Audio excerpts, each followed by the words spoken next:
Chapter 1. Evolution or Apocalypse. Humanity has commenced its evolutionary phase. Please select your evolutionary environment. 1. Zombie siege.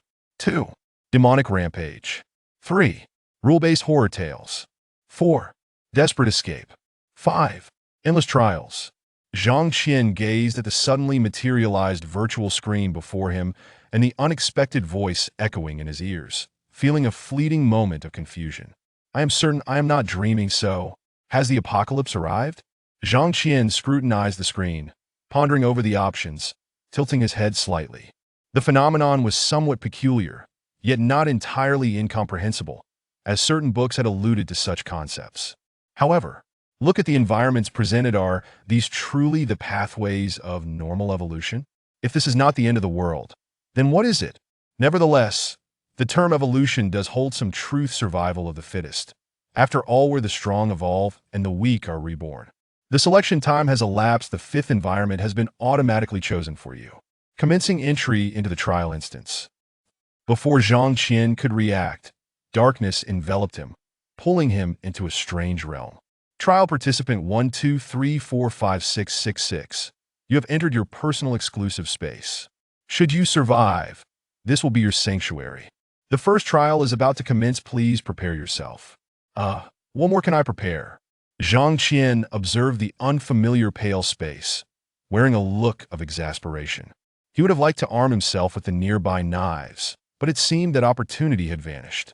You have caught the attention of Lady Luck, granting you 10 chances to draw rewards. Please extract promptly, as time is of the essence. A visual of a treasure chest materialized before him, presenting 2 options below. One was a single draw, while the other was 10 consecutive draws.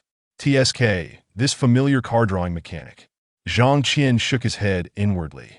He casually selected the 10 consecutive draws. The chest erupted in a burst of light that shot skyward. Initially gray and dim, the light gradually brightened, culminating in a dazzling golden glow. Zhang Qian was momentarily stunned. What is this? Is it really gold? Is it customary to obtain gold? The screen swiftly transitioned to the results page. You have received a bag of garbage. You have received a bag of garbage.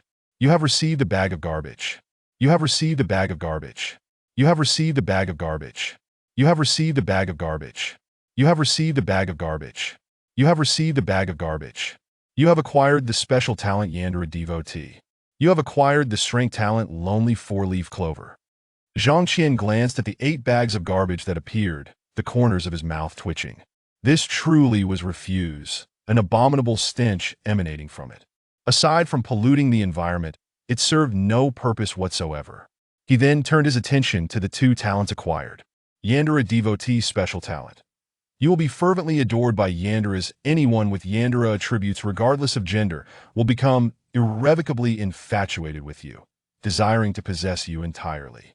Lonely 4-leaf clover strength talent. The fewer allies you have nearby, the higher your luck will be. When you are devoid of companions, your luck reaches its maximum. During this time, unexpected fortunate events will occur, and you will be immune to death, turning danger into safety. Zhang Qian. These 2 talents were indeed beyond description. Before he could ponder further, the surroundings distorted, and he was once again pulled into a bizarre locale. You have entered the trial world. Trial task. Reach the designated location within 24 hours. A virtual mini-map appeared in the upper left corner of his vision, with a large yellow marker prominently displayed. It seemed that yellow marker indicated the destination. And what is this? Am I dreaming? A voice of disbelief came from beside him. Zhang Qian immediately surveyed the area. They were in a vast, empty room, with 5 individuals present, including himself. 3 men and 2 women. The one who spoke was a seemingly naive girl. Perhaps she was bewildered by the sudden upheaval, unfamiliar with such circumstances, and had yet to acclimate to the current state of affairs. A lanky man approached the naive girl, raising his hand to deliver a slap across her face. Smack! The sharp sound resonated, and the girl's face quickly reddened and swelled. Zhang Qian. What on earth is happening? The naive girl froze for a moment, then covered her face, tears welling in her eyes as she cried, "Why did you hit me?" "It hurts," the lanky man replied indifferently. Only by causing you pain can you realize you are not dreaming. If you still do not comprehend, I can assist you in waking up." The naive girl immediately took a few steps back, appearing utterly aggrieved, looking pitiful. The chubby boy nearby, witnessing this, immediately admonished, "If you have something to say, say it. If you wish to remind us, do so. Why resort to violence? Do you have any sense of decency?" Smack! The lanky man delivered another slap, knocking the chubby boy to the ground. "Are you instructing me on how to act?" The lanky man coldly remarked. "If you disagree, would you dare to challenge me?" The chubby boy scrambled to his feet, shouting furiously, "And he'll fight you?" "Huh!" The lanky man sneered, drawing a small knife from his waist, his gaze chillingly fixed on the other. The chubby boy's expression instantly cleared, and he retreated a few steps, falling silent as he covered his face. The lanky man then glanced at the silent Zhang Qian and another girl with twin ponytails, saying coolly, "Well, now that everyone is calm, we should address our current situation. I trust you all understand how we arrived here. There is no need for me to reiterate. We are about to undergo an unknown trial, which may pose a life-threatening risk. I hope you will not hinder us otherwise." As he spoke, the lanky man deliberately cast a glance at the naive girl and the chubby boy, his eyes laced with subtle threats. This fellow certainly knew how to assert dominance over the soft targets right from the start. The naive girl and the chubby boy dared not voice a word, yet they inched closer to Zhang Qian. Although Zhang Qian might not possess any prowess, it is human nature to seek refuge from danger. The girl with twin ponytails looked at her hands and remarked, "This trial truly surprises me. I thought I had already perished. Yet here I am, restored to full vitality. How delightful!" "Well, I feel quite cheated," Zhang Qian replied with a smile. "Had I known dying would lead me here for a revival, I would have recklessly sought death. Alas, I missed the opportunity." The chubby boy chimed in, unable to restrain himself. "I feel utterly robbed, as well as akin to starting a second life. Dying once seems like such a waste." The naive girl, still reeling from the earlier shock, remained silent.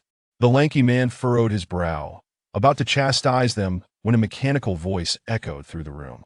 "The room will self-destruct in 10 minutes. Please evacuate promptly." As soon as the announcement finished, a countdown appeared on the ceiling. 600, 599, 598. The expressions of the group shifted dramatically, and they hurriedly prepared to leave. However, the door was sealed, lacking a doorknob. It was an electronic door. Above the entrance was an electronic lock requiring a 5-digit code for access. The lanky man approached to inspect it, his face darkening as he said, "We need to input a 5-digit code. Hurry and search for clues." The others exchanged glances, bewildered. Aside from the people present, the room was devoid of anything else, surrounded by solid walls. The floor spotless, there were no clues to be found. Yet if there were no clues, the 5-digit code could have 99,999 possible combinations, making the odds of guessing the correct one less than 1 in 100,000. With such a low probability, how fortunate would one need to be to succeed on the first attempt?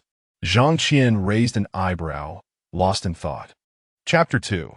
The password. As they surveyed the vast, empty room, a heavy silence enveloped the group.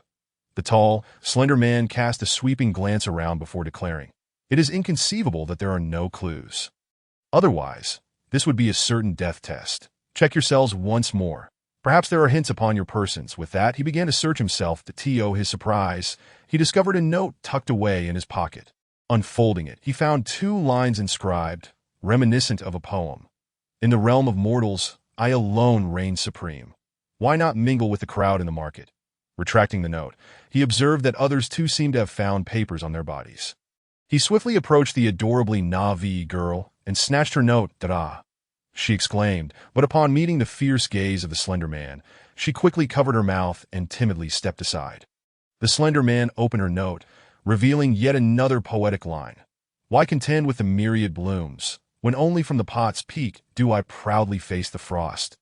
Turning his attention to the chubby boy, the latter shivered and promptly presented his note. "It read, Jade 9 cells at the costly yin stone, amidst the fragrant weeds, the chulan wilts." "Interesting," the slender man mused, glancing at Zhang Qian and the girl with twin ponytails. Zhang Qian read aloud the contents of his note. "The traces of the 7th breeze have long been laid bare. who now recalls the lingering echoes of home. The ponytailed girl chimed in.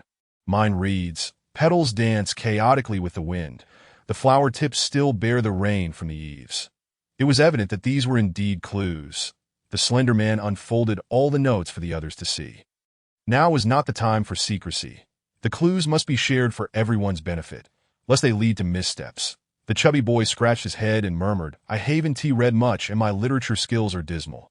I can't comprehend these lines that I ask this poetry. What does it mean? The adorably Navi girl remained silent, content to be a quiet, delicate presence. The slender man had already discerned that these two were of little use and turned his inquiry instead to Zhang Qian and the ponytailed girl. What are your thoughts? Well, one can only look with their eyes. Zhang Qian replied nonchalantly. The meaning of these lines is likely inconsequential. What matters are the numbers contained within. This was evident. The ponytailed girl focused on the notes and remarked, the password must lie within these numbers, though the sequence. Wait, are there even numbers in these verses? The chubby boy interjected, eager to make his presence known that I don't see any numbers. Could it be that I perceive something different from you all? The slender man scoffed. You don't excel in literature, and you're also clueless in mathematics. The chubby boy quickly retreated a step and whispered, what does this have to do with math? The slender man dismissed the need for explanation. Zhang Qian added, the letters include uppercase, and there are also uppercase numbers. Haven't you learned about them? Oh, I've heard of those, the chubby boy admitted, scratching his head. But since uppercase numbers are rarely seen, I've mostly forgotten them. The adorably Navi girl spoke in a barely audible voice. I also. Indeed, uppercase numbers are seldom used, appearing only on certain documents. Unless one makes an effort to memorize them, they fade from memory over time. The ponytailed girl noted, the numbers contained in these lines are 4, 4, 6, 6, 9, 9, 7, 7, and 0, 0. That's exactly 5 digits. Likely relevant to the password.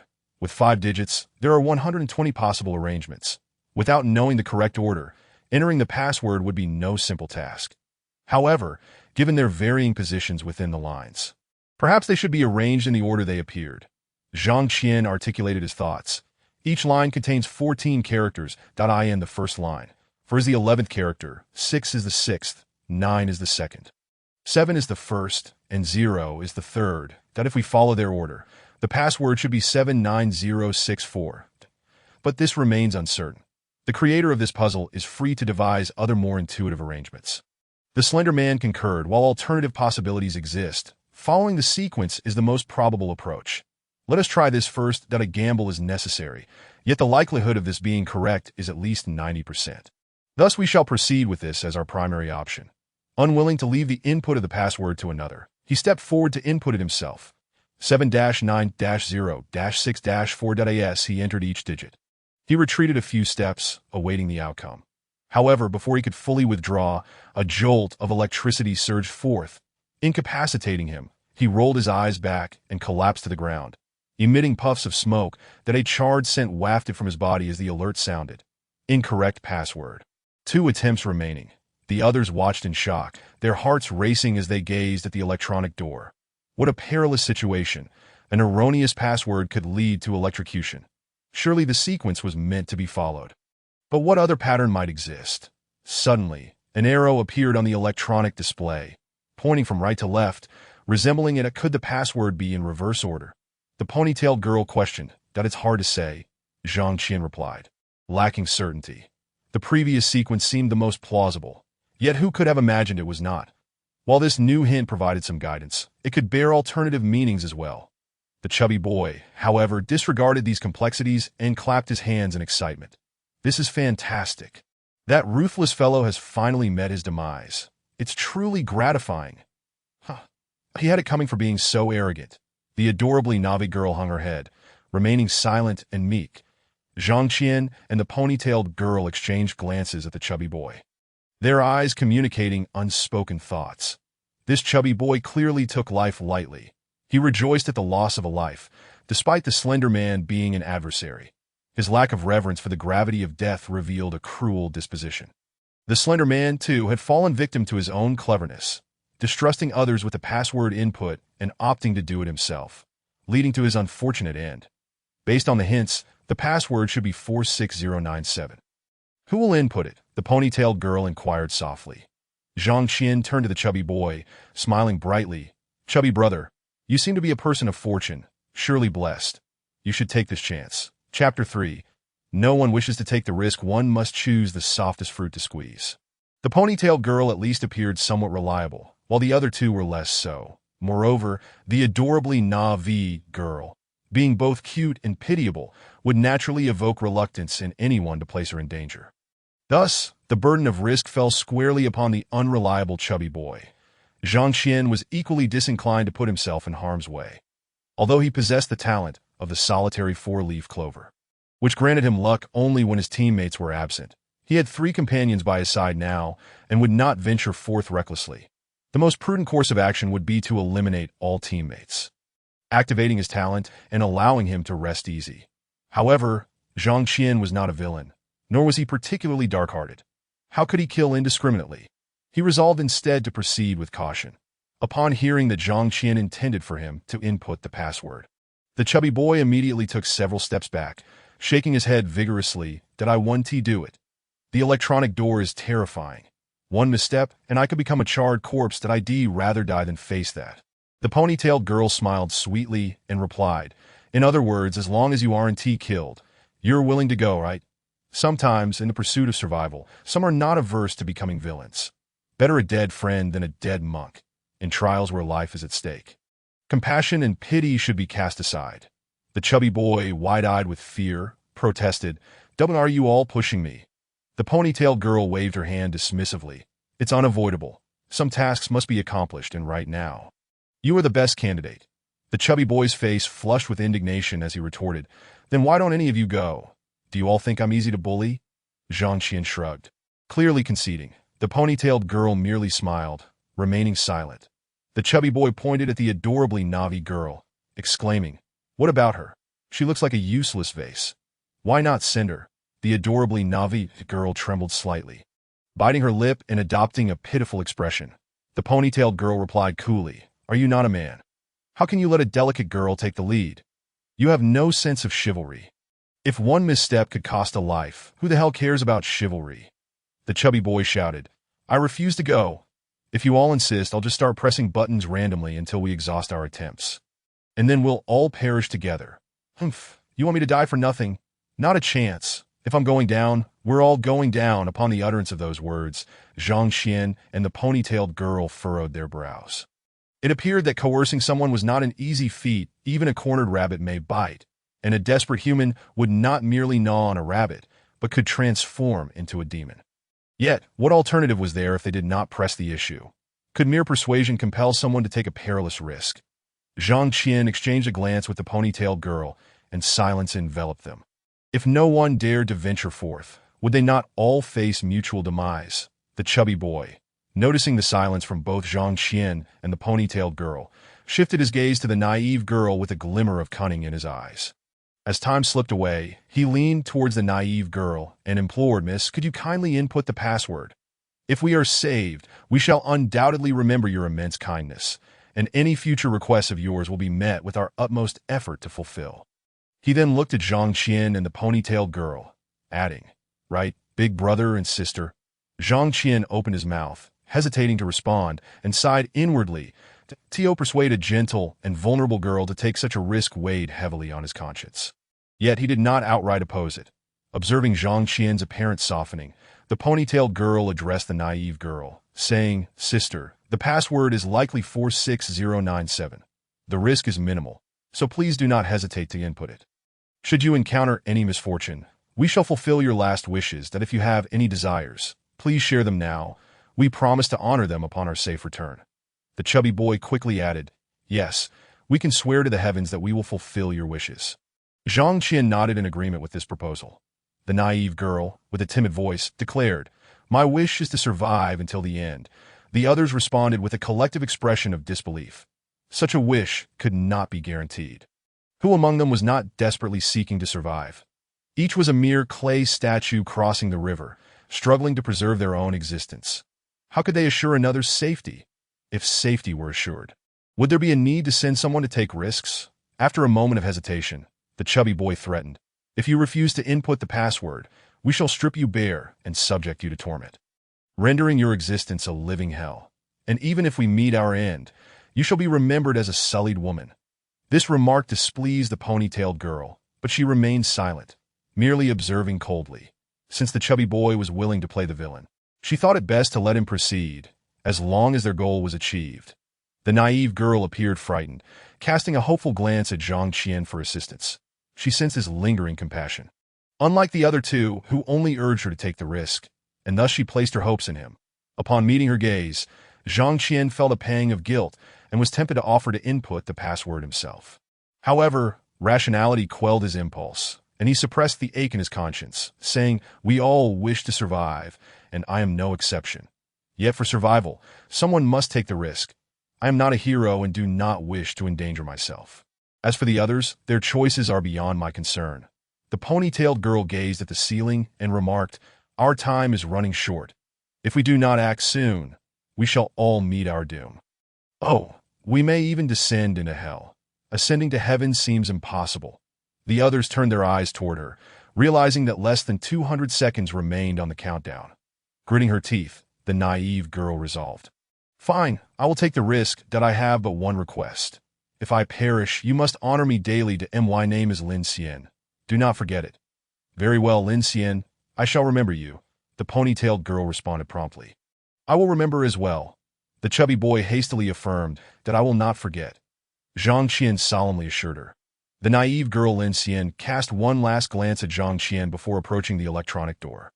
The chubby boy, fearing the electric shock, stepped back several paces. Zhang Qian, however, moved closer, observing Lin Xian to see if she would indeed input the password as instructed. The ponytailed girl kept her eyes trained on the chubby boy, wary of any potential mischief. Lin Xian stared at the keyboard for several seconds, seemingly in hesitation.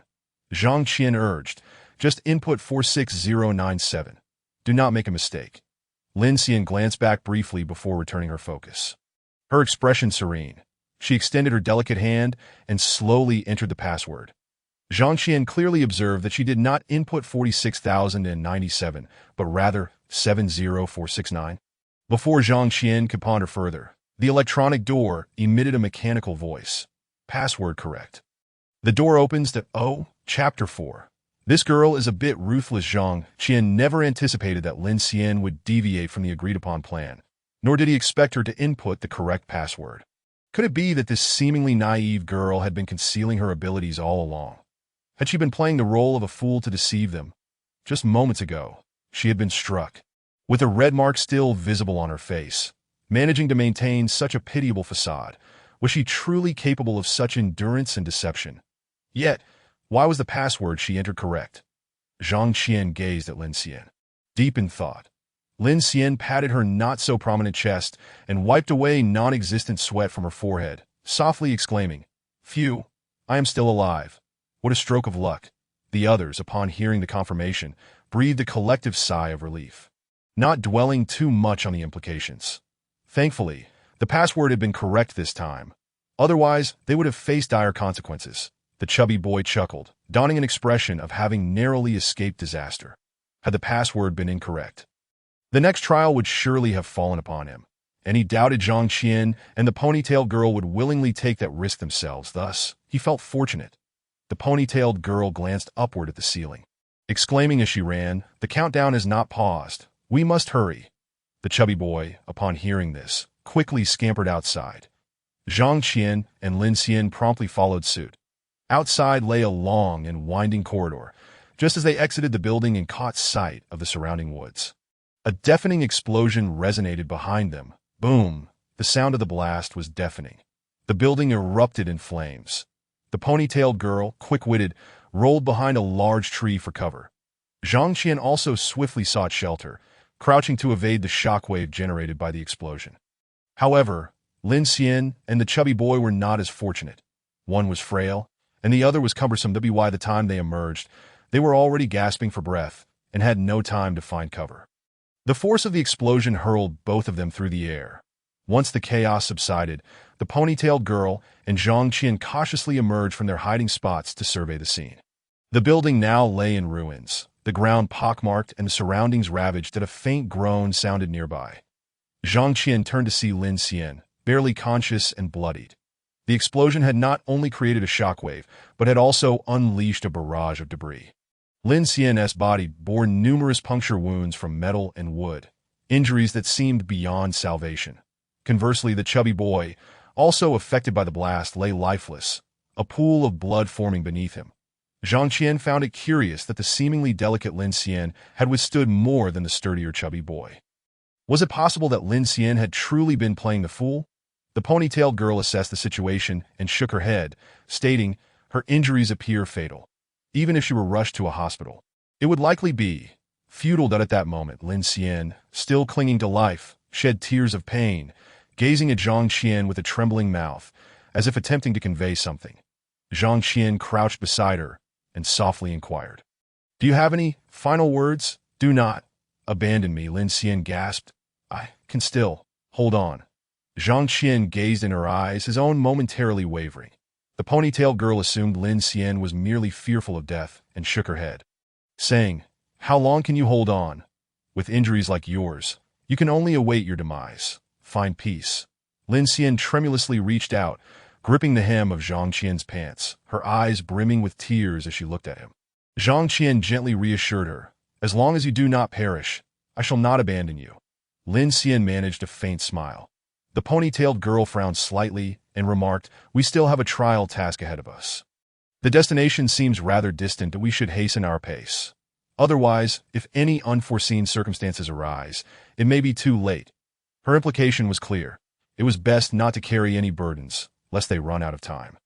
The ponytailed girl was a rational individual, perhaps to the point of being cold-blooded, making decisions with remarkable decisiveness. Zhang Qian ignored her words, carefully lifting Lin Xian to her feet before gently placing her on his back. "Let us go," he stated matter-of-factly, following the direction indicated by the small map. The ponytailed girl glanced at Zhang Qian with a mix of confusion and curiosity, saying as they walked, "We have endured hardship together. Let us introduce ourselves. That I am Pu Ruoyan." "What is your name?" Zhang Qian replied earnestly. "I am Zhang San." Pu Ruoyan immediately displayed an expression of disbelief, as if to say, "Are you jesting? In this day and age, does anyone truly bear such a somewhat cliché name? Only those outside the law would name themselves thus." "You?" Pu Ruoyan still wished to utter something, yet ultimately chose silence. That it seemed only reasonable to cautiously utter a false name. Now an unknown mysterious force had emerged, capable of influencing reality. Perhaps there existed a form of magic that could curse individuals through their names. To err on the side of caution, it would indeed be prudent to refrain from revealing one's true name. Pu Ruoyan secretly chided herself for her lack of caution. How could she have revealed her true name? She had indeed been careless. The two departed with an injured companion, with no one to retrieve the body of the rotund boy, not even sparing him a second glance. After a while, they traversed the woods and came upon a river. The river was quite expansive, appearing to be over 100 meters wide, with particularly turbulent waters. Pu Ruoyan gazed at the rushing stream and remarked, "This river is exceedingly wide. It gives one the impression of the river of heaven. What shall we do? To reach our destination, we must cross this river.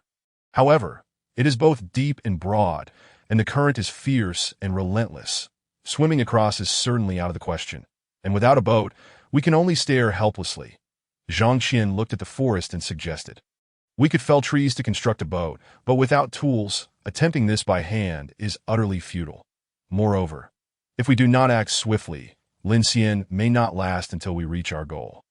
At present, Lin Xian had yet to perish. She was indeed holding on. Pu Ruoyan turned her head to survey the surroundings and suddenly pointed to one side, exclaiming, "It seems there is a boat over there." Zhang Qian turned to look, and indeed, there appeared to be a boat equipped with a canopy. However, it was quite unusual to find such a vessel in a remote wilderness. Could it be that fortune falls from the heavens? Zhang Qian, bearing Lin Xian and accompanied by Pu Ruoyan, approached to investigate. Those destined to meet, despite 1,000 miles, are bound to cross paths. 10 years of cultivation to share a boat, 100 years to share a pillow. A resonant voice emanated from the small boat. As someone recited poetry aloud, Pu Ruoyan and Zhang Qian exchanged glances and called out toward the boat, "Dear ferryman, we wish to cross the river." Might we implore you to take us along? I do not ferry those of unknown origins. The ferryman flatly rejected. Then do you possess any tools for felling trees? Could we perhaps borrow them? Puron inquired again. None, and even if I had, I would not lend them. The ferryman replied without a hint of compassion. Puron fell silent, her gaze shifting to Zhang Qian, seeking his counsel on what to do next. Zhang Qian gently shook his head, indicating that he too was uncertain. With a determined bite of her lip, Puron pointed at the boat and made a slashing motion across her throat. This implied murder to seize the boat. This girl certainly possessed a fierce spirit. Now that they were at an impasse, resorting to such drastic measures might be their only option. But was this truly the path they should take? Zhang Qian hesitated. Chapter 5. Strength and opportunity. Murdering to commandeer the boat might indeed be their sole recourse. Point 1. Must be ruthless to survive in the trials of life and death. However, whether to reach such extremes remained a matter for contemplation. Unlike Pu Ruoyan, who was cold-blooded and ruthless, Zhang Qian was more hesitant to make a swift decision and chose to withhold his stance for the time being. Of course, if Pu Ruoyan decided to act, he would not oppose or hinder her. Seeing Zhang Qian's indecision, Pu Ruoyan could only sigh in resignation. As a woman of modest strength, she dared not confront the formidable ferryman alone. If Zhang Qian were to assist, they might stand a chance. Otherwise, this matter would have to be postponed. In Pu Ruoyan's mind, this trial resembled a game, with the trial takers as players and the others as local NPCs. NPCs were merely fictitious constructs. Their demise bore no consequence. Viewing the trial as a game was the mindset of the strong. Any semblance of sympathy or compassion would only serve as an impediment. Those with such sentiments would likely not survive the first challenge. Zhang Qian pondered for a moment and called out, "Dear ferryman, we are not individuals of unknown origin. We bear a mission. Might you grant us the favor of crossing the river?" The ferryman responded, "As long as you can each recite your respective password, I shall ferry you across." Zhang Qian's expression shifted. A password? Did they need to find keywords? Pu Ruoyan leaned closer and whispered, "Could the password be found within the woods?" Zhang Qian glanced at the expansive forest and shook his head. Without clues, it would be akin to searching for a needle in a haystack. "How could we possibly find it?" Pu Ruoyan remarked. "At present, there are but two avenues. 1. To scour the mountains and fields for the password. 2. To seize the nest of the magpie." Seizing the nest of the magpie naturally referred to murder and commandeering the boat. Zhang Qian cast a sidelong glance at the boat's canopy and spoke softly, setting aside the psychological preparation required for such actions. "Murder. Do we truly possess the capability to overpower the ferryman?" Pu Ruoyan waved her hand dismissively. "We must first attempt it to know." Zhang Qian replied, "If we attempt it, we may meet our demise." That he dared not underestimate anyone in this place. Zhang Qian contemplated further and muttered, "Earlier, the ferryman requested us to state our respective passwords. Could it be that each password is unique? We are 3 individuals. Must we find 3 different passwords?" The half-conscious Lin Xian suddenly interjected, "Previously, the note." Zhang Qian's eyes lit up as he instantly understood that Pu Ruoyan, not lacking in wit herself, quickly grasped the implication. Perhaps the passwords were the verses inscribed on the earlier note, with each person reciting a line, perfectly aligning with their respective passwords. However, those verses were not common poetry. They had never memorized them in school, having only glanced at them briefly before. Now, recalling them would be quite challenging. Pu Ruoyan glanced at Lin Xian, thinking how clever this gentle girl was, having quickly identified a relevant clue. Yet, this clue might not prove useful. Whether the password truly was the poetry from the earlier note remained to be verified. Pu Ruoyan rubbed her temples and murmured, "Oh no, I can't remember those verses very well. I can recall the several capitalized numbers entirely, but can you remember them all?" Zhang Qian conservatively replied, "I still need to think it through." That moment, Lin Xian weakly recited, "How can it compare to the myriad blossoms, only from the Huqiao does one stand proud against the frost?" Pu Ruoyan couldn't help but glance at Lin Xian twice. Losing all prior disdain for her, Zhang Qian also turned to glance at Lin Xian, suddenly recalling that the password she had input earlier was traceable. 70469, that the first digit, representing Q7, referred to him. The second digit, 00, referred to Pu Ruoyan, for represented the tall, thin man. 6 stood for Lin Xian, and 9 denoted the rotund boy. This sequence corresponded precisely to their positions when facing the door. perfectly aligning with the arrow. Lin Xian's clarity of perception, leading her to input the correct password, signified her remarkable intelligence. Now, she could swiftly recall a clue and articulate a verse she had only glanced at once. Her memory was truly exceptional that Pu Ren tore her gaze from Lin Xian and called out to the ferryman. Dear ferryman, my password is petals dance chaotically in the wind. The flower tips still bear the rain from the eaves. Correct. You may board the boat, the ferryman affirmed. Indeed, Pu Ren shot another glance at Lin Xian, her expression inscrutable. Zhang Qian hastily called out, my password is 7 left traces of elegance, the lingering charm of the old homestead. And the password for my friend behind me is... Enough, no need to speak further. I have heard her password already. The ferryman interrupted Zhang Qian. Your passwords are all correct. You may board. This revelation startled both Pu Ruoyan and Zhang Qian. Had the ferryman truly heard Lin Xian's faint whisper from several dozen meters away? Was he some sort of cheat? Pu Ruoyan's heart began to race, a sense of anxiety washing over her. Earlier, she had indeed proposed the notion of murder to commandeer the boat. Though she had not explicitly stated it, the ferryman's seemingly supernatural hearing suggested he was well aware of the situation here. Goodness, was this NPC truly a monster? How frightening! Zhang Qian also felt trepidation, realizing he could not underestimate this trial any further. He pondered whether every action and thought of the trial takers was under constant scrutiny. Could even their innermost thoughts be discerned? Would they be unable to keep any secrets? He exchanged another glance with Pu Ren before making his way toward the small boat. They had to cross the river. And regardless of the ferryman's potential danger, they had to face him head-on. Otherwise, they would truly be at a loss. Given that their passwords were correct, the ferryman likely would not act against them. Would he, upon boarding the small boat? Zhang Qian and Pu Ruoyan beheld the ferryman, a towering figure adorned with a peculiar mask. The mask obscured his features, but his imposing stature suggested he possessed immense strength. Capable of delivering a blow strong enough to fell a tiger, Pu Ruoyan instinctively swallowed hard, inching closer to Zhang Qian, sitting shoulder to shoulder. The ferryman chuckled softly, his deep voice resonating. Why do you appear so fearful of me? Are you feeling guilty? Pu Ruoyan forced a laugh. And no, it's just that your mask looks somewhat intimidating. I find myself a bit unaccustomed to it. The ferryman chuckled again, retrieving a mask from his waist and tossing it to Pu Ruoyan, saying, I admire your character. I hope you can remain true to yourself. This mask is a gift for you. Huh. Pu Ruoyan was taken aback that he admired her character. Her character was rather complex. Zhang Qian observed this scene, his expression becoming rather peculiar. Could this mask possibly be a quest item? Or perhaps a rare item that could be taken away? Pu Ruoyan cautiously glanced at the ferryman before lowering her gaze to the mask that had been thrown to her. It was a fox mask, half white and half red, with a translucent blend of colors that rendered it somewhat intimidating at first glance. Upon holding the mask, she received a system notification. You have acquired the celestial fox mask, which has been automatically bound to you. Her heart trembled violently when she realized it was an S-rank item, and she hurriedly tucked it away, fearful of it being snatched away by others. Chapter 6. The one-eyed, suspended-eyed, white-fronted tiger, while Pu Ruoyan was rewarded. Zhang Qian and Lin Xian received nothing, which was rather intriguing.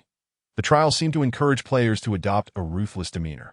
Zhang Qian cast a fleeting glance at the mask before quickly averting his gaze, harboring no thoughts of claiming it for himself. Accepting an unearned boon from another might not be a fortuitous turn of events. Indeed, as the ferryman transported Zhang Qian and the others to the opposite shore, he suddenly spoke. Little girl, should you encounter a one-eyed, suspended-eyed, white-fronted tiger, you must eliminate it at all costs. Pu Ruoyan's expression shifted as she nodded in response, casually agreeing. She had no choice but to comply. Otherwise, the ferryman might turn against her in an instant. The ferryman laughed heartily as he departed. Once he had completely vanished, Pu Ruoyan turned to Zhang Qian and said, Zhang San, Brother Zhang, we are teammates. You will assist me, right? We'll see how it goes, Zhang Qian replied, offering no promises. Helping others was permissible, but only within reasonable limits and while ensuring one's own safety. Otherwise, it was a moot point that Pu Ruoyan, recognizing this, did not press for more. After all, assistance was a matter of goodwill, while neglect was merely a matter of circumstance. She couldn't demand support from others. At that moment, Lin Xian coughed lightly and weakly said, I I can barely hold on you. Come closer. I have something to tell you. Zhang Qian leaned down to Diane the boat. It had been impractical to carry her, so he had held her. Now that they were on solid ground, he merely needed to lower his head to be near her. Suddenly, Lin Xian reached out, embracing Zhang Qian's head, and pressed her lips against his in a fervent kiss. Zhang Qian was momentarily taken aback, and when he regained his senses, he nearly tossed Lin Xian aside, but thankfully restrained himself. This girl was merely kissing randomly, not biting. Had it been the latter, Zhang Qian would have treated her as a zombie. Pu Ruoyan watched with a twitch at the corner of her mouth, wanted to turn away from the spectacle, yet ultimately could not help but continue observing. Occasionally being a bystander wasn't so bad.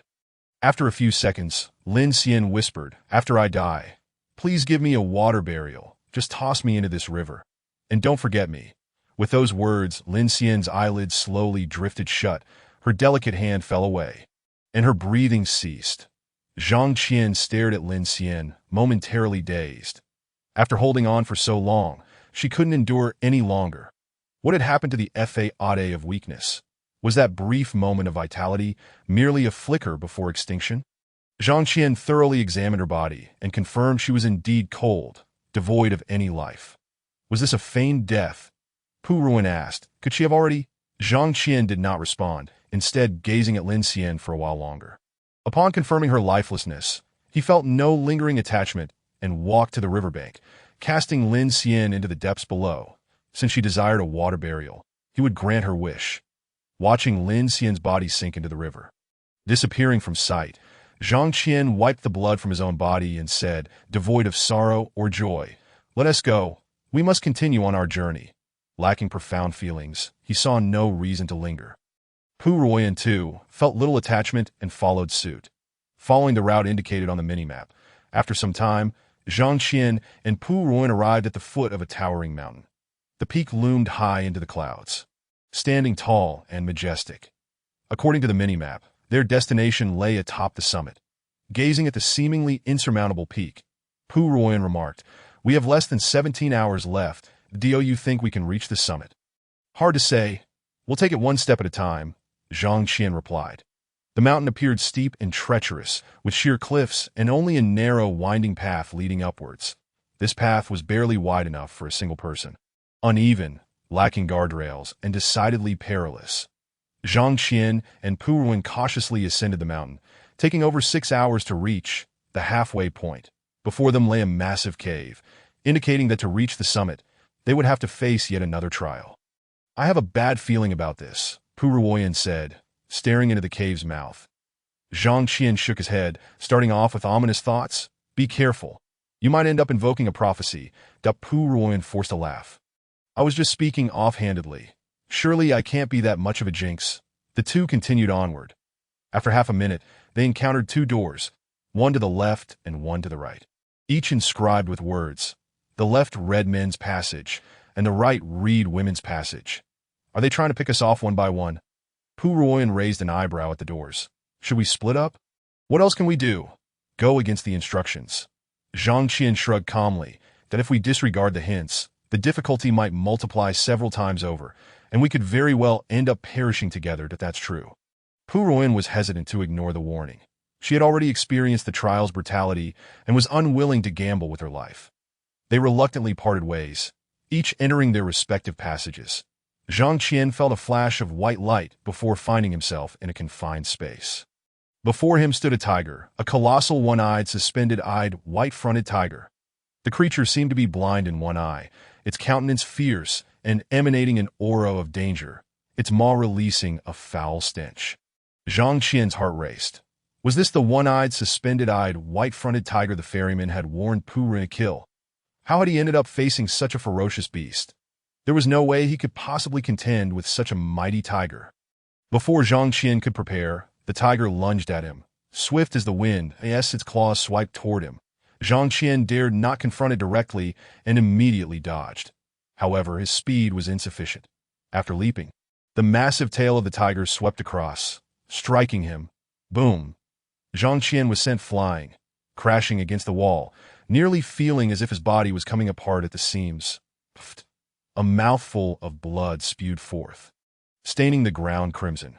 The disparity in strength rendered Zhang Qian completely powerless. The tiger approached, looming over Zhang Qian, its rancid breath suffocating. Zhang Qian attempted to shift away, but his entire body ached, leaving him too weak to move. He could only watch helplessly as the massive creature drew nearer. Hadn't it been said that luck was maximized when alone without teammates? Why was he still injured? Confusion welled within him.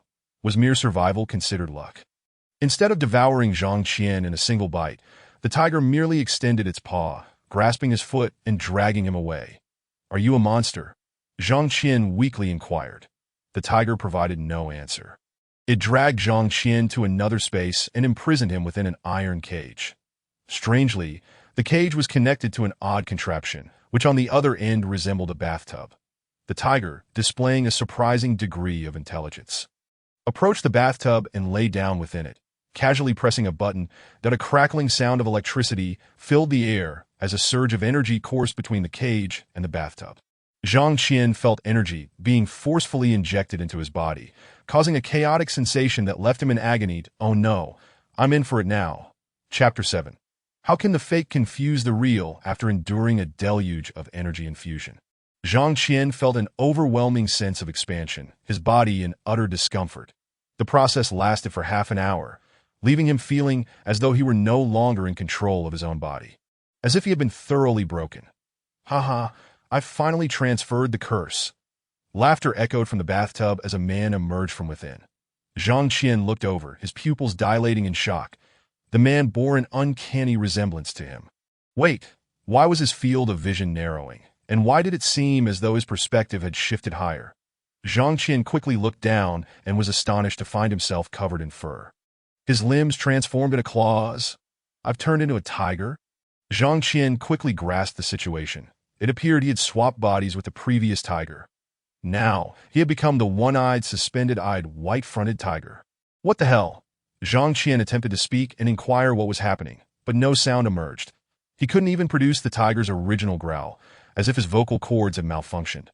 The foe Zhang Qian approached, grinning as he said, "Now that I have escaped the curse, you shall bear my burdens from now on. I will live on using your form and appearance. No need to thank me." Zhang Qian could hardly accept such an arrangement. He longed to swat the impostor dead. Yet he was in a severely injured state, unable to move, trapped within the cage, and could do nothing at all. The conversion device was peculiar, despite the change in body. His original condition remained unchanged. He was still battered and bruised, while the fake Zhang Qian thrived with vitality. Suddenly, the faux Zhang Qian seemed to sense something. Turning to the entrance, the door swung open, and a girl walked in. It was Puruan. At this moment, Puruan appeared somewhat cold and distant, her attire stained with blood, leaving one to wonder what she had endured. Upon seeing her, Zhang Qian's eyes flickered, and he inquired, "What happened to you? Why are you covered in blood?" Though his form had changed, his memories remained unaltered. He was aware that two individuals had entered this place and could surmise that Zhang Qian and Puruan shared a camaraderie. Yet the events that transpired between them eluded his understanding. Thus, he could only adapt to the situation, striving to maintain the facade without revealing his true identity.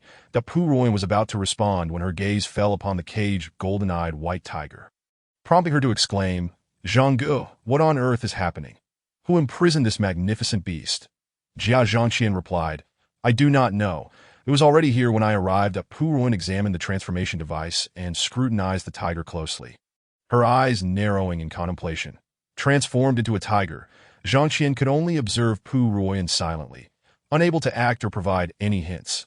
Sensing the potential for discovery, Zhang Qian broke the silence. "You haven't yet told me what transpired with you." Puruan, maintaining an air of nonchalance, replied, "It's nothing major. I merely encountered a few brutes and dealt with them. Your trial seems more arduous than mine. I merely had to navigate a maze to arrive here." Zhang Qian seamlessly continued the conversation. That Puruan's gaze lingered on the ferocious tiger, remarking, "The one-eyed, golden-eyed white tiger that the ferryman instructed me to slay must be this one, that given its feeble state. It appears that killing it would pose little challenge, that I asked the task truly this simple." Although the ferryman had issued the task, it bore no connection to the trial. Whether to undertake it was entirely up to her. However, the uncertainty of potential repercussions loomed. prompting Pu Ruin to remain vigilant. As she observed the seemingly easy target before her, doubts began to arise. Was the tiger merely feigning weakness? She hesitated to act, opting instead to watch for a while longer. Jia Zhangqian, perceiving her uncertainty, chuckled, "I have investigated. This tiger is indeed on the brink of death, and slaying it will be effortless.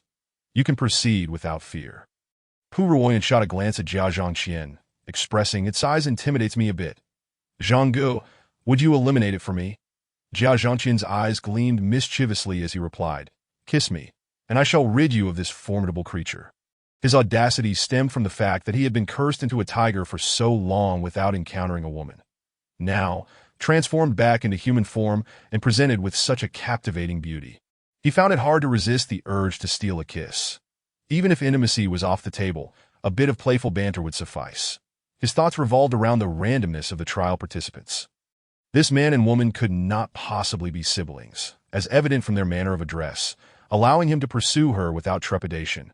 Besides, even if they were siblings, he was not the real Zhangqian and had no qualms about crossing boundaries. Real Zhangqian. Bid. How could this fellow tarnish his reputation? Could he truly be so infatuated? Pu Ruoyan regarded Jia Zhangqian with surprise, pondering whether the environment had influenced him to flirt in such a setting. However, if his assistance ensured her successful completion of the trial, she felt that conceding a minor advantage would not be intolerable, especially since Zhangqian was not unattractive. Rather, he embodied a type that one could admire endlessly. Yet, recalling the passionate kiss shared between Lin Xian and Zhangqian, Pu Ruoyan felt a twinge of discomfort and casually remarked, "What is this? Did the previous kiss leave you craving more so soon?" Upon hearing this, Jia Zhangqian assumed that Pu Ruoyan had indeed shared a kiss with the real Zhangqian, and his gaze intensified with desire as he responded, "I isn't it because you are simply too alluring? One cannot help but be captivated, unable to resist." This left Pu Ruoyan raising an eyebrow, her gaze scrutinizing Zhangqian's face for a few seconds. Jia Zhangqian felt a pang of anxiety, touching his nose and asking, "What is the matter? Is there something on my face?" Pu Ruoyan replied pensively, "I was merely contemplating. We have previously delved deeper into each other's lives, yet you seem solely fixated on kissing. Do you not desire to engage in more intimate activities?" Jia Zhangqian laughed heartily. "One must take things slowly, and such physically demanding endeavors are best reserved for a time of greater safety." Internally, he wished he could forcefully claim Pu Ruoyan, but given his recent transformation and the toll it had taken on his body, he knew he must tread carefully and persuade her to cooperate.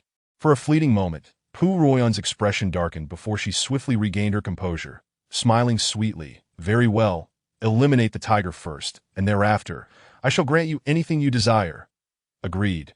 Jia Zhangqian responded with unwavering resolve, as if this showed him to be a hero of sorts. However, once he turned away, Pu Ruoyan donned the Tianhu mask, her eyes shimmering with an eerie azure glow. Chapter 8. A glimmer of hope amidst despair with the Tianhu mask in place. Pu Ruoyan's demeanor shifted dramatically, exuding an innate allure that could captivate any soul. Yet, the eerie glow of her eyes and the half-red, half-white mask instilled a chilling dread, creating an overwhelming aura of intimidation. In this moment, Pu Ruoyan's vision unveiled a strange apparition of a stranger alongside Jia Zhangqian, while the tiger bore the ghostly visage of the real Zhangqian. This indicated that the Zhangqian before her was a stranger transformed into a tiger, and the tiger was merely a manifestation of Zhangqian's essence. This was not a mere exchange of souls or bodies, but rather a profound alteration of their physical forms, each borrowing from the other's appearance. The tiger, like Zhangqian, felt a mix of joy and concern upon witnessing Pu Ruoyan's transformation. Joyful, because it seemed she had recognized something amiss, perhaps he was saved. Yet he was troubled by the thought that she might not care for him, given how drastically her transformation deviated from her previous self. If the mask controlled her and led her astray, it would spell disaster for him. That Pu Ruoyan glanced at the transformation device and murmured, "So that is how it is." Just as Jia Zhangqian prepared to retrieve a tool to resolve the situation with the real Zhangqian, he felt a chilling breeze behind him and turned to find Pu Ruoyan, donning the Tianhu mask poised to strike. "You." Jia Zhangqian barely had time to exclaim in shock before Pu Ruoyan seized his hand and twisted it with force. Crack! The sound of a bone snapping echoed as one of his arms was rendered useless. Ah! Jia Zhangqian screamed in agony, his face contorted with pain. Without hesitation, Pu Ruan swiftly disabled his remaining arm and legs. Reduced to a mere shell of a human, Jia Zhangqian wept and howled in despair. Enough! Pu Ruan, irked by his incessant wailing, stuffed his hand into his mouth and dragged him towards the bathtub. She examined the buttons and indicators above, turned them in reverse, and pressed a switch. Then, she removed the Tianhu mask and wearily sank to the ground. The use of the Tianhu mask demanded continuous expenditure of mental and physical energy. Prolonged usage was unfeasible.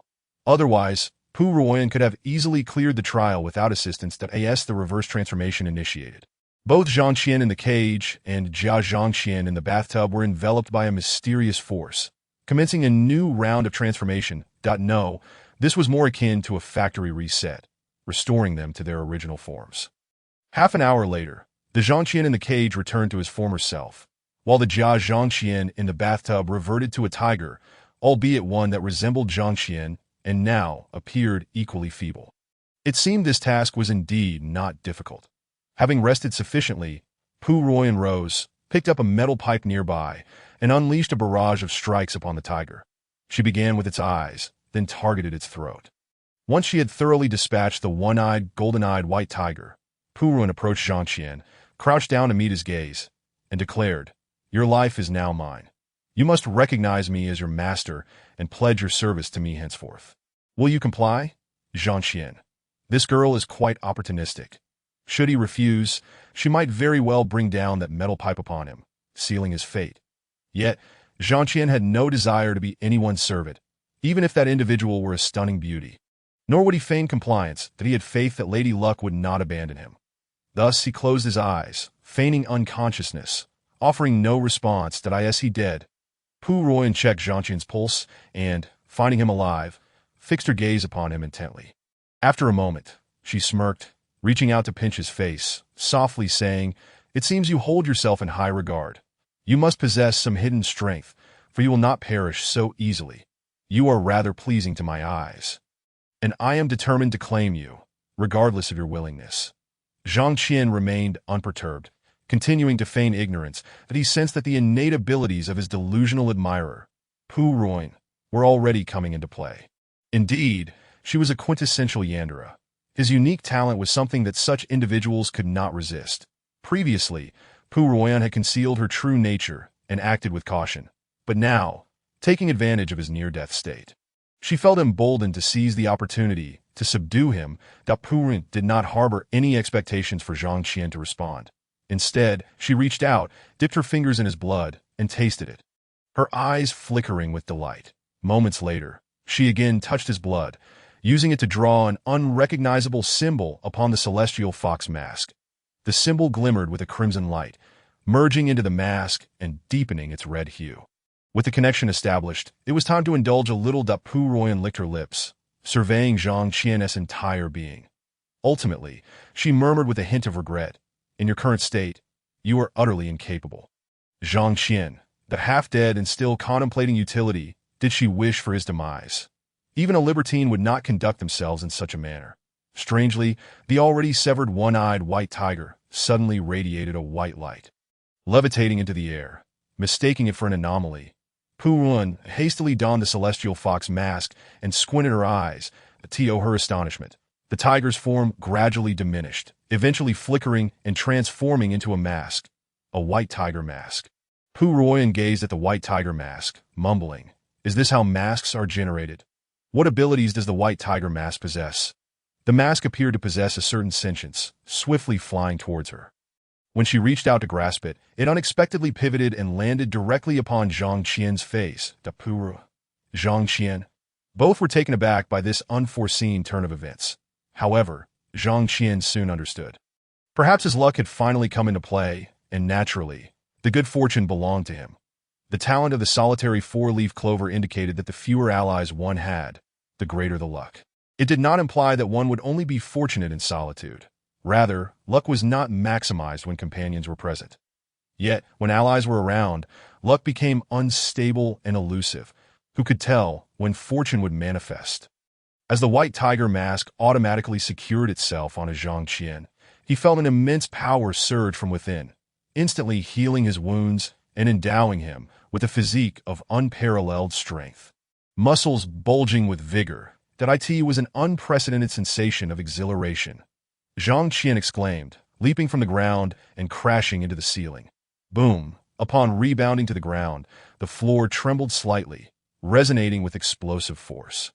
Pu Ruin gazed at Zhang Qian, whose physique and facial features were now impeccable, unable to suppress a gulp, her lips licking in anticipation. This man was more than sufficient for her desires. She was eager to experience his might. Zhang Qian brushed off the dust from his body, murmuring, "In this state, I should be able to easily win hearts with virtue. With my martial prowess so robust, who would dare oppose me?" Chapter 9. Seemingly invincible upon landing. The mask on Zhang Qian's face suddenly cracked and dissolved into specks of light. The white tiger mask was, in fact, a one-time use item. Yet even as a disposable artifact, it had granted Zhang Qian ample benefits. He now felt as strong as an ox, as powerful as a tiger, brimming with boundless energy. Of course, it was merely a sensation. Energy would eventually wane. Pu Ruin approached, placing her hand on Zhang Qian's chest, and teasingly remarked, "You appear full of vigor and vitality. Surely, you require an outlet for that energy. Care to engage in some playful antics with me?" Having shed her facade, she no longer felt the need for pretense. Influenced by the celestial fox mask, she had completely embraced her desires, feeling an overwhelming possessiveness towards Zhang Qian, unrestrained in his presence. Zhang Qian felt a stirring in his heart due to Pu Ruoyan's demeanor. Yet his reason prevailed, making him not so easily swayed by temptation that he exhaled deeply, stating calmly, "Do not play with fire. This is not the time for frivolities, that we must first reach the mountain summit before addressing any matters." Engaging in reckless abandon could lead to dire consequences. The trial task had a time constraint. Pu Ruoyan understood the gravity of the situation and refrained from further teasing Zhang Qian, retracting the celestial fox mask. Zhang Qian fixed his gaze upon her, inquiring, "What did you do with my blood earlier?" Pu Ruoyan smiled. "It was merely to establish a connection. For now, it allows me to sense your location and ascertain your safety. Nothing more. Once I fully master this mask, I will be able to engage in telepathic dialogue with you, transcending space, and we can even meet in dreams." Zhang Qian furrowed his brow, asking, "Is that all?" "Indeed, that is all." Pu Ruoyan blinked innocently, adopting a candid demeanor. Zhang Qian was not easily convinced. After all, she was a yandere, and he suspected countless ulterior motives. However, now was not the time for such considerations that if she chose not to divulge further. What could he do? Torture her for answers? Or eliminate her to prevent future complications? "You seem to be filled with distrust towards me." Pu Ruoyan spoke softly. "I did save your life. After all that, is it necessary for you to harbor such suspicions?" "Let us proceed. Time is of the essence," Zhang Qian declared, wishing to conclude the topic. There were several doors in this space, and through the process of elimination, they could discern the correct path forward. Zhang Qian and Pu Ruoyan continued onward, soon encountering what appeared to be an elevator. An accompanying sign read, "Summit Elevator, direct access to the peak," since the prompt offered a direct route to the summit. Zhang Qian and Pu Ruoyan did not hesitate to board the elevator. Although following instructions might present its own pitfalls, ignoring them would surely lead to self-destruction. Zhang Qian trusted that his good fortune remained intact and that they would encounter no issues. However, a lack of problems did not necessarily equate to favorable outcomes. The elevator ascended gradually.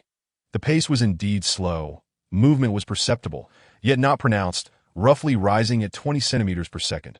Having taken over 6 hours to climb from the base to halfway up the mountain. Having traversed several circles, one could roughly estimate that the mountain's elevation was at least 5,000 meters, that if the peak was still 5,000 meters away, at a rate of 20 centimeters per second. It would take over 7 hours to reach the summit. The silver lining was that the elevator moved on its own, sparing them the effort of climbing. They simply needed to wait. The downside was the prolonged duration of waiting. If not asleep, one would likely grow impatient. Pu Ruoyan, sensing the lengthy ascent, leaned closer to Zhang Qian, smiling sweetly. "It will take quite a while to reach the summit. Will you simply wait here? We cannot afford to lower our guard just yet." Zhang Qian replied earnestly, emphasizing the need for vigilance. "You keep your guard, and I shall relax mine," she teased. "Please do not disrupt my focus. It could lead to complications. Focus requires practice, allow me to assist you in your training. Zhang Qian, still brimming with youthful vigor, found his resolve wavering. He needed further honing of his composure. As the elevator continued its ascent, a symphony of emotions began to unfold. 7 hours later, they reached their destination. Completing the trial task and departing this realm. This experience proved to be an unforgettable journey. You have completed the trial, receiving an A rating. Rewards include a pure water gourd, B-grade item, powerful water manipulation technique, A-grade skill, an increase of 3 to physical attributes, and an enhancement of 5 to all resistances. Your evolution rate has reached 2.2223, placing you 9th in the global ranking. You have earned 10 lottery chances. To avoid wasting time, automatic lottery drawing has been initiated. The lottery has concluded, and you have received 4 utterly mediocre items, 3 capacious garbage bags, 2 waste bins, and 1 noble waste bottle, A-grade item. The quality of this reward left much to be desired. The trash, bags, and bins were all useless clutter. However, the items and skills were quite commendable. Pure water gourd, B-grade item. Though it appears modest, it can contain 10 tons of water. Special effect. Any liquid placed within the gourd transforms into clean and sanitary pure water. A gourd that holds water, truly a worthy possession. This convenient water-holding item, palm-sized yet capable of containing 10 tons of liquid, with its special effect, was indeed impressive. Powerful water manipulation technique. A-grade skill. You can exert complete control over water within a 10-meter radius. The description seems rather unremarkable at all. Controlling water within a mere 10-meter radius hardly seems worthy of an A-grade skill. Zhang Qian pondered, somewhat perplexed. Yet he quickly realized that employing this skill was no simple feat, given that it was a powerful manipulation technique. He could potentially transform water into a high-pressure stream akin to a water gun, capable of slicing through hard materials. Cutting through flesh would likely be as effortless as slicing tofu. Moreover, since the human body comprises approximately 50 to 70 water, extracting the moisture from a person could easily render them a desiccated corpse. With this skill, within a distance of 10 meters, it is as if he reigns supreme in his domain, imposing constraints on anyone who dares to approach. Yet, this skill's influence extends even further, should his mental fortitude suffice. He could even command water to soar through the skies. However, a considerable amount of water is required, and one must also account for the issue of evaporation. The noble waste bottle, an A-class item. By directing the bottle's opening at a target and uttering the word waste, any target that responds audibly will be drawn into the bottle. Anything ensnared within the bottle will shrink to the size of a mung bean. The bottle has limited capacity, able to contain a maximum of 3 targets. If I call you waste, would you dare to respond? This waste bottle is indeed a treasure, though its limited capacity is a pity. Were it boundless, one would need not fear 1,000 troops. Zhang Qian stroked his abdominal muscles and murmured, I feel invincible. Who among others could possibly rival me? Yet he reminded himself not to be overly arrogant. There are always stronger opponents, and one must tread carefully to avoid unforeseen treachery. Survival is paramount. One must not be too ostentatious, lest the heavens teach a lesson in humility. Zhang Qian gazed at the trial space designated solely for him, his brow furrowing slightly. System, is it impossible for me to return to the real world? Currently, the planet you inhabit is locked down. Everyone has entered the trial space and cannot return to their original location. Then, do not inquire further. The relevant information has been transmitted to your mind. Please consult it independently. The path of evolution is now unstoppable. Every individual must undergo trials. Survival of the fittest. This is an essential process of evolution. Now that everyone has entered the trial space, there is no return to reality. Moreover, one cannot roam freely within the trial space. The public areas have yet to be opened, and functionalities such as trading systems, chat channels, team dungeon raids, and various leaderboards are temporarily unavailable. These features will only unlock as the collective evolution rate of all participants reaches a certain threshold. After each trial, there is a 10-hour buffer period. During this time, one may rest appropriately or continue the trials without pause, thus gaining an advantage over others. With no recreational activities currently available, resting equates to sleeping or perhaps engaging in self-entertainment. After glancing at his status panel, Zhang Qian decided against overexertion and promptly succumbed to slumber. Name: Zhang Qian UID. 123456666 evolution rate. 2.2223 global ranking. 9. Talent. Sickly affectionate guardian, solitary four-leaf clover, skills, powerful water manipulation, equipment, pure water gourd. Noble waste bottle, trash, various. That a rather unremarkable status panel that Zhang Qian closed his eyes. He swiftly fell into a dream. Upon entering the dreamscape, he beheld a spectral figure floating before him, gazing intently. Lin Xian? Surprised by the appearance of this deceased maiden, he pondered how she had manifested here. Was this ethereal form a ghost?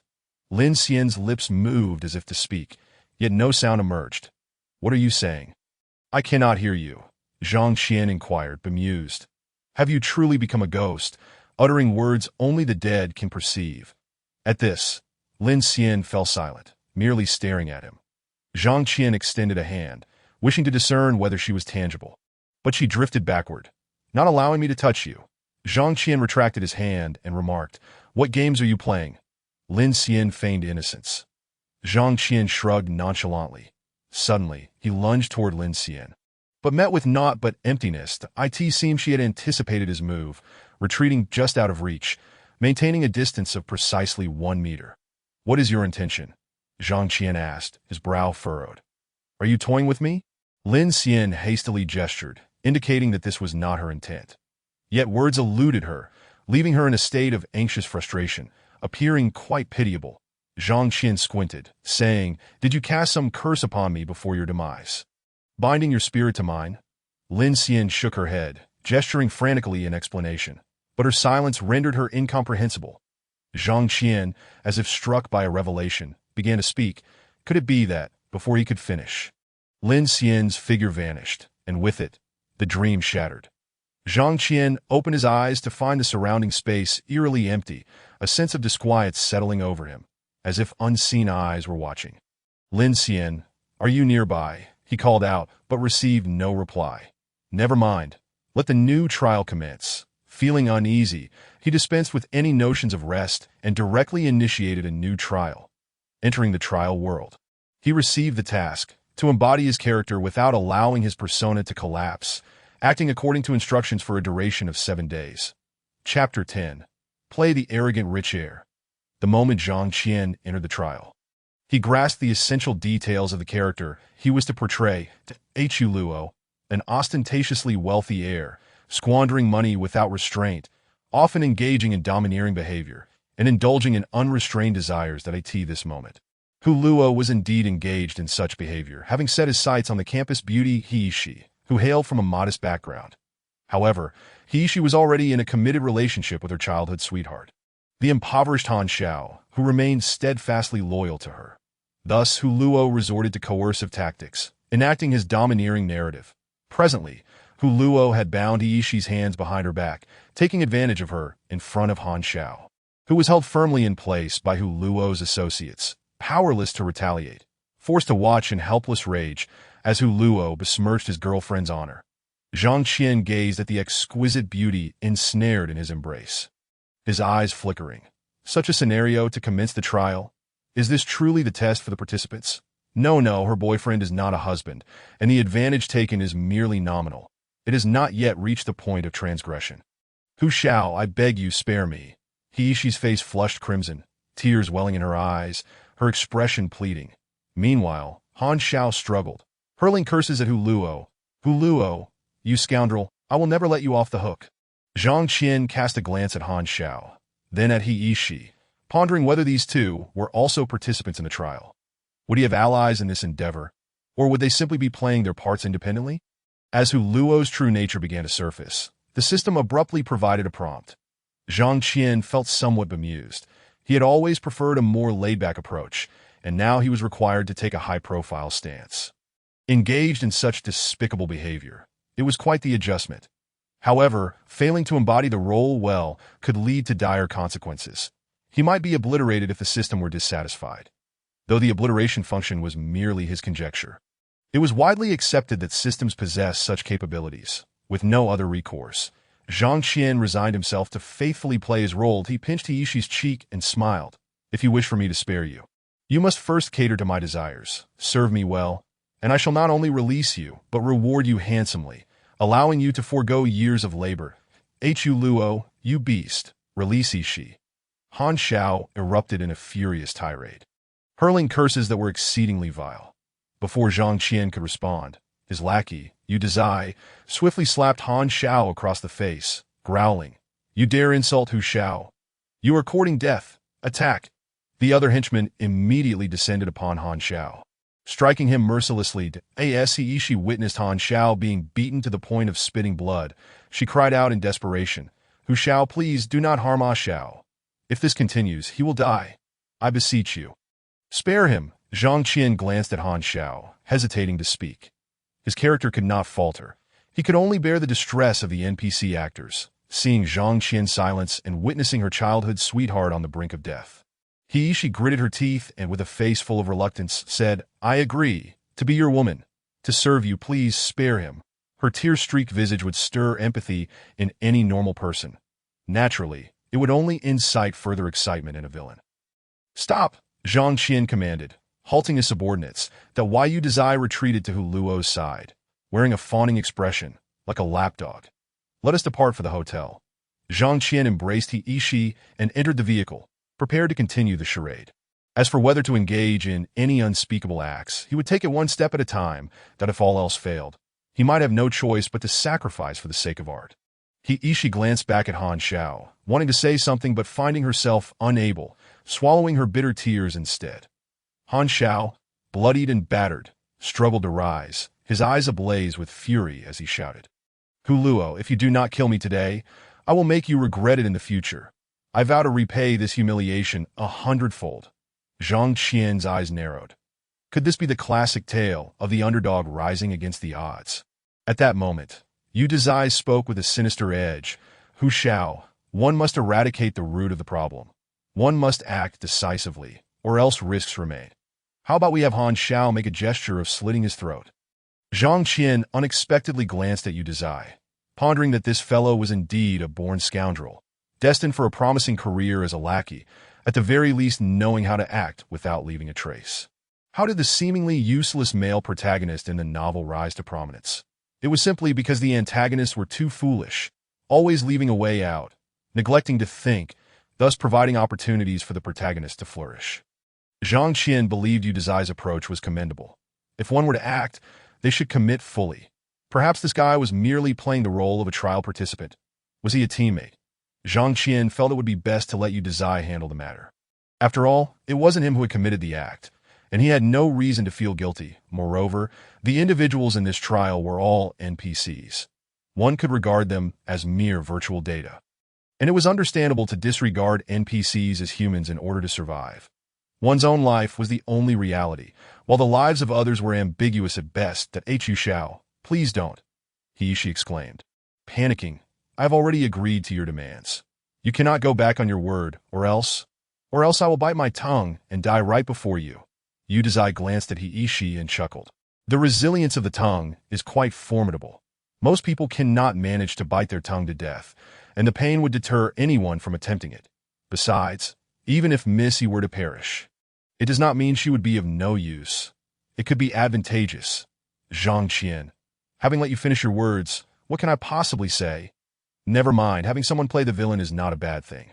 It allows him to slack off a bit. Ishi, feeling both embarrassed and anxious, tearfully implored, "Hu Xiao, I am willing to be your woman.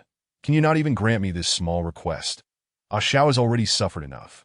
He poses no further threat to you. Why must you go to such extremes? Are you truly afraid of a mere insignificant character?" The last sentence was clearly a provocation. Ha! What a joke. Crushing him would be akin to squashing an ant. Why would I fear him?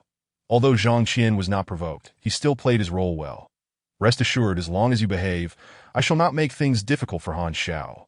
Seeing this, Yu Dezai ceased his persuasion, merely maintaining a stern expression as he addressed Ishi. "You ought to thank Hu Xiao promptly." Though Ishi felt immense grievance and sorrow within, she still murmured, "Thank you, Hu Xiao. You should be thanking me as well." Zhang Qian cast a few more glances at Yu Dezai, contemplating that this fellow certainly knew how to steal the spotlight. The probability of him being a trial participant seemed even higher. Yu Dezai, in turn, looked at Zhang Qian, his gaze evidently different from that of an ordinary person. Confirmed by their exchanged glances, this fellow was indeed playing the role of a trial participant. He probably also deduced Zhang Qian's identity. After all, the lackey had taken center stage, and Zhang Qian had shown no reaction. If he were not a trial participant, what else could he be? Zhang Qian withdrew his gaze, returning it to the stunning Hiishi. Pondering whether this girl, too, possessed the awareness of sacrifice as a trial participant. Chapter 11. The Judgment Execution. Ugh, a headache. Zhang Qian opened his eyes, his expression somewhat dazed, upon discovering himself bound to a chair in a room. He momentarily failed to comprehend the situation. What is this? Could it be that everything prior was merely a dream? Zhang Qian recalled that yesterday, or perhaps it was yesterday, he diligently played his role, somewhat begrudgingly sacrificing for the sake of art, and without a doubt, he had claimed Iishi's first time. This body might simply be borrowed from someone else, within a mere 2.5 hours. He had exhausted himself and collapsed in a sleep. Awakening now, he found himself in this predicament. Could it be that the useless Han Xiao had risen to prominence in just one day? Zhang Qian mused. Bound here, he remained utterly oblivious, assuming it was a sudden transition orchestrated by the system. Otherwise, who possessed the capability to ensnare him? Were his bodyguards truly so inept? Zhang Qian scanned his surroundings, noticing a camera above him and a computer adjacent, which was still operational. The computer displayed a live stream, showcasing the very image of Zhang Qian bound. In the lower left corner, a small window displayed a masked figure. Above the live stream, a prominent title read, "The Judge of Justice. Executing the guilty online. Greetings, everyone. I am the Judge of Justice." The masked figure noticed Zhang Qian had awakened. It spoke in a mechanical, electronic tone. The Judge of Justice. It is my duty to uphold righteousness, purging the detritus of humanity. Some individuals, relying on their wealth and power, commit heinous acts yet evade punishment. Such is intolerable to me. Today, I shall judge the guilty and ensure they receive their due punishment. Zhang Qian, has he become the guilty one to be judged? As the masked figure's words concluded, the live stream's comment section erupted with activity. Wow, isn't that the infamous rich second generation? Hu Luo? I know that bastard. He often resorts to violence at the slightest provocation, leaving some crippled and others permanently disabled. Yet he merely pays a pittance and escapes unscathed. How outrageous, indeed. He even forcibly takes women. Who knows how many girls he has violated? He deserves to die. Execute this scoundrel. Execute him. X11451. For the commoners were filled with righteous indignation, vehemently condemning Hu Luo. Zhang Qian. What evil deeds has Hu Luo committed that pertain to me? Zhang Qian, he was merely here to play a role, not to embody a true villain. Last night, he had acted out of necessity. It was not his fault. After all, his father was a well-known entrepreneur on the rich list. Could he truly be judged? Surely this wasn't part of an act. Some netizens raised doubts. Perhaps this is an AI-generated video, all fabricated. Indeed, this background looks too fake. The people seem artificial. Hu Luo, that scoundrel, wouldn't be so easily captured. As the masked figure noticed the doubts in the comments, he cleared his throat and stated, "In light of the skepticism surrounding this trial, I shall first execute the deserving lackey, Yu Dezai, to demonstrate my determination in this judgment." With that, the live stream shifted, revealing Yu Dezai bound on screen. Thus, the first trial begins. The masked figure intoned solemnly. Before long, a gruesome scene unfolded on the computer screen. An executioner's blade fell upon Yu Dezai's head, severing him at once, blood splattering everywhere. Zhang Qian, the trial participant he had just confirmed, met such an untimely end. Ugh, it seems that playing one's role does not guarantee safety. One must also guard against NPC retaliation. Yet some NPCs appear to be inescapable, manifesting unexpectedly. Witnessing this shocking scene, the live stream's comment section surged with activity once more. WTF? Is this for real? Incredible. They can actually air this. The backing must be solid. In my opinion, this appears to be a dummy with blood plasma. It doesn't seem very realistic. The movements look quite natural. It shouldn't be an AI-generated video. That's hard to say. Perhaps it's special effects? On the internet, truth and falsehood intertwine. Amidst such a bloody spectacle, skepticism naturally arose. Furthermore, the scale of this event, coupled with the fact that the live stream had not been taken down, raised further doubts. However, while some questioned the authenticity, many believed it to be genuine and had already begun to report it. Law enforcement had commenced operations. All right, the first trial has concluded. We shall now commence the second. The masked figure's voice echoed once more, the live stream returning to Zhang Qian. Given Hu Luo's transgressions against justice, I have decided to involve everyone, allowing you all to partake in the judgment. I will initiate a vote online. Should the number of votes reach 100,000, I shall execute him. Now, it is your time to judge.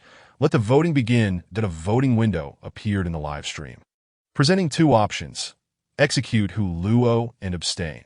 There were no opposing votes. That as soon as the voting window appeared, it incited a frenzy of participation.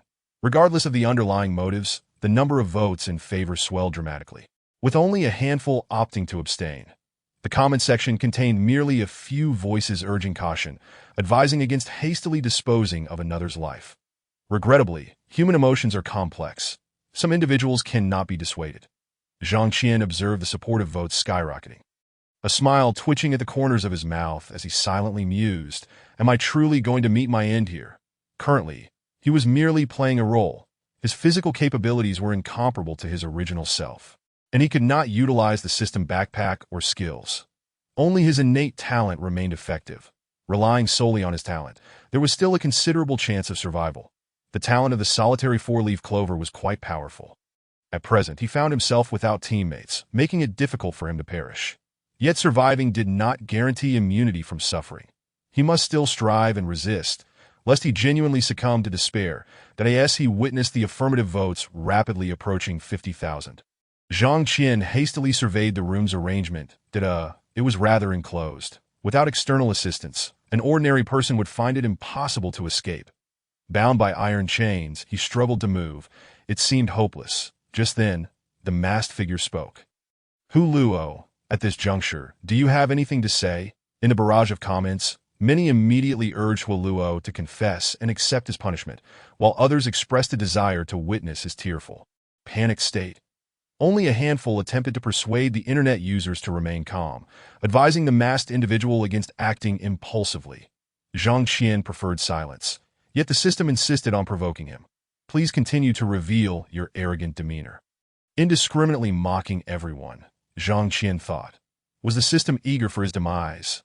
He exhaled, steadying his mindset before declaring loudly, "Forgive my bluntness, but all of you in the live stream are nothing but scum. Those who voted against me. Mark my words, I will hunt you down one by one and make you pay." To the masked figure, he warned, "If I discover your identity, I will ensure you suffer a fate worse than death." This proclamation immediately incited outrage, with a flood of insults appearing in the comments. Meanwhile, the votes in favor surged to 90,000. At this rate, reaching 100,000 would take mere minutes, perhaps only 2 or 3. Unrepentant and deserving of death. The masked figure's chilling voice echoed as he prepared to press the execution button. Chapter 12. Just escaped the tiger's den, only to enter the wolf's lair. The number of votes continued to rise, swiftly approaching 99,000 with less than 1,000 votes remaining for execution. Suddenly, the door burst open with a loud bang. That a tall beauty appeared in the doorway. Zhang Qian glanced over and saw the two characters Sun Jiao atop her head. Likely her name. Gazing at the alluring yet unsettling presence of this sickly sweet beauty, he thought perhaps she was his savior. Both of his talents had activated simultaneously. The masked figure on the computer screen, sensing the sudden turn of events, promptly pressed the execution button. The guillotine descended rapidly. In a flash, Sun Jiao dashed forward, seizing the chain attached to the guillotine. What is happening? A beautiful savior. No, a beautiful rescue for a bear.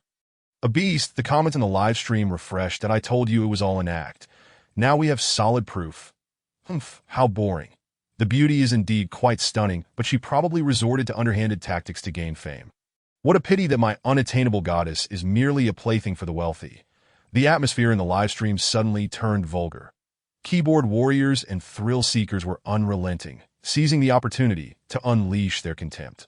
Sun Jiao proved to be formidable, forcefully bringing down the guillotine before swiftly turning to sever the iron chains binding Zhang Qian. With a sharp crack, one segment of the chain was cleaved. The viewers erupted in comments, speculating that both the chains and the guillotine were made of plastic. Indeed, it was all staged. Zhang Qian, removing the chains from his body, exclaimed, "You have saved me. I shall reward you handsomely." However, before he could finish, Sun Jiao yanked him up, wordlessly dragging him towards the exit. Zhang Qian sensed the urgency and refrained from further conversation. Whatever needed to be said could wait until they were outside.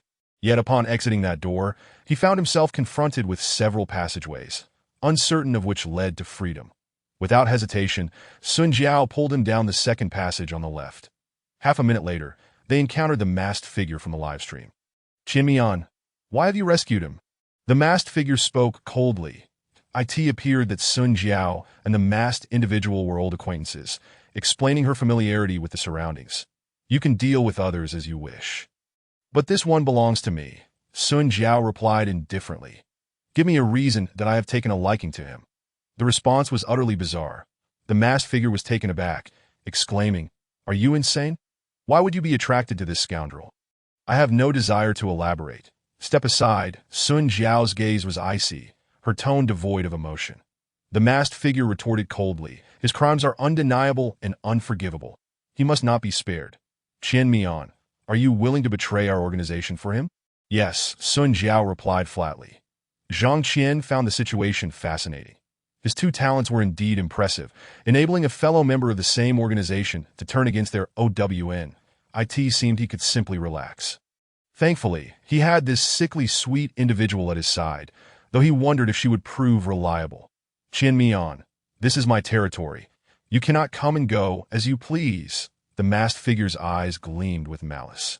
"Since you have chosen to betray us for Huoluo, I will eliminate you first." With that, he lunged forward, and I'll hold him off. "You escape," Sun Jiao declared before charging at the masked figure. The two engaged in combat. Their clash fierce and relentless. Zhang Qian could tell they were both skilled fighters, their movements rapid and powerful, as if they were operating at 5 times speed. Leaving the onlookers bewildered, he decided not to linger and hurriedly made his escape, hoping to avoid being caught in the crossfire. This place truly resembled a labyrinth, with numerous branching paths, leaving him uncertain of the way out. Zhang Qian chose a random path, relying on luck to find his way. "Is anyone there? Help!" A cry for help echoed from a nearby passage, accompanied by the sound of someone banging on a door. There were still many rooms here, but whether the occupants were friend or foe remained unclear. Zhang Qian had no intention of investigating. He was struggling to ensure his own safety, let alone concern himself with others.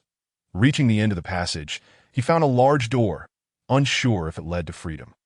As he approached to examine it, he noticed an electronic lock requiring a password to open. "Not this again. I'm at my wit's end," he muttered, searching his person for clues. Unsurprisingly, he found nothing. After all, this trial was not an escape room game, but rather a role-playing game, adhering to logic and reason, without conveniently presenting clues. Suddenly, inspiration struck him, and he randomly pressed a series of numbers on the keypad. Ding, password correct. The electronic door chimed and swung open. Zhang Qian thought, a salute to the talent of the lonely 4-leaf clover. Even random presses yield success. However, upon stepping through the door, he did not emerge outside but entered a considerably larger room. The air was thick with the scent of cooking oil, revealing it to be a kitchen. As he stepped inside, he noticed that one side was indeed a kitchen, while the other appeared to be a prison cell. A mushroom-headed man in a white coat was busy preparing food, while a delicate little girl sat at a dining table, swinging her small legs and observing the dishes with a peculiar expression. In the prison cell, several individuals were confined, 5 in total, 4 men and 1 woman, each shackled with handcuffs and leg irons. What caught Zhang Qian's attention was that none of them had names displayed above their heads, leaving him to wonder if they were inconsequential characters.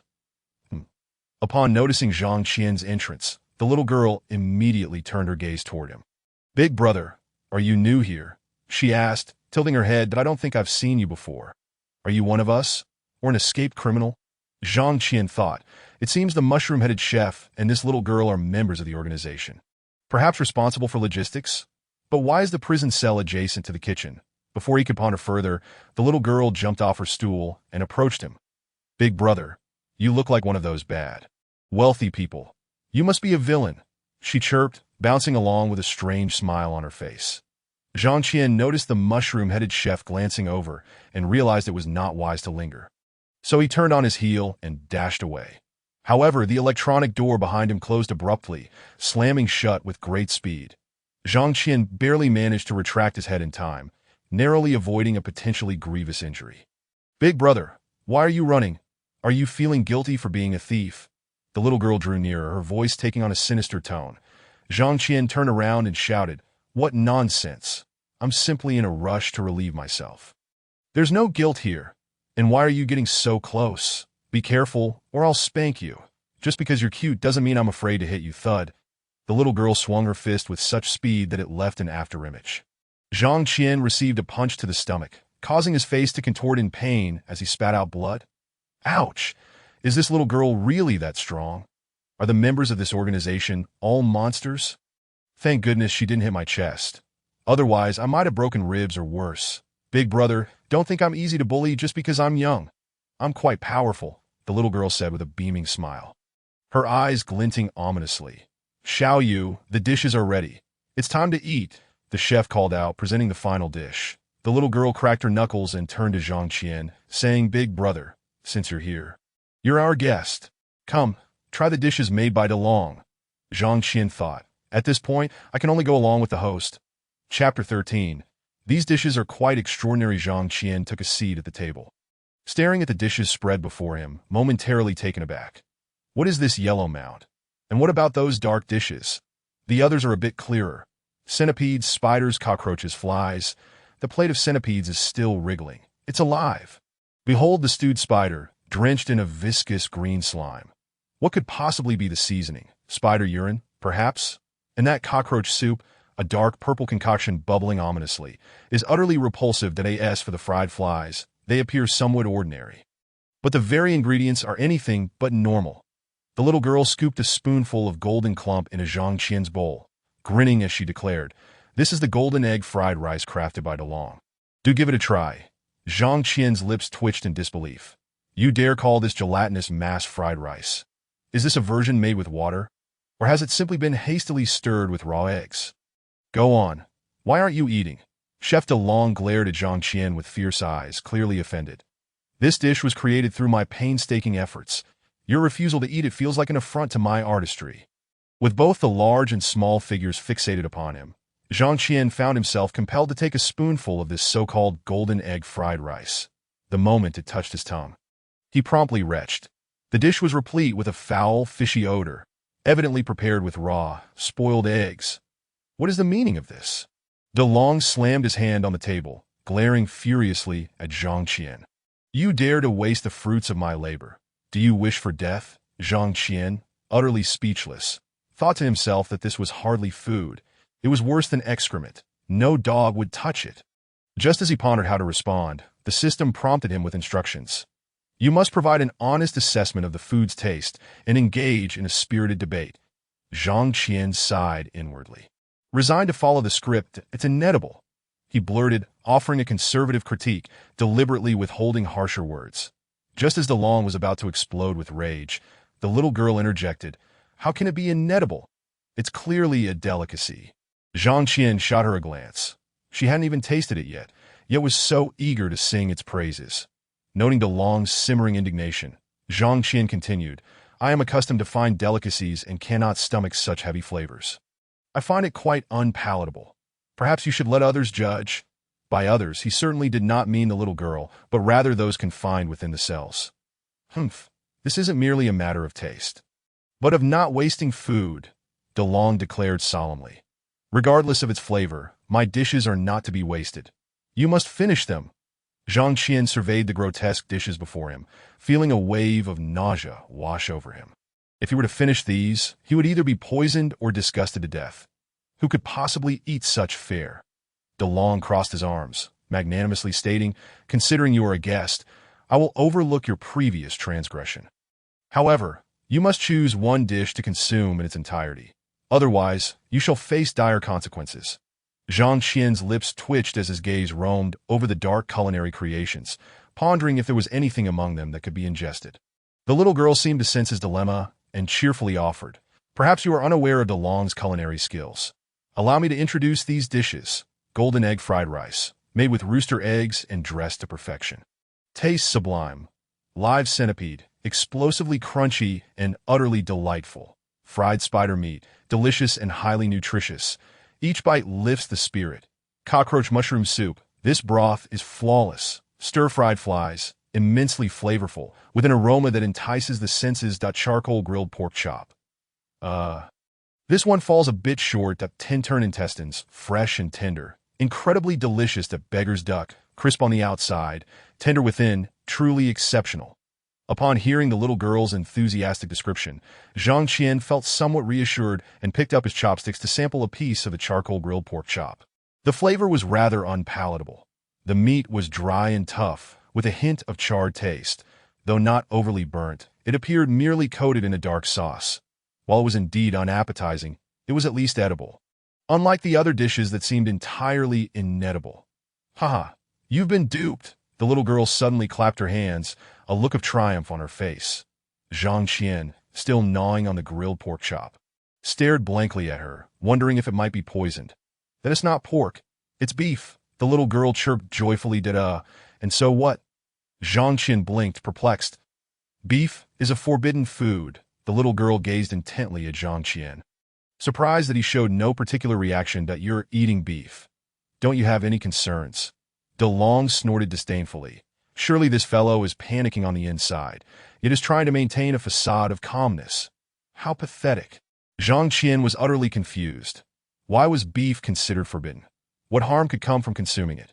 Would he perish? Or be cursed? He stared at the beefsteak in his hand, uncertain whether to eat it or not. He couldn't inquire further about why beef was forbidden. If this was common knowledge in this world and he remained ignorant, it would expose his identity as an outsider.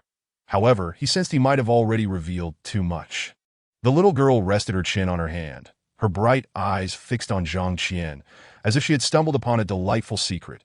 Zhang Qian immediately thought that he could not allow his persona to crumble. Should he consider silencing her? Yet he seemed lacking in the capacity to do so. The grilled beefsteak is yours to keep. The remaining food should be fed to the other scoundrels. DeLong carried the dark dishes toward the cells to serve the imprisoned souls that he wouldn't even eat his own concoctions. Indeed, not even a dog would touch them. Yet he would serve them to the incarcerated criminals. Ugh! A young girl in the cell, upon seeing the grotesque dishes, retched before even tasting them. How dare you vomit here?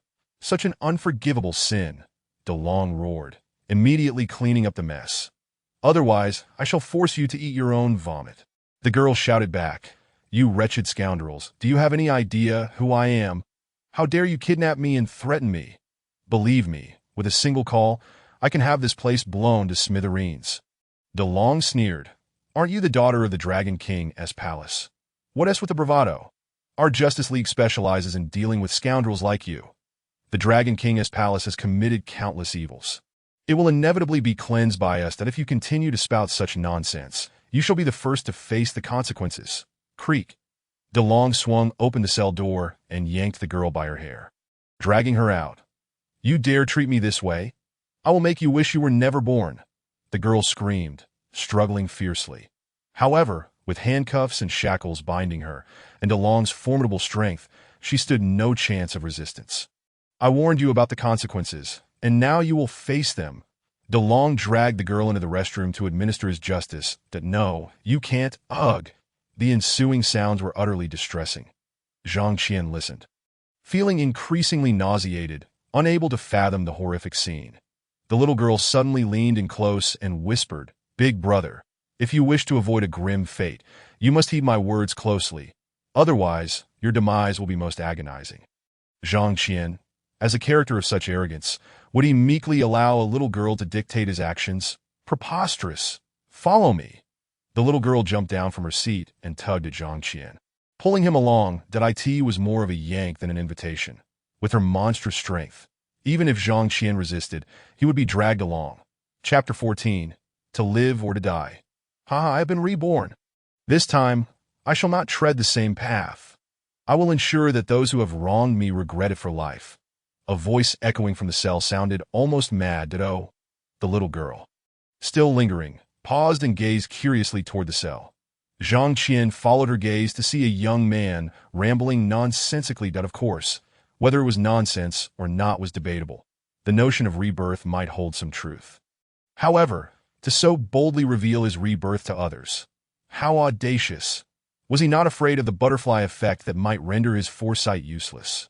Furthermore, if rebirth occurred in an endless array of parallel timelines, without adhering to the original trajectory of life, then rebirth might not alter the outcome, and the future could very well worsen. In a world where one could not attain enlightenment, perhaps others would dismiss rebirth as mere madness. But in the current world, such a proposition was far from certain. Upon noticing that everyone was staring at him, the young man realized he had let his excitement get the better of him. His expression stiffened briefly before he laughed awkwardly. "Ahaha, my wife has just given birth, and I am overjoyed." A rather rotund man chimed in. "How do you know your wife has given birth? Do you possess some sort of perception ability?" The young man replied with a serious face, "My wife gave birth yesterday. Am I not allowed to be happy now?" The others quickly lost interest. Whether someone was reborn or not was of no concern to them. The little girl released Zhang Qian and approached the young man, her voice low and mysterious. "You have been reborn. Predict your fate. Will you be beaten to death or poisoned?" At that moment, Chef DeLong emerged from the restroom, casting a sinister glare at the young man. The young man was about to retort, but recalling the girl's fate, he dared not act arrogantly. Instead, he forced a laugh. "Big brother, little lady, I see my errors now. I shall deeply repent and never commit wrongs again. Please spare me." The little girl turned to DeLong, asking, "What crime did he commit?" DeLong replied, "Failing to save a life, spreading rumors, and insulting others indiscriminately." The young man immediately exclaimed, "Indeed, my offenses are not grave. Surely they do not warrant a death sentence. As long as I amend my ways, all shall be well." DeLang pointed at the young man and retorted, "Are you aware of the extent of your mistakes and the lives they have cost? You witnessed someone drowning, and instead of rescuing them, you foolishly persuaded an inexperienced person to jump in, resulting in both their deaths. Furthermore, your slander has tarnished the reputations of several families, leading to their ruin and despair. As for your insults, the person you mocked could not bear the humiliation, descended into depression, and ultimately took their own life. Your actions have harmed at least 20 individuals. Do you still consider your crimes trivial?" The young man shouted back, "Regardless, my actions were not malevolent. I did not break any laws during the process. It was their own shortcomings that led to this. So why should I be blamed?" DeLang, with a stern countenance, replied, "It seems you remain unrepentant. In that case, I shall wait. I realize my mistakes. I acknowledge my wrongs." The young man quickly conceded, "It is all my fault that I am willing to atone and apologize to the victims, but if I do not earn their forgiveness, I shall seek redemption until my last breath." "Is that acceptable?" DeLang remained silent, turning to glance at the little girl, seemingly seeking her opinion. The little girl, with a glint in her eye, smiled and said, "Then you all should judge whether he deserves to die. Think carefully before you respond, as your own judgments will also be at stake." The other three in the cell exchanged glances, momentarily at a loss for words. The young man hastily added, "You must consider carefully. If I am punished for such a minor offense, what fate awaits you for your greater crimes?" The previously rotund man interjected, "I merely frequent massage parlors. I have never caused anyone's death. My sins are far lighter than yours." Another bald man chimed in, "I am but a swindler, at worst deceiving others out of material possessions. I have never taken a life." The last man, bespectacled and silent, remained quiet, whether due to his naturally reticent nature or the weight of his own transgressions. One could not tell so. "What are your answers?" the little girl inquired nonchalantly. The rotund man declared, "I believe he deserves death. It is prudent to appease those in power first." The bald man stated, "I abstain from voting. I reserve my opinion." The bespectacled man continued to remain silent, his gaze growing increasingly icy. "You should be the one to die, you fat fool." The young man retorted angrily at the rotund man. "We were both captured together, indicating you are no saint. Your crimes must be greater than mine. If I perish, you shall not escape either. Enough with the bickering. What purpose does it serve? Fighting is what matters." The little girl coldly interjected, "Finish the meal DeLang prepared, and then you shall settle your fates. Those who survive may leave to seek atonement, while the deceased shall deserve their fate in hell." Being brought here clearly indicates a significant wrongdoing. All of you deserve to be punished. Take that rotund man, for instance, who seeks out therapists and targets the young and vulnerable, while he has not caused any deaths. He employs torturous methods that have a profoundly negative impact, ruining the future of many promising individuals. And that bald man, who not only deceives but specifically preys on the weak, engages in scams for money, food, and even human trafficking. As for the bespectacled man, he has orchestrated numerous crimes, but has evaded legal repercussions due to his meticulous cover-ups, leaving no evidence behind. All of these individuals are sinners, yet they roam free. Thus, the Justice League must enact their own form of justice. That Delang delivered the food, stating coldly, "Consume your meal first, then you may duel. Only the survivor may leave this place." Do you understand? The group glanced at the unappetizing food, exchanging worried looks. Eating that would likely poison them, they had no strength left to fight. Thus, they all refused to eat and immediately engaged in a brawl. Faced with the dire threat to their lives, none held back, and a fierce fight ensued. Delang banged on the cell door, bellowing, "Are you deaf? I told you to finish your meal before fighting. Did you not hear me?" The young man quickly halted his combat. However, the others continued their assault, unleashing a flurry of blows upon him. An accidental strike from a handcuff left the young man's head bloodied. Only then did they cease, stepping back to assess one another. The little girl glanced at the young man, disdain evident in her expression. A reincarnated soul. And this is all you are. With that, she disregarded the situation and continued to pull Zhang Qian along. Preparing for further mischief. That moment, the electronic door swung open, and Sun Jiao entered. "Sister Sun, what brings you here?" the little girl asked, tilting her head in confusion.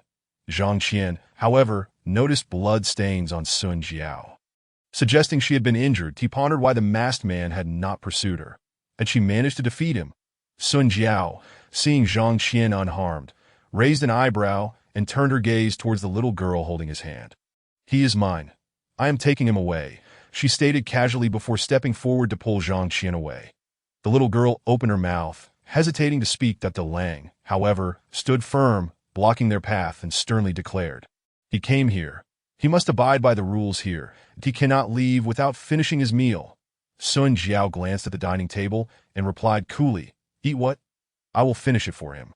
Chapter 15. The monkey comes for help. I will finish it for him. Sun Jiao's words were not mere rhetoric. She promptly approached the dining table and began devouring the steak. "Sister Sun, that is beef," the little girl cautioned from behind. Sun Jiao appeared oblivious, swiftly consuming the steak in a matter of moments. "Is that sufficient?" she inquired, not waiting for a response as she pulled Zhang Qian along to leave. Delang watched Sun Jiao's retreating figure and muttered, "She bears the blood of a judge. What is going on? I will go check." "You handle things here," the little girl remarked before swiftly following Sun Jiao. This time, Sun Jiao encountered no further obstacles and, after winding her way through, finally emerged outside. "Continue walking in this direction without looking back. After about 3 hours, you will reach a small town that I still have organizational matters to attend to. So once I am finished, I will come find you," Sun Jiao instructed Zhang Qian before turning back. Zhang Qian, watching her retreating form, declared, "You saved me. I will surely repay you. From now on, I will take care of you." Sun Jiao responded, though her reaction was minimal. After she vanished from sight, Zhang Qian hurriedly departed. This area was quite remote, sparsely populated, and filled with dense foliage, providing ample concealment. "I am so hungry. How long have I been confined?" Zhang Qian mused, glancing at the sky. The sun blazed overhead, scorching and indicating that it was already afternoon. Thud. As Zhang Qian rested beneath a tree, something struck him on the head. What was that? An apple. He looked down to find a large banana had fallen. There were no banana trees in the vicinity. How peculiar that a banana would drop here. Looking up, he spotted a monkey standing on a nearby branch, beckoning him with its finger. It. Try to lure me? Zhang Qian found it difficult to describe the scene, yet it seemed quite plausible. His current solitary four-leaf clover ability might be in effect. This could indeed be a fortuitous encounter. He picked up the banana, ready to satisfy his hunger, but was struck again.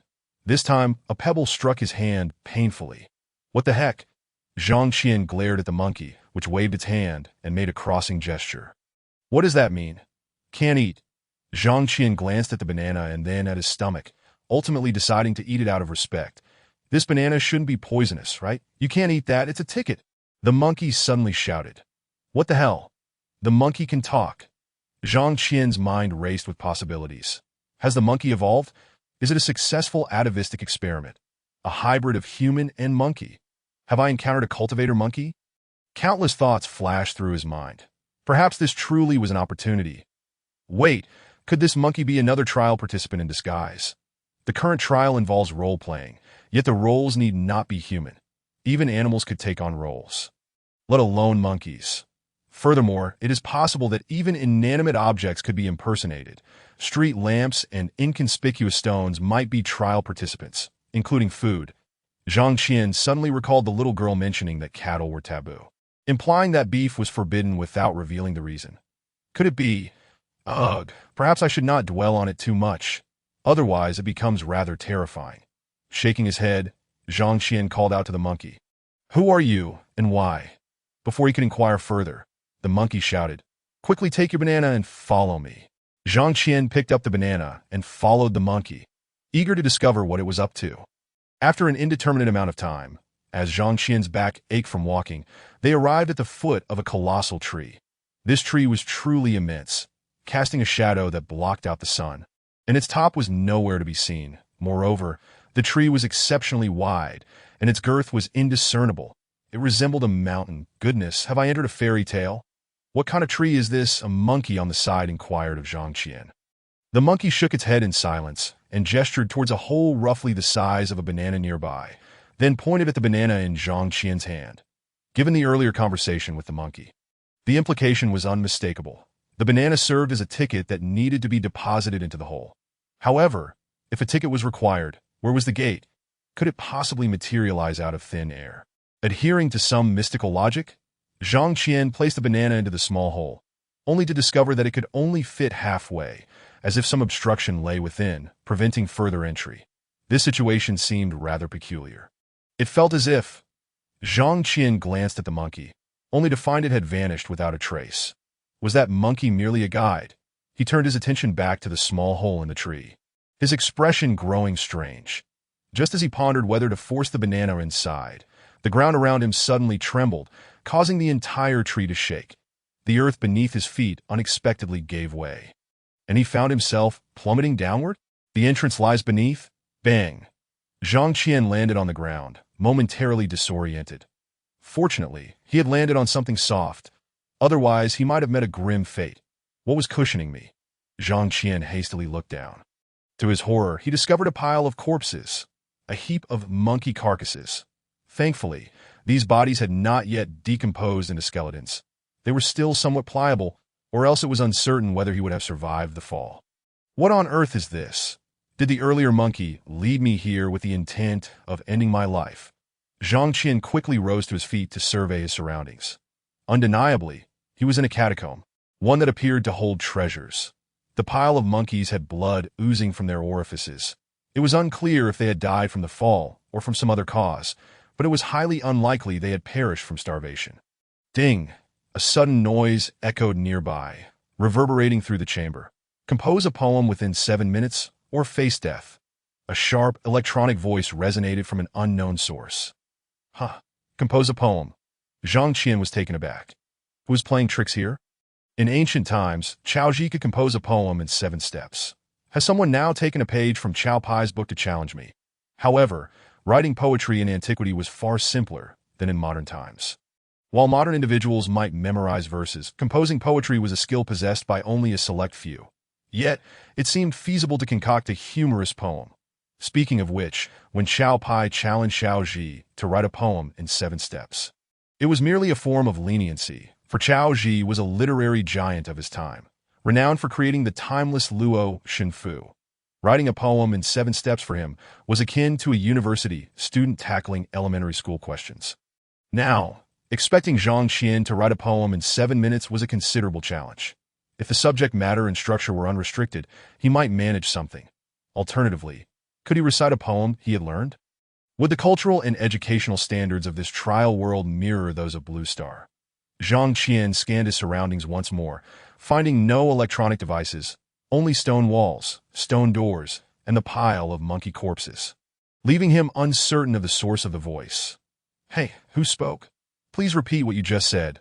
I didn't catch that," Zhang Qian tentatively called out, closely observing the changes around him. "This poem is unsatisfactory. Please revise it. Should it remain inadequate, you shall perish." The electronic voice emanated from behind the stone door. "Zhang Qian, is this an artificial intelligence that cannot differentiate between ordinary speech and poetry? It appears that there is no room for idle chatter. This is a no-nonsense examination, and answering off-topic could lead to dire consequences." Chapter 16. Preparing to return home as time trickled away during Zhang Qian's contemplation. He mused that if he disregarded the nuances of poetic imagery, composing a poem might not be overly difficult. For instance, the line "a grain of millet sown in spring yields a harvest of 10,000 seeds in autumn" seemed quite straightforward. Akin to couplets, "Likewise, quiet night thoughts is simple and comprehensible. The light before my bed is like frost on the ground. I raise my head to gaze at the bright moon, and lower it to think of my hometown." Another example is, "By the wall, several branches of plum bloom, braving the cold all alone." Some poems read merely as descriptions, lacking rhyme altogether. For instance, "Beside my ink-washing pool stands a tree. Blooming flowers leave faint traces of ink. I desire not others to praise my colors, but seek only the pure fragrance to fill the universe, that if one were merely to imitate these, even elementary school students could manage. Yet, if one were to adhere to tonal patterns, that would complicate matters." As the deadline loomed, Zhang Qian began to casually compose a poem. Playful monkeys with sweet bananas, the towering trees reach for the clouds. The path ahead is shrouded in mist. When shall I rise to the heavens? His limited talent allowed for only a hasty attempt. After waiting a few seconds, the stone door before him swung open automatically. It seemed his poem barely passed muster. Stepping through the stone door, he was greeted by the sight of an enormous stone monkey. It was a stone statue of a monkey, towering at least 10 meters high, with a fierce and grotesque expression. Apart from the stone monkey, the only other object nearby was a small golden toothpick. Was this the three Zhang stone monkey and the golden toothpick of good fortune? What a bizarre combination. This is not mere improvisation, nor is it fanciful embellishment. Zhang Qian pushed against the stone monkey, but could not budge it. It was evidently not made of plastic. He then examined the golden toothpick and gleaned a bit of information. Golden needle of good fortune. A hidden item, the effects of which remain unknown. It seemed there were still restrictions, preventing him from obtaining further information. Zhang Qian tucked the toothpick away in a concealed spot on his person and, casting one last glance at the stone monkey, proceeded up the staircase ahead. The stairs led upward, and upon reaching the top, a mechanism activated, revealing the sky. Had he returned to the surface so soon? Was the trial truly that simple, with only a single challenge? Was this a break from convention? As soon as Zhang Qian emerged to the ground, a figure leapt towards him. Instinctively, he sidestepped to avoid it. "Well, did you find anything?" The figure spoke. It was the monkey that had previously lured him. "Nothing." Zhang Qian waved his hand dismissively. All that lay below were deceased monkeys and the stone monkey. The monkey scratched its head and replied, "This doesn't seem right. There should be." The sentence trailed off, clearly withholding information. Zhang Qian furrowed his brow and seized the monkey by the throat, exclaiming in anger, "Do you realize you nearly got me killed? You led me here without a single warning, causing me to fall into a pit. Had I not been lucky, I would have been done for. If you don't provide me with an explanation, I'll strangle you." The monkey's expression shifted, and it clenched its fist before quickly relaxing. "I'm sorry, as a monkey, I'm bound by limitations and cannot say too much, or else I will face punishment." The monkey spoke pitiably, adopting a look of grievance. Unfortunately, this monkey was far from the handsome Monkey King. In human terms, it was quite an unattractive creature, evoking a sense of revulsion. Zhang Qian regarded the creature, contemplating whether to slay it for sustenance. That he was famished. Without food, he would lack the strength to continue his journey. In times of desperation, one might even consider consuming wild protected species, let alone a mere monkey. Of course, this presupposed he could overpower a panda. As for the foul monkey, he should be able to handle it. Though he was uncertain about the edibility of its flesh, parasitic concerns, and toxins. However, surely monkey brains could not harbor too many pathogens, right? Yet what was the explanation for its ability to speak? Had it evolved? Or was it perhaps a spirit? The foul monkey seemed to perceive Zhang Qian's unsettling gaze, promptly shaking off his grip and delivering a swift kick to his abdomen, using the momentum to retreat and distance itself from Zhang Qian. Hiss! Zhang Qian rubbed his stomach, his lips twitching slightly, that he had only just recovered from the punch delivered by the little girl, and now he had been kicked again, which was quite vexing. Your gaze seems off.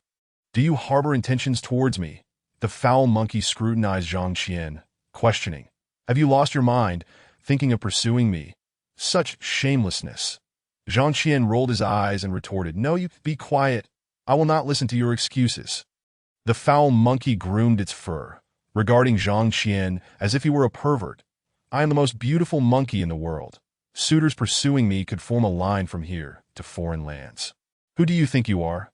Zhang Qian. This monkey is excessively narcissistic, that it appears it cannot be consumed, lest I become foolish. Neuroscience. Zhang Qian muttered dismissively, ignoring it and turning to leave. Why argue with a monkey? He should hasten to return home and indulge in a life of luxury. The extravagant lifestyle of a wealthy heir should not be squandered. The foul monkey groomed its fur once more, silently watching as Zhang Qian departed. After he had walked far enough away, it promptly descended into the open underground passage. Not long after, a shrill cry echoed from below. Help! Yet no response came. Zhang Qian had long since moved on. The underground cave now housed another monkey corpse. As Zhang Qian felt stars swimming before his eyes, he finally glimpsed a village. Phew, I am utterly exhausted. Surely, I can beg for a drink here. Zhang Qian approached the village entrance, preparing to solicit alms that he had no choice. He was penniless and could only beg for scraps. However, a sign at the village entrance caught his attention that it read, Men and dogs are not allowed entry. Zhang Qian tilted his head, utterly perplexed. What is the meaning of this village? Why are men and dogs barred from entering? Could it be a village of daughters? As Zhang Qian pondered whether to disguise himself as a woman to infiltrate, a deep rumble unexpectedly echoed from the sky. He looked up to see several helicopters descending from above. At last, I have found you. Huluo, that a young girl emerged from one of the helicopters, directly addressing Zhang Qian's character. Zhang Qian stared at her, noticing the name Hulingi emblazoned above her head. This name carried significance. It bore the same surname as the character he portrayed. Could she be Huluo's sister? Yet how could a sister so casually call her brother by name? Perhaps she was an elder sister. The girl appeared younger and shorter, but that did not necessarily imply she was of a lesser age. She could even be Huluo's mother. No, that was implausible. Mothers did not share the same surname as their children, especially not in the land of the rising sun. Huluo. Have you lost your wits? Hulingi poked Zhang Qian's forehead, her expression one of skepticism. You haven't had your head chopped off and reattached, have you, rendering you a fool? Zhang Qian clutched his head and replied, Ouch, my head hurts. I can't remember anything to avoid revealing his role. Feigning amnesia seemed the most prudent course of action. Hulingi furrowed her brow, circling Zhang Qian a few times before suddenly asking, What is 1 plus 1? Zhang Qian was taken aback. Oh, are you jesting? Amnesia does not equate to foolishness. Why would you pose such a simplistic question? Chapter 17. Elimination of the fool, bring him in. Bind him. Upon seeing Zhang Qian in a daze, Hulingi immediately instructed her subordinates to restrain him. Hey, what do you think you're doing? Zhang Qian could not help but protest. Hulingi pointed to herself and inquired, Do you recognize who I am? Zhang Qian maintained his pretense of amnesia. I've forgotten many things. I can't recall, but you seem familiar, perhaps a relative. Ha! Hulingi said no more, waving her hand for her men to take Zhang Qian aboard the helicopter. Before joining them herself, Helicopter 1 returned. The rest of you, proceed. Blow up the Justice League's base. The remaining helicopters surged toward the base, preparing to wreak havoc. Zhang Qian was taken to the hospital, where he underwent examinations to check for injuries and to determine if water had entered his brain. In a room, Hulingi glanced at her phone while asking, What comes after odd changes? Even remains the same. There were 3 bound individuals in the room, 2 men and 1 woman, each displaying a peculiar demeanor. Upon hearing Hulingi's question, one of the men quietly responded, Symbols look at quadrants. Hulingi waved her hand dismissively. Take him out and bury him. Wait, why? the man shouted, but no one paid him any mind as he was dragged away. Hu Lingyi swiped her phone and asked, "What comes after hoeing rice under the midday sun?"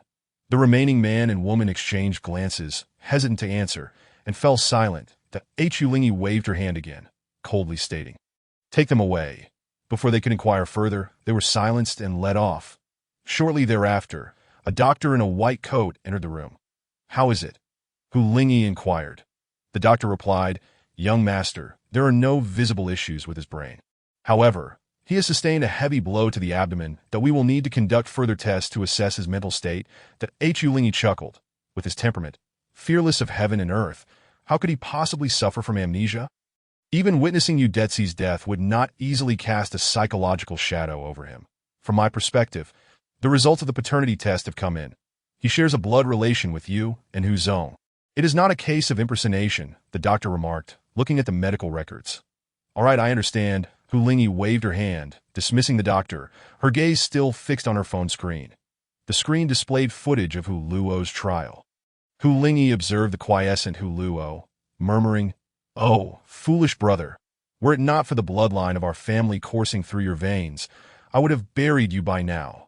However, even if I grant you reprieve, you may not escape calamity." After Hu Luo had his fill, he glanced at the throng of relatives surrounding him, feeling somewhat uneasy. "Are these all family and friends?" "Second brother, I heard you've had water enter your brain, leading to amnesia." A bearded man spoke first. Another young man named Hu Shuatao added, "It's not just water in the brain that causes amnesia. Perhaps it was a door slamming on him, or a kick from a donkey." "That is not right." The doctor said his brain was fine, with no signs of injury. A girl named Hu Yu interjected, "I suspect he was drugged, which has muddled his mind. He may not even remember whether he is male or female." Zhang Qian, "It's merely amnesia, not a return to infancy. How could one forget their gender?" "Second brother, let us go play Elimination of the Fool. It's a game we used to enjoy, perhaps while playing. You will recall past events," Hu Shuatao proposed. "Humph, how boring. I shan't accompany you," Hu Yu declared, teasing Zhang Qian before departing. "Little sister wants to play, but we will." "Let us go," Hu Shuatao insisted, dragging Zhang Qian along. Disregarding his protests, "I have a compulsion for cleanliness. I can't stand fools, idiots, or lunatics, and upon encountering them, I wish for their disappearance." Hu Shuao seated Zhang Qian in front of a large screen displaying various scenes. The screen was divided into 6 segments, each containing a person donning a clown mask, each trapped within a glass enclosure, resembling turtles in a jar, at the mercy of others. Before them lay a blank tablet. Its purpose unknown. "Second brother, do you remember how to play?" Hu Shuatao inquired. Zhang Qian surveyed the arrangement on the screen and tentatively suggested, "Is it a quiz game?" "Close enough. We pose questions for them to answer. A wrong answer results in punishment, while a correct one spares their lives," Hu Shuatao casually explained. Zhang Qian, "It sounded perilous, as one could easily lose their life." Thankfully, he was on the side of the examiners. "Second brother, as per tradition, you may pose the first question," Hu Shuatao encouraged, his gaze fixed on Zhang Qian's face.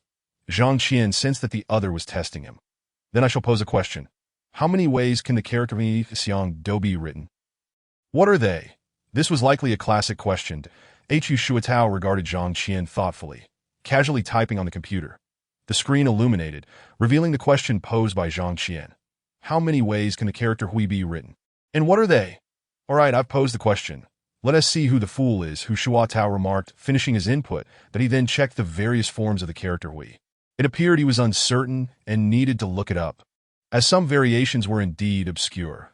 Zhang Qian observed the individuals on the screen, refraining from further comment. In a room, a man wearing a clown mask stared at the words on the tablet with an air of indifference. His name was Wu Yong, a trial participant. After the first round of trials, he had allocated all his attribute points to intelligence, fearing the presence of incompetent teammates to his surprise after enhancing his intelligence.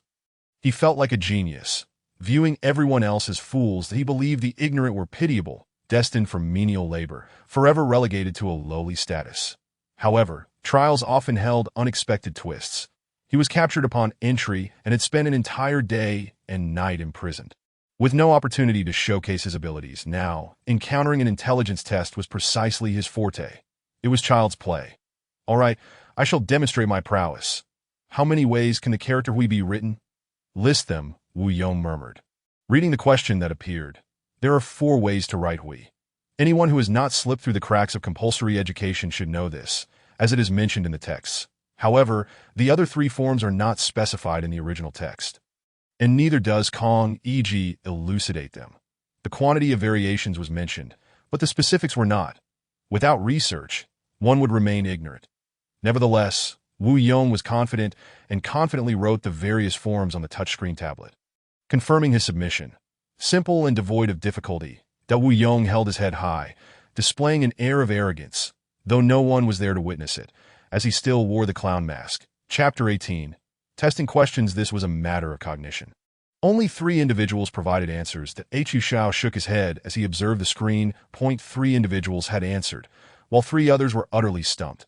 Those who failed must face punishment. Second brother, how do you propose we punish them? Zhang Qian, not wishing to appear too ignorant, suggested, how about an electric shock? In a place filled with power, electroshock seems a common method of punishment. Then it shall be electric shock, Hu Shuatao said, operating the computer. The 3 who had failed were immediately enveloped in electric currents. Watching them convulse under the shock, Hu Shuatao chuckled. Perhaps electric therapy will stimulate their brains, leading to enlightenment. Who knows, if they inadvertently open their meridians, they might even find themselves fortunate. Zhang Qian, with a shrug of indifference, noted that unbeknownst to Hu Shuatao, among those who had been electrocuted, there was indeed one individual whose latent potential had been awakened by the current, causing their cells to come alive and their physical constitution to undergo a chaotic transformation. However, the process was rather slow. This person lay paralyzed in the current, yet to reach their peak state. All right, next question, Hu Shitao declared as he fiddled with his computer, revealing a new query that if the day after tomorrow becomes yesterday, then today is Monday. The question is, what day is tomorrow in reality? This was a test of cognitive ability, challenging yet not insurmountable, with some individuals easily ensnared in confusion. Conversely, the astute could arrive at the answer immediately. Zhang Qian pondered for a moment, finding it quite manageable. Let today be designated as day X.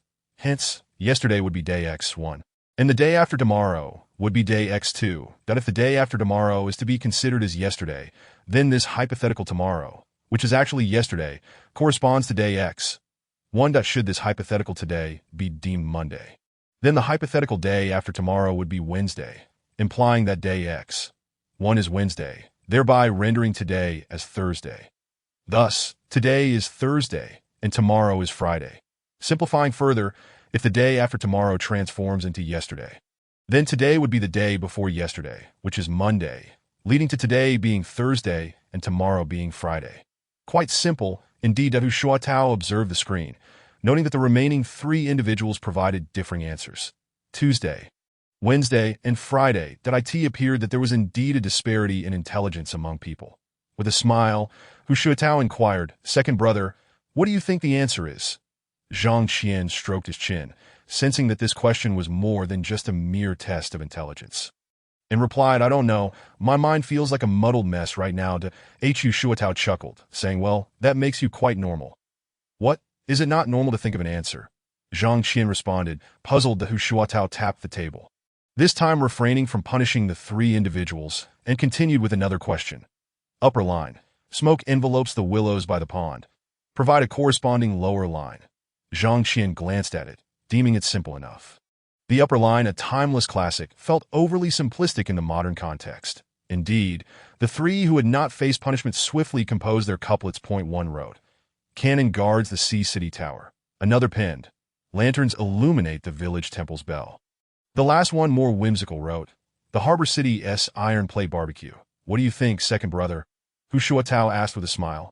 Zhang Qian replied, the first 2 are decent, but the last one feels a bit forced.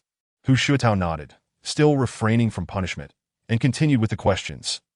Zhang Qian mused to himself, wondering if they would not punish anyone as long as an answer was provided, regardless of its correctness, or if they were simply delaying the elimination until later that a new question emerged.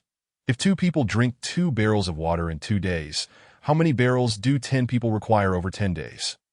Zhang Qian glanced at it, thinking it was quite straightforward. An elementary school student could solve it, arriving at the answer of 50 barrels.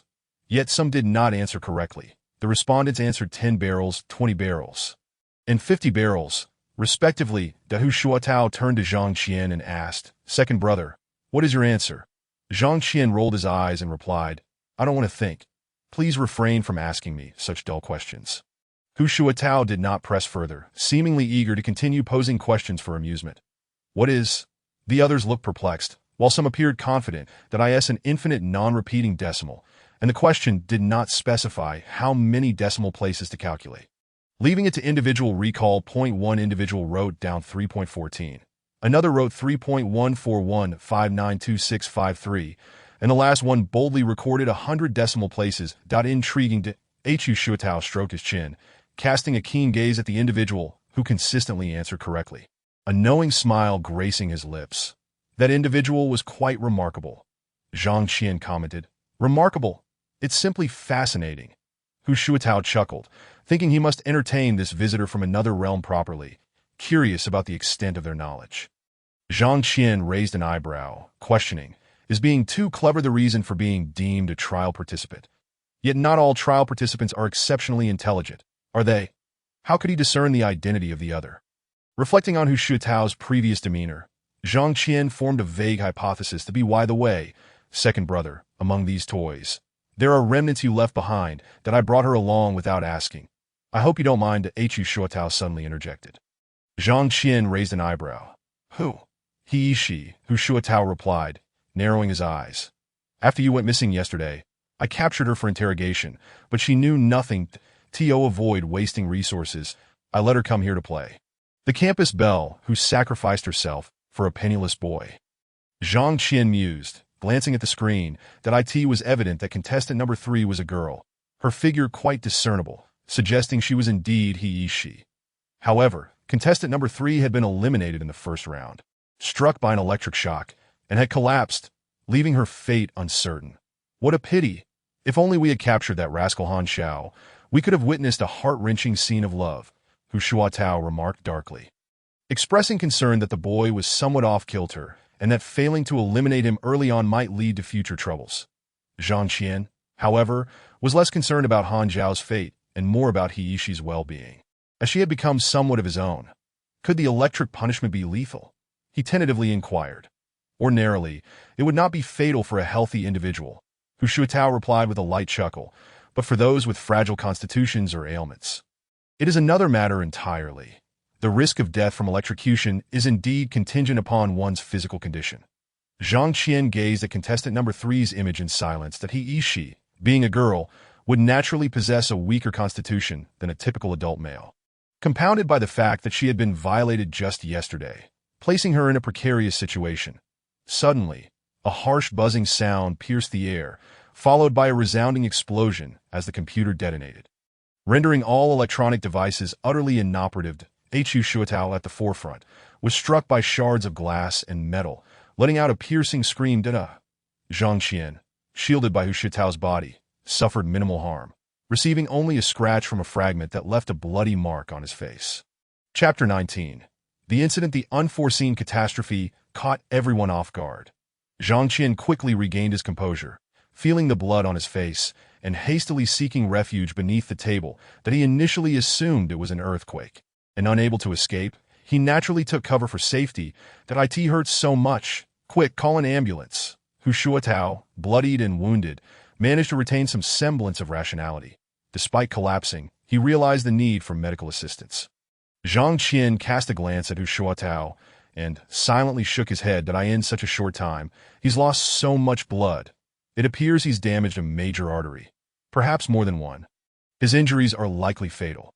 Observing that the tremors had only lasted a fleeting moment, Zhang Qian quickly deduced that it had not been an earthquake, but rather a malfunction of the electronic devices. However, why did the electronic equipment fail so suddenly? A graphite bomb? An electromagnetic pulse? Second, brother. Hu Shuatao called out once more, but then fell silent. This individual, who reveled in the manipulation of others' lives just like Hu Luo, had ultimately succumbed first. Zhang Qian glanced towards the doorway, shaking his head in disbelief. That in this trial world, automatic electronic doors were commonplace, and nearly all floors were controlled by an electrical system, with the electronic devices incapacitated. Everyone within the room found themselves trapped. The wires were still emitting smoke, and the environment was sealed shut. Without rescue, they would likely perish here. That moment, the inner door swung open. Those who had been tested were now emerging from within, a large room housing 6 glass capsules, each isolated and undisturbed. Now that the electronic devices had failed, it was unclear how the individuals inside had escaped. The man emerged, seemingly the first contestant who had answered all questions correctly. His name was Wu Yong, the trial participant notorious for his aversion to anyone less intelligent than himself. Upon seeing Zhang Qian, Wu Yong recoiled in fright, hastily retreating back through the door. Zhang Qian, fearing retaliation from these captured individuals, quickly grabbed a steel pipe for self-defense. That a crackling sound echoed from the inner chamber. The entire room briefly illuminated. Ugh! A man's voice echoed, only to dissipate swiftly thereafter. The inner door opened once more, this time revealing a girl. It was she. At that moment, her eyes gleamed, surrounded by arcs of electricity, resembling an electric goddess. Zhang Qian felt an unsettling realization wash over him. This world was indeed abnormal, likely harboring individuals with extraordinary abilities. The masked man and Sun Jiao exhibited skills beyond what ordinary experts could possess. And even the little girl, Xiao Yu, seemed monstrous in her prowess. Now, she had suddenly transformed into a lightning-powered heroine. This was utterly absurd. Had she evolved following her electrocution? Could she have been responsible for the electronic malfunction? Zhang Qian immediately considered this possibility. The thought of this world being perilous loomed over him. As one could never know when a person might become formidable, in the realm of action dramas. This was unequivocally the archetype of a protagonist or supporting character, gaining strength through fortuitous encounters and conviction. Even unlocking abilities through memories. Truly unfathomable. Hu Luo. She also spotted Zhang Qian, and her gaze instantly turned sharp. Yet beneath that sharpness lay a subtle expression, imperceptible and elusive. Hello. Zhang Qian greeted awkwardly that moment. He pondered how to deal with this girl. Should he feign amnesia to elicit her sympathy? Or perhaps strike her down when she least expected it, causing her to forget? Should he resort to empty threats, leveraging Han Zhao's life to intimidate her? Or employ a combination of strategies? Before he could decide on a course of action, the current emanating from He dissipated, and she collapsed limply. What is going on? Is the power running low? 5 minutes of charging, 3 minutes of standby. Is this girl a robot? Judging by her performance last night, that seemed implausible. Hey, are you all right? Zhang Qian called from a distance. There was no response. He wondered if she had fainted or was simply too indifferent to reply. After waiting for 2 or 3 minutes, he approached and poked her with a steel rod. Still, no reaction. Had she truly lost consciousness? He crouched down and saw her eyes tightly shut. It appeared she had indeed fainted. He ventured into the inner room, only to find it charred black, as if struck by lightning 1,000 times. Nearly reduced to scorched earth.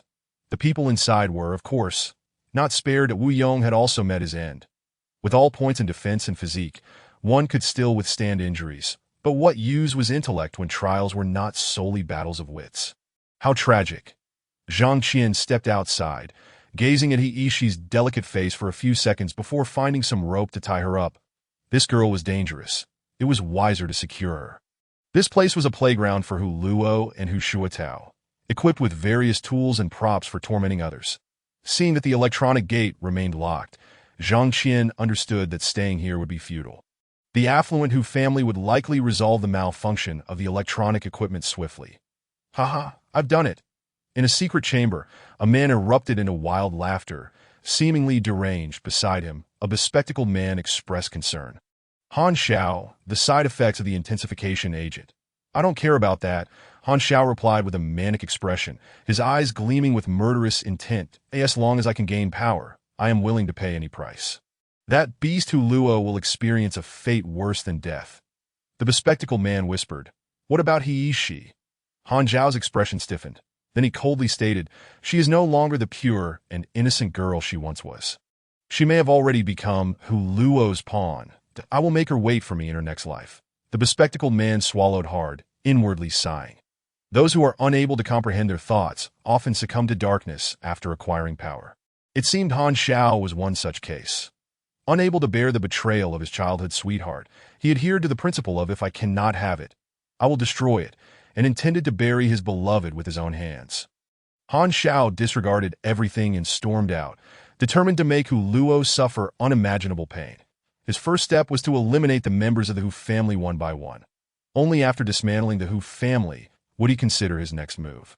At that moment, the area where Hu Luo resided was in chaos, though it did not extend to the entirety of the Hu family conglomerate. That section was merely one of their private domains.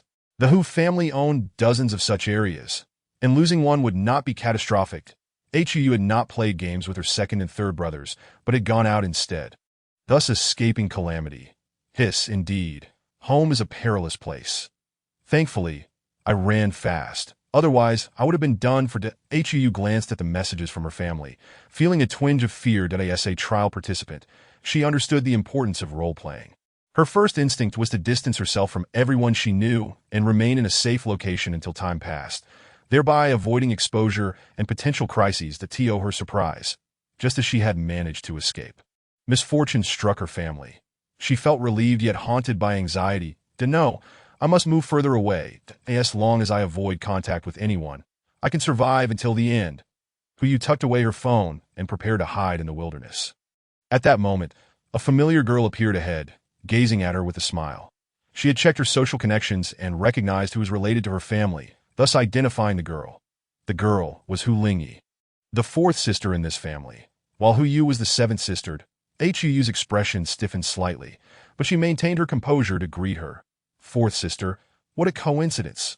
What brings you here? Chapter 20. Rising Tides, seventh sister. I heard there's trouble at home. Why aren't you heading back to check? Still out here wandering? Hu Lingyi scrutinized Hu Yu with a piercing gaze that Hu chuckled awkwardly. Oh, I didn't check my phone. So, I had no idea. She took out her phone, pretending to check it. Hu Lingyi's eyes swept over Hu Yu's face before glancing elsewhere. Hu sensed something amiss, shivering involuntarily, and turned to look. A figure emerged from the shadows, rushing toward them. That guy looks somewhat familiar, Hu Lingyi murmured, pulling out her phone to check. Han Xiao? Just a poor kid. How does he exude such an aura? Has he awakened? Hu Yu felt uneasy all over, disregarding Hu Lingyi's thoughts as she turned to flee. She possessed an innate ability to sense danger, and she could feel it approaching. You all fight amongst yourselves. Just don't involve me, Hu Yu muttered as she swiftly ran away. Just as Hu Lingyi was about to say something, Han Xiao charged in like a frenzied bull. Swish, swish, two figures sprinted out from behind Hu Lingyi to confront Han Xiao. Han Xiao sneered, oh, bodyguards? Useless. You know nothing of my power. Even if 100 come, they won't stop me. Hu Lingyi smiled faintly, tapping her phone screen, seemingly unconcerned about Han Xiao. Bang, bang, bang, a fight broke out nearby, the sound of fists meeting flesh resonating in the air. However, as Han Xiao continued to battle, he began to feel something was off. Why were these two bodyguards so resilient?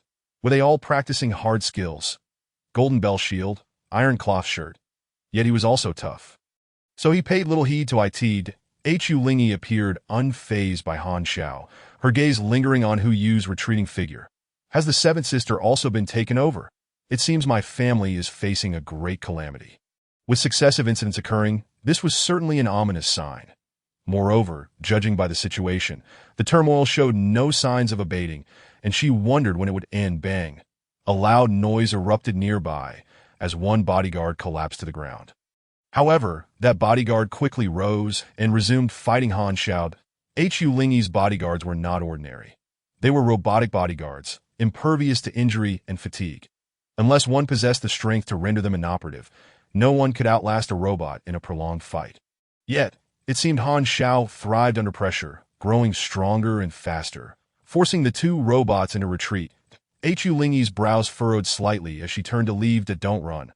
Han Xiao shouted, repelling the two robotic bodyguards and charging toward Hu Lingyi like an arrow released from a bow.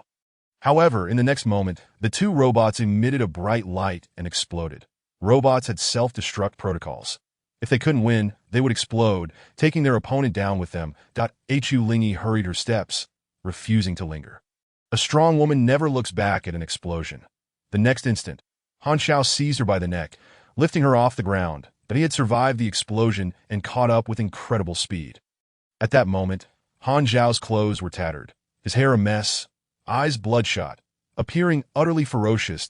Hu Lingyi realized she had underestimated Han Zhao's strength and quickly pressed a button on her phone. Click. Han Zhao squeezed Hu Lingyi's arm, producing a sharp crack. Ugh! Hu Lingyi gasped, her arm drooping as her phone fell to the ground. That I'll enjoy playing with you slowly. Han Zhao rasped, his expression growing increasingly frenzied. That I believe we can have a proper discussion. Hu Lingyi managed to say with difficulty. You should know the strength of the Hu family. We can negotiate your demands. Han Zhao cackled madly, snapping Hu Lingyi's other arm. Hu Lingyi's face contorted instantly as her body began to convulse uncontrollably. You will be my first target for revenge against the Hu family. Han Zhao dragged Hu Lingyi into a room, unleashing his fury to know. The room echoed with Hu Lingyi's desperate screams that I in a desolate wasteland. A small figure emerged from the rubble. Delang. The little girl looked at another corpse among the debris, feeling a pang of sorrow. The chef Delang, who had always prepared delicious food, was finally gone.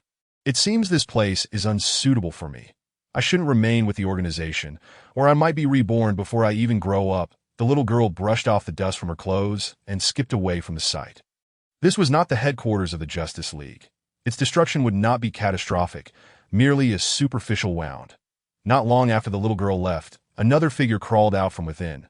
This figure was covered in filth, exuding a terrible stench, like a ghost. Damn Justice League, making me eat dirt. I will annihilate every last one of you. In the midst of chaos, a filthy maiden appeared, deranged, her face a mask of resentment. Shortly thereafter, a helicopter descended, bringing forth a cadre of individuals clad in black. They were the agents of the Dragon King Hall, come to rescue their esteemed young lady.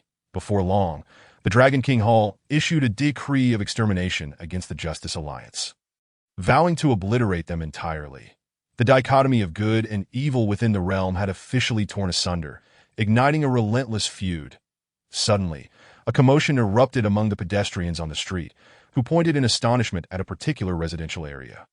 Others turned to witness the spectacle, their expressions mirroring their surprise that a thick plume of black smoke billowed from the vicinity, enveloping the area in a shroud that appeared as though a fire had ignited. Yet no flames were visible.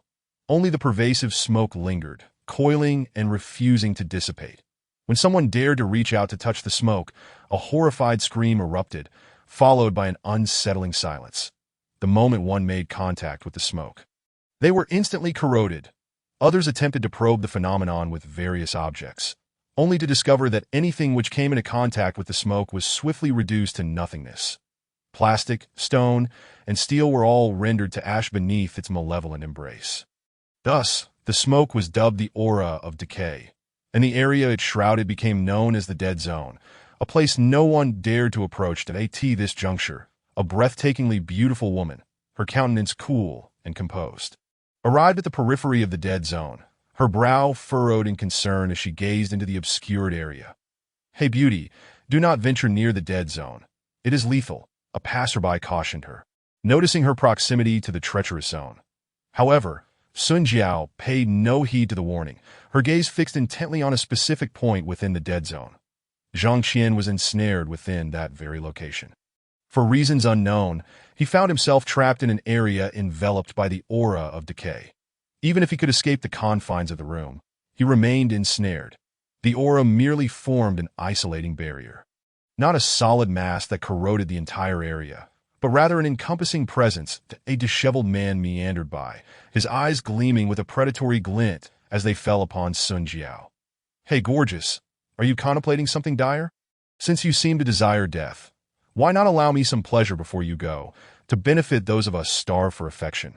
What do you say? Sun Jiao ignored the unkempt man, her focus unwavering. The man, perceiving that the vicinity was devoid of others, felt emboldened by his wicked thoughts and lunged toward her. This exquisite beauty, if he could seize her, would make his demise worthwhile. Without a glance in his direction, Sun Jiao delivered a powerful kick, sending the man hurtling into the Dead Zone. The corrosive aura eagerly consumed him, leaving no trace behind, not even a scream. Chapter 21. The Activation Needle. Meanwhile, Zhang Qian remained blissfully unaware of the turmoil outside. Bored, he gazed at the unconscious He Shi, contemplating whether to rekindle their past. However, without her awakening, the endeavor seemed lackluster. It felt somewhat hollow. Furthermore, he could not ascertain whether there was any residual power within her. Should there be, he would find himself on the receiving end of an unpleasant surprise. Additionally, given that friction can generate electricity, should he inadvertently charge her, it would be he who suffered the consequences. Not in a hurry to take advantage. Zhang Qian rummaged through the room, seeking something entertaining. Yet, with all electronic devices rendered inoperative and no games to play, what remained of interest? He retrieved a ruby golden needle from his mouth, preparing to further investigate this peculiar object. For Zhang Qian, concealing sharp blades within his mouth was trivial. Hiding a needle posed no challenge. This item truly lived up to its reputation as a concealed artifact, undetectable by hospital equipment, though its purpose remained a mystery. Could it expand or contract? Zhang Qian began to recite familiar incantations, curious if they would yield any effect. Rui, Rui, as my heart desires, manifest swiftly, grow larger and thicker. Great dragon of heaven, the grand spell of the Tao. The wisdom of all Buddhas, the essence of emptiness.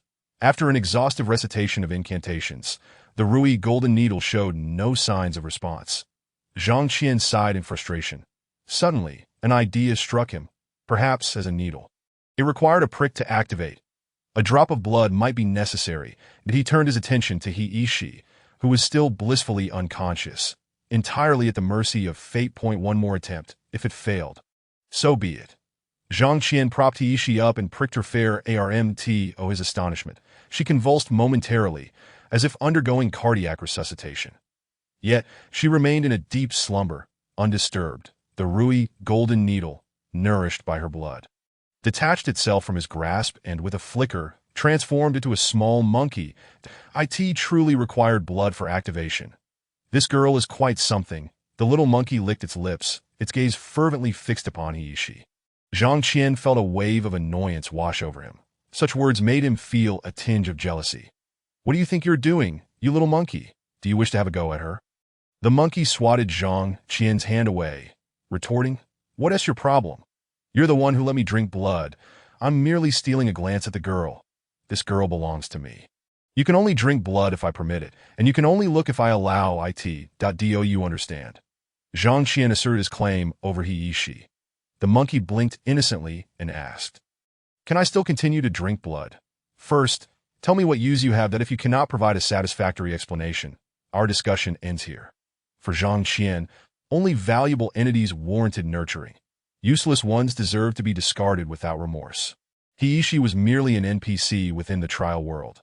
Even if she perished, it would be a pity but not a tragedy. Should the little monkey prove useful, sacrificing He Ishi could be considered, depending on the monkey's worth.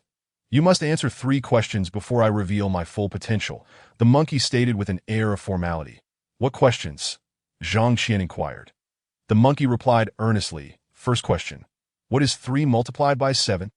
Zhang Qian's expression soured. Are you jesting? What kind of question is that? Stumped, are we?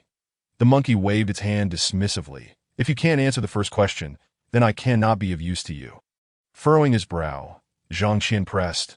You're not joking, are you? Who would joke about this? It is my unlocking question that if you cannot answer it, you cannot be my master. 3 times 7 is 21.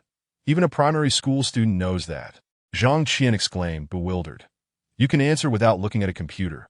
The monkey's eyes widened in surprise. That I see it now. You must be an alien. Zhang Qian, noticing the monkey's earnest demeanor, recalled previous details. The last time Hu Shuotao posed questions. They were sourced from a computer. After others submitted their answers, he would verify them against the computer's output. Despite the simplicity of those answers, he seemed unable to remember them. Why would he struggle with such simple queries?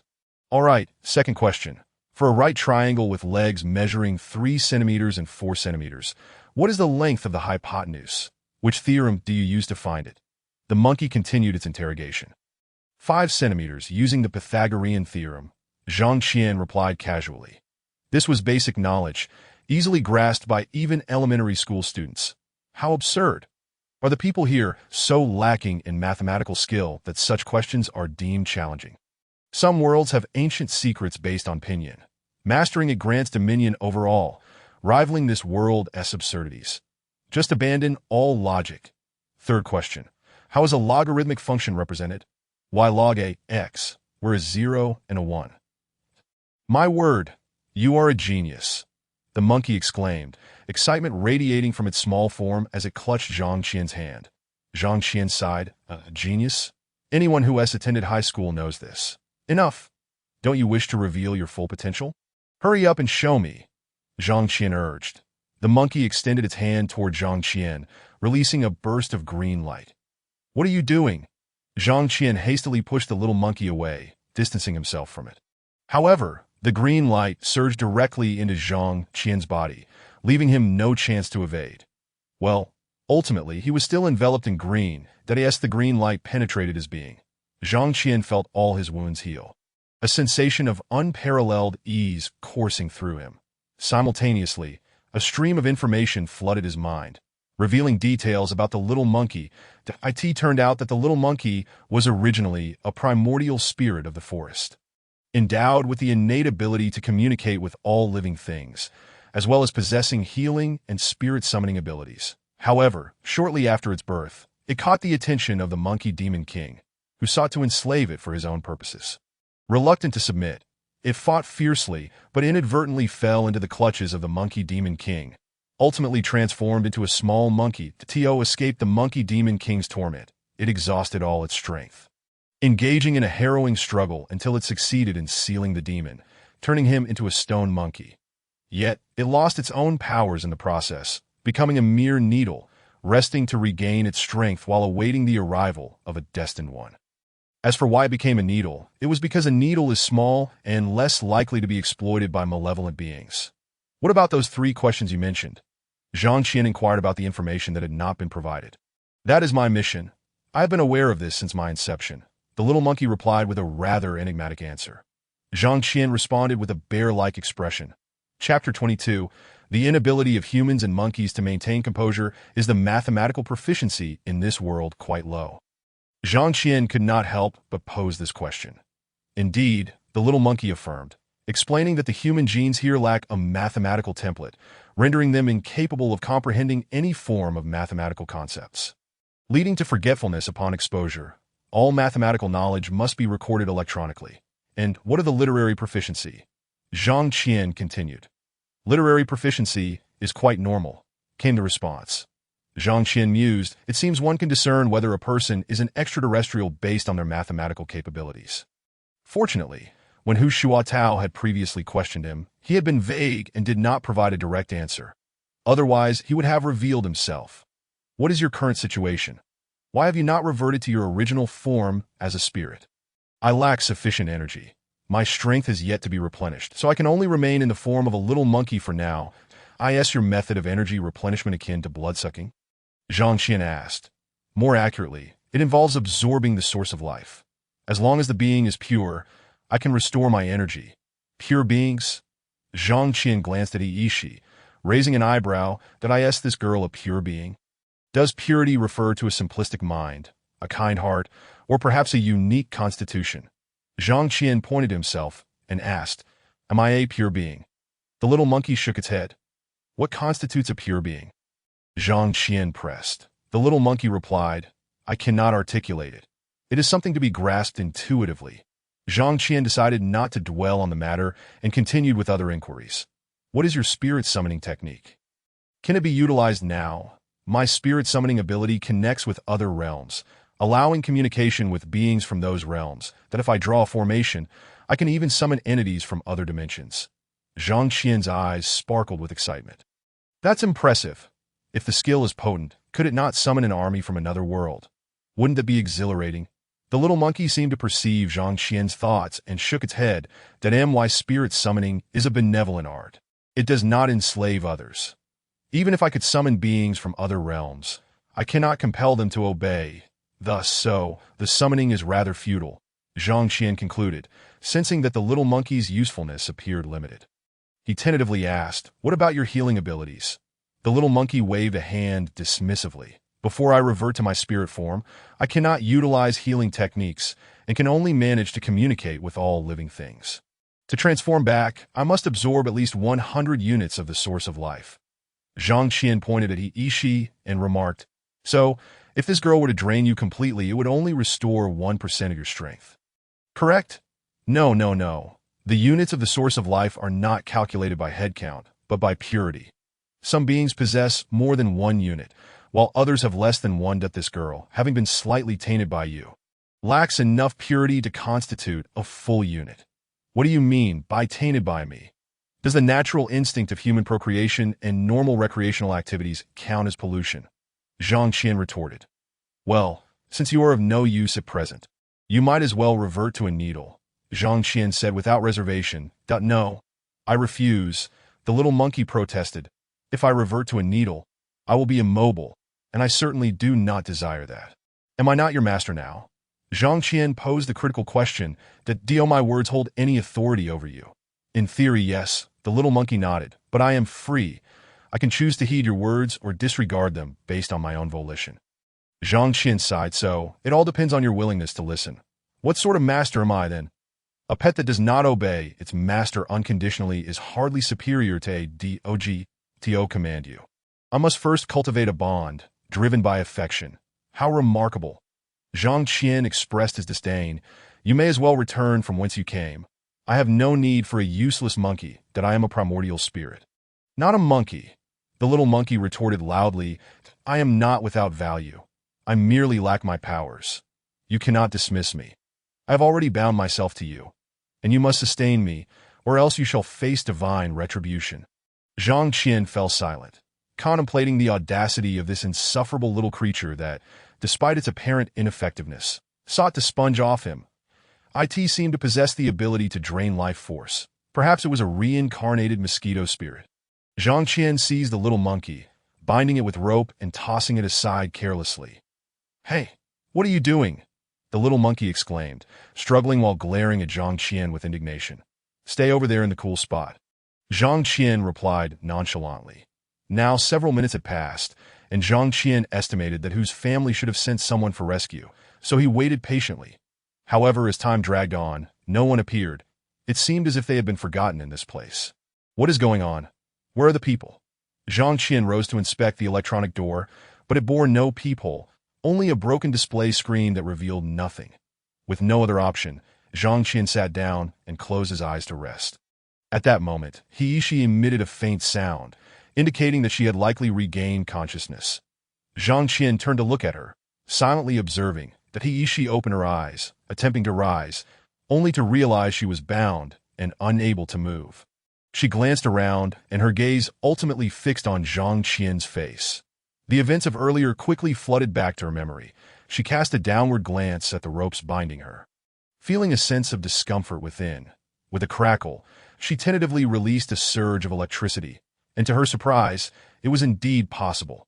However, due to excessive energy expenditure, she could only generate a spark of electricity, which posed no threat whatsoever. Hu Shao, how long do you intend to torment me? Hiishi said with a bitter smile, her expression tinged with resentment. She had assumed that her abduction to this place was Zhang Qian's idea, and that he intended to toy with her until he grew bored and then eliminate her, thus harboring a degree of animosity toward him. Zhang Qian observed the flickering electricity around Hiishi, still feeling apprehensive, and did not dare approach her. I have not tormented you. Last night was entirely voluntary on your part, he replied calmly. The one who brought you here was Ushuatao. It has nothing to do with me. And now he has received his just deserts. Hiishi's gaze lingered briefly on the bloodied figure on the ground before she shook her head and asked, Then why are you binding me? Are you not seeking to torment me for your own amusement? I merely fear that you might electrocute me. Zhang Qian admitted that if you release me, I promise I won't electrocute you. Although Hiishi stated this, Zhang Qian remained cautious about freeing her. What if she suddenly lashed out? He could not withstand that. Zhang Qian held his silence, and Hiishi could only gaze at him with large, watery eyes. Her expression a complex mix of emotions. They exchanged silent glances, unbroken by the little monkey, who observed without disrupting the tranquility of the moment. Minutes later, Hiishi finally broke the silence, asking, Is a Shao all right? You haven't? Her words trailed off, but the implication was clear. Zhang Qian shrugged and replied, I haven't paid him any mind. I have no idea how he is faring. Perhaps, if a Xiao dies, I will not let you off easily. She exclaimed, her eyes flashing with cold intensity. Zhang Qian responded, "It is of no concern to me whether he lives or dies. Why do you assume I am responsible? Never mind. I cannot be bothered to argue. This girl is quite stubborn. Once she has made up her mind, no amount of reasoning will sway her." Chapter 23. Night falls. In the outer dead zone, Sun Jiao continued to observe the scene within with an expression as cold as ever. Showing no signs of change, Dada Jiao, "I have arrived." A figure emerged from the ground to stand beside Sun Jiao, lifting its head to gaze at her. It was a short individual, unremarkable in appearance, with shifty eyes and a rather disheveled demeanor. Jiao, since you requested my assistance, allow me a moment of pleasure first." The short man leered, evidently harboring ulterior motives towards Sun Jiao. "First, bring me the person I wish to save." She replied. Sun Jiao spoke coldly. "As long as you can bring the person out, I can fulfill all your requests." "Really?" The statement made the short man drool with excitement, immediately invigorated by the prospect. Any request would be honored. Indeed, Sun Jiao replied without the slightest hesitation. "Then the short man, like a person infused with adrenaline, gleamed with enthusiasm. Sun Jiao gestured towards the dead zone and remarked nonchalantly, "You should know who Luo. I want you to retrieve him from within. Hu Luo?" The short man calmed down, narrowing his eyes. "Why would you want to save him? Do you intend to kill him yourself?" Sun Jiao remained silent, unwilling to elaborate on the matter. The short man, too lazy to guess her motives, thought that as long as he benefited afterwards, it mattered little what Sun Jiao desired. That he glanced at the dead zone, frowning as he spoke. "This place is perilous. It could be deadly, and I'm uncertain if I can enter." Sun Jiao shot him a glance but continued to say nothing. The short man chuckled. "As long as you let me enjoy myself, I'd be willing to traverse a mountain of blades or a sea of fire." Sun Jiao extended her fair hand and calmly stated, "For now, you may only touch it once." "That works." The short man eagerly grasped Sun Jiao's delicate hand, trembling as he caressed it. The sensation of such boneless softness. The hand of this breathtaking beauty. "Is that sufficient?" Sun Jiao finally spoke after several minutes of his lingering touch. All right. The short man reluctantly withdrew his hand and patted his chest. "Leave this to me. I'll ensure it's done beautifully." With that, he vanished into the ground with a whoosh. This sly, rat-like fellow truly possessed the ability to burrow underground. After he disappeared, the soil was not hollowed out but merely softened, preventing anyone else from traversing the path he had taken. Sun Jiao looked down at the spot where he had vanished, took out a handkerchief, and scrubbed her previously touched hand vigorously, not stopping until it bled. Soon, her once fair hand was covered in crimson. She discarded the bloodied handkerchief into a trash bin, wrapped her hand in a new one, and continued to gaze into the dead zone. Meanwhile, the short man delved deeper, digging straight down. That he was aware that the miasma of decay was deadly, so he dared not be careless. He needed to dig deeper. After approximately 100 meters, he deemed it sufficient and began to dig horizontally. The miasma had not penetrated too deeply, and he passed through without any adverse effects. After some chaotic digging, he emerged from a muddy patch within the dead zone. Excavating such a deep tunnel was quite exhausting. The short man brushed off the dirt from his clothes and cautiously surveyed his surroundings. It appeared that the dead zone was not entirely devoid of life. The miasma of decay merely surrounded the outer layer, leaving the core area intact. "Help! Is anyone there?" A voice cried out from a high-rise building. The electronic devices in the residential area had all malfunctioned, and the doors, primarily electronic, trapped those inside. Those with balconies could at least enjoy the view outside, while those without were left to languish in silence. The short man looked up at the building, stroked his chin, and murmured, "This residential area is quite expansive. It will take some time to find that Luo fellow." However, the thought of what he could do to Sun Jiao once he brought someone out reignited his motivation, prompting him to search for the individual. As night descended, the power outage plunged the residential area into darkness. Those inside could barely discern one another's silhouettes. Zhang Qian was growing increasingly anxious. After waiting an entire day, no one had come to their aid. What was the Hu family doing? With nightfall approaching, the dimness in the room only added to the discomfort.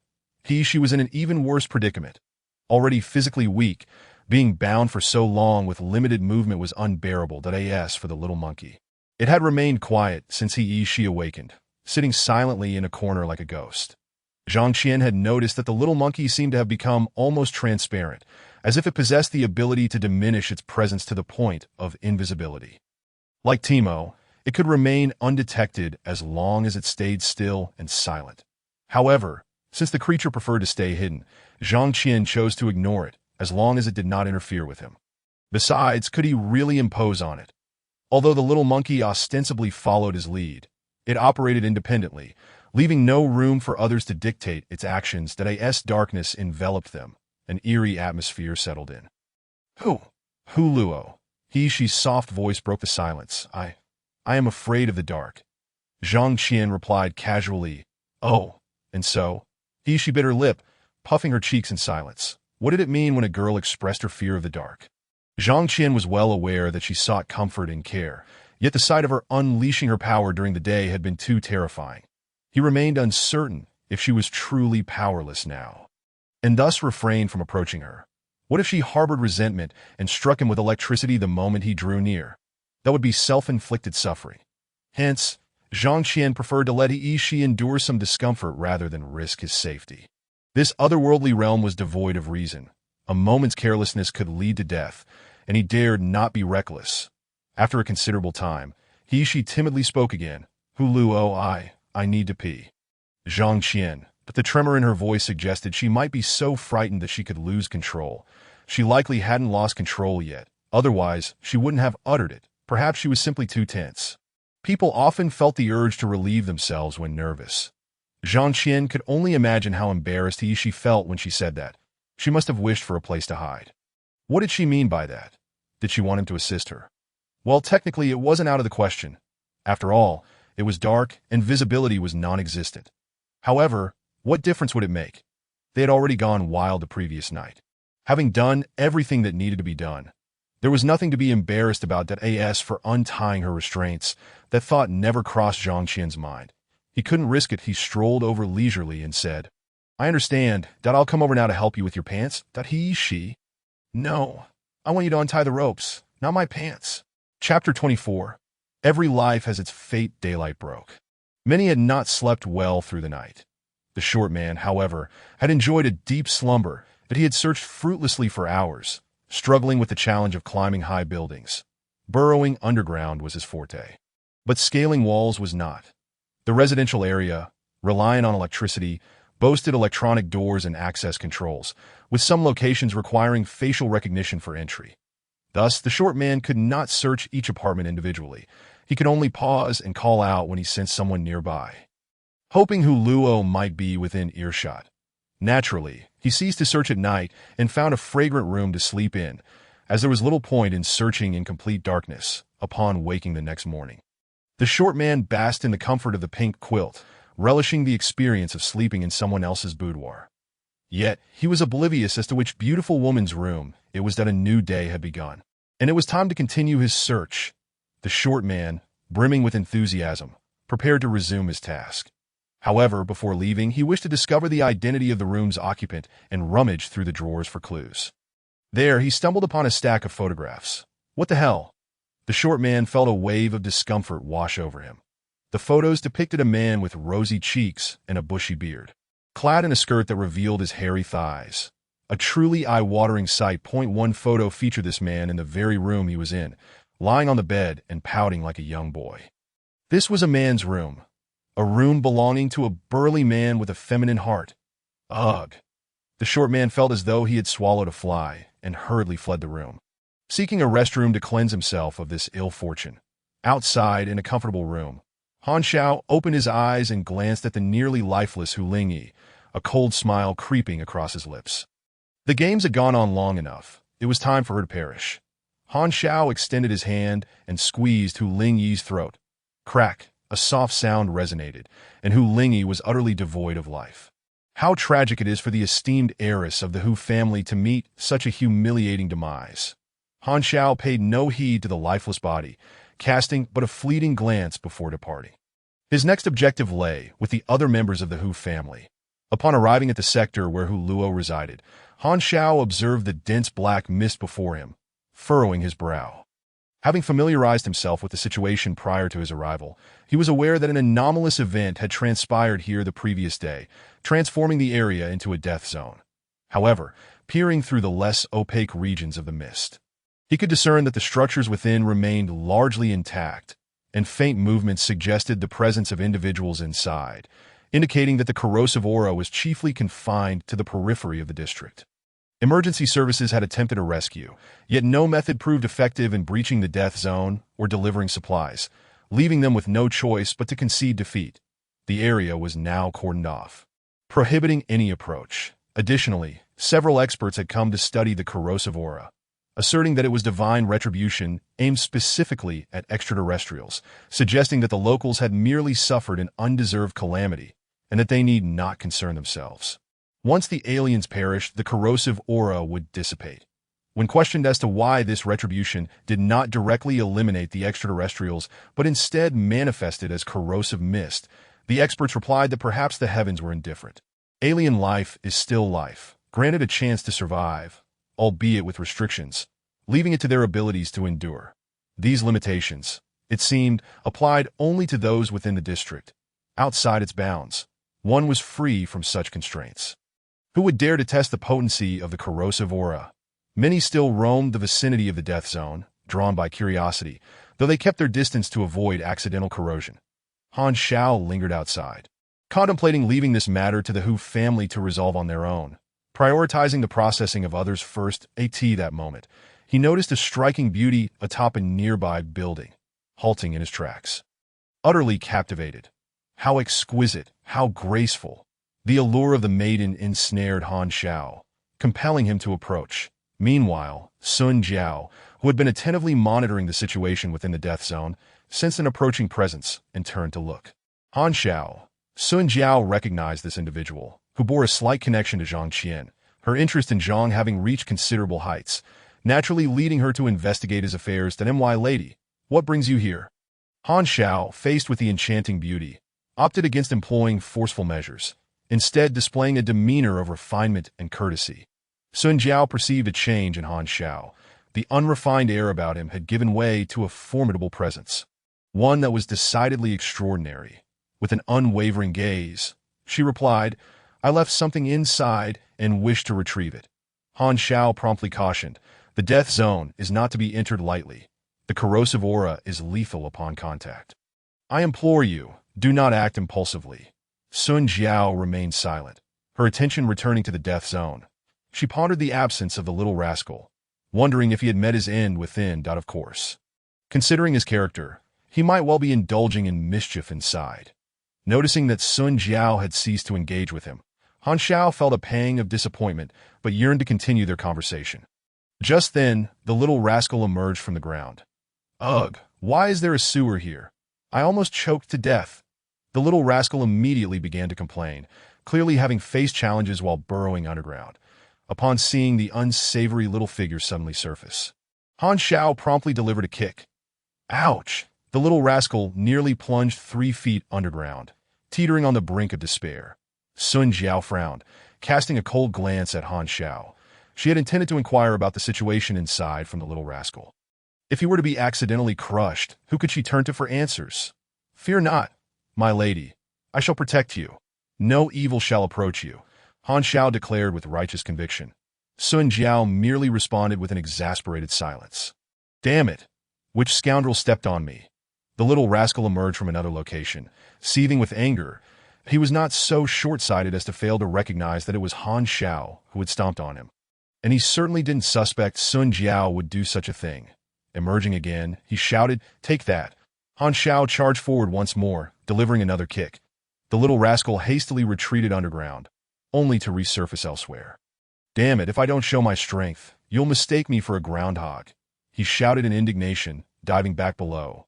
Han Xiao, observing the ground, advised Sun Jiao, "My lady, you should step back. I may not be able to protect you shortly."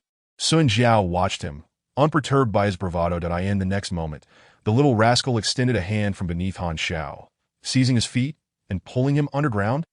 Han Xiao barely had time to comprehend the situation before he was engulfed in darkness. The soft earth enveloped him, rendering any resistance futile beneath the surface. The little rascal pulled him deeper, the pressure intensifying as he descended to the depths. I am invincible.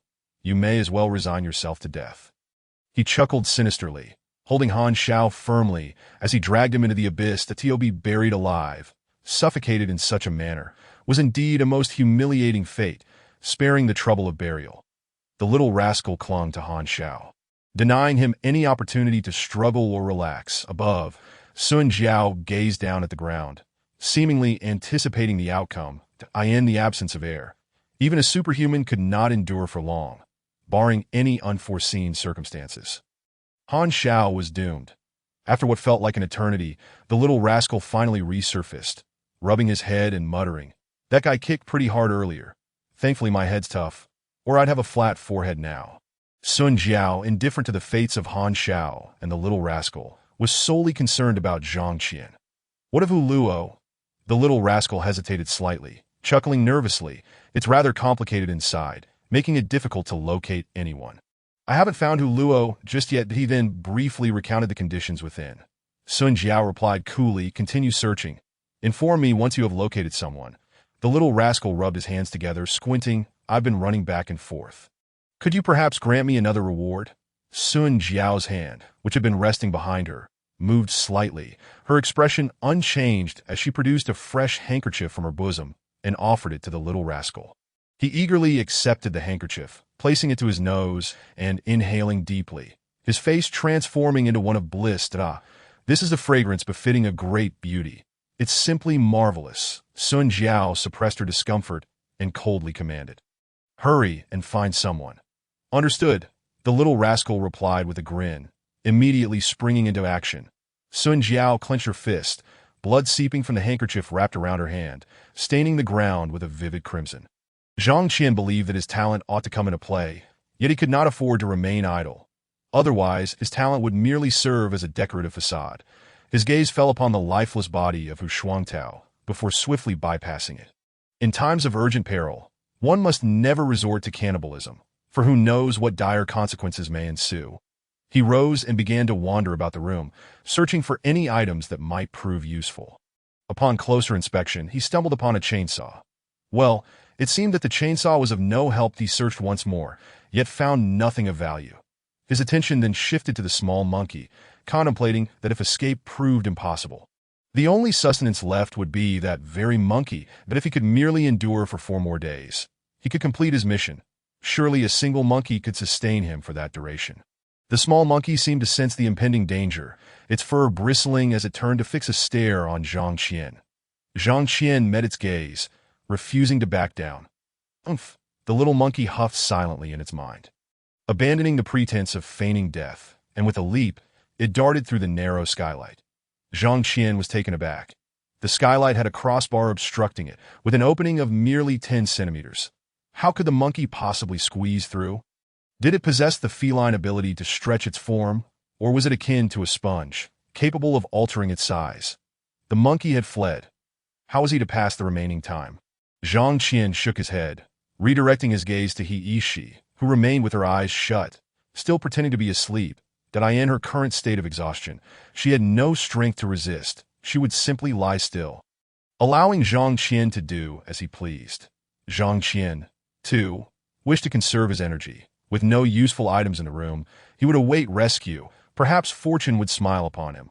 Meanwhile, in a certain chamber within the realm of death, a youth awoke from his stupor, his expression one of bewilderment. After a brief moment, he recollected that he was amidst a trial. It appeared he was cast in the role of an unfortunate lad who had been struck unconscious from the very outset, only now regaining consciousness. Was my luck rating in the negatives? How could I possibly start off in such a daze? The boy rubbed his head, recalling the details of the character he was portraying.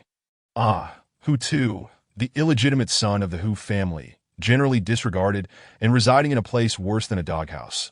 After all, wealthy families tend to lavish care upon their pet dogs, and their doghouses are often superior to the homes of common folk.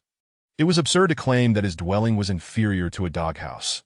Yet, some narratives surpassed even this level of absurdity, where characters genuinely resided in doghouses. Sometimes, it was best not to overthink matters. One could simply abandon logic that, of course, if one were to discard reason during the trial, they might meet an even swifter demise. What was the current situation? Had lightning struck? The room was in disarray, with burnt wires and a distinct smell of charred material. And no sooner had the thought crossed his mind than a thunderous noise erupted from the heavens, a bolt of lightning crashing down and tearing the roof asunder. Whoa! Hutu nearly soiled himself in fright. He patted his chest, cautiously surveying his surroundings, becoming increasingly tense. Goodness, why was everything shrouded in a veil of black mist? It was quite unsettling. The peculiar aspect was that, despite the mist, the light was not particularly dim, akin to the brightness of a normal daytime. It felt eerie, as if something unknown might leap out at any moment, that Hutu muttered to himself. Feeling a chill run down his spine, suddenly, a figure darted forward and tackled him. Please don't come any closer. Hutu screamed in terror, instinctively flailing his arms with his eyes squeezed shut. In the next moment, his hand was seized, followed by a sharp pain. He was being bitten. What in the world? Don't eat me. Hutu assumed it was a zombie or a ghost, his fear mounting. In actuality, it was the small monkey, drawn to the life force it sensed nearby. Ignoring Hutu's frantic cries, it continued to draw from the vitality within his blood. Realizing that the creature was quietly sucking his blood without first rendering him lifeless or incapacitated, Hutu couldn't help but open his eyes for a glance to his surprise. It was merely a small monkey. Mistaking it for a bloodsucker, he pleaded, "Please don't drain my blood. I'm already quite unfortunate. If you do, you might also become unlucky. You could choke on blood, for all I know." No sooner had he uttered these words than the little monkey began to cough violently, indeed choking to Hutu blinked. A thought striking him, and added, "You seem rather unsteady. Be careful not to fall." This. The monkey stumbled momentarily before genuinely toppling over. Goodness, could it be that I am not only unlucky but also a harbinger of misfortune? Hutu raised an eyebrow, his mind racing. The ability to bring misfortune might not be entirely undesirable. It could serve to trick others, verging on a power of law, where words manifest into reality, thus rendering him nearly invincible. Did I end this light? He remained formidable, and who would dare to provoke him? I possess the power of words manifesting into reality. How splendid! Hutu couldn't suppress his laughter. However, he rejoiced too soon. The little monkey picked up a small stone and hurled it at him. Thud! The stone struck his forehead, knocking him flat. He was, after all, a hapless child, even when attempting to bring others misfortune. He could not escape suffering himself. Moreover, his ability to bring misfortune had its limits. It could not kill, only inflict severe injuries. As the small stone struck, Hutu was once again rendered unconscious. This poor, unfortunate child, having been knocked out from the very start, regained consciousness only to be struck down once more. The little monkey ceased its coughing and approached Hutu, grasping his hand to continue siphoning his life force. Trial participants were inherently prone to misfortune. Aside from this exceptionally gifted individual, others in the trial were not so fortunate, and their demise was entirely expected. Before long, Hutu was on the brink of death. The little monkey wiped its mouth and murmured, "This life force carries with it a curse. It seems I have inherited both misfortune and the ability to bring calamity. What if? What if was something that could not be voiced, nor even thought, lest misfortune truly befall it?" Glancing at Hutu without paying him any heed, it continued its search for new sources of life. Just then, it spotted an unsightly creature emerging from the ground. Startling it, its aesthetic sensibilities mirrored those of humans, albeit in a more extreme fashion. It found attractive beings even more appealing and repugnant beings utterly loathsome. The mere sight of this grotesque little figure made the monkey want to retch. It wished it could gouge out its eyes. Good heavens! How could such an abhorrent creature exist in this world? More repulsive than a rat, and capable of burrowing underground. How had it not perished in the depths? Upon uttering these thoughts, the little figure's eyelids began to twitch. It noticed the little monkey, frowning as it remarked, "There's even a monkey here. Does the Who family keep pet monkeys?"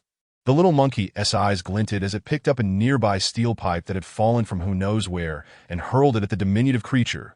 "Oh no, not this again." The little figure immediately burrowed underground. However, The force of the throw was too great, causing the pipe to become lodged in a crevice of the subterranean rocks. Darn it! The little figure cursed silently, straining to free itself.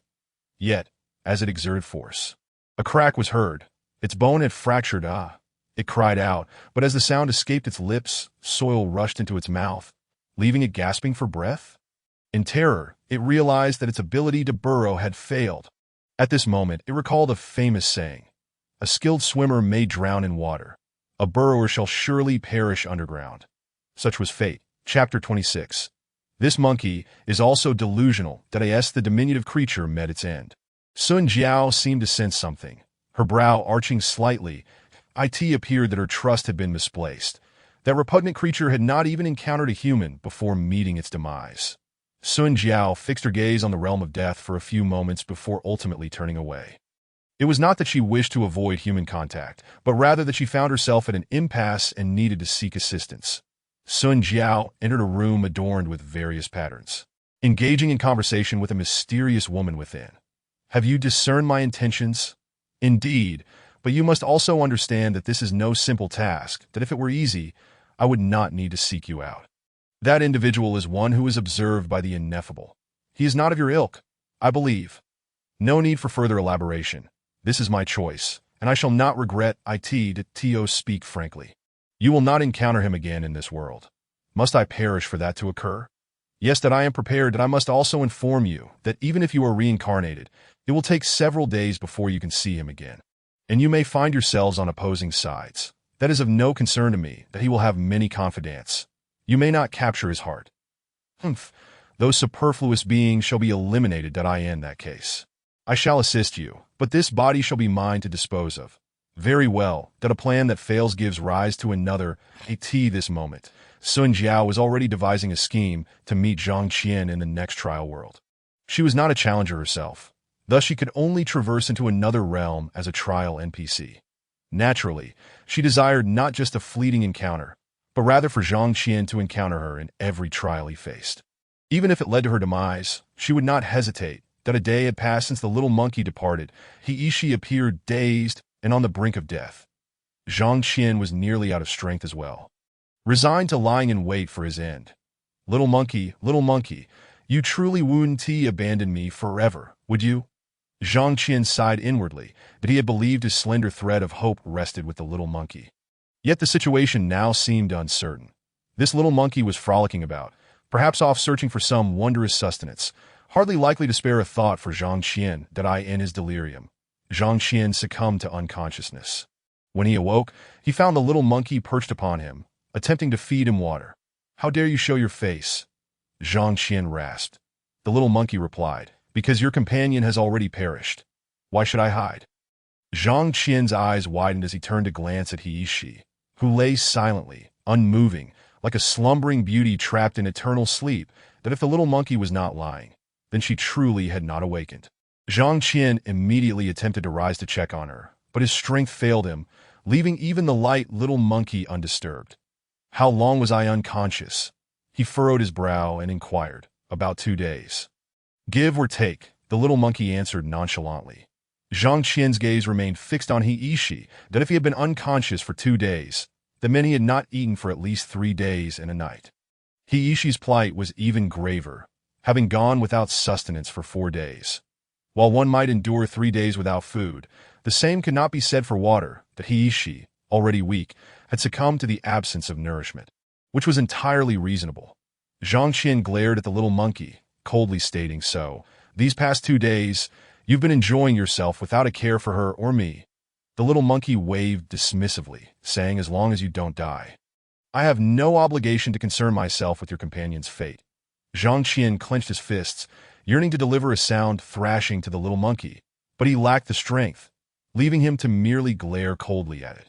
The little monkey rolled its eyes, ignoring Zhang Qian's it had indeed returned only after ensuring Heishi's demise, wanting to avoid detection.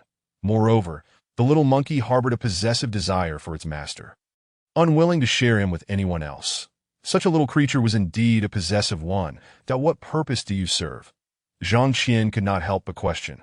"When I'm in need, you fail to act. I should have left you behind." The little monkey pointed an accusatory finger at Zhang Qian, retorting, "Hey, if I hadn't brought back water for you, you might very well be dead by now. And you dare say I'm useless? Has your conscience been devoured by a dog?" Zhang Qian found himself at a loss for a counterargument. The little monkey's disregard for He Shi's life seemed justified. It was not without reason. No, it was not entirely without reason. Had it not absorbed He Shi's life essence, would it have transformed into this little monkey form? Thus, the little monkey could be deemed ungrateful. Zhang Qian furrowed his brow and asked, "Did it take you 2 days to find water?" The little monkey had initially intended to reveal that it had waited for He Shi's death to return. But fearing Zhang Qian's resentment, it replied, "Of course, you think water is easy to find. You have no idea that the outside world has changed. It resembles an apocalyptic scene. Resources are scarce. You being trapped here is fortunate. At least you're unaffected, but if not." The little monkey quickly halted its words, wary of the jinx that might ensue. Zhang Qian scrutinized the little monkey, unable to discern whether it was lying. And even if it were, what of it? The little monkey cared only for Zhang Qian, not for He Shi, which was beyond his control.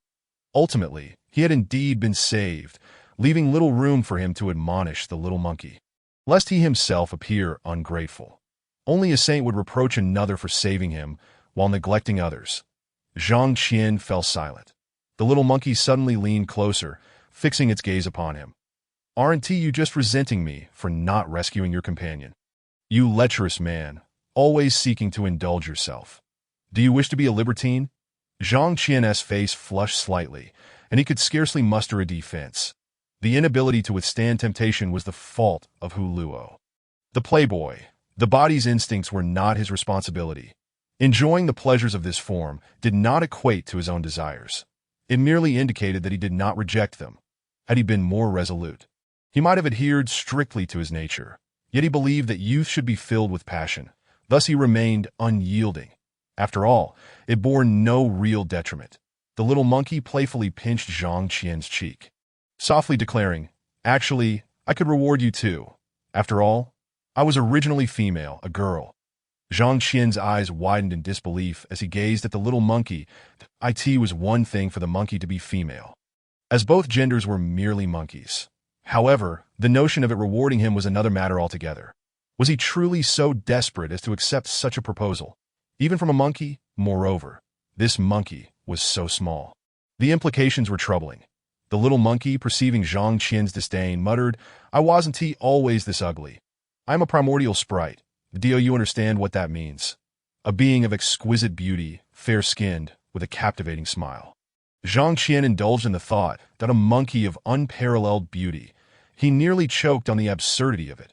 Upon further reflection, sprites were depicted as creatures with pointed ears, delicate features, and translucent wings, which made more sense. But envisioning a sprite as an unparalleled beauty was, wait a moment, he had seen many beauties, yet could hardly conceive of just how stunning one could be. Not to mention, He Shi was the campus belle. Her beauty beyond reproach. Moreover, Sun Jiao, whom he had encountered previously, was also strikingly beautiful. Her allure was undeniable. Regrettably, their previous interaction had been fleeting, as she had mentioned returning to find him after attending to her organization's affairs. Yet she had since vanished without a trace. The little monkey, noticing Zhang Qian's wandering thoughts, huffed in irritation. "With a perfect sprite like me before you, you still think of others? I'm furious." Zhang Qian's lips twitched. "Let us see you return to your sprite form before we discuss perfection. In your current state, can you truly claim to be perfect?" The little monkey glanced at its furry hands, grasped its head, and exclaimed, "The more I think about it, the angrier I become. That wretched monkey demon king, transforming me into this ghastly form. I curse it to remain a lifeless statue forever, forced to endure other creatures defecating upon it. Buried in filth until the end of time." Zhang Qian, what a venomous curse! It seemed that matters could not worsen. Remaining here until the end appeared inevitable. Indeed, as Zhang Qian had surmised, he lingered until the trial's conclusion, effectively coasting through. Once the trial ended, he began his return to the trial space. Zhang Qian vanished. The little monkey, witnessing its master's disappearance, crashed headfirst into the wall, its essence dissipating along with him. Chapter 27. Attention from the possessive one commencing settlement. Your score is B. You have earned the summoning technique a grade. You have received $10 billion. Your physical attributes have increased by 1, and your overall resistance has improved by 2. Your evolution rate has reached 2.22239, placing you at 69th globally. You have obtained 10 chances to draw lots. The drawing is complete. You have received 10 utterly mundane trinkets. Upon seeing his ranking plummet so drastically, Zhang Qian raised an eyebrow. However, this seemed reasonable. With so many individuals worldwide, even a minuscule difference in evolution rate could greatly affect rankings. There was little to say about the score. This trial had relied solely on luck, and he had performed with little distinction.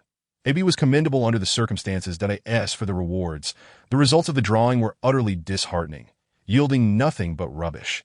Regarding the other rewards, summoning technique. A-grade skill. Capable of summoning beings or inanimate objects previously encountered for 30 minutes, with a cooldown of 3 hours. Given such a low score, it was likely an award granted out of favor from Lady Luck. And what was this business of earning dollars? What use were dollars now? Zhang Qian gazed at the lengthy figure, counting the digits. 11 in total. Goodness, this amount would last a lifetime, moreover, with no hope of returning to Blue Star. Where could he possibly spend it? Who in the trial space or world would have any need for such currency? If these dollars were cash, they might serve as kindling, though without a lighter or matches. Igniting them would be quite the challenge to AT present. Zhang Qian is contemplating the acquisition of another lighter, for it would alleviate his concerns about lacking fire in the wilderness. Utilizing US dollars as kindling is rather intriguing. However, if it were in yen, they would merely serve as refuse. Shaking his head, Zhang Qian redirected his focus to his summoning skills. The ability to summon creatures or inanimate objects that he has previously touched is indeed noteworthy. Yet, the majority of such beings are humans, and summoning individuals from another world would be quite exceptional. That if he could summon formidable figures he has encountered, the implications would be profound. However, he recalled that summoned beings may not necessarily obey him. Given the precedents of past experiences, that if the summoned entities were to be unruly, it would prove to be a torment. Summoning acquaintances could be more manageable, such as Hiishi. Yet, if he were to summon a female companion, half an hour might not suffice. Alas, Hiishi is already, what a pity. With her now deceased, she would qualify as an inanimate object. Even if summoned, what utility would that serve? The only useful inanimate objects would likely be magical artifacts or treasures, which, even if usable for merely half an hour, would still be quite valuable. As for skeletal warriors, phantoms, or spirits, they would be of no assistance, lacking the bonds of master-servant contracts to enforce obedience. Such entities are not to be summoned lightly. After several days without adequate rest, he decided it was prudent to take a nap. Without overthinking, Zhang Qian laid down and fell asleep. During the respite of the trial, he resolved to rest well. Uncertain how much time had passed, Zhang Qian felt a chill envelop him, as if he had been caught in the rain. Upon opening his eyes, he found a spectral figure looming over him, akin to the phenomenon of sleep paralysis. This apparition was neither Lin Xian nor Pu Ruoin, nor Hiishi, but rather a stranger. The cool, gentle touch felt almost like air. Could it be a female ghost? Drawing from his previous encounter with Lin Xian, Zhang Qian was not particularly startled and casually inquired, "Who are you?" "A ghost named Sadako." The spectral figure revealed a captivating smile, drawing closer to Zhang Qian as she declared, "I am the primordial spirit. How do you find my beauty?" Zhang Qian felt an inexplicable twitch of his eyelids. The primordial spirit had managed to follow him here, which left him with an unsettling feeling. Transforming from a needle into a monkey, and now into this ghostly form, her ability to track him down suggested she was more than she initially appeared. He nodded, acknowledging, "Indeed, you are stunning, but why have you taken on this ghostly visage?" "I transformed thus to follow you, as you are my fated companion. For you, I can assume any form. Then, will you revert to your former self?" At this, the primordial spirit was taken aback, responding, "Am I not appealing in my current form? You wish for me to become a monkey again. Do you have a peculiar fondness for monkeys?" Zhang Qian replied, "I merely feel that monkeys are less complicated than humans and are more visually pleasing." The primordial spirit seemed to contemplate something, then leaned in to whisper in Zhang Qian's ear. Just as he intended to dismiss her, he noticed another apparition floating above. That it was Lin Xian. She had reappeared. The primordial spirit seemed to notice Lin Xian's presence as well, and turned to look. Tio think there are other followers besides me. I shall not allow any other suitors to exist. The primordial spirit declared imperiously, charging toward Lin Xian. Did I in the next moment? Lin Xian vanished, and so too did the primordial spirit. What just transpired? Had they both perished together? Zhang Qian waited a few seconds. When neither reappeared, he shrugged it off and returned to sleep. That moment, a voice echoed in his mind. Darling, have you missed me? Zhang Qian opened his eyes but saw no one else. He then recalled that this voice belonged to Pu Ruoying. Previously, she had smeared his blood on her mask, claiming it would establish a connection, a form of telepathy. Could they now communicate mentally? Zhang Qian paused for a moment before asking. Fully aware of the answer, "Who are you?" This time, it was the other party who fell silent. Perhaps she felt slighted, wondering how he could forget her so quickly after such a brief separation. After all, they had shared an intimate moment. How could he forget her after just one trial? Had his mind been muddled, or was he truly so callous as to cast her aside after a single encounter? I will grant you another chance to speak. Pu Ruoyun's voice echoed softly. If you truly do not recognize me, the next time we meet, I shall ensure you never forget me. An unforgettable experience. One might say, sounds rather enticing. Zhang Qian replied nonchalantly. The trials are randomly matched. Our chances of meeting again are quite slim. How do you intend to make it unforgettable, considering there are billions of people globally, and each trial seemingly matches only 5 individuals? The odds of encountering someone familiar are less than 1 in a billion. That without extraordinary means, it's nearly impossible to reunite with someone known. My mask is yet to be fully developed. Pu Ruoying explained, once its functionality is complete, finding you will be a breeze. Darling, I forgive you for not thinking of me this time. However, if you respond with such indifference again, I shall not be so gracious next time. Upon reflecting on his abilities, Zhang Qian replied nonchalantly, by all means, feel free to be unrestrained. Then, I shall have no need to extend courtesies to you. It appears you have received a remarkable reward. Your disdain for me is palpable. I hope that when we next meet, you will still possess such bravado that we shall see when that time comes. I trust it will not be long before our paths cross again. You can scoff all you like, but I have my own chuckles to share. The mental conversation seemed to reach its conclusion. Zhang Qian lingered for a moment, confirming the communication had indeed ended. Before dismissing it and returning to slumber, sleepiness overwhelmed him. No one could deter him from resting, but if only he had a soft and fragrant pillow to embrace, he would surely sleep more soundly. This slumber persisted, carrying him until the leisure period concluded, and the new round of trials was set to commence. Zhang Qian was roused by the system's notification sound. The new trial is about to begin. Please prepare yourself. Trial task. Mutual support, endure challenges with your teammates, and survive for 7 days. You must ensure at least 5 teammates remain alive. Fewer than 5 will result in total elimination. Zhang Qian's expression shifted to one of surprise. A teamwork trial? This poses a significant challenge that if any teammate proves to be a liability, each additional person will elevate the difficulty level. This will truly test our coordination skills. One bad apple can spoil the whole barrel. If a rogue element emerges, elimination is nearly guaranteed. Let us hope my teammates prove capable and do not take foolish risks. Otherwise, I shall have to resort to more forceful measures. The transmission commenced. Chapter 28. Dungeon Challenge. In the blink of an eye, Zhang Qian found himself in an unfamiliar locale. The scent of decay filled the air, and the damp atmosphere rendered him chilled to the bone. Upon inspecting himself, he was relieved to realize that this time he had not been transported as a soul, but rather traversed in his enhanced physical form, with a robust physique and strength akin to that of an ox. Coupled with innate talents, skills, and items, he could be considered nearly invincible. This appeared to be a dungeon, surrounded by a dark and frigid environment, the ground littered with rubble and unknown bones, while the stone walls were adorned with moss and vines. A dungeon challenge, perhaps, or a subterranean city. Surely, he would not be tasked with conquering 99 levels? Zhang Qian inwardly gasped. If indeed he were to face 99 stages, such an endeavor would be arduous. Navigating alone might not prove overly difficult. But ensuring the survival of 5 teammates would be no small feat. Should any teammate act recklessly, it would be quite troublesome. Furthermore, with no teammates currently present, he he would need to seek out and assist them. If they were too dispersed, gathering everyone within 7 days would be a daunting task. The dangers lurking within the dungeon remained unknown. A single misstep could lead to catastrophe. Did I ask anyone there? A voice suddenly called out from the adjacent cell. It seemed a teammate was not far off. Zhang Qian surveyed his surroundings, noting 5 cell doors, with a recent voice emanating from one of them. Could it be that each cell corresponds to a teammate? Examining the iron doors, he observed that each had a keyhole, indicating that a key would be necessary to unlock them. Of course, one could also attempt to force them open. However, if brute force were effective, what need would there be for intellect? Bang.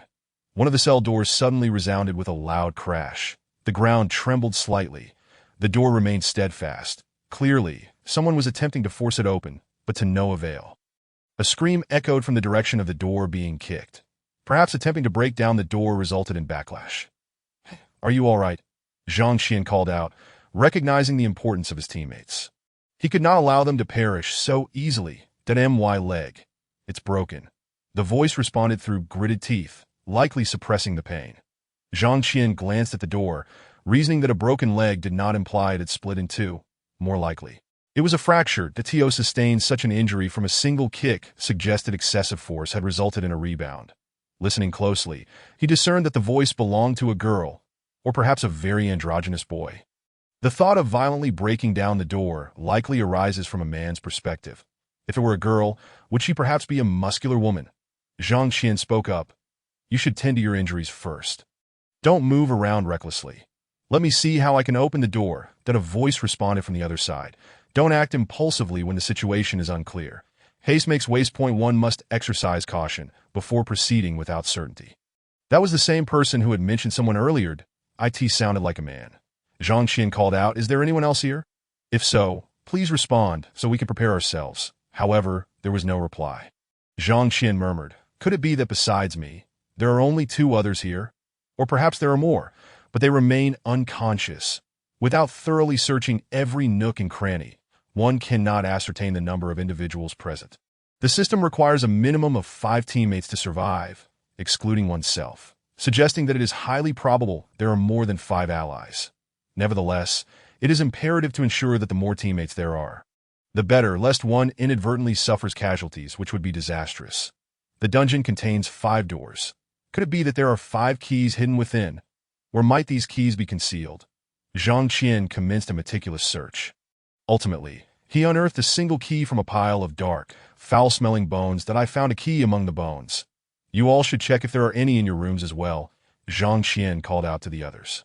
"I found one too," came the immediate response from the man's voice. It seemed that fellow had some skills.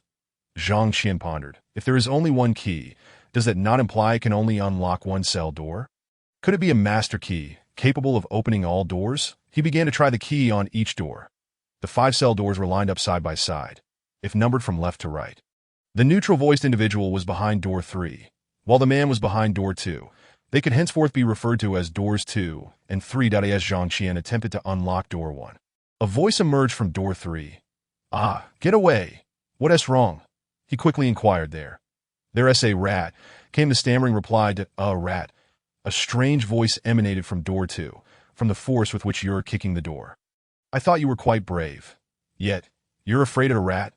Zhang Qian asked. "Is that rat particularly large? A mutated rodent the size of a cat?" "No, it's just an ordinary rat," door 3 awkwardly replied. "I am simply naturally terrified of rats." That it seemed door 2 stifled a laugh, but refrained from mocking. Zhang Qian took mental note of this, subtly shaking his head. This could be considered a weakness. Should they encounter rats again, door 3 might falter, and if one isn't cautious, it could prove fatal. Zhang Qian, while trying the key, reassured, "Do not fear.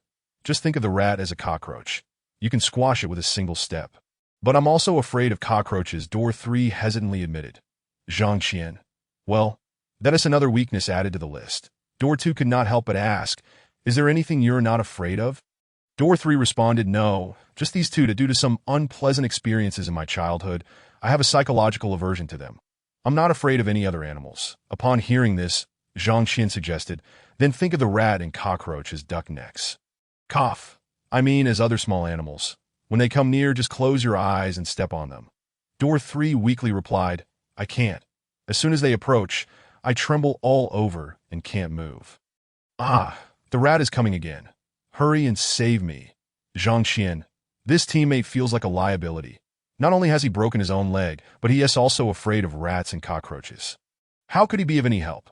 In the midst of their conversation, Zhang Qian had already tried door 1, but found it locked. At that moment, a voice from door 2 remarked, this key doesn't seem right. Neither door will open. Zhang Qian raised an eyebrow and asked, do you only have 2 doors there?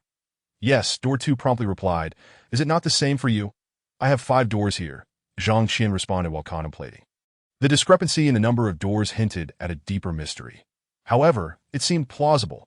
If each interconnected dungeon had 5 doors, how many keys would one need to unlock them all? Would this place be turned into a maze? I only have 1 door here, door 3 declared loudly. Zhang Qian pondered thoughtfully that it appeared that every dungeon must be interconnected.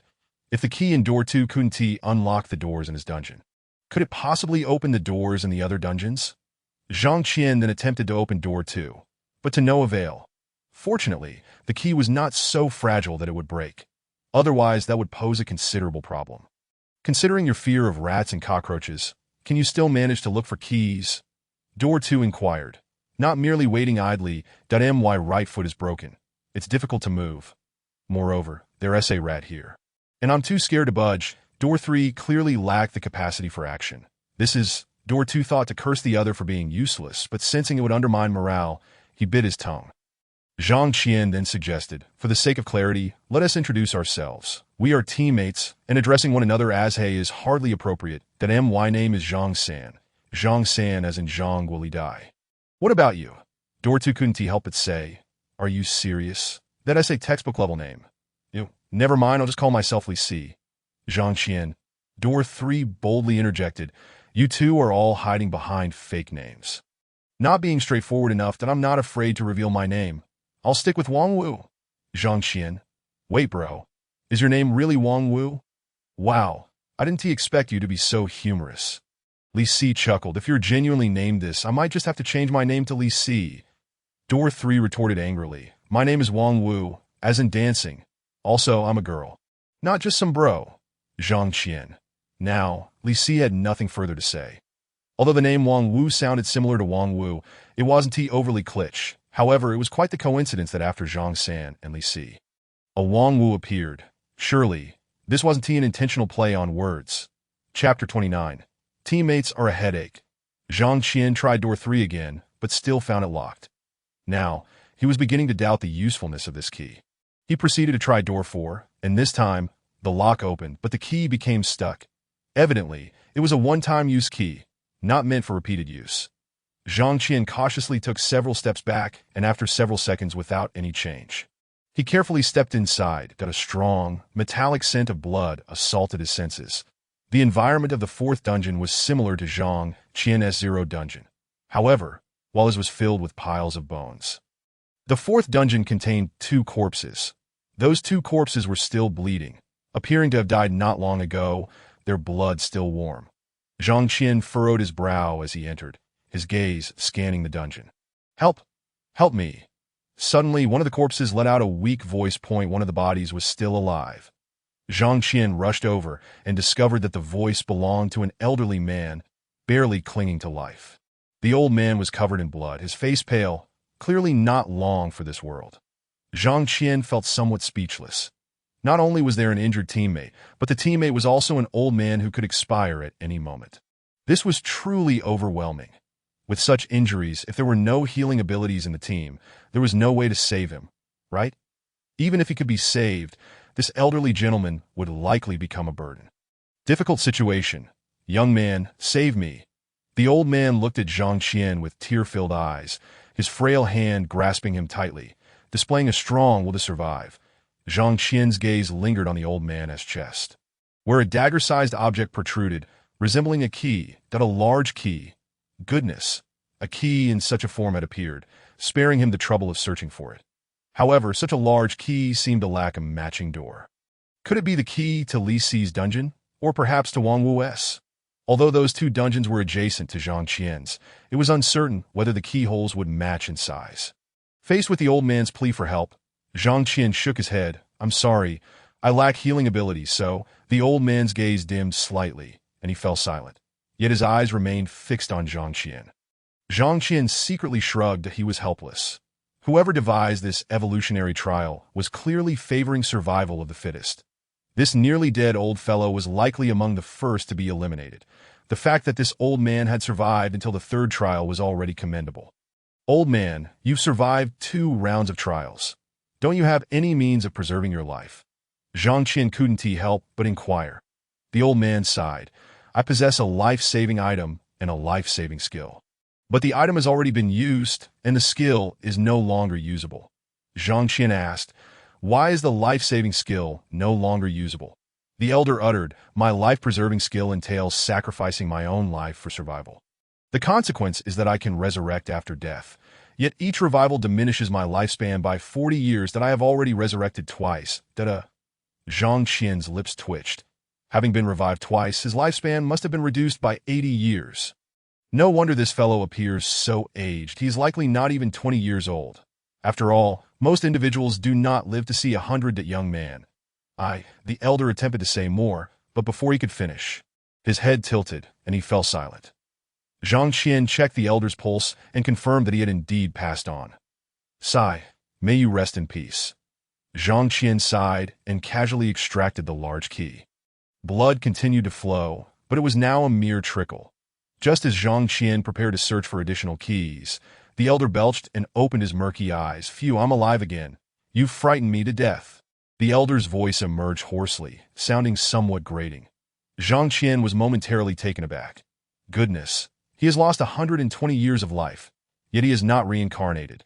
He truly possesses remarkable vitality. However, to utter the phrase, you frightened me to death. What might his actual age be? Cough, young man, stop staring and help me up. Lying down is rather disconcerting. The elder coughed several times, his voice trembling as he spoke, observing that the wounds on the elder's body were healing rapidly. Zhang Qian crouched down to assist him in standing. At such an advanced age, it seemed that a mere stumble could be fatal. Walking appeared to be a precarious endeavor for him. Young man, it seems you are indeed a good person. Please do not abandon me. The elder spoke with a hopeful tone. Rest assured, as long as you remain alive, I shall not forsake you. Zhang Qian replied casually. Then inquired, by the way, how old are you this year? Cough, best not to mention it. Best not to mention it. The elder coughed again, and the foul odor emanating from his mouth was overwhelming. Zhang Qian had no choice but to hold his breath as he slowly guided him to the 0 dungeon. The 4 dungeon had only one door. It remained uncertain whether there were further mysteries within. You stay here for now. I shall search elsewhere. Zhang Qian stated before re-entering the 4 dungeon for a thorough search.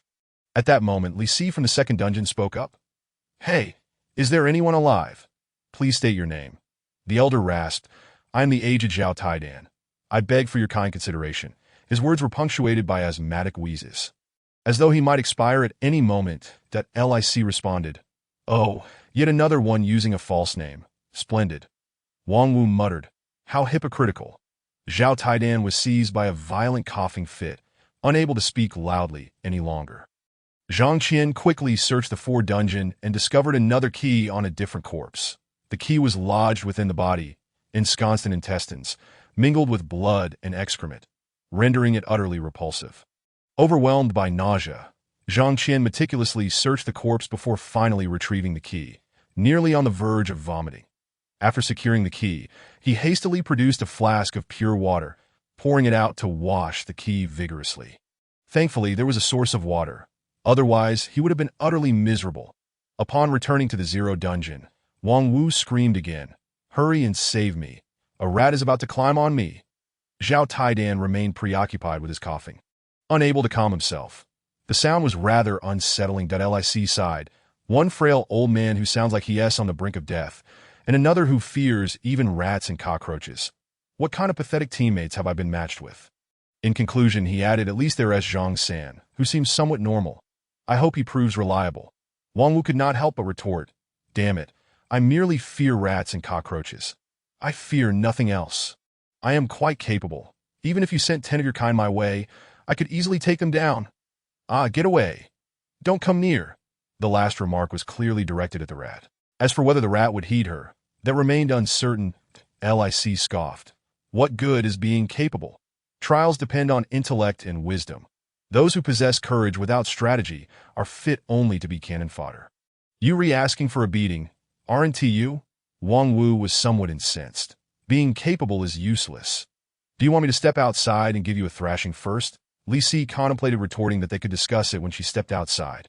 But upon reflection, such words were ill-advised. After all, they were teammates now, and they would inevitably have to unite.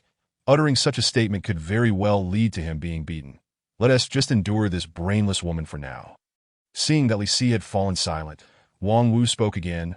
What is the matter? Gone mute. If you have the ability, say something. Zhang Qian quickly intervened. All right, we are all comrades in adversity. Let us not quarrel. Shall we unite harmoniously to keep warm? No way. Wang Wu, with her fiery and obstinate temperament, was unyielding. One may be killed, but not humiliated. This scoundrel Li Si not only belittled and mocked me, but also provoked me. If he doesn't apologize, I shall not forgive him. Li Si, who prided himself on his superiority, looked down upon the mindless. Hearing this, he could not resist retorting, I didn't say anything wrong. Why should I apologize? You afraid of a mere rat. How can you not be considered weak? Moreover, you've been injured. It's entirely. The word burden had yet to leave his lips when Zhang Qian bellowed, Enough! What kind of environment is this? You still bicker and oppose each other. Do you wish to perish here? If you continue to quarrel, I won't concern myself with you any longer. After all, there are certainly more than 5 teammates. And losing a few is not an issue. Upon hearing this, Li Si fell silent. His key could not open the door. He had to rely on others, so it was best to offend as few useful people as possible. However, Wang Wu was stubbornly unyielding, stating defiantly, I've said it before, one may be killed, but not humiliated. If he doesn't apologize, there's south no place for him if I'm around. I fear nothing. Well, except for rats and cockroaches. At that moment, with a click, the new key unlocked the third door. Chapter 30. The 6th dungeon. The new key can unlock the third door. Zhang Qian pushed the door open and stepped inside. Wang Wu screamed again. Of course, it was not because Zhang Qian had entered, but rather because the rat was once again scurrying in front of her. The rat appeared rather spirited. Upon noticing Wang Wu's fear, it continued to prance before her, seemingly toying with her. Hearing the commotion, the rat immediately fled, scuttling up the wall to the ceiling, perching on the vines while fixating its gaze on Zhang Qian. Wang Wu only then realized someone had entered. Upon seeing the robust and handsome Zhang Qian, her eyes brightened, and she gazed intently at him, exclaiming, You must be Zhang San. You're quite different from what I imagined. So handsome. You seem remarkably reliable. A straightforward girl. Wang Wu's compliment was not mere superficial flattery. Her definition of handsome encompassed not only looks but also physique and demeanor. Zhang Qian shifted his gaze from the rat to Wang Wu. Momentarily stunned, he had presumed Wang Wu would embody the image of a tough girl. Tall, robust, with short hair and thick brows, but he never expected her to be a strikingly classic figure with long, straight black hair, possessing a graceful and delicate appearance akin to an ancient heroine. The contrast was indeed surprising. Are you all right? Zhang Qian approached and glanced at her foot. The delicate foot was obscured by her shoes, making any injuries invisible. Wang Wu shook her head. I kicked too hard earlier and fractured my foot. It hurts terribly, so I dare not move. She then cast a fearful glance towards the direction of the rat. Don't move for now. I'll handle that rat first. Zhang Qian stood up and extended his hand towards the rat, invoking a water manipulation technique. The moisture within the rat's body immediately separated, appearing as though it had urinated. Squeak. The rat squeaked, plummeting straight down. By the time it hit the ground, it had already become a desiccated husk. Wang Wu gazed in astonishment. What kind of skill was this? The hand of death? Zhang Qian retracted his hand, approached the desiccated rat, and remarked, This rat carcass can be kept for now. If we cannot find other food, it could serve to stave off hunger. What? Eat a rat? Wang Wu immediately exclaimed, Absolutely not. Zhang Qian shrugged. I believe you can overcome your fear of rats and cockroaches. Otherwise, you will inevitably fall victim to this fear. Eating a rat is the first step towards conquering that fear. No, absolutely not. Wang Wu's face turned pale, her expression one of sheer terror. What on earth did you experience in your childhood? Zhang Qian inquired. It's just a rat and a cockroach. What is there to fear? Did you spend your childhood locked in a dark room with a horde of rats and cockroaches? Wang Wu clenched her teeth, remaining silent. That it seemed she harbored deep-seated aversions regarding her childhood. Unwilling to discuss it further, Zhang Qian shrugged, deciding not to press the matter, and he discovered something peculiar about the rat carcass. Upon further inspection, he found a key nestled within its belly. To place a key inside a living creature was quite absurd.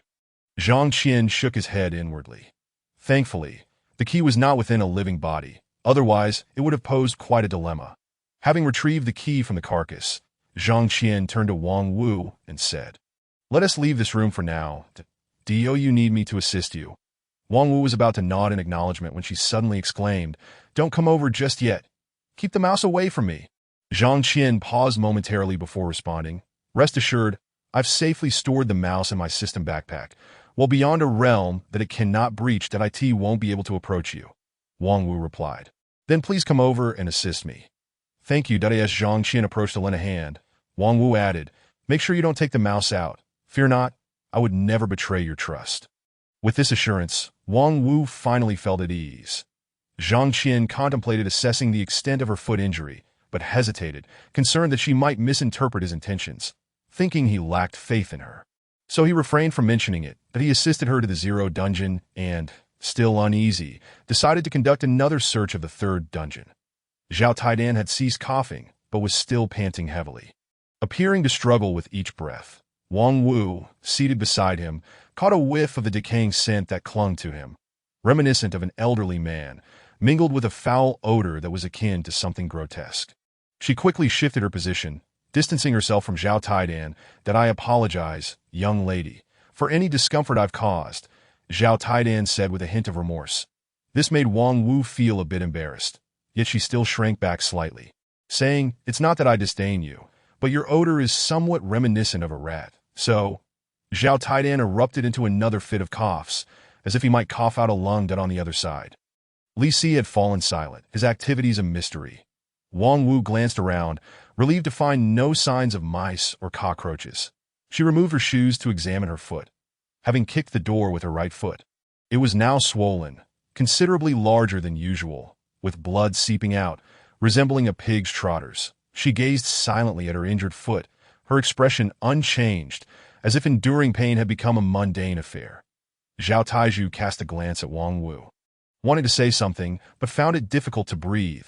Struggling for air, age had rendered him breathless. It felt as though he was wasting precious oxygen, having found nothing of value in the 3rd dungeon. Zhang Qian took the new key and approached the door to the 2nd dungeon. To his surprise, it opened. "Is that you, Zhang San?" A voice called from within. "It is I," Zhang Qian replied, stepping inside. There stood a man wearing gold-rimmed glasses, exuding an air of refinement indicative of an intellectual. However, the extent of his cleverness remained uncertain. Zhang Qian assessed him. The man scrutinized him in turn, both engaged in mutual examination.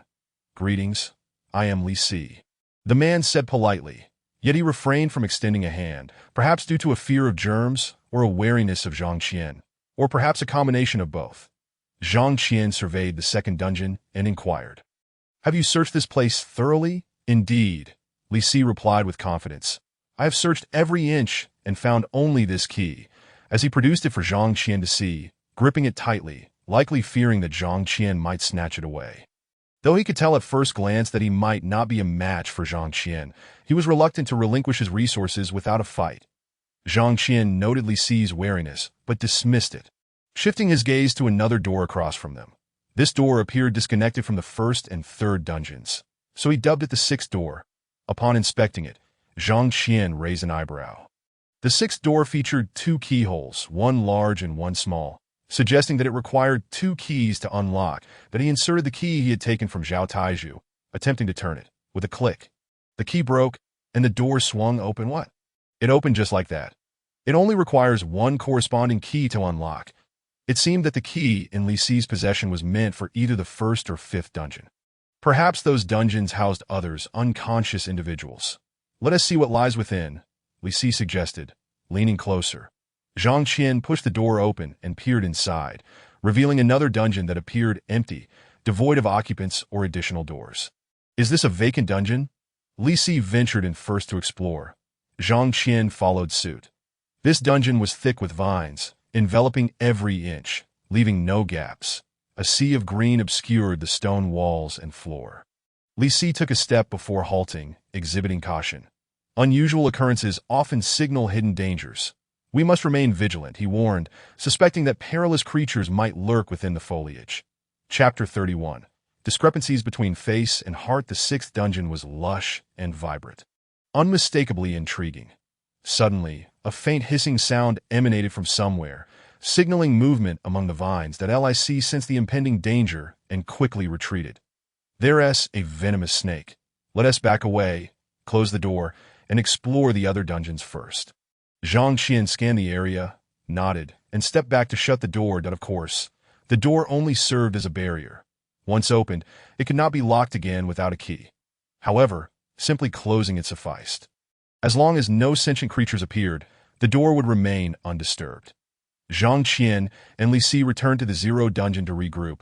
That Lic glanced at Wang Wu and Zhao Taidan, a hint of disdain crossing his features, though he refrained from commenting further. Upon seeing Li Si emerge, Wang Wu couldn't help but call out, "Hey, are you looking down on me? Do you believe I want to have your eyes dug out?" Li Si quickly distanced himself from her, his gaze briefly falling on her injured foot. Just as he intended to make a sarcastic remark, Zhang Qian clapped a hand on his shoulder, the force causing him to stumble slightly. Li Si then truly felt Zhang Qian's strength, baring his teeth in a glare. "What was that for? Your attitude was inappropriate.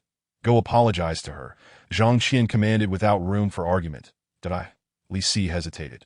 But upon meeting Zhang Qian's piercing gaze, he relented. "I'm sorry," he blurted out quickly. "Are you even a man? You uttered that so fast. Where's the sincerity?" Wang Wu pressed on. All right, since he has apologized. "Let us not dwell on it," Zhang Qian interjected. "That Lic, take that key and try the first and fifth doors. Those are the two we need to check." Fearing Wang Wu might find another fault to pick, Li Si nodded quickly and first approached the first door. That it wouldn't budge. After a brief attempt, he shook his head. That it seems that's not the key for the first door. That he proceeded to the fifth door. And this time it opened. With a loud roar emanating from within, the door swung open forcefully. Lic felt a tremendous force surge towards him, sending him crashing backward. Thud! He collided heavily with the stone wall, nausea gripping his stomach as he coughed up blood. Zhang Qian, still focused on Wang Wu and her foot, turned sharply upon hearing the commotion. That he then witnessed Lic being hurled backward as a large black bear burst forth from the door. "Heavens!" Zhao Taidan exclaimed, his eyes wide with terror, trembling uncontrollably. Perhaps his fear triggered a heart attack, causing him to collapse in an instant. Wang Wu, however, remained relatively unfazed. In her eyes, a bear was likely less daunting than a rat. She turned to Zhang Qian and asked, "Can you take on a bear?" "Oh, I forgot about your death hand. You should be able to handle it, right?" Zhang Qian, fixated on the black bear, momentarily set aside his concern for Zhao Taidan. As the bear charged towards Li Si, Zhang Qian activated his powerful water manipulation technique, forcibly extracting moisture from the bear's body. Yet it seemed that the bear's tough hide resisted the extraction, making it impossible to instantly desiccate it. "This is bad," Zhang Qian thought, while simultaneously dashing forward with astonishing speed. "How impressive!" Wang Wu's eyes sparkled with admiration, her heart fluttering at the sight. While not a yandere, she couldn't help but feel a burgeoning affection for Zhang Qian. As the bear prepared to pounce on Li Si, Zhang Qian reached it first, delivering a powerful blow to its eye. Roar! The bear bellowed, staggering back a few steps. Zhang Qian swiftly dragged Li Si to Wang Wu's side before turning his attention back to the bear. "Cough, cough, Zhang San, you're truly formidable. I, Li Si, am completely in your debt. From now on, I shall call you Big Brother," Li Si exclaimed, grateful for his life. Zhang Qian remained silent, continuing to wield his water manipulation technique to wear down the bear. Since extracting moisture from its resilient body was proving difficult, he decided to target the more accessible areas, such as its eyes. That as the bear had readied itself for an attack, it suddenly experienced a sharp dryness in its eyes, followed by a complete loss of vision. That it was blinded. It roared furiously, flailing its limbs wildly, shattering the vines clinging to the walls and leaving deep scratches on the stone surface. Seizing the opportunity, Zhang Qian extracted the moisture from the great black bear's mouth, then proceeded to drain its esophagus, stomach, and liver. The bear grew increasingly agitated, charging directly at Zhang Qian, fearful that the bear might harm Wang Wu and Li Si. Zhang Qian met its advance with a powerful punch. His fist connected with the bear's nose, causing blood to spurt forth as it staggered backward. The thud of its massive body hitting the ground resonated like a dull drum. At that moment, Wang Wu remarked, "I have a large knife. Would you like to use it?" Presumably, she had deduced that Zhang Qian's abilities were less effective against such a large beast. Thus, she offered her assistance. Zhang Qian glanced back to see Wang Wu wielding a hefty cleaver, an item she must have acquired earlier, but had kept concealed in her backpack until now. Without hesitation, Zhang Qian accepted the cleaver, weighing it in his hands. It was quite heavy. However, his strength had grown significantly, rendering the weight trivial. Taking advantage of the bear's struggle to rise, Zhang Qian swung the cleaver at its neck. Whether it was due to the bear's vulnerable neck or the sharpness of the cleaver, the blow cleanly severed its head from its body. Blood gushed forth, splattering the ground. Zhang Qian stepped back to avoid any last-ditch retaliation from the dying beast, uncertain if these creatures were magical in nature. He dared not be complacent. Who knew if it could still move without its head? After thrashing about for half a minute, the headless bear finally ceased its movements, indicating that it had likely succumbed to death.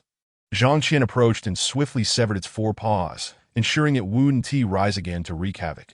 "Brother, you're incredible," Li Si exclaimed in admiration. Zhang Qian waved his hand dismissively, replying, "Just average third in the world." Wang Wu interjected, "Oh, so your ranking is third in the world?" Zhang Qian rolled his eyes and replied, "Of course not. I merely spoke in jest." Although he had ranked 9th after the first trial, his standing had since declined, and he was well aware of the vast gap between himself and the top 3 that, after all, those who ranked highly were not ordinary individuals, and Zhang Qian dared not boast recklessly. He returned the cleaver to Wang Wu and set the bear's paws aside before turning his attention to Zhao Taidan. Regrettably, Zhao Taidan had already met his end. He had no further lifespan left to be revived. His life had reached its conclusion. Zhang Qian sighed. "This trial is no simple matter. We've already lost one team member, and we must be more cautious moving forward." Lic, with a disdainful expression, remarked, "An old fool who has lost all his teeth. What is there to lament? A weakling like him is nothing but a burden. His death merely lightens our load." Even now, Lic continued to make snide remarks. Wang Wu shot back, "So you think I'm a burden too? Right. Are you hoping for my demise as well?" Li Si glanced at Zhang Qian, realizing he dared not speak ill of Wang Wu, and quickly retorted, "I never said that. You were certainly worth saving." Perhaps Li Si deemed Wang Wu's beauty and figure appealing, and suspected that Zhang Qian might have designs on her, hence he was cautious not to offend her. "Then explain why I'm worth saving." Wang Wu pressed again. Lic chuckled awkwardly, "Because Brother Zhang is right. Teammates should help and understand each other, that you're not like that old coot who could kick the bucket at any moment. You certainly have your moments of contribution, like just now with that cleaver. You were quite useful, so of course, you're worth saving. That you're looking down on the old man again. I'm not pleased. You must apologize to him." The forthright Wang Wu persisted. "If you don't apologize, I refuse to associate with you. Apologize to a useless old man." Now Lic was displeased. The man was dead. What was there to apologize for? He glanced at Zhang Qian, who was watching him, and reluctantly suppressed his discomfort, addressing Zhao Taidan, "Old man, I'm sorry. Rest in peace." Seeing Lic's reluctance, Wang Wu huffed but chose not to press the matter further. Lic lowered his head, muttering internally, "What are you so proud of, you annoying woman? I'll teach you a lesson once I find the chance." He envisioned a scenario where Zhang Qian was absent, leaving Wang Wu powerless. Then he would have the opportunity to reprimand her thoroughly. Chapter 32. Departing to the next level. You all rest for now. I will scout the 5th dungeon. Seeing that the great black bear was indeed motionless, Zhang Qian set off towards the 5th dungeon. "Wait, I'm giving you the cleaver. Take it." Wang Wu offered the cleaver generously. Zhang Qian waved his hand. "You still need a weapon for self-defense more than I do." "Keep it in o need. I have plenty of weapons. I'm not short of this one." Wang Wu produced an array of weapons. knives, guns, clubs, swords, and daggers, indicating she truly had no lack of arms. The cleaver, named Dragon Slayer, had quite a formidable title, albeit it was merely a B-grade weapon. However, in the current context, a B-grade weapon was already considered rare, given that the server had only recently launched, though Zhang Qian possessed not only B, but also A and S-grade weapons. He belonged to a select few with such privileges. The average person could not boast of the same. Wang Wu clearly was not an ordinary individual either, as her collection of B-grade weapons revealed her mastery in armaments. Very well. If that is the case, I shall accept it. Zhang Qian decided against being overly courteous. This was a matter of mutual assistance. An excessive politeness would be counterproductive. Lic cast a more scrutinizing glance at Wang Wu. Realizing she possessed an impressive array of weapons, including throwing knives, it seemed unwise to speak carelessly about her, lest he find himself on the receiving end of her arsenal. Upon entering the 5th dungeon, Zhang Qian was surprised to discover a small bear cub inside, with no other cells in sight. The cub, barely covered in fur, appeared to have been born not long ago, likely less than a month old. At that moment, the little bear was still sleeping, its eyes closed, seemingly unable to walk yet. Zhang Qian surveyed the dungeon for any other useful items, but found none, nor any keys. Could the key be within the bear's body? He turned his gaze to the small cub and lifted it into his arms. Sensing the movement, the cub nuzzled against him, oblivious to who was holding it. How utterly adorable! Zhang Qian returned to the 0 dungeon, stating, I didn't find the key in that dungeon. I'll check to see if it's with the Great Black Bear. Based on previous experiences, the likelihood of keys being hidden within living creatures was quite high. Whether it was within the Great Bear or the cub remained uncertain. Zhang Qian searched the Great Black Bear thoroughly, while Wang Wu cradled the cub, murmuring, such a cute little bear. Surely it couldn't be hiding a key inside? You never know, Li Si interjected. Just turn it upside down. It might spit out the key. Impossible. Absolutely impossible. Wang Wu immediately countered. Though she too entertained the idea, her fondness for the cub and her disdain for Li Si compelled her to oppose him. What more could Li Si say? He fell silent. Zhang Qian meticulously dismembered the great bear, searching every possible area, yet found no key. It appeared the key was not within the great bear's body. The probability of it being within the cub was significantly higher. It couldn't be that there was no key at all, could it? He pulled out his purified water gourd to wash his hands before returning to Wang Wu and Li Si.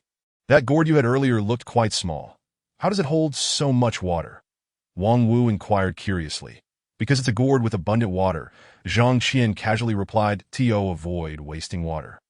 He filled the gourd again after washing his hands, allowing for repeated use. After all, this gourd could purify any liquid it contained, so he had no fear regarding the water's quality. With no key found in the 5th dungeon or on the Great Black Bear, it seemed the only option left was to search the cub. Zhang Qian focused his attention on the bear cub. Wang Wu glanced at the cub, sighed, and handed it to Zhang Qian, saying, go ahead and search. Li Si scanned the two of them, hesitating to voice his thoughts. Unfazed, Zhang Qian took the cub and began to search it thoroughly to end the face of life or death stakes. Even the most adorable of creatures became insignificant. Sometimes one had to make difficult choices. Zhang Qian pried open the cub's mouth and reached inside, feeling around for any keys. The cub cried out in distress, its cries heart-wrenching. Wang Wu felt a pang of guilt, torn between speaking up and remaining silent. Zhang Qian glanced at her, then took the cub to where the great black bear lay and searched it more closely. To his surprise, he indeed found a key within the cub's stomach. Regardless of how the key had ended up in the cub, the system's capabilities were known to transcend ordinary constraints. Inserting a key within a living being posed no challenge at all. As Zhang Qian retrieved the key, the little bear cub had already succumbed to its fate, lying in perfect alignment with the family of the large black bear. Lic observed Zhang Qian, who, with an expression of serene calmness, dismembered the great black bear, and then proceeded to pour out his heart to the little bear cub, which only deepened Li Si's respect for him. Wang Wu merely watched Zhang Qian's actions without offering any commentary. If one were to voice an opinion, it might be that this man exuded a remarkable calmness and a commendable masculinity. Having endured several trials, Wang Wu had long since abandoned any naive notions. While he could be somewhat blunt, he maintained a pragmatic outlook on certain matters. Zhang Qian approached the first dungeon door with the key in hand, managing to unlock it once more. After waiting for half a minute, he gently pushed the door open and stepped inside. Upon entry, he was greeted by a staircase leading upwards. Could it be that he was about to enter the next level? This was the first layer of the dungeon. Was he to ascend to the second? Did that mean he should continue exploring the sixth dungeon?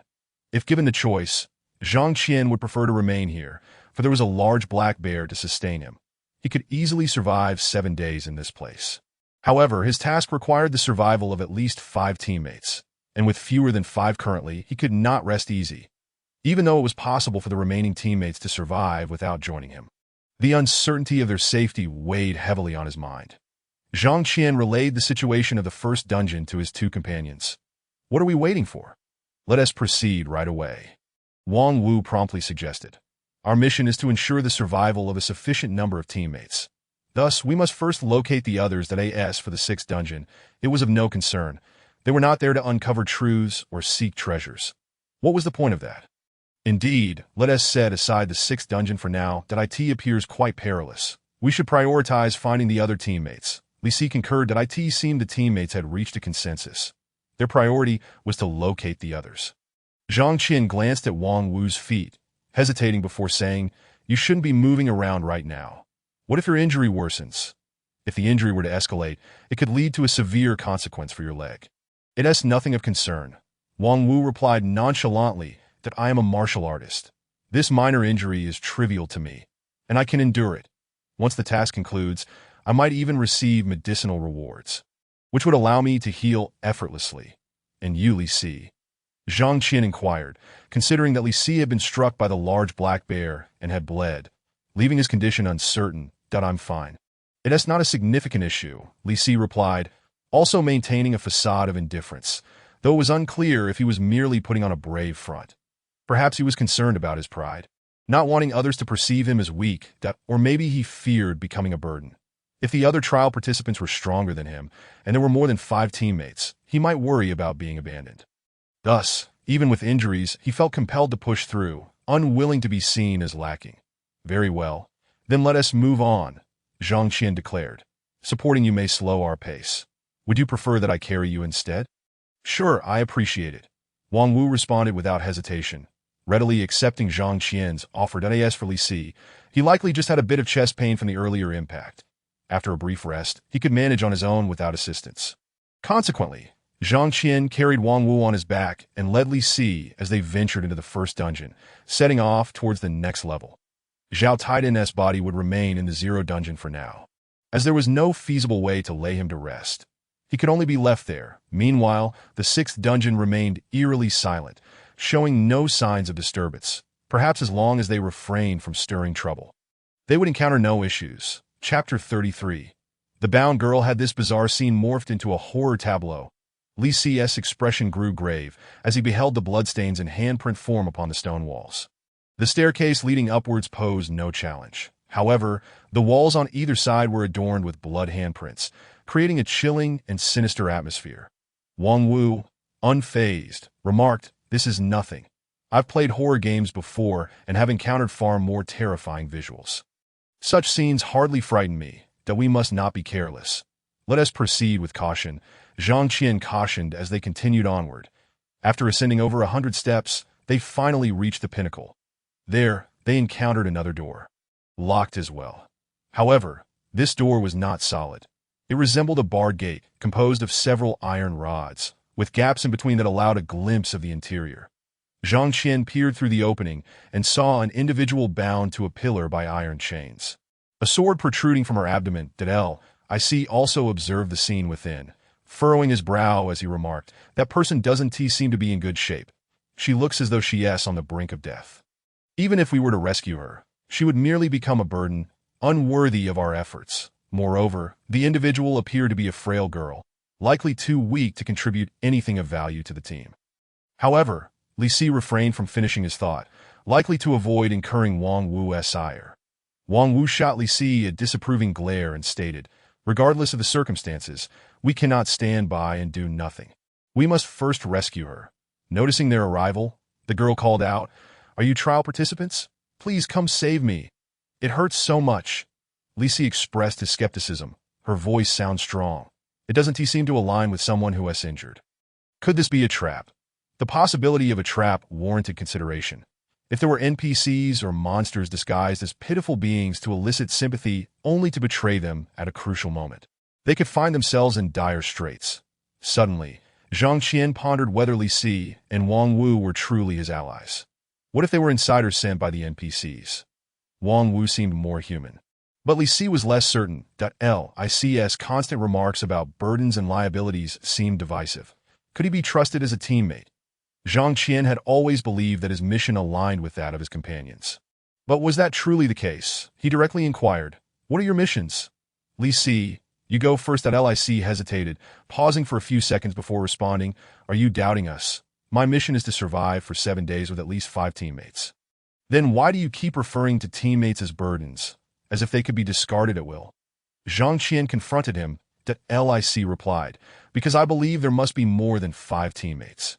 Otherwise, the mission would entail ensuring the survival of all teammates, rather than just a minimum of 5. But can you guarantee that there will be many teammates?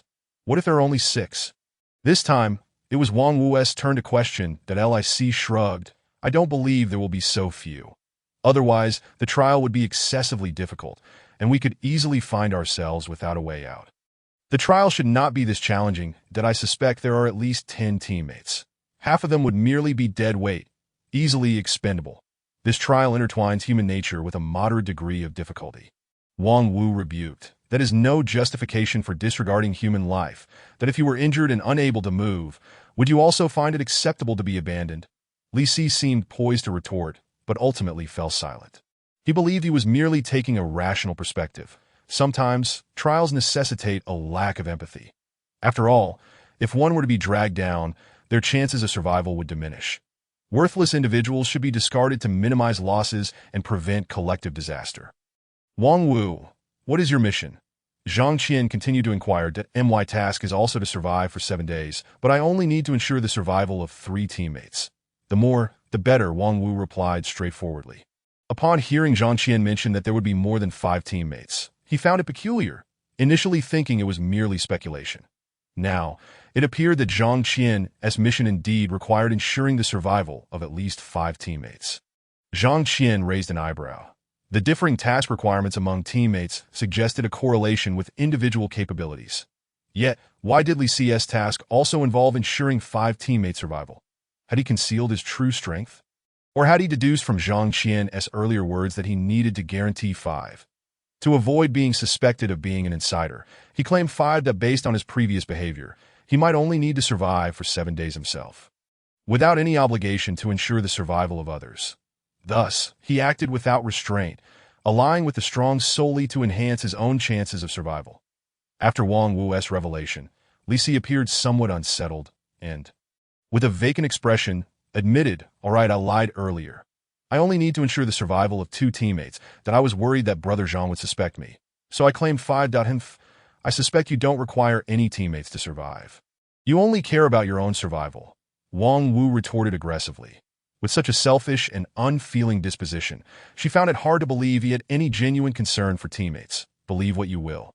Li Si replied, opting not to argue further, that in his mind, Zhang Qian's task of ensuring the survival of 5 teammates meant he likely wouldn't be overly concerned with others' requirements, only their identities as teammates.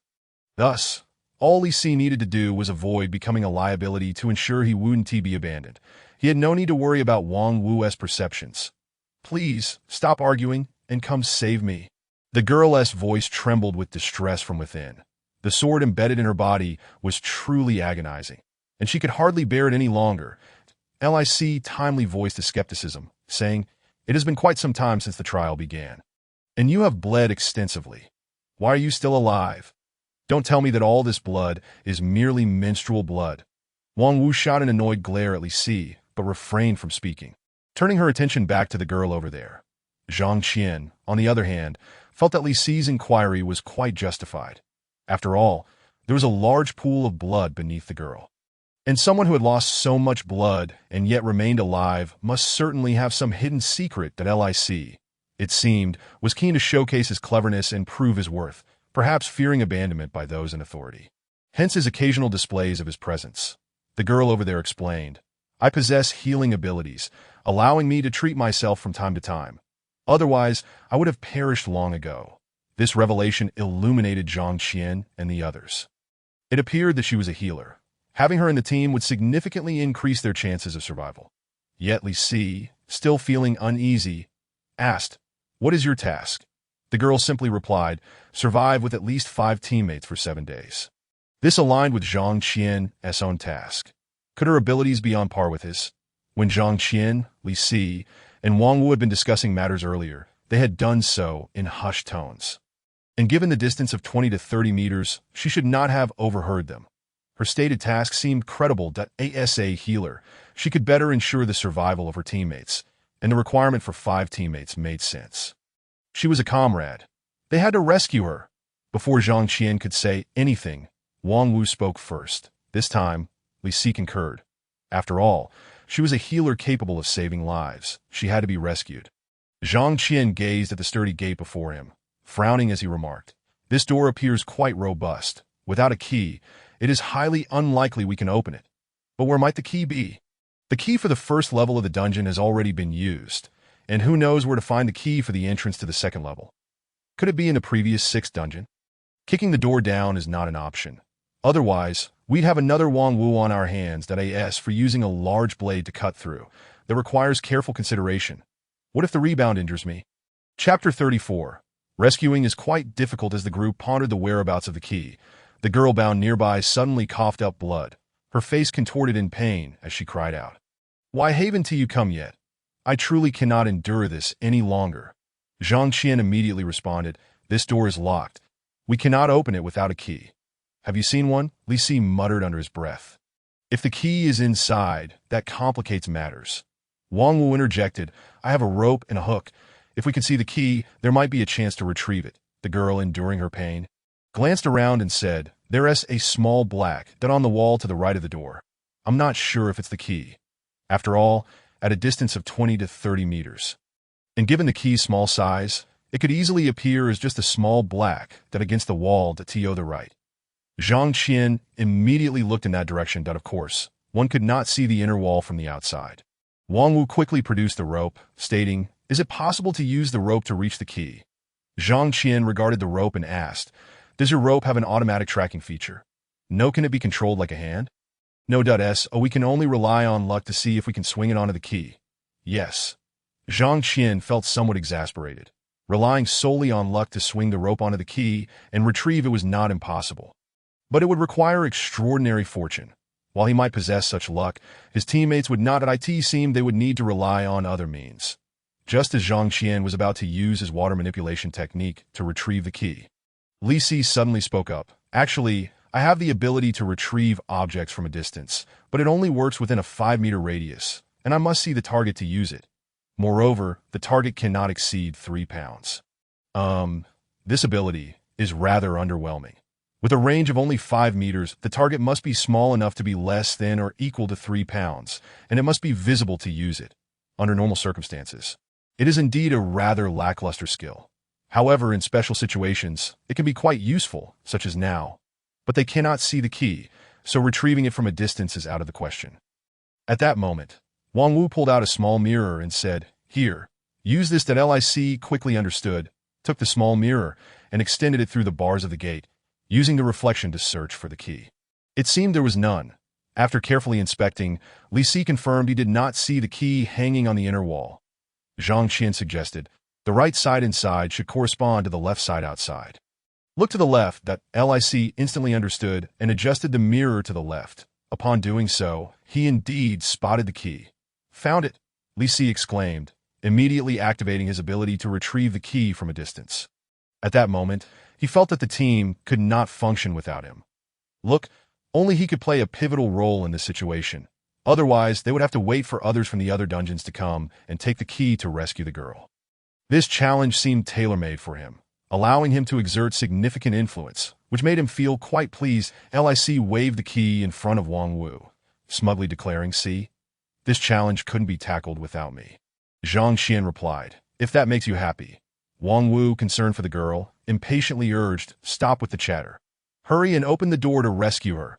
Li Si felt somewhat displeased, but, considering Zhang Qian's demeanor and the healer's goodwill, He quickly opened the door to "Don't be afraid. I'm here to save you." As soon as the door swung open, Li Si charged forward, eager to rescue the girl that he aimed to make her feel that he was the one who cared for her the most, thereby establishing a deeper connection in the future. Even if he were injured, he would receive better treatment from her as long as he gained the healer's special attention. He would not need to worry about being expelled from the team due to the skill being deemed lackluster. Even if their numbers exceeded 5, however, upon seeing the girl's predicament, Li Si found himself at a loss for how to proceed. The iron chains binding her were anchored to a pillar, tightly secured without a lock. Unless he severed the chains or dismembered the girl, there was simply no way to free her. Furthermore, the sword embedded in her abdomen was lodged deeply, penetrating into the iron pillar, making it exceedingly difficult to extract. Moreover, the sword's hilt was quite wide. Even if he managed to cut the chains, if he could not remove the sword, the girl would remain trapped. "Please save me." The girl, seeing Li Si rush to her, looked at him with hope. "Wait, let me think of a solution," Li Si replied, circling the iron pillar and observing closely. Yet he remained utterly helpless. Zhang Qian, carrying Wang Wu, approached and also scrutinized the pillar. The girl then turned her gaze to Zhang Qian, finding him seemingly more reliable, and she looked at him with renewed hope that a person's reliability can often be inferred from their demeanor, providing a sense of assurance. "Hold on. I will definitely save you." Zhang Qian reassured the girl before setting Wang Wu down and also examining the iron pillar. "I've taken a look. This situation is quite challenging." Li Si whispered to Zhang Qian. After a thorough inspection, Zhang Qian concurred. The chains were intertwined with the iron pillar, and even if they could be severed, doing so would risk injury. As for the sword, could it be a sword capable of cutting through iron as if it were mud? Often, the antidote grows beside the poison, and the key is often found near the lock, suggesting that the solution to the problem may lie in its vicinity. "Let me see if I can pull the sword out. Bear with me," Zhang Qian said as he grasped the sword's hilt, testing whether it could be removed as for the potential blood loss from extracting the sword. That was not a concern. The girl had healing abilities, and as long as she did not die instantly, it should not pose a problem. "Right? No, don't pull it out," the girl exclaimed in terror. "I hear a voice telling me that moving the sword will cause the dungeon to collapse."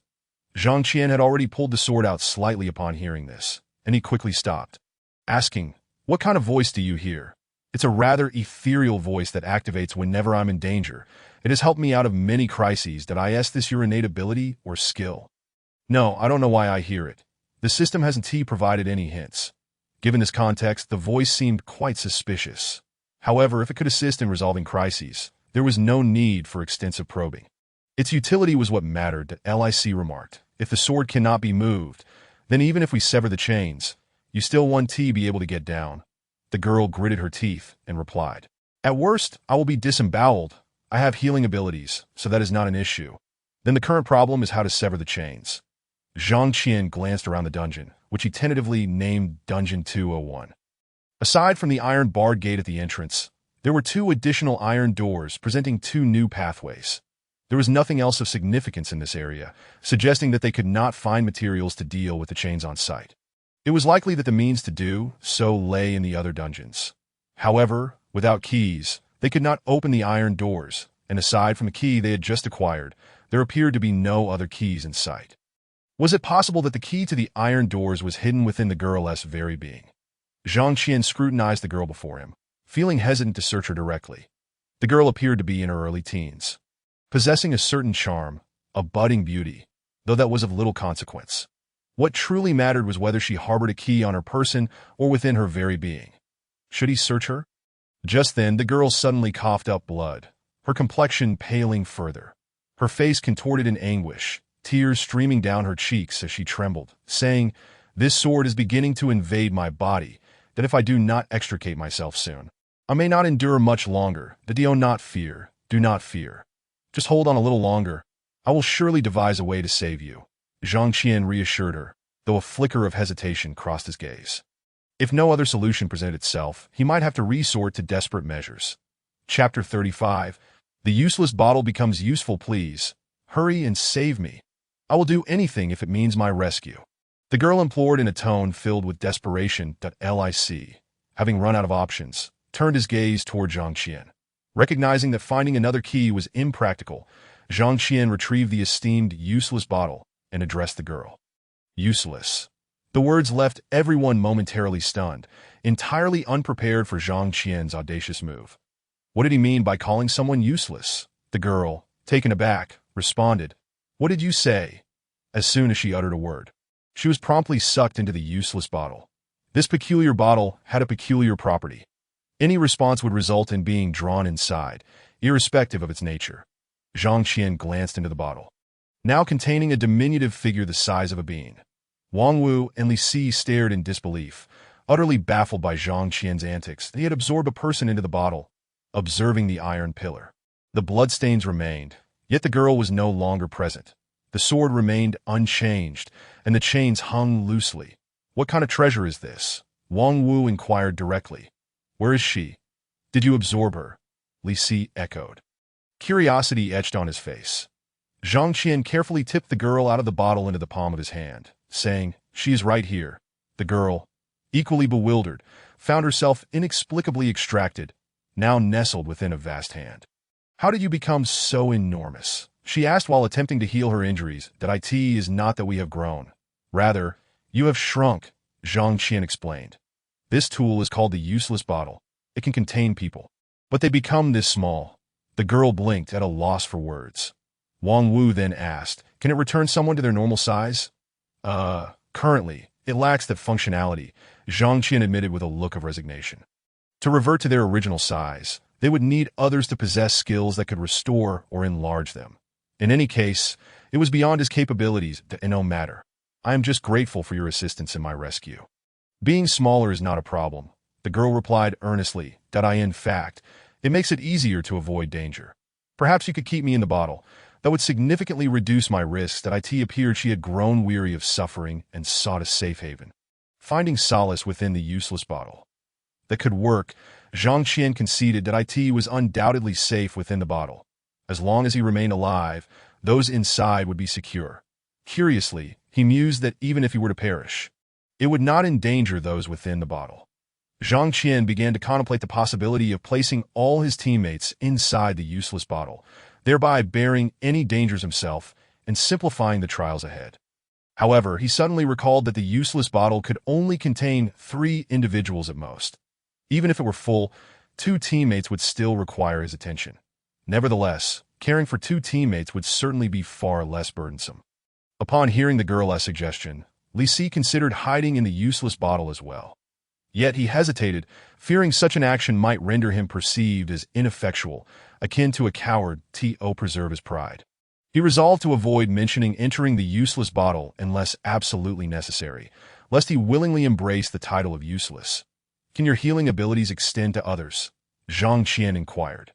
The girl replied, "Yes, but I have exhausted much of my energy and spirit today. I can only use it once more in a short time." "Then please heal her." Zhang Qian gestured toward Wang Wu, placing the girl before her. "All right," the girl readily agreed. Wang Wu smiled, saying, "Thank you for your assistance." "Dear sister." The healing process was swift. The girl waved her hand toward Wang Wu's feet, and the healing spell activated. There was no need for incantations. Merely directing her intent toward the target sufficed. "Ah, how refreshing!" Wang Wu exhaled a breath of relief as the pain in her foot subsided, feeling invigorated. The healing spell had indeed proven effective, restoring her wounds significantly. The remaining issues were minor. "I am so tired.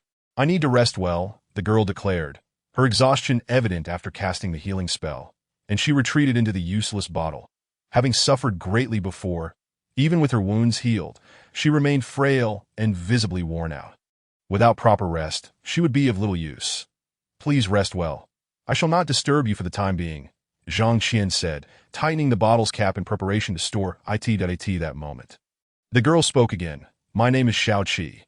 Once again, I thank you for saving my life. After I recuperate, should you require my assistance, do not hesitate to ask. I will not refuse." Such words felt rather formal. Not at all like those of a girl in her early teens. Perhaps she was more mature than her age suggested. "Very well," Zhang Qian replied, placing the useless bottle into the system's backpack. Wang Wu stood to stretch her limbs, brimming with energy as she declared, "I'm ready now. Leave the fighting to me." I am no pushover. Lic instinctively distanced himself from Wang Wu, wary of her potentially dredging up past grievances and exacting retribution upon him. He quickly shifted the conversation to divert attention. Speaking of which, we have 2 doors before us, yet we cannot locate any other keys. How shall we open those doors? Could the key be in the 6th dungeon of the 1st level? Should we return to explore? Wang Wu disregarded Li Si's query, focusing her gaze on Zhang Qian. Now that I am able to act, I can handle a certain level of danger, even if the previous dungeon harbored threats. I can manage for a while. Lic silently scoffed, thinking to himself. Even if you can act, it still exposes your vulnerabilities that if a horde of rats or cockroaches were to come, you would likely be screaming for help. Naturally, such thoughts were best kept to himself, lest he provoke a beating. Let us not rush. We should observe further, Zhang Qian suggested, leaning closer to the iron pillar to scrutinize the sword embedded within it. This sword, astonishingly, was devoid of any bloodstains, glinting with a cold light, clearly razor-sharp. That Lic fixated on the sword, pondering, is this sword connected to some mechanism? Why would pulling it out cause this dungeon-esque destruction? Perhaps it was not a matter of scientific principles, but rather a predetermined narrative. Zhang Qian proposed a possibility that I find that quite plausible. Wang Wu concurred. Shaoqi being bound in such a manner is evidently unscientific. There must be some mysterious force at work that I suspect this sword serves as the catalyst for destruction. Merely pulling it would trigger an explosion, devoid of any logical explanation. Err on the side of caution. They decided against drawing the sword. Instead, Zhang Qian's curiosity piqued, and he took out a dollar bill, placing it against the sword's edge and giving it a gentle blow. The dollar bill immediately split in 2. Impressive. I shall give it a try, Wang Wu exclaimed, her hands itching for action as she produced a dagger and struck it against the sword's blade. Crack! The dagger shattered upon impact, that a B-grade weapon. So effortlessly broken. Just as Wang Wu prepared to express her astonishment, a loud creak echoed as an iron door swung open.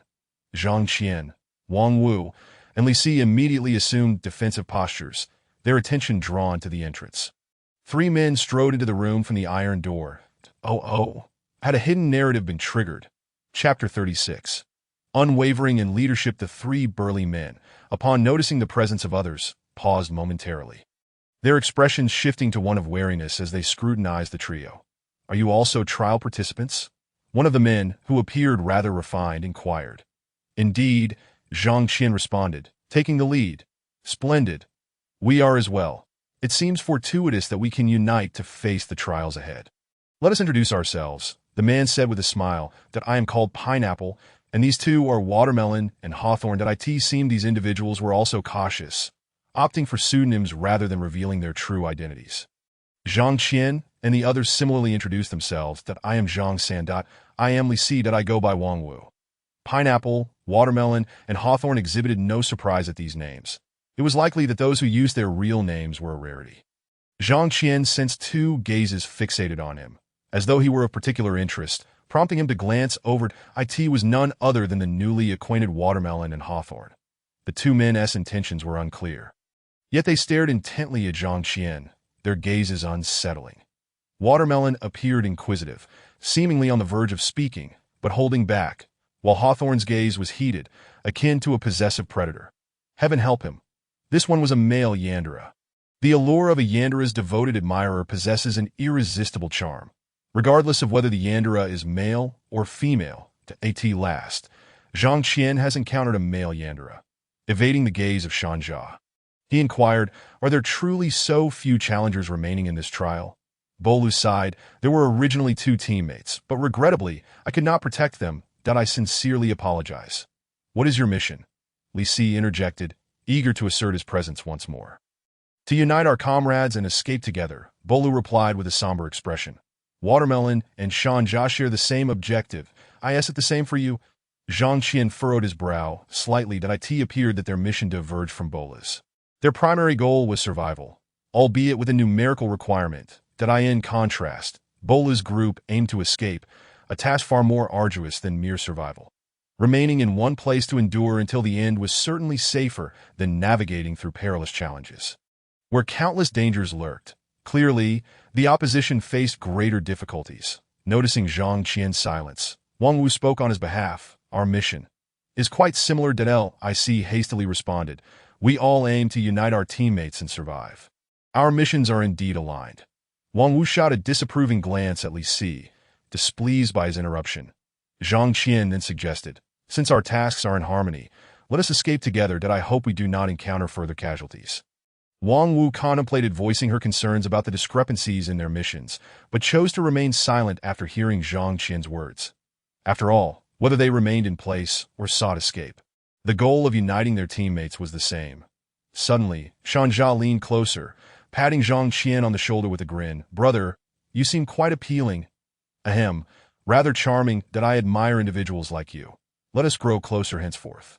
Zhang Qian's lips twitched as he distanced himself from Shanja, moving closer to Wang Wu. That I apologize, but I am not interested in men. I prefer women. Dai, Nantong, step aside and cease your meddling. Upon hearing this, Li Si mused that Zhang Qian indeed favored Wang Wu, revealing his lecherous nature. Wang Wu, unfazed by Zhang Qian's proximity, cheerfully remarked, Are you perhaps confessing your feelings? Surely not. I might take you seriously. You know, haha. Bola's gaze flitted between Zhang Qian and Wang Wu, seemingly assessing their relationship. Watermelon raised an eyebrow, fixated on Wang Wu, lost in thought. Meanwhile, Shanja's expression shifted slightly as he regarded Wang Wu. His gaze tinged with hostility, an unmistakable look of a rival. Realizing the implications of Shanja's glare, Li Si understood that Zhang Qian's words were no jest. Shanja truly was a rival. Consequently, he instinctively moved further from Shanja. Very well. Since we must escape, let us share our previous experiences. It may aid us in gauging potential dangers.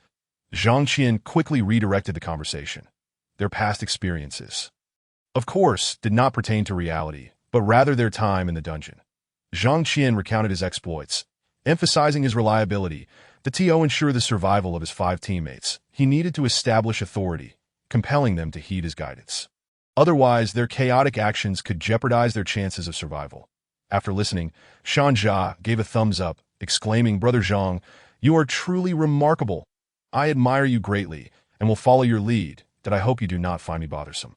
Bolu, seemingly a natural leader, displayed displeasure at Shanja's newfound allegiance. Just then, Watermelon expressed his support. Brother Zhang possesses great abilities, both wise and courageous. I, too, wish to follow your lead. That Bola's expression darkened further, his fists clenching involuntarily. Yet he refrained from voicing his frustration, but he forced a smile, adding, Brother Zhang is indeed impressive. I hold him in high regard. One by one, they shared their experiences. They too sought keys to unlock doors, albeit through a more direct approach, by defeating a tiger to acquire several keys. Initially, they had awakened as 5 individuals in the dungeon, but after vanquishing the tiger, only 3 remained, who then opened several doors to arrive at their current location.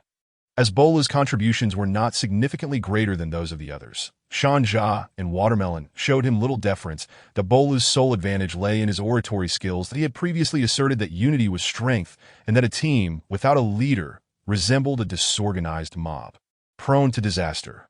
Through his rhetoric, he had managed to persuade Shanja and Watermelon to accept him as their leader. However, now, his eloquence held little weight. Bolu, you previously mentioned that a team requires a leader. I believe Brother Zhang is more suited for the role. What are your thoughts? Shanja voiced his support for Zhang Qian, seemingly disregarding Bola's authority. Watermelon remained silent, yet his earlier stance indicated he bore no objections. Feigning indifference, Bolu replied with a smile, I have no objections. As long as it ensures our safe escape, I care not who leads. That he recognized the shifting dynamics. Both Li Si and Wang Wu were aligned with Zhang Qian, and Shanja and Watermelon had also expressed their support. Thus, opposing Zhang Qian would yield no benefit, prompting him to graciously concede. Very well, I shall not hesitate to take the reins at this juncture. Zhang Qian felt no need for modesty. Let us discuss our abilities, so we may coordinate effectively in critical moments. Bolu began, I possess a talent that draws others' attention to my words, with a slight chance of compelling them to obey my commands. Zhang Qian's eyelids flickered. Such an ability would be well suited for hypnosis. If he unknowingly hypnotized others, the implications could be dire. Chapter 37. The Iron Cage. The rewards following the trials vary for each individual. Some receive abundant rewards, while others are left with meager offerings. Certain individuals acquire exceptionally useful items, while others are left with naught but rubbish. Bolu obtained a talent known as Listen to Me, which functions as he described, capturing the attention of living beings and granting him a chance to command them to carry out any task. This ability extends beyond mere humans. Upon hearing Bola's revelation, Shanja remarked, "Bola's ability is indeed formidable. Had it not been for..." His voice abruptly cut off, and he instinctively cradled his head, displaying signs of discomfort. Watermelon cast a somber glance at Bola. "What troubles you?" Zhang Qian inquired hastily, concerned for Shanja's well-being. Although he held no fondness for Shanja, the thought of him suffering a sudden ailment was troubling. Bolu explained, "Shanja previously suffered a blow to the head and may be feeling unwell now." "Is that so?" Zhang Qian glanced at Watermelon, suggesting he share his abilities to allow Shanja a moment to recuperate. Watermelon spoke in a calm tone, "My talent lies in an acute sensitivity to the essence, scent, and sounds of living beings. Essentially, I possess exceptional senses of smell, hearing, and perception. Additionally, I can discern past events through traces left by living creatures. This ability bears resemblance to that of a detective, though it surpasses typical detective skills." Zhang Qian pondered whether Watermelon had discerned something unique about him during their earlier encounter. At this point, Shanja had regained his composure and stated, "I did not receive any talents or skills. Merely a club named a blow to the head, an A-grade weapon. Its effect guarantees a critical hit to the head, potentially causing disorientation for several seconds or, in severe cases, resulting in decapitation. The weapon's capabilities are impressive, offering both control and damage. Even if it fails to strike the head, its inherent quality ensures substantial damage to other body parts. As for Zhang Qian, he merely recounted the abilities he had demonstrated, his enhanced physicality, the water gourd, the waste bottle, and the ability to manipulate water, which Wang Wu mistakenly believed to be the hand of death. That he refrained from disclosing his talent, opting to retain some secrets until trust was firmly established. He did mention that the water gourd could hold 100 gene of water, and that the waste bottle could contain 3, a significant detail. As for the hand of death, he described it as hastening the demise of living beings, albeit with limitations for larger creatures. Wang Wu added, "I possess an A-grade weapon box, allowing me to summon any type of B-grade weapon at will, though I can only retrieve 18 at a time. Furthermore, I have trained in martial arts, making me quite formidable." Her path clearly aligns with that of a pure warrior, or a heroine of sorts.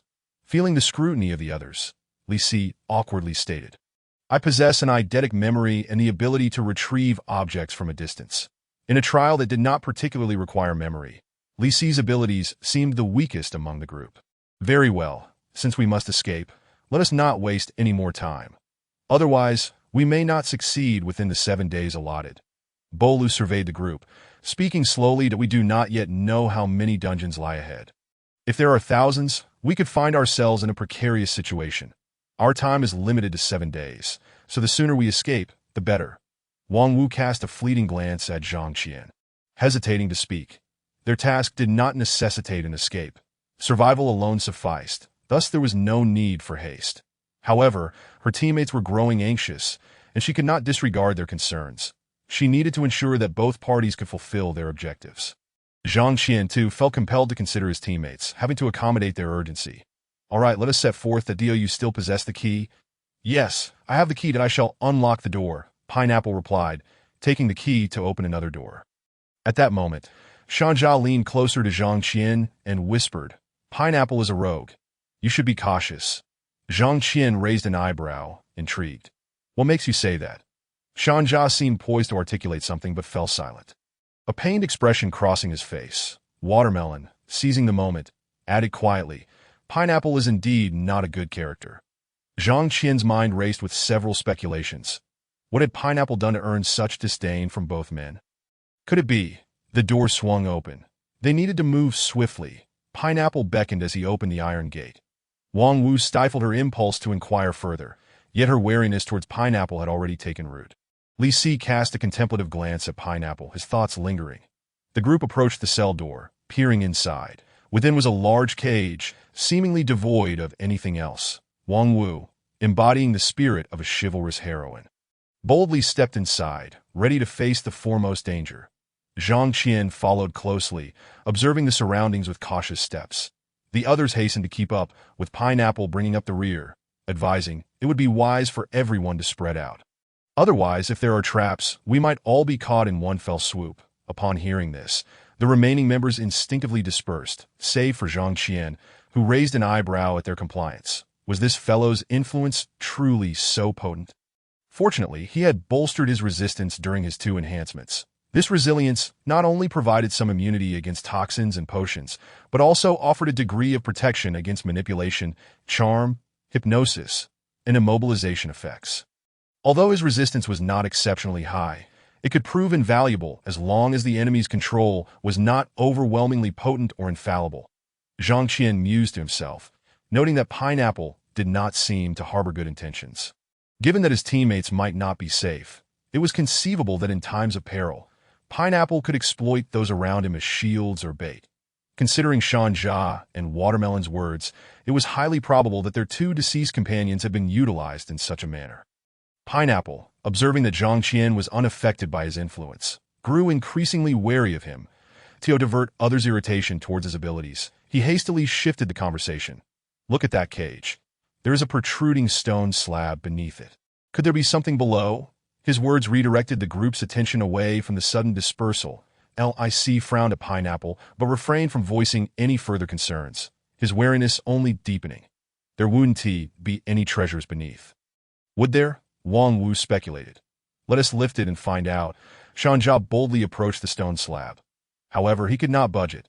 Zhang Qian scrutinized the iron cage, hypothesizing, could it be a pressure plate? Perhaps it requires someone to step on it for it to activate?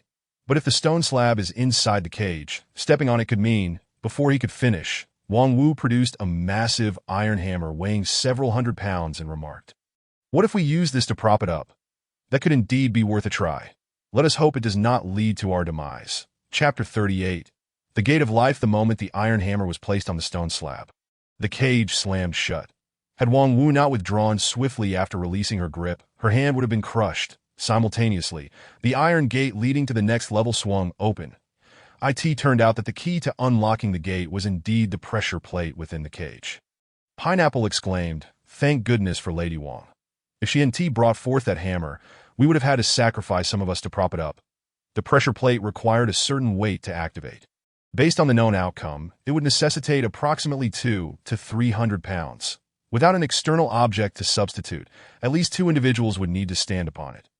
Yet doing so would likely result in being trapped inside, necessitating the sacrifice of 2 lives to unlock the passage to the next level.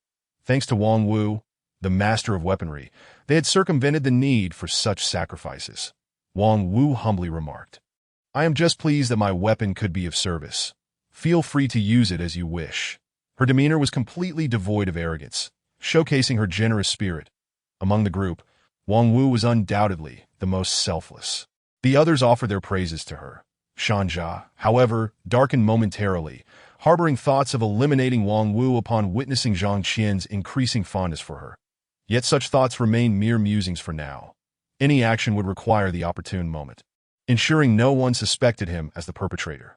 Behind the door lay a staircase ascending to the next level. The group pressed onward, and upon reaching the end, they were confronted by 2 doors flanked by stone lion statues. This was likely yet another trial.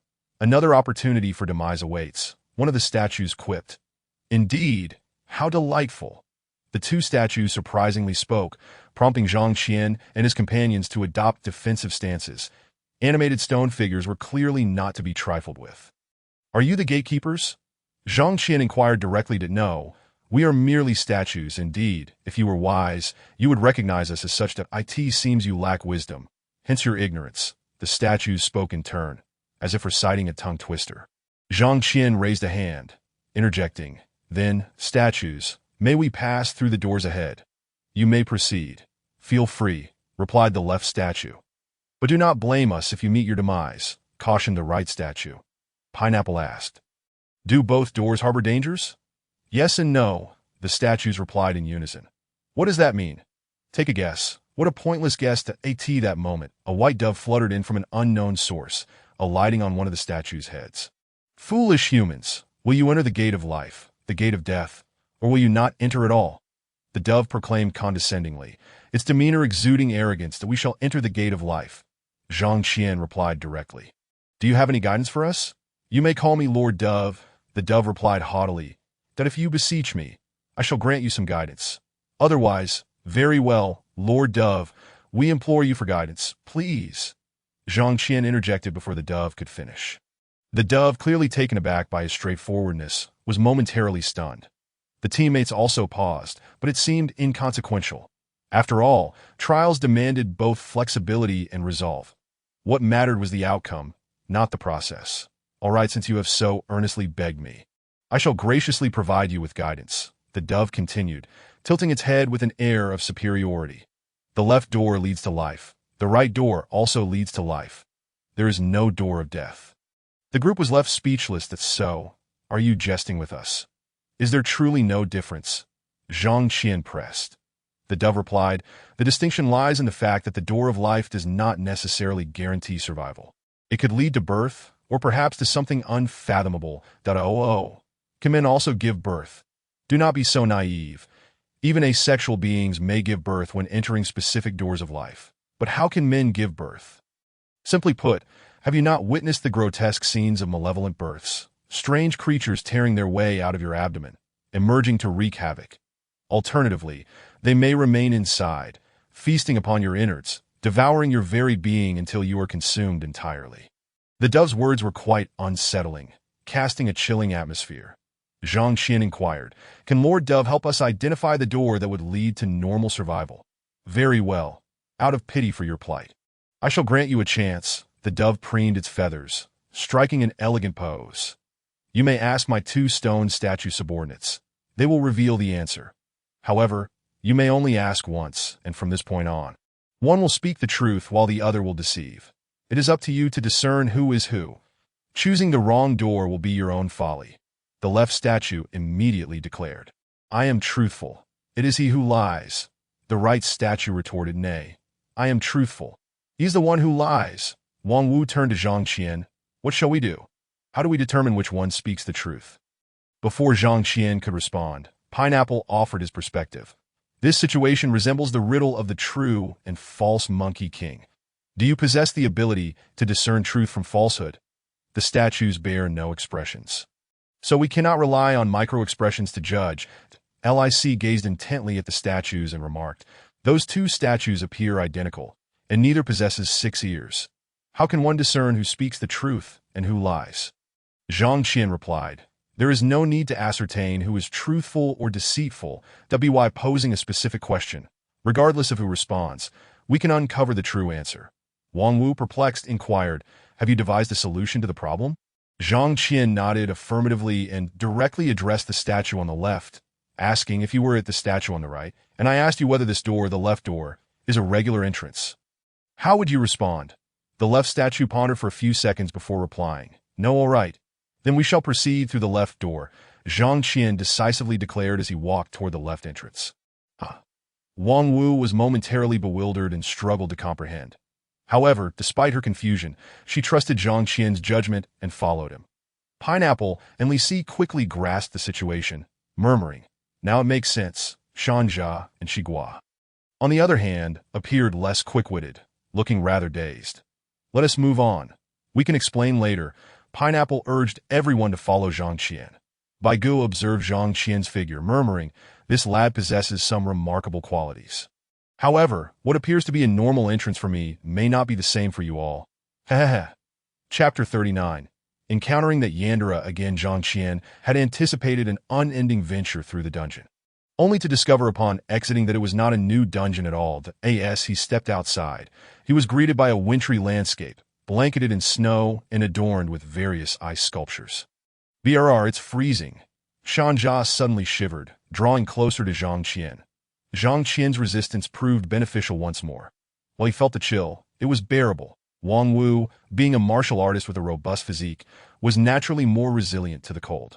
Unfazed by the frigid air, she revisited her earlier curiosity. Was there any profundity in the question you posed earlier? The profundity lay in the use of if. Thus, regardless of whether the response is truthful or deceitful, it leads to a singular conclusion. Zhang Qian casually explained that if the left statue can only speak the truth, then from the perspective of the right statue, it would be lying. Conversely, if the left statue can only utter lies, it would still provide an erroneous answer when viewed from the alternate perspective, meaning the true answer is merely the opposite. Wang Wu understood now. These ice sculptures seem peculiar.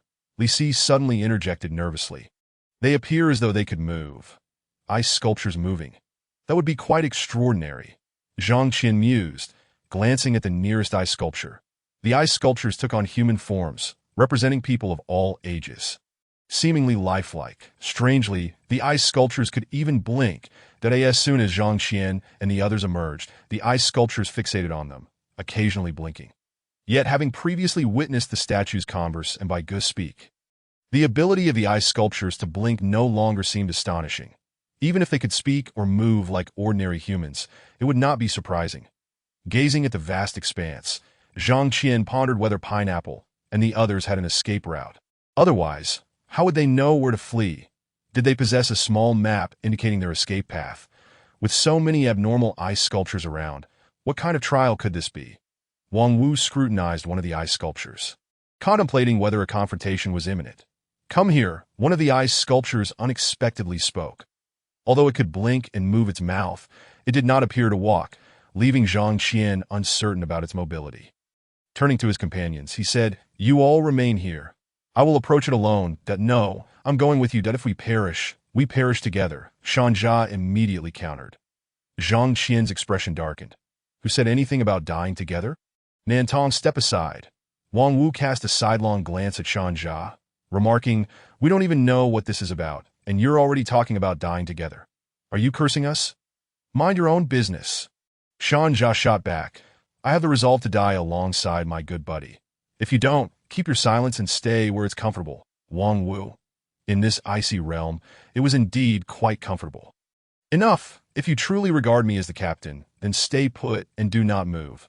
Zhang Qian shot a glare at Shanja, offering him no further courtesy. "Fine, since you spoke, I shall comply." Shanja promptly adopted a compliant demeanor. This act left the others feeling somewhat uneasy at a grown man feigning a helpless demeanor. How unseemly. Zhang Qian quickly distanced himself from Shanja, approaching the speaking ice sculpture to inquire, "May I ask?" "Ice sculpture. Lady, do you have any instructions for us?" The ice sculpture stared at Zhang Qian for a few moments before suddenly speaking. "Hu Luo, do you remember me?" Zhang Qian was taken aback that Hu Luo? "ISNT, that the character I portrayed in the last trial." How could this female ice sculpture be aware of that? Was it possible that all trial worlds shared information? Zhang Qian scrutinized the ice sculpture. Yet its visage remained unfamiliar, as if he had never encountered it before. "Who are you? How do you know that name?" Zhang Qian directly inquired. "Did I save you?" The ice sculpture offered only a hint. Not a direct answer. Zhang Qian pressed. "When was that? In the last trial?" The ice sculpture merely continued to gaze at him, its fervent eyes revealing the truth. Zhang Qian's eyelids twitched, this familiar aura of a yandere. It was Sun Jiao. This girl had actually slipped from the last trial world to this one. Can NPCs wander freely across different trial worlds? How have you transformed into this? Zhang Qian curiously asked. Some matters can only be understood through experience, not expressed in words, Sun Jiao replied softly. In any case, I am here to assist you. However, my identity is currently restricted, so I need you to help me regain my freedom first. Zhang Qian trusted that Sun Jiao would aid him, for his innate talent reassured him that she would not betray him. How can I assist you? There is a witch in the ice and snow castle 5 kilometers away. You must obtain her blood and bring it to me. She instructed that I ask that witch difficult to deal with.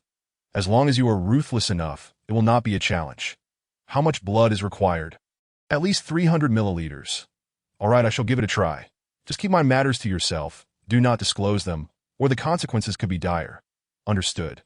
Given that Sun Jiao had saved him previously, Zhang Qian felt compelled to assist her. Furthermore, as Sun Jiao would also aid him, helping her was tantamount to helping himself. Upon returning to his group, Zhang Qian suddenly remembered that Shigua possessed remarkably acute hearing.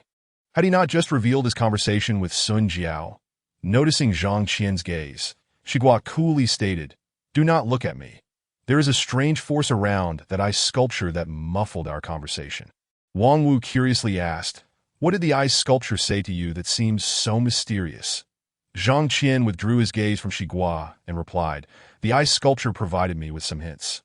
I believe her presence will be beneficial to our trial, so we must assist her in regaining her mobility. Wait, can that ice sculpture be trusted? Pineapple raised a concern, questioning whether it might be a trap designed to ensnare them. I feel the ice sculpture is untrustworthy. Shanja, the male yandere, seemed to sense a threat and voiced his opposition. This is a trial. Carelessly trusting an unknown entity can be perilous to Ha. Sun Jiao is far more reliable than you. Zhang Qian retorted, disregarding Shanja's comments. While some beings may not be entirely trustworthy, we cannot dismiss them outright. That in any case, I believe we should assist the ice sculpture. If you disagree, I will undertake this alone. I am in favor. Li Si immediately declared, the captain's orders are paramount. Those who dissent may leave the team. Do not disturb our morale. Wang Wu shot a sidelong glance at Shanja, also stating, I unconditionally trust the captain. Shanja hurriedly defended himself. Zhanggu, it's not that I don't trust you. I merely suggest that there might be risks involved. I undoubtedly trust your judgment. Shiguo remained silent, maintaining his aloof demeanor, yet his lack of opposition implied tacit agreement. Pineapple had no choice but to align with the majority. After all, he could not be the sole dissenter. Very well. 5 kilometers away lies an ice and snow castle where a witch resides. We need to procure 300 milliliters of her blood. This shall be our next task. Zhang Qian succinctly outlined the requirements. To acquire the witch's blood, does that imply we must engage in battle? Pineapple inquired gravely, or will we rely on persuasion to coax the witch into willingly donating blood? Does that blood include menstrual blood? TSK, what a question to pose. How could you even consider that? Zhang Qian retorted, but who besides a pervert would intentionally seek menstrual blood? Chapter 40. The witch is the queen, as the 2 guards spotted an approaching figure. They immediately brandished their long spears and issued a loud warning. Zhang Qian and his companions halted in their tracks, refraining from advancing further. Engaging in conflict with unknown entities would be unwise. It was prudent to avoid battle at all costs, lest they be inadvertently captured. With guards present, entry was impossible.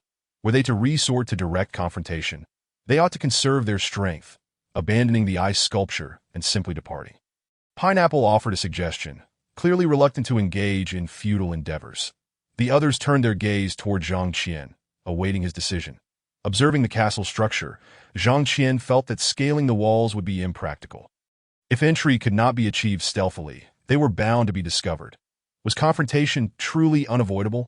At that moment, a raven flew over and landed at the entrance, croaking, "The queen wishes to see you. But only one may enter at a time. Those unafraid of death may proceed." The 2 guards promptly retracted their spears, resuming their immobile stance. Wang Wu looked at Zhang Qian and inquired, "Isn't it too risky to go in one by one?" "Are we truly entering?" Zhang Qian replied, "I shall go first. You wait here, and if I do not return, you can act on your own." Shanja grasped Zhang Qian's arm, her face filled with concern, "That I believe you should not take such risks. That ice sculpture may be luring you to your demise, that do not fall for it." Zhang Qian shrugged off Shanja's hand and replied indifferently, "I am going." "You must be careful," Shanja called after him. Zhang Qian quickened his pace and entered the castle, unable to tolerate her concern any longer. Pineapple, upon seeing Zhang Qian enter, spoke up. "Everyone, listen to me. That it seems Zhangsen has fallen under the ice sculpture's influence and is no longer rational. He will lead us astray, that we can no longer heed his words, that we should follow the system's directives without delay, as lingering only increases our peril. What does everyone think?" Wang Wu and Li Si's mission was survival, not escape. So despite Pineapple's impassioned plea, they remained unconvinced. That Lic scoffed. "Now that the captain is absent, you start disparaging him. How amusing. I believe it is you who is leading your teammates to ruin. What happened to your 2 companions before?"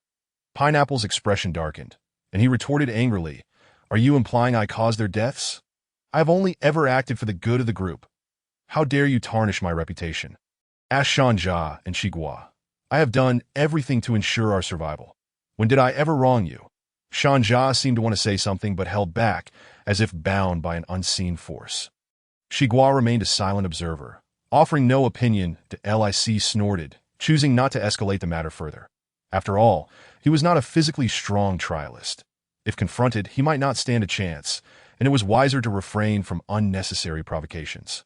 Wang Wu expressed her discontent with Pineapple's remarks, stating coolly, "Regardless of your intentions, speaking ill of others behind their backs is wrong. You may retain your doubts, but until a conclusion is reached, refrain from making absolute statements. Otherwise, you appear to be deliberately sowing discord that if you dare to speak carelessly again, I will not treat you kindly." Seeing that Wang Wu and Li Si were united in their support for Zhang Qian, Pineapple fell silent, his demeanor growing increasingly sullen that he glanced at Shan Jia and Shiguo, both of whom also seemed to side with Zhang Qian, leaving him feeling isolated. Pineapple began to contemplate whether he should leave the group and operate independently, thus avoiding the need to cater to others' whims. However, the trial world was fraught with danger. Without allies to serve as shields and distractions, he could easily find himself in peril. Ultimately, he decided it was best to remain with the group, accepting that he might have limited influence, yet allies could still prove useful in critical moments. Zhang Qian followed the raven into the grand hall that a stunning blonde woman adorned with a crown sat upon the throne. Idly toying with a basketball-sized crystal orb, her demeanor languid yet captivating. Was this the so-called witch, the queen referenced by the raven? Could she truly be treated lightly? Zhang Qian pondered whether the witch possessed magical abilities and if she might be immune to water control spells. He had yet to pay proper respects to her. The raven chastised Zhang Qian, who had been lost in thought. "Enough, little raven. You may withdraw," the queen said dismissively, waving the raven away without concern for Zhang Qian's demeanor. It was then that Zhang Qian noticed the crystal orb displayed images, revealing the scenes outside the castle, where Wang Wu and the others were situated. This orb had a surveillance function? Indeed, the witch's crystal orb was no ordinary magical artifact that, Your Majesty, Zhang Qian began, I am aware of your intentions. You seek my blood, correct? The queen interrupted, her tone casual. I can grant your request, but you must offer something in return, a trade. If you will. What do you think? Zhang Qian nodded. That seems fair. What is it that you desire, Your Majesty? The queen propped her chin on one hand, her other hand manipulating the orb as she gazed at the images within. I seek the life of one, she stated. Zhang Qian narrowed his eyes and asked, Whose life do you require? That depends on you, the queen replied nonchalantly. Anyone among your companions will suffice. I will claim one of them. You may specify who to sacrifice.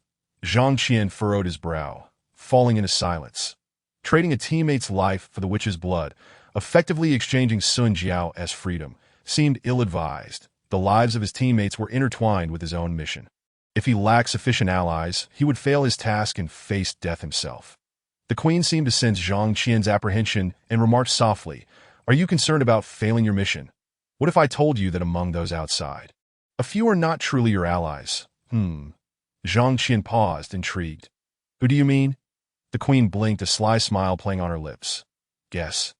Zhang Qian scrutinized the queen, contemplating seriously that if he had to pinpoint who was not a teammate, Pineapple would undoubtedly be at the top of the list, given that his mission diverged somewhat from Zhang Qian's, that as for Shan Jia and Shiguo, they had not disclosed their tasks, and previously Pineapple had glossed over their missions. It remained uncertain if their objective was indeed escape. However, the queen mentioned that several were not allies, which suggested 3 or more. Thus, it was likely that neither Shan Jia nor Shiguo could be counted as teammates. But could this be a ploy by the queen to sow discord among them? Just moments ago, something intriguing had transpired. The queen's gaze remained fixed on the crystal orb as she spoke again. Zhang Qian's attention shifted from the queen's exquisite features to the orb, which now displayed Pineapple disparaging Zhang Qian. Zhang Qian thought, is this a deliberate attempt to incite conflict? This was truly a scheme to manipulate. Chapter 41. A life or death bargain. Have you made your choice? The queen inquired after Zhang Qian had observed Pineapple's machinations. The scenes she revealed were not limited to the recent confrontation. They also included footage of Pineapple in the dungeon. Unsurprisingly, during the previous battle with the tiger, Pineapple had acted most unbecomingly, and he had exploited his abilities to persuade 2 weaker teammates to serve as bait, distracting and ensnaring the tiger's attention while the others launched a full assault, ultimately slaying the beast. The 2 baited teammates had sustained severe injuries, rendered nearly lifeless, and Pineapple callously discarded them, claiming it was to spare them suffering. Subsequently, he had cautioned Shanja and Shigua against disclosing his actions, insisting that such matters be kept confidential. His powers extended beyond mere persuasion. In truth, his words possessed a hypnotic effect, with a 10% chance of compelling others to obey his commands, and he could impose a metaphorical shackle on those who fell under his influence, causing them excruciating headaches should they speak ill of him. This explained why Shanja had been unable to voice her thoughts earlier. This individual was certainly no virtuous character. Zhang Qian assessed Pineapple's actions with a cold, objective lens, recognizing that throughout history, sacrifices and subsequent management are often necessary to achieve certain goals. Yet, how could a normal person remain devoid of emotion? Humans are not devoid of compassion. It is impossible to act with such ruthless detachment. So, you wish to trade Pineapple's life for my blood? The queen inquired with a charming smile. That I need more time to consider, Zhang Qian replied, hesitating. Despite Pineapple's dubious character, he was still a teammate. Abandoning an ally before acquiring new ones posed too great a risk. Since you cannot decide at this moment, feel free to leave and summon the next person, the queen declared, reverting to her languorous posture and waving Zhang Qian away. What if I refuse to let them come? Zhang Qian asked cautiously. That is entirely your prerogative, the queen responded nonchalantly, that I am not particularly invested in negotiating with you. After all, the urgency is not mine. Zhang Qian remained in a state of indecision. The queen's gaze was steady as she remarked, Why do you still linger? Do you still intend to resort to violence against me? I have never harbored such thoughts. Zhang Qian promptly refuted, It is not yet the time to sever ties. After all, if one cannot overpower the opponent, would that not be a path to self-destruction? Although the queen may not exude the aura of a ruler and appears somewhat reclusive, she is both a sorceress and a queen. Deserving of caution, Zhang Qian returned, and Shanja immediately inquired, So, did the queen give you a hard time? Did you obtain the witch's blood? Wang Wu, suppressing her questions, cast a lingering glance at Shanja. Zhang Qian shook his head and replied, The queen mentioned certain matters that require me to exchange something for the witch's blood. I am still contemplating my options. What do you need to exchange? Wang Wu quickly interjected that it's hard to say. Zhang Qian replied cautiously. You might also want to negotiate with the queen and see what she demands of you. She does not seem to harbor ill intentions towards us and likely will not act against us. Then I shall go next, Li Si declared, eager to assert his presence before striding into the castle. Shanja wished to discuss Pineapple's earlier behavior with Zhang Qian, but found herself thwarted by limitations. Ultimately resigning to silence, Wang Wu, however, faced no such constraints and leaned closer to Zhang Qian, whispering, Pineapple was sowing discord earlier, speaking ill of you. You should be cautious of him. Zhang Qian nodded, maintaining an air of nonchalance. It seemed the images revealed by the queen's crystal ball were not fabricated. Pineapple indeed posed a problem. Should Pineapple continue to be uncooperative, Zhang Qian might have to consider him as a bargaining chip. Bold commoner, do you not bow before Her Majesty the Queen? Upon entry, Li Si was immediately chided by the raven. Regardless of the situation, once someone arrived, the raven would fulfill its duties, for the queen had not declared an exemption from protocol. One must behave accordingly. Surprisingly, the queen did not hastily dismiss the raven this time, seemingly wishing for Li Si to pay his respects. Not all individuals receive the same treatment. Disparities exist among people, and thus their treatment differs.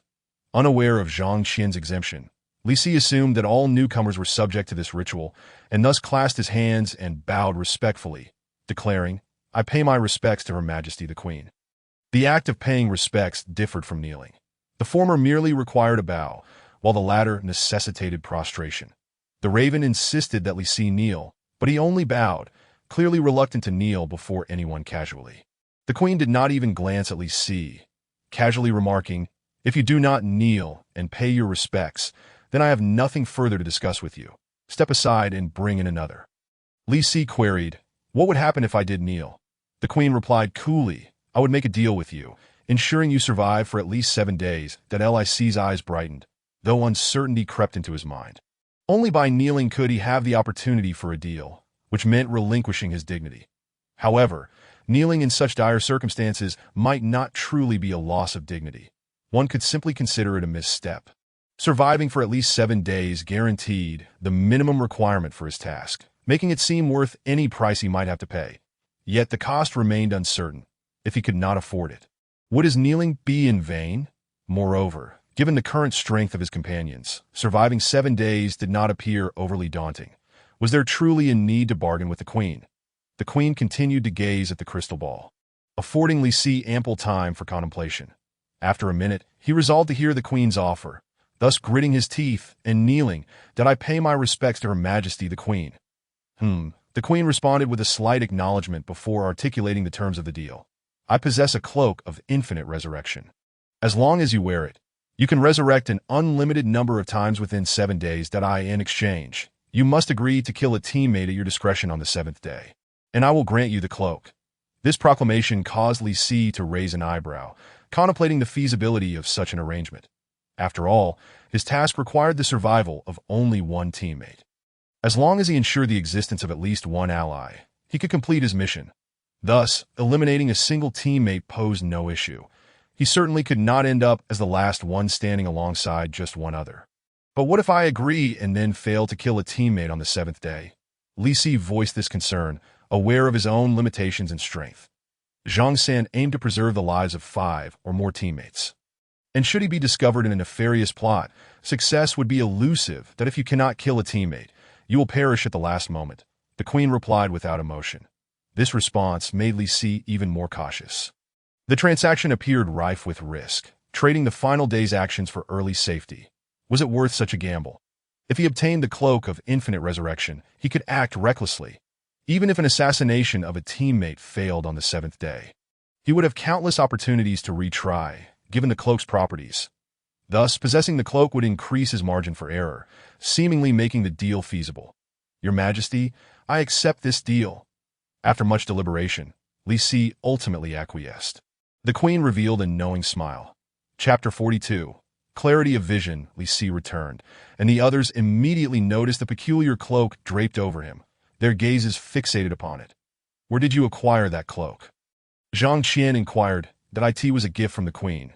Li Si replied with an air of calm. "That a gift?" Zhang Qian raised an eyebrow, skepticism evident. Was the queen truly so generous? Was there not some immense transaction behind this? Li Si rolled up his pant leg, pointing to his knee and stating, "Well, it wasn't exactly a gift. I had to kneel and beg for it. Just look at how swollen my knee is." The others examined Li Si's knee, noting some redness and swelling, though it did not seem excessively so. It could merely be the result of the cold. "What functions does this cloak possess?" Wang Wu inquired curiously. "That's a secret," Li Si responded, unwilling to divulge everything. "The queen is calling for the next person." "Who will go?" I'll go," Wang Wu exclaimed, unable to contain her curiosity any longer. It certainly seemed devoid of danger. She was eager to meet the so-called queen. Observing Li Si, who appeared troubled, Zhang Qian could not help but ask, "Did you truly acquire that cloak simply by kneeling?" "Indeed," Li Si affirmed with certainty. "Her Majesty is exceedingly generous, granting me a cloak that keeps me warm. Is it merely a cloak for warmth?" Zhang Qian remained skeptical. However, he refrained from trying it on. To do so would imply distrust towards his companion.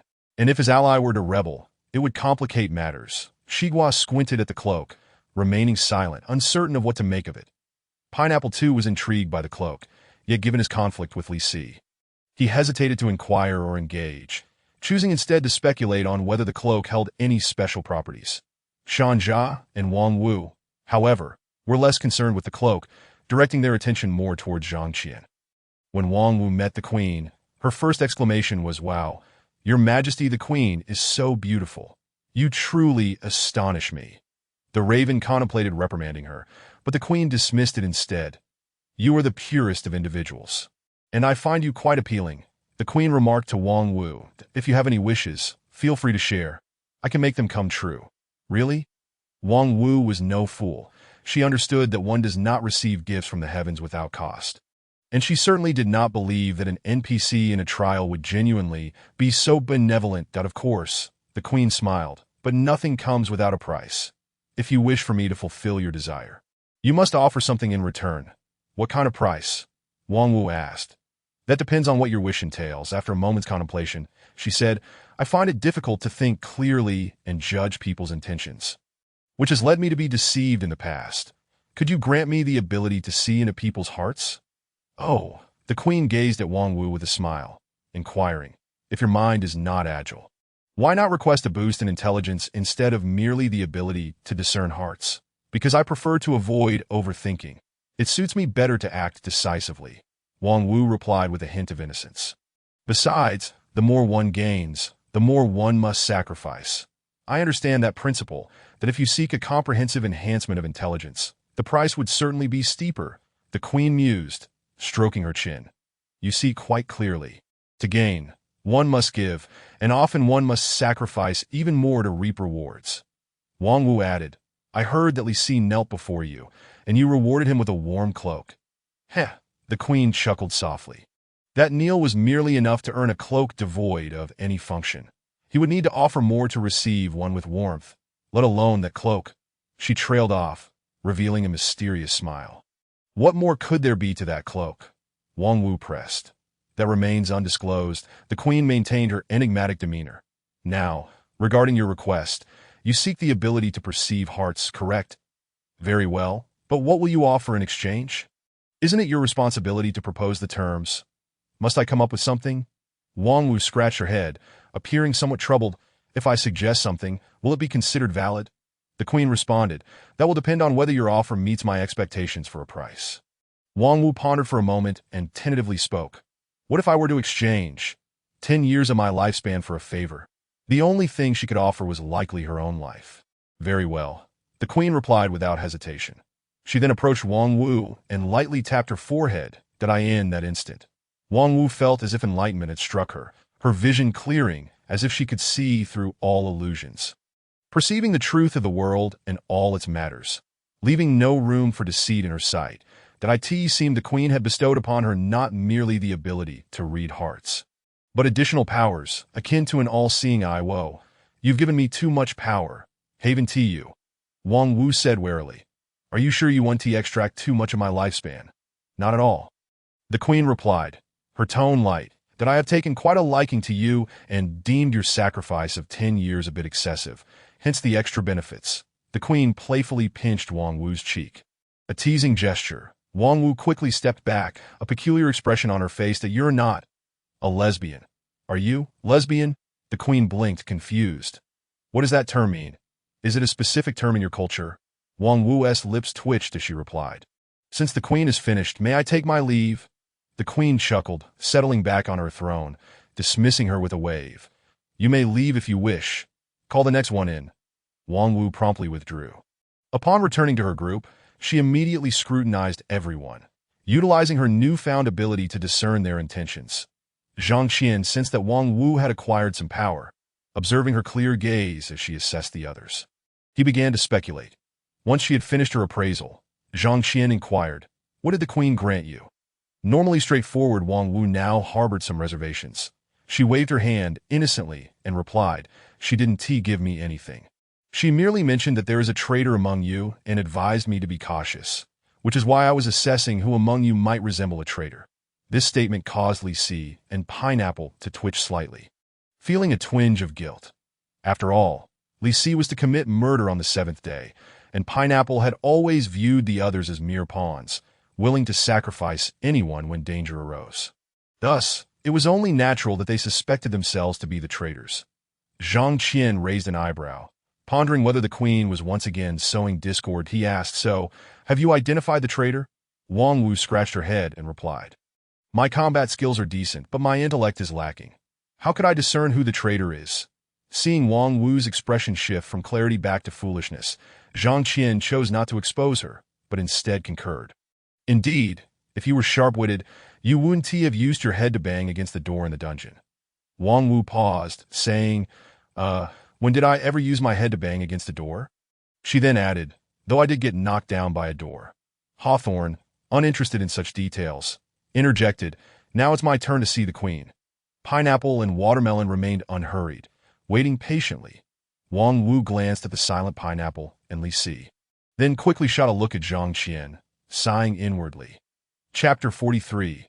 For love, one can sacrifice everything. Bold mortal, do you not bow before the queen? The crow continued its role as a repeating machine. bellowing as soon as Hawthorne arrived. Hawthorne looked at the queen and asked, "I heard that kneeling brings rewards. Is that true?" "No, it is only by kneeling that you earn the right to trade with me." The queen replied nonchalantly that of course, those I find pleasing need not kneel.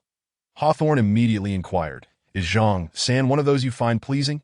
The queen did not respond to this question but coolly stated, "We shall only discuss your matters now. Do not speak of others that if you are unwilling to trade, you may leave at any time."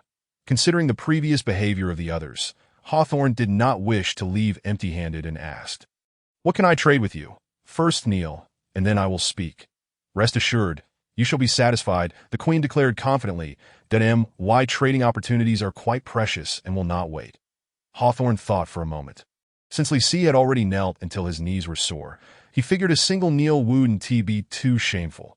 Having seen others do it, kneeling no longer felt humiliating. The queen observed Hawthorne kneeling and said, "I can offer you a vial of love elixir. Simply add a drop of your blood and let the one you desire consume it, and they will love you wholeheartedly, unable to extricate themselves from their affections." How does that sound? Hawthorne's eyes lit up, and he eagerly exclaimed, "Yes, yes, give it to me." He was quite fond of the love elixir and intended to use it on Zhang Qian, thus securing his undivided affection. Such is the mindset of the yandere, that he understood that Zhang Qian was not Nantong, and indeed felt a slight aversion to him. Normal means would not suffice to win Zhang Qian over.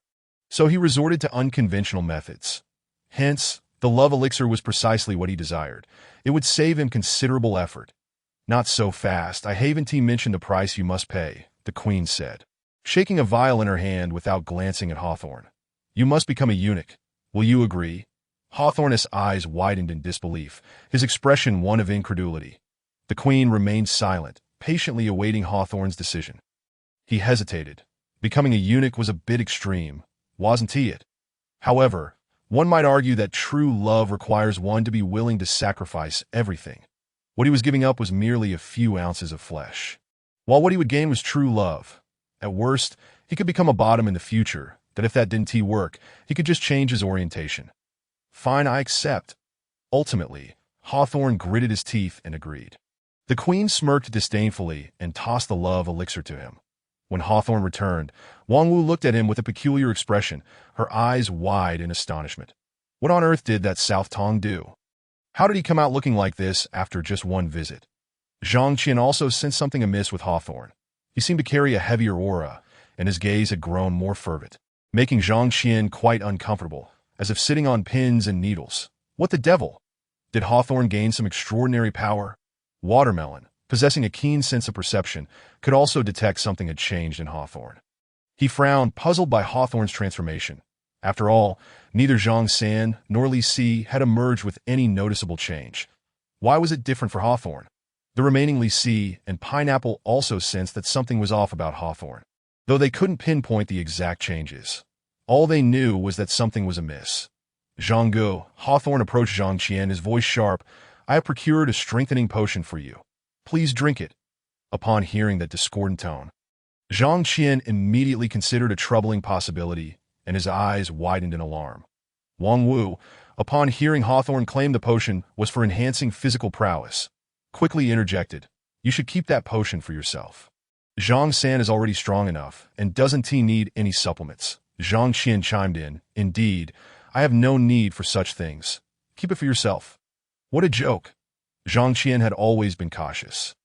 He would not carelessly consume something offered by another. Moreover, he had always found Hawthorne repulsive. Even if this fellow were to offer something innocuous, Zhang Qian would still refuse. Hawthorne, undeterred, gazed at Zhang Qian with hopeful eyes. Pleading, "Zhang Gu, I beg you, please take this potion. I would willingly die if you asked me to, just as long as you consume it." Zhang Qian's lips twitched, an overwhelming urge to kick this fellow away rising within him. With such a demeanor, did he wish to make someone vomit? "I want to eat it." Zhang Qian resolutely refused. "You handle your own matters. I will not partake." Hawthorne looked at Zhang Qian with a pitiful expression, his demeanor akin to a wronged spouse. Zhang Qian, unable to bear it any longer, stepped behind Wang Wu, seeking refuge from Hawthorne's gaze. Seeing Zhang Qian choose Wang Wu over him, Hawthorne's expression grew even more sorrowful. contemplating that even if he had to resort to underhanded means, he would make Zhang Qian consume his potion. "Then I'm off to see the queen," Watermelon announced before heading into the castle. Wang Wu, exasperated by Hawthorne's demeanor, pointed at him and said, "Do not pressure others. Love must be mutual, but if someone does not reciprocate your feelings, must you cling to them relentlessly? Such behavior only brings distress to both parties." "I don't care. I'm determined to love Zhang San for the rest of my life," Hawthorne declared obstinately, embodying the very essence of a lovesick woman. This display left the onlookers speechless. After all, apart from Hawthorne, everyone else had a conventional sexual orientation and naturally found his peculiar obsession distasteful. Wang Wu chose to ignore Hawthorne. Suddenly, her gaze fell upon the ice sculptures outside, her pupils constricting as her expression shifted. Zhang Qian noticed something was amiss with Wang Wu and turned to look at the ice sculptures. Unable to discern any irregularity, then he inquired, "What's wrong?" "Some of those ice sculptures were once normal people," Wang Wu blurted out, momentarily disregarding her need to conceal her ability. Zhang Qian gazed at the thousands of ice sculptures outside, pondering if they were the queen's handiwork, that if some were indeed normal individuals. Did that imply the rest were not? The queen had mentioned that there were several among their ranks who were not true allies. Could it be that genuine teammates were concealed among these ice sculptures? Was Sun Jiao also considered a teammate? There might be more allies than previously imagined. However, the enemies are more numerous. No matter how many allies there are, it may not suffice to confront them. Do those normal individuals, now transformed into ice sculptures, require the blood of a witch to return to their original state? Zhang Qian found himself momentarily troubled. It seemed that the transaction was not merely a simple exchange. Perhaps there were hidden conspiracies at play. Was he truly to engage in a deal with the queen? Upon seeing another visitor, the crow began its repetitive chant. "Bold mortal, behold," before the sentence could be completed. Shigua instinctively knelt with a soft thud. The crow immediately fell silent, but a perceptive individual. The queen smiled and spoke, indicating that those who arrived could negotiate with her. "Surely, you have already surmised what others have not said. Given your sincerity, feel free to express your desires, but refrain from asking for the impossible, for I may not be able to fulfill your request that I wish to see my sister, and for her never to part from me again." Shigua's emotions surged, his tone becoming fervent. "That exceeds my capabilities," the queen replied, shaking her head and sighing. "The forces beyond this world are not something a mere queen like me can influence. They are forbidden entities." Shigua's expression dimmed at her words. Before he said, "Then I wish for my sister to be forever safe and happy." "That is still not feasible," the queen reiterated. "Outside my domain, I cannot dictate the fates of others. At most, I could attempt to summon your sister and bestow upon her a simple blessing." "Very well." Shigua could only acquiesce. "What price must I pay for this?" The queen replied with a smile. "That depends on what you are willing to offer." Shigua declared earnestly, "If my sister can live a life of peace and joy, I would pay any price." T.S. Chapter 44. The final transaction upon his return. Shigua's gaze remained fixated on Zhang Qian, his expression exceedingly complex. "What troubles you?" Seeing such a countenance, Zhang Qian assumed that Shigua had once again been influenced by the queen, and he quickly took a few steps back. What on earth is with everyone being so interested in him? Has he suddenly become a yandere? Zhang Qian pondered whether such a condition was a result of external factors or innate disposition. Shigua seemed on the verge of saying something, yet ultimately restrained himself, reverting to his aloof demeanor. This left the others bewildered. What kind of transaction had Shigua made with the queen? What had he gained? And what had he sacrificed? Had he once again been stirred into discord? Pineapple, unconcerned with Shigua's situation, declared, "It's my turn now," and entered the castle. Wang Wu's gaze flitted between Zhang Qian and Shigua, as if she had noticed something, her expression shifting. However, she said nothing, pretending to be oblivious and continuing her role as a naive heroine. Seeing that Shigua seemed to also harbor interest in Zhang Qian, Shanja felt a sudden surge of competition and ominously remarked, "Shigua, are you vying for my man?" This remark sent chills down Zhang Qian's spine. Two men were competing for his affection, which was utterly revolting. "Don't get any strange ideas," Shigua coldly retorted, offering little explanation. Shanja continued to scrutinize him, fearful he might suddenly make a move. Pineapple, ever perceptive, immediately knelt upon the crow's command to pay homage. The queen cast a glance at him and remarked, "You are quite the silver-tongued individual, treating others as pawns that I can provide you with 3 puppet needles. Once you insert them into your target, you can manipulate them at will. However, the cost will be losing your sanity every 3 days for a duration of 3 hours each time." "Do you accept?" Pineapple inquired. "Does losing sanity mean turning into a fool?" "Close enough," the queen replied, fiddling with a crystal ball while observing the images within. Pineapple pondered deeply. With 3 puppet needles, he could have complete control over 3 individuals, though the targets need not be human. Any living creature would suffice. Having 3 puppet needles would yield 3 utterly loyal subordinates, but the price was to become an imbecile every 3 days. Was it worth it? It seemed feasible, as long as those 3 loyal followers could protect him during his moments of insanity. He would likely remain unharmed. Yet, what if those 3 subordinates failed to safeguard him? The solution lay in seeking powerful allies or creatures as subordinates, and ensuring he remained in a secure location during his episodes of madness. However, would it be so easy to find strong allies and a completely safe haven? Losing his sanity every 3 days posed a significant risk. If he agreed to the transaction, he had 3 days to prepare. This seemed plausible, especially since his talents were not guaranteed to succeed against formidable foes, that he believed that they would not work against someone like Zhang San, whom Pineapple deemed not particularly strong. Thus, the 3 puppet needles were crucial. After much deliberation, Pineapple ultimately consented to the transaction. Once the queen bestowed the puppet needles upon him, she instructed, "After you return, summon Zhang San to see me." Zhang Qian soon returned. "What have you decided?" the queen asked, fixing her gaze upon him. "This is your final opportunity to meet me. Once this chance is lost, it shall not return. You must contemplate carefully. May I inquire what transactions my companions have made with you?" Zhang Qian asked curiously. Although he knew the queen would likely not divulge such information, he still attempted to ask. "Certainly," the queen unexpectedly replied. "However, answering questions would come at a cost. You must kneel and bow. For each bow, I shall answer 1 question. What do you say?" "Let us forego that." Zhang Qian shrugged. "If I must call you sister, perhaps, but kneeling is out of the question, that I'm afraid that if I do, I might suffer from hemorrhoids." The queen laughed, and in that instant, it felt as if spring had returned. No, it was not merely a feeling. The vases in the hall truly blossomed with numerous flowers, filling the space with a delightful fragrance. The queen teased, "You fear hemorrhoids from kneeling. Do you imply they are located on your knees?" "Ah, yes, yes," Zhang Qian replied with a grin, "that a man's knees should not suffer from such afflictions. Thus kneeling is unwise. That I ask that so." The queen played with a strand of hair, revealing an enigmatic smile. "That if you possess the courage, repeat that." Zhang Qian felt a twitch in his eyelid, hesitant to speak. After all, this queen was a witch. What if she cast a spell on him, truly causing him to suffer from near-related issues? Such jesting was best avoided. "That what's the matter?" Feeling timid, the queen approached, lifting Zhang Qian's chin with a teasing demeanor. "Has your tongue also developed a case of hemorrhoids?" Her words made Zhang Qian's lips twitch. It seemed the queen enjoyed jesting. Yet while the queen could joke, he dared not do so. Clearing his throat, he returned to the previous topic. "Regarding the earlier transaction, could we alter the terms?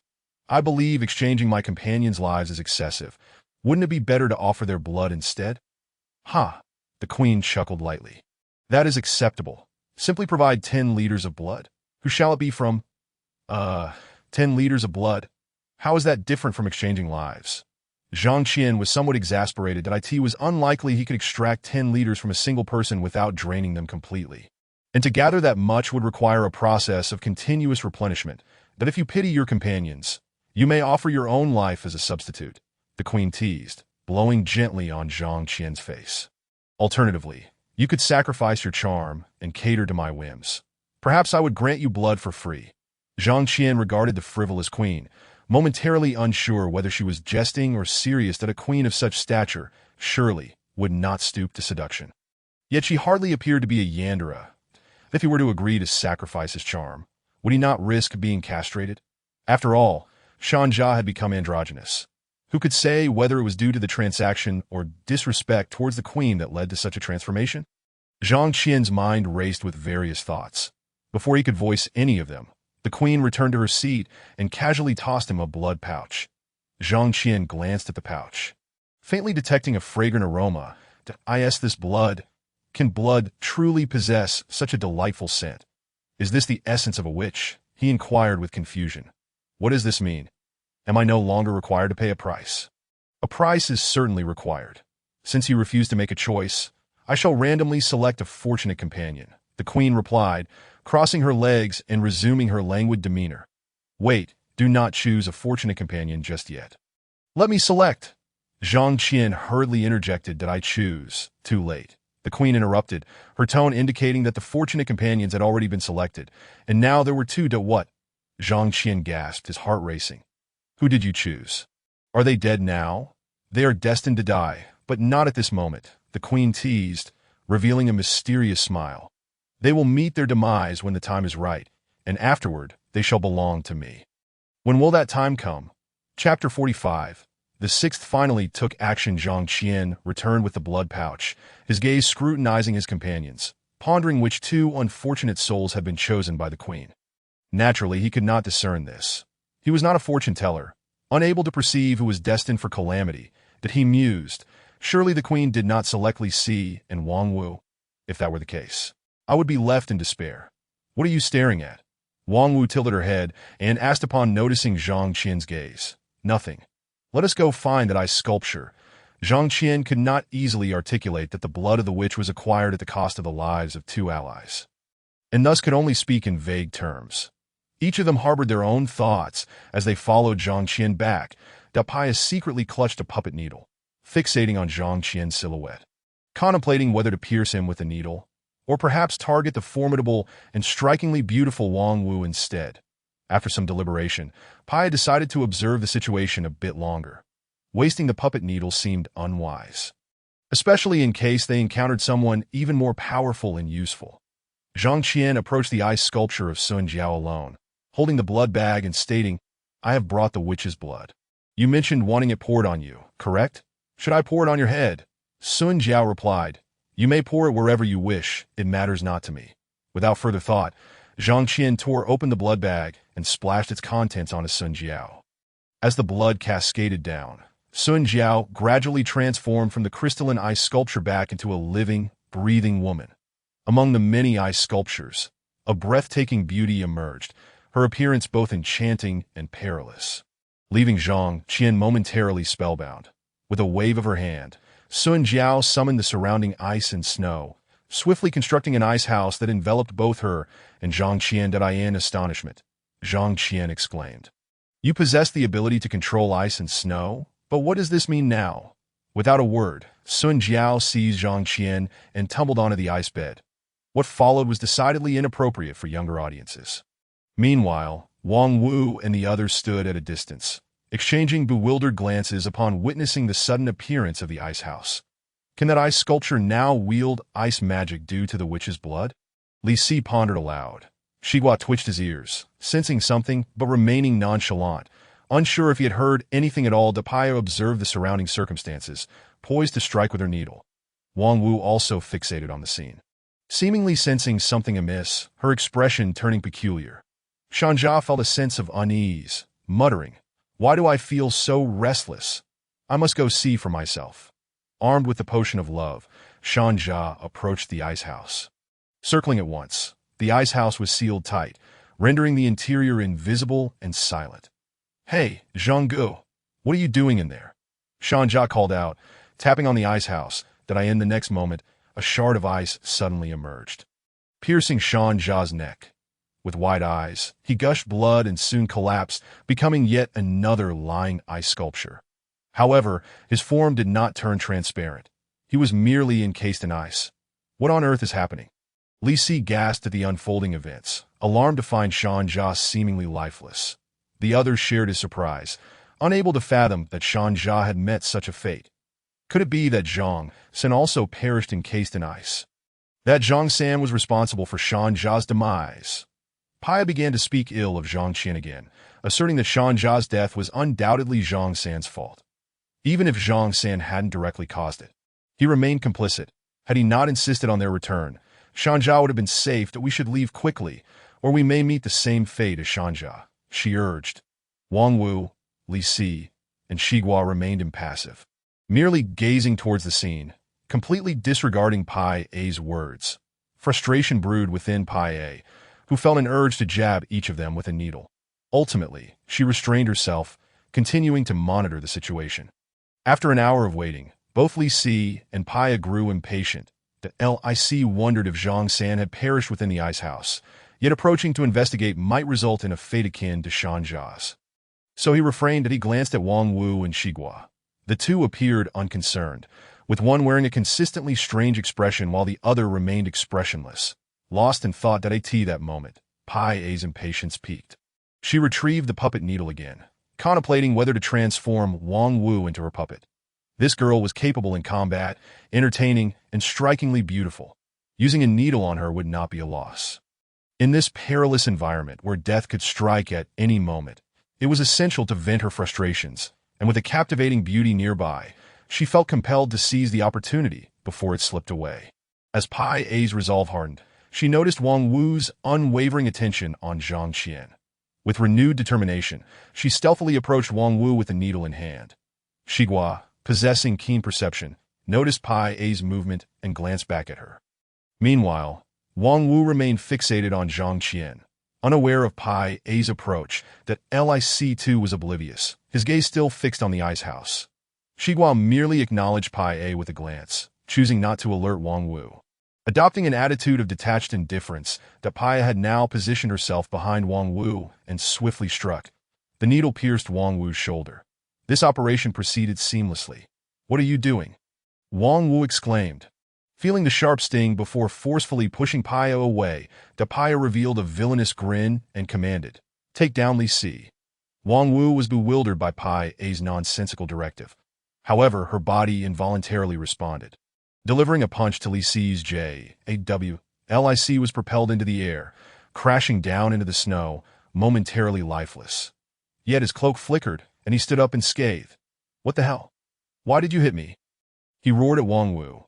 Wang Wu stared at her own fist, then back at Pai A, quickly grasping the situation. "Pai A, you bastard." She glared at Pai A, her anger boiling as she prepared to retaliate. Yet upon meeting Pai A's gaze, she found herself unable to resist and instead gently caressed Pai A's face, as if tenderly stroking a lover. Xigua observed this peculiar interaction, contemplating his distance from the pair. Li Si, still seething with anger, was momentarily taken aback by the sight. What is happening here? When did Wang Wu and Pai become involved? Is Zhang San being cuckolded? Li Si momentarily forgot about his own grievances. Now drawn into the unfolding drama, redirecting his gaze towards the ice house. "Brother, your head is green. Do you not realize?" Suddenly, Xigua sensed something amiss, turning his attention back to the ice house, his ears twitching. Cracks began to appear in the ice house, which then shattered with a thunderous crash, sending icy debris scattering. Zhang Qian emerged, accompanied by a stunning beauty, radiating vitality and brilliance, upon witnessing Sun Jiao's appearance. Li Si gulped audibly, his eyes widening. This woman was breathtaking, rivaling a queen, yet her icy demeanor was ethereal and captivating, unlike the queen's regal air, making her all the more alluring.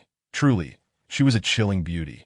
Pai A, having heard the commotion, turned to see Zhang Qian beside an extraordinary beauty, her expression darkening further. Just as she had secured Wang Wu, Zhang San had acquired an even more beautiful companion. Leaving her feeling overshadowed once again that if Zhang San were not eliminated, she would forever remain in his shadow. He must be dealt with. After all, her mission required only one ally, and any surplus allies could be discarded at will. Merely a question of when. A glint of resolve flashed in Pai A's eyes as she whispered to Wang Wu, "When the opportunity arises, approach Zhang San and take him out when he least expects it." Wang Wu immediately retorted, "You," but her words were cut short by Pai A's piercing gaze. All she could do was glare at Pai A, her heart filled with a desire to tear him apart. She had been careless, failing to evade, and had inadvertently walked into his trap. But as she gazed toward Zhang Qian, her eyes lingered on Sun Jiao, sensing danger in her presence. Sun Jiao adjusted her attire, casting a glance at the others before inquiring of Zhang Qian. "What is your mission this time?" "To lead 5 allies to survive for 7 days. Zhang Qian replied candidly that he felt a wave of emotion. This fragile beauty had rewarded him with her presence upon regaining her faculties. A fortunate turn of events. Moreover, her strength was formidable. With her by his side, he had gained a significant advantage. Yet, two of his allies were now in jeopardy, and he pondered how it might unfold. Wait! Why is there suddenly a fellow frozen like a dog? An ice sculpture. Zhang Qian recognized the frozen form. Shanja? Sun Jiao replied coolly. He harbored ill intentions and met his demise at my hands. Zhang Qian stared at Sun Jiao, momentarily speechless. This was an ally, albeit not necessarily one he could count on. Losing a teammate would make it difficult to find another. Wait, Zhang Qian suddenly recalled that Shanja could not possibly have been the chosen teammate destined for demise by the queen, leading to his unfortunate fate. Yet, since Sun Jiao had been the one to kill him, could it be that she too was influenced by the queen, or was it that the queen's earlier remark about sacrificing allies was not to be taken literally? Such individuals could not be your allies. It seems that Sun Jiao understands Zhang Qian's thoughts. With an expression of indifference, she spoke, "The people here are unworthy to be your companions, that I will find suitable allies for you. You need not worry, Zhang Qian stroked his chin, pondering the ambiguous definition of teammates as dictated by the system. Are teammates merely those trial takers with similar tasks, or are they defined as those who have acted alongside oneself? Or perhaps the interpretation of teammates is left to one's own discretion. If he deems someone a teammate, does that make it so? This nebulous concept appears to be a part of the trial, allowing him to judge and explore my strength has yet to fully return. It would be prudent to seek a safe haven for the time being." Sun Jiao briefly mentioned her circumstances and pulled Zhang Qian away. This, Zhang Qian glanced back at Wang Wu, Li Si, Shiguo, and Bo Luo, ultimately choosing to say nothing and followed Sun Jiao. Since Sun Jiao is so confident, perhaps it is wise to trust her this once. Surely, Lady Luck would not forsake him. Observing Zhang Qian being whisked away by an unfamiliar beauty, Shiguo wasted no time in following suit. Lic shot a glance at Bo Luo and Wang Wu, his expression one of bemusement. "Zhang Lada, wait for me," he called out, scampering after Zhang Qian. Wang Wu also prepared to chase after them. At that moment, Bo Luo, with a scowl on his face, interjected, "Don't pursue them. Come with me to find a comfortable spot. I deserve a little enjoyment too." Wang Wu halted, retorting, "You shameless scoundrel. How dare you plot against me? I will never comply with your wishes," Bo Luo sneered. "You have fallen into my trap. You are now my servant. Let us see how you resist. Your disdain only pleases me further. The more you suffer, the more exhilarating it becomes." Wang Wu, witnessing Bo Luo's vile countenance, clenched her fists, her heart brimming with indignation. Given the current circumstances, could she still escape his grasp? Ultimately, she found herself uncontrollably following Bo Luo. Meanwhile, in the castle's grand hall, the queen sipped her red wine. Gazing at the scene within the crystal ball, a faint smile gracing her lips, that moment, the frozen hawthorn gradually lost its color, transforming into a translucent figure, rising from its prone position, indistinguishable from the original ice sculpture. In the place where Li Si had previously been knocked down and revived, a new ice sculpture emerged, closely resembling Li Si. The queen's table now bore a bottle and a cloak, the love potion and the cloak of infinite revival within 7 days that she had previously bestowed. For those lacking fortune, calamity befalls them upon accepting another's belongings. Conversely, the fortunate can transmute misfortune into blessing, even when accepting ominous items. The queen tapped the crystal ball, directing the scene towards Bo Luo. "Though reason may only slip away once every 3 days, I never claimed that the first instance would occur after 3 days." With a snap of her fingers, the image of Bo Luo, poised to engage in nefarious deeds, suddenly grew vacant, drool trickling from his mouth as he mindlessly slammed his head against the wall. Wang Wu, pinned to the ground and feeling despair, was momentarily taken aback by Bo Luo's sudden wall-banging antics. What on earth is wrong with him? What trick is he up to? Bo Luo continued to laugh foolishly while crashing his head against the wall, his skull quickly breaking apart, yet he remained undeterred. Relentlessly continuing. Bang, bang, bang, his head struck repeatedly, blood flowing profusely as he persisted, creating an eerie scene. Observing Bo Luo's behavior, Wang Wu seemed to grasp something, a serious expression overtaking her delicate features. Moments later, Bo Luo ceased his assault, collapsing to the ground. The walls and floor were stained red with blood, and Bo Luo's head was a gruesome mess that he had perished. Wang Wu felt a wave of relief wash over her as the bindings vanished completely. And she, in a moment of enlightenment, raised her gaze. Within the queen's crystal ball, an image appeared as Wang Wu looked over, as if she and the queen were exchanging glances across dimensions. The queen, sipping her wine, murmured, "Do take heed. Should you fall for another trap next time, I shall not come to your aid." Beside her, 3 needles appeared, puppet needles. With a wave of her hand, the items on the table were pulled back into the witch's space, as if they had never been given away. Chapter 47. The cuckoo occupies the magpie's nest. Trouble arises. Wang Wu cast a sorrowful glance at Bo Luo's corpse, sighed, and began to depart. She returned to the point where they had previously parted ways. Inspecting the ice sculpture, her brow furrowing once more. Has Li Si truly perished? Standing before Li Si's ice sculpture, an unusual glimmer appeared in her eyes. From her perspective, it appeared that Li Si was indeed dead. Yet, not long ago, he had seemed very much alive, even pursuing Zhang San. This was quite perplexing. That cloak. Wang Wu recalled the cloak Li Si had acquired, her eyes flashing with insight as her mind began to analyze. Was it a duplication cloak? One that fully replicates the wearer upon their death, creating a new entity. This duplicate possesses the memories and thoughts of the original wearer, yet it is no longer a living being. Merely an assemblage of data akin to AI, unaware of its own nature. Having deduced this truth, Wang Wu began to sense the implications of the transaction others had made with the queen. The queen, Wang Wu sought to delve deeper into her analysis, but suddenly, a sharp pain pierced her head, her eyes growing weary, tears welling up involuntarily. She recognized that she could not continue. Further contemplation might lead to a mental explosion. After resting for a few minutes, she regained her composure. She cast one last look at the Hawthorne's ice sculpture, shaking her head quietly as she headed in the direction Zhang Qian had departed. Sun Jiao led Zhang Qian westward for several hours until they arrived near a building that Shiguo and Li Si remained patient, trailing behind, careful not to follow too closely, fearful of incurring Sun Jiao's wrath. The cold aura emanating from her was indeed intimidating. Shiguo felt this acutely and dared not approach carelessly to Lic, having once attempted to get close to Sun Jiao for an introduction, had been frozen in an instant, only to revive, or rather, be replicated once more. After that experience, he refrained from drawing near Sun Jiao to Shiguo. "Why are you so devoted to Zhang San? Do you believe there is profit in following him? Or is it merely an infatuation with beauty?" Li Si queried, scrutinizing Shiguo. Shiguo merely huffed dismissively, offering no response. That Lic chuckled. "You wouldn't happen to be a Nantong like the Hawthorne, would you?"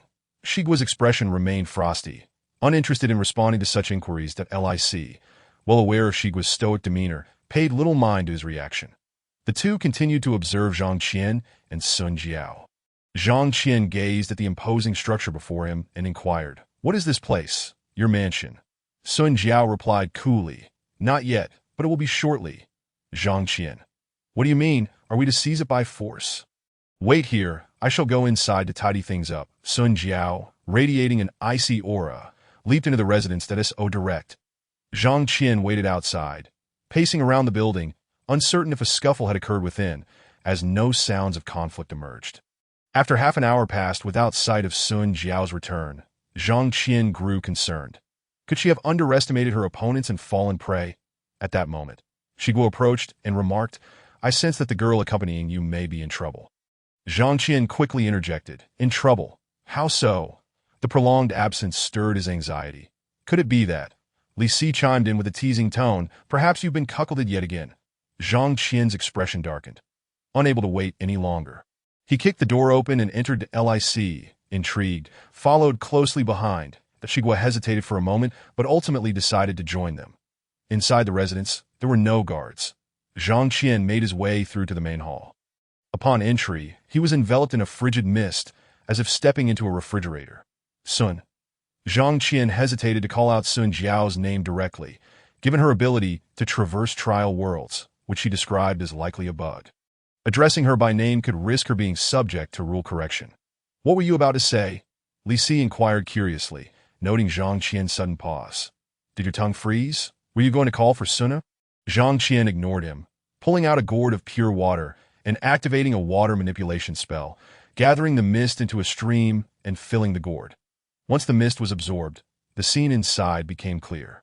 Prominently in the center of the hall stood a large block of ice, flanked by 6 cages against the walls.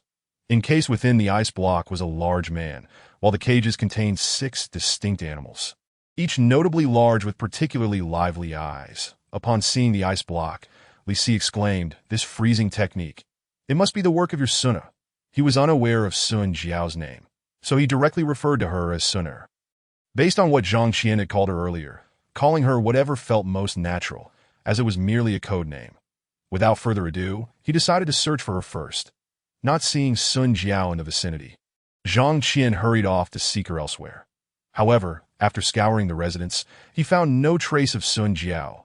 It was as if she had vanished into thin air. How could she simply disappear?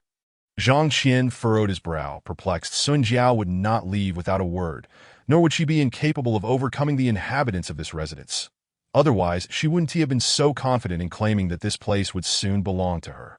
Yet, the notion of a sudden downfall was not entirely implausible.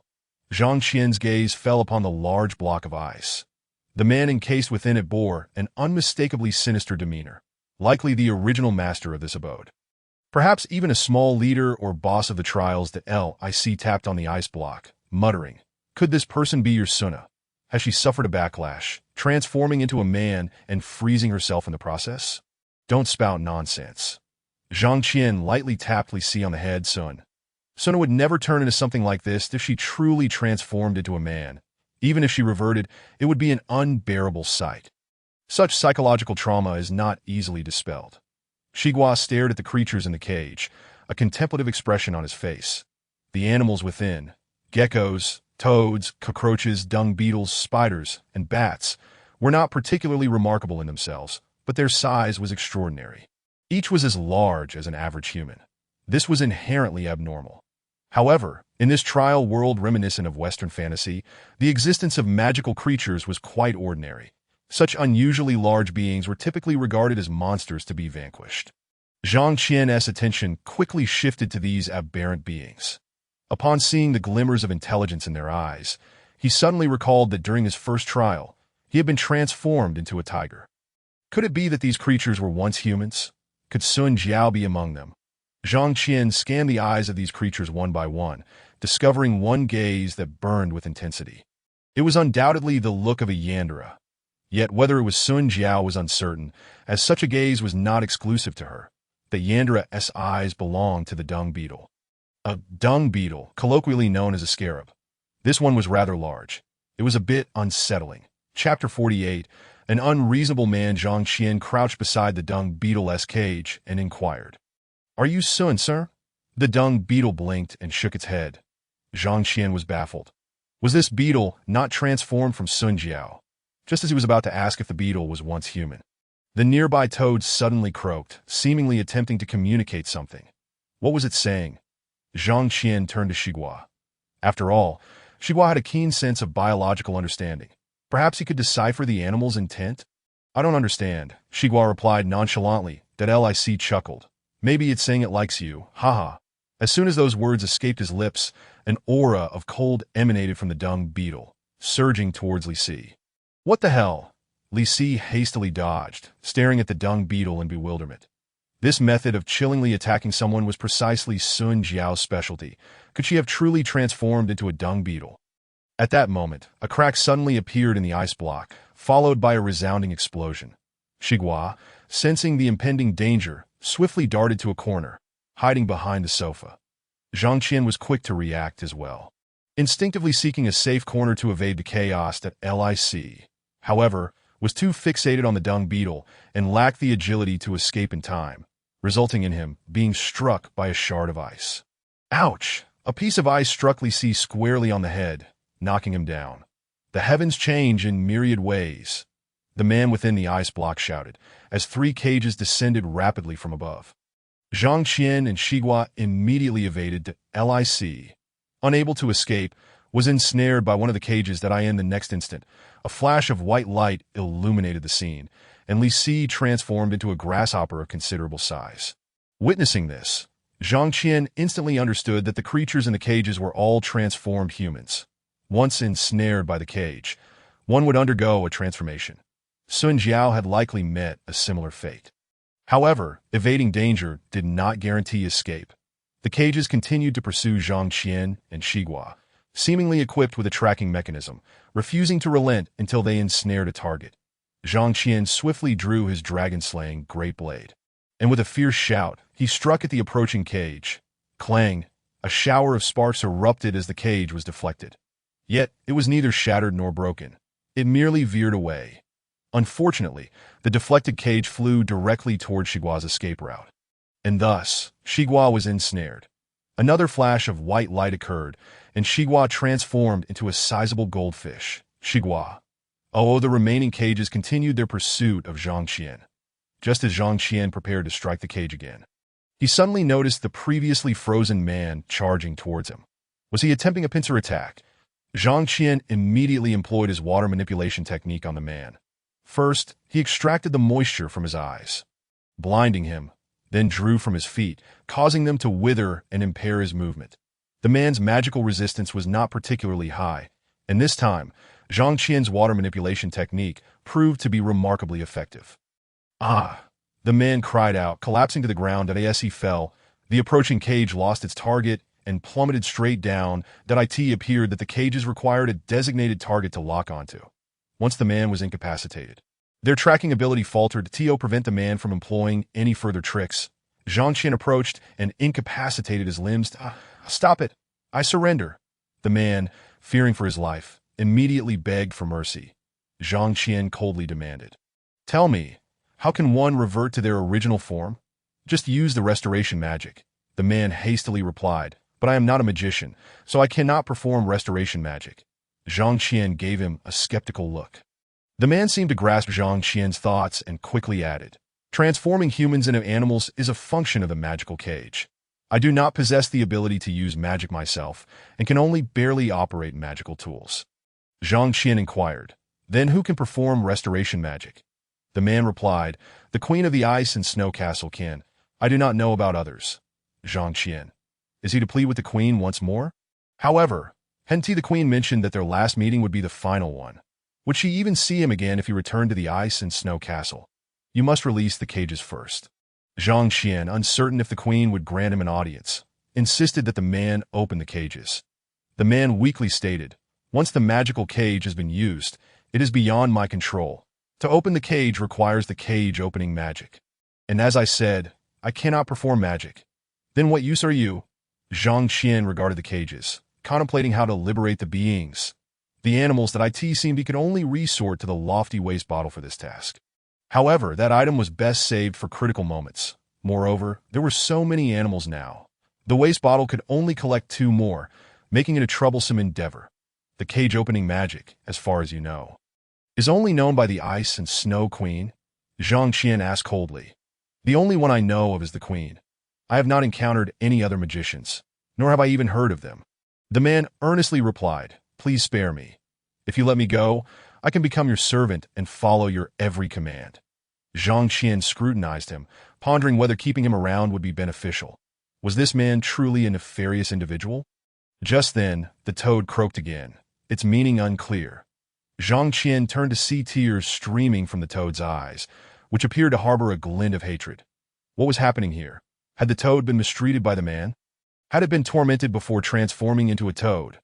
Zhang Qian then glanced at the other animals, noticing that they all bore expressions of deep-seated animosity. It seemed the man had inflicted some form of harm upon them, though the extent of that harm remained unknown. Zhang Qian placed his blade against the man's throat, coldly asking, "What have you done to others? Speak honestly. If you dare to lie, consider the consequences." The man replied in a low voice, "It is nothing serious. I simply treated them like pets, and if they were disobedient, I would prick them with needles." "What do you mean by pricking?" Zhang Qian turned back to the animals in the cage, asking, "Do you think he deserves to die?" The animals all nodded in agreement. "Please, I merely didn't treat them as humans." "What is wrong with that?" The man shouted. "They are such weak creatures. Isn't it natural for me to mistreat them? It has always been survival of the fittest. They are my defeated foes and should be at my mercy." Whatever I do to them is justified, even if they were to die from my torment. It would be their own fault. Zhang Qian sneered. If that's the case, then according to your logic, you are my defeated foe, and it would be entirely justifiable for me to eliminate you. Wouldn't it? But I have already pleaded for mercy. I am willing to submit to you. You cannot kill me to ha. Zhang Qian ceased his verbal sparring and began dragging the man out. What are you doing? The man erupted into a frenzied outburst, his demeanor one of utter defeat. After a span of several minutes, Zhang Qian returned. Upon encountering the animals gazing at him with inquisitive eyes, he waved his hand dismissively and remarked, "That individual voluntarily leapt into the pit and buried himself." The animals responded with a collective expression of bewilderment. Chapter 49. Whom to save is not a matter of choice as night fell. The temperature plummeted. The animals confined within their cages looked up at Zhang Qian with eager anticipation, as if he were their savior. "Do not look at me. I am equally incapable of rescuing you," he said, waving his hand and casting a glance outside, his expression one of resignation. With darkness now enveloping the surroundings, it was ill-advised to make any moves, even if they were to seek assistance. It would have to wait until the morrow. The dung beetle fixated its intense gaze upon Zhang Qian, its eyes burning with fervor as if they could melt him. Zhang Qian, feeling somewhat uncomfortable under the beetle's scrutiny, couldn't shake the sensation that he resembled excrement in its eyes. After all, the objects of a dung beetle's attention are often akin to mere refuse, though it might not perceive him as such. Suddenly, a goldfish nearby began to thrash about, its tail striking the ground with a series of resounding thuds. "What troubles you now?" Zhang Qian inquired, moving closer to the goldfish. The fish opened its mouth. Yet no sound emerged. Observing its murky eyes and cracked skin, Zhang Qian quickly deduced that it was in dire need of water. After all, it was still a fish, albeit one transformed from a human, and it would inevitably suffer without its aquatic habitat, but he promptly splashed a basin of cold water towards it. After all, hot or boiling water would be ill-advised unless he intended to have fish for dinner. Once he attended to the goldfish, Zhang Qian surveyed the cages, contemplating that if the inhabitants, if they could be considered allies, numbered 8, then as long as he ensured their survival for 7 days. Well, now only 6 days remained, and the task would be deemed complete. This location was indeed a suitable refuge, where his companions could not escape at will, allowing for effortless oversight. It was simply perfect. It seemed that Sun Jiao was indeed his savior, leading him to this fortuitous place. Zhang Qian mused to himself, resolved to remain here indefinitely. He felt no inclination to seek out the queen or other sorcerers to revert the animals to their original forms. Managing them in their current state seemed far more practical, and he would keep the cages securely locked to prevent any potential chaos. "Zhang San," a voice suddenly called from outside, signaling the arrival of someone. As he stepped out, he was greeted by Wang Wu, who had evidently followed the trail of clues to find him. "That you've come. Where is the pineapple?" Zhang Qian inquired, unaware of the connection between Wang Wu and the pineapple. "That scoundrel has perished," Wang Wu replied cryptically, her expression inscrutable. "Forget it. I do not wish to discuss it." Noticing Wang Wu's unusual demeanor, Zhang Qian speculated whether the pineapple had done something unspeakable to her, only to meet a tragic end. Upon observing the animals in the hall, Wang Wu narrowed her eyes, her gaze shifting back to Zhang Qian. "Do not misunderstand. I am not responsible for this," Zhang Qian hastily clarified. Judging by your expression, it seems you already comprehend the events that have transpired. Is further explanation necessary? I can only glean a few details. I remain in the dark regarding the specific circumstances." Wang Wu replied, her eyes returning to normal. "You should enlighten me, otherwise I shall remain ignorant of the sequence of events." Zhang Qian, seeing her resolve, succinctly recounted the occurrences thus far. Upon hearing his account, Wang Wu immediately suggested, "Let us seek an audience with the queen tomorrow.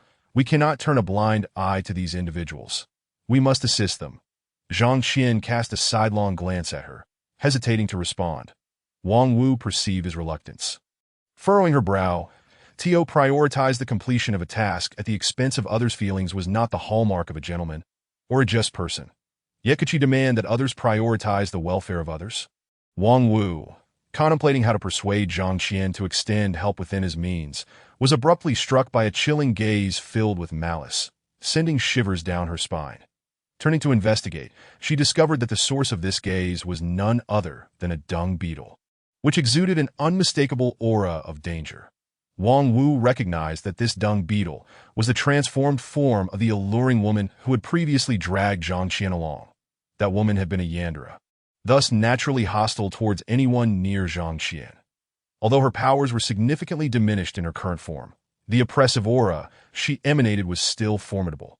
Wang Wu, contemplating her next move, resolved not to contend with Sun Jiao over Zhang Qian and declared, "I shall retire for the night," before casually selecting a room to rest. After attending to the animals, Zhang Qian prepared to rest as well, choosing to sleep in the hall to keep a watchful eye on them. The following morning, Wang Wu awoke and promptly invited Zhang Qian to meet the queen. "That I cannot go," Zhang Qian firmly declined. "These animals are confined and incapable of movement. Their safety must be my priority. Should we all depart, it would present an opportunity for malevolent individuals to invade, and that would spell disaster." Wang Wu nodded in agreement, acknowledging the soundness of his reasoning. "Very well, you guard them while I seek the queen. Please exercise caution. Your safety must take precedence above all else," Zhang Qian advised. "Indeed," Wang Wu replied, preparing to leave. However, she paused momentarily to say, "Zhang San, while our trials are task-oriented, we must not lose sight of our principles. Someone once told me, a person who does good may not see immediate rewards, but calamity will be far from them. Conversely, a person who does evil may not face immediate consequences, but blessings will elude them. I hope you will not consider only the outcome, but also the righteousness of your actions." Zhang Qian smiled and reassured her, "Do not worry. I possess the discernment to navigate my actions wisely." Wang Wu scrutinized him for several moments before departing. Returning to the sofa, Zhang Qian murmured to himself, "If doing good truly spared one from misfortune, what need would there be for a callous heaven? In these unreasonable trials, it seems that virtuous souls meet untimely ends while malevolence persists. It is not without reason that the righteous are often the first to fall in the apocalypse." Of course, Wang Wu was not entirely virtuous, merely embodying the chivalric spirit of ancient heroes. Her goodness was genuine, yet she would not sacrifice her own life for others. "That I end the afternoon," Wang Wu returned, her expression one of melancholy. "The queen refused to see me. However, she sent a raven with a key intended for you," she said, placing the key upon the table with a sigh. "It seems that it can unlock a cage. I do not know whom to free. I leave that decision to you." Zhang Qian picked up the key, his gaze sweeping over the cages. For Wang Wu, this presented a dilemma, but for Zhang Qian, the only worthy candidate for rescue was Sun Jiao. However, should Sun Jiao emerge, it was likely that Wang Wu would not remain, for Sun Jiao was a yandere who would not tolerate Zhang Qian's association with any other females, particularly those of beauty. Wang Wu seemed to sense Zhang Qian's thoughts and stood, stating, "I am weary. I will return to my room to rest. You may handle the key as you see fit." With that, she retreated to her chamber. Just as Zhang Qian contemplated using the key to release the dung beetle, which he suspected was Sun Jiao, a sweet voice echoed in his mind, "Big brother, please release me first. I can do anything for you." "Who?" Zhang Qian inquired inwardly, puzzled. "I am the spider within the cage," came the response. "That I possess the ability to communicate telepathically. That if you free me, I will do anything you desire." Zhang Qian glanced at the spider, which gazed back with enticing eyes, exuding an aura of utter revulsion. Such a large spider, not resembling a charming figure from folklore, displaying such an expression was indeed off-putting. Disregarding the spider's mental entreaties and its lascivious gaze, Zhang Qian promptly used the key to unlock the cage of the dung beetle. Chapter 50. The skeletal remains. The key bestowed by the queen had the power to unlock cages. Although the cages lacked locks or openings, the key proved effective nonetheless. The moment the dung beetle emerged, it lunged toward Zhang Qian, seemingly eager to merge with him. However, the odor it emitted was simply unbearable. Zhang Qian nimbly sidestepped the beetle's advance. "Wait, I have a slight allergy to insects. Please do not come any closer." He fabricated an excuse to avoid being perceived as repulsed by the creature. The dung beetle halted, raising its claw to examine itself, appearing to share in its own disdain before scurrying away. "Hey, where are you going?" Zhang Qian called after it, but the beetle remained unresponsive, vanishing into the distance. Zhang Qian stepped outside to catch a glimpse, pondering, could it be that it is seeking the queen? Is it possible that she would engage in a transaction with it, based on prior instances? It seemed everyone had the opportunity for a single transaction with the queen, and the dung beetle was likely to pursue that very option. Inside the room, Wang Wu gazed out at the world beyond. Letting out a soft sigh, Zhang Qian returned to the hall, awaiting the dung beetle's return. Prepare yourself. Danger approaches. The spider's voice suddenly resonated within his mind. The gecko possessed an acute sense of impending peril and sensed a menacing presence nearby, prompting a surge of anxiety. You are the strongest here. You must protect us. Zhang Qian glanced at the gecko and inquired, in which direction lies the danger? The spider relayed from the direction of the kitchen. Zhang Qian cast a fleeting glance at Wang Wu's room, noticing her lack of movement, and promptly furrowed his brow to inquire of Spider. Have you not informed Wang Wu of the situation? Spider clarified, my telepathic dialogue can only communicate with beings within my line of sight. Those outside my visual range are beyond my reach. Zhang Qian, unwilling to disregard the warnings of others, urgently called out. Wang Wu, trouble is brewing. Hurry and come out. Upon hearing this, Wang Wu immediately dashed out, asking, what is the matter? Zhang Qian, focusing intently on the kitchen direction, silently urged Spider, you explain the situation to Wang Wu. Understood. Spider swiftly and succinctly conveyed the circumstances to Wang Wu. Suddenly, a shattering sound emanated from the kitchen, followed by a shadow darting forth.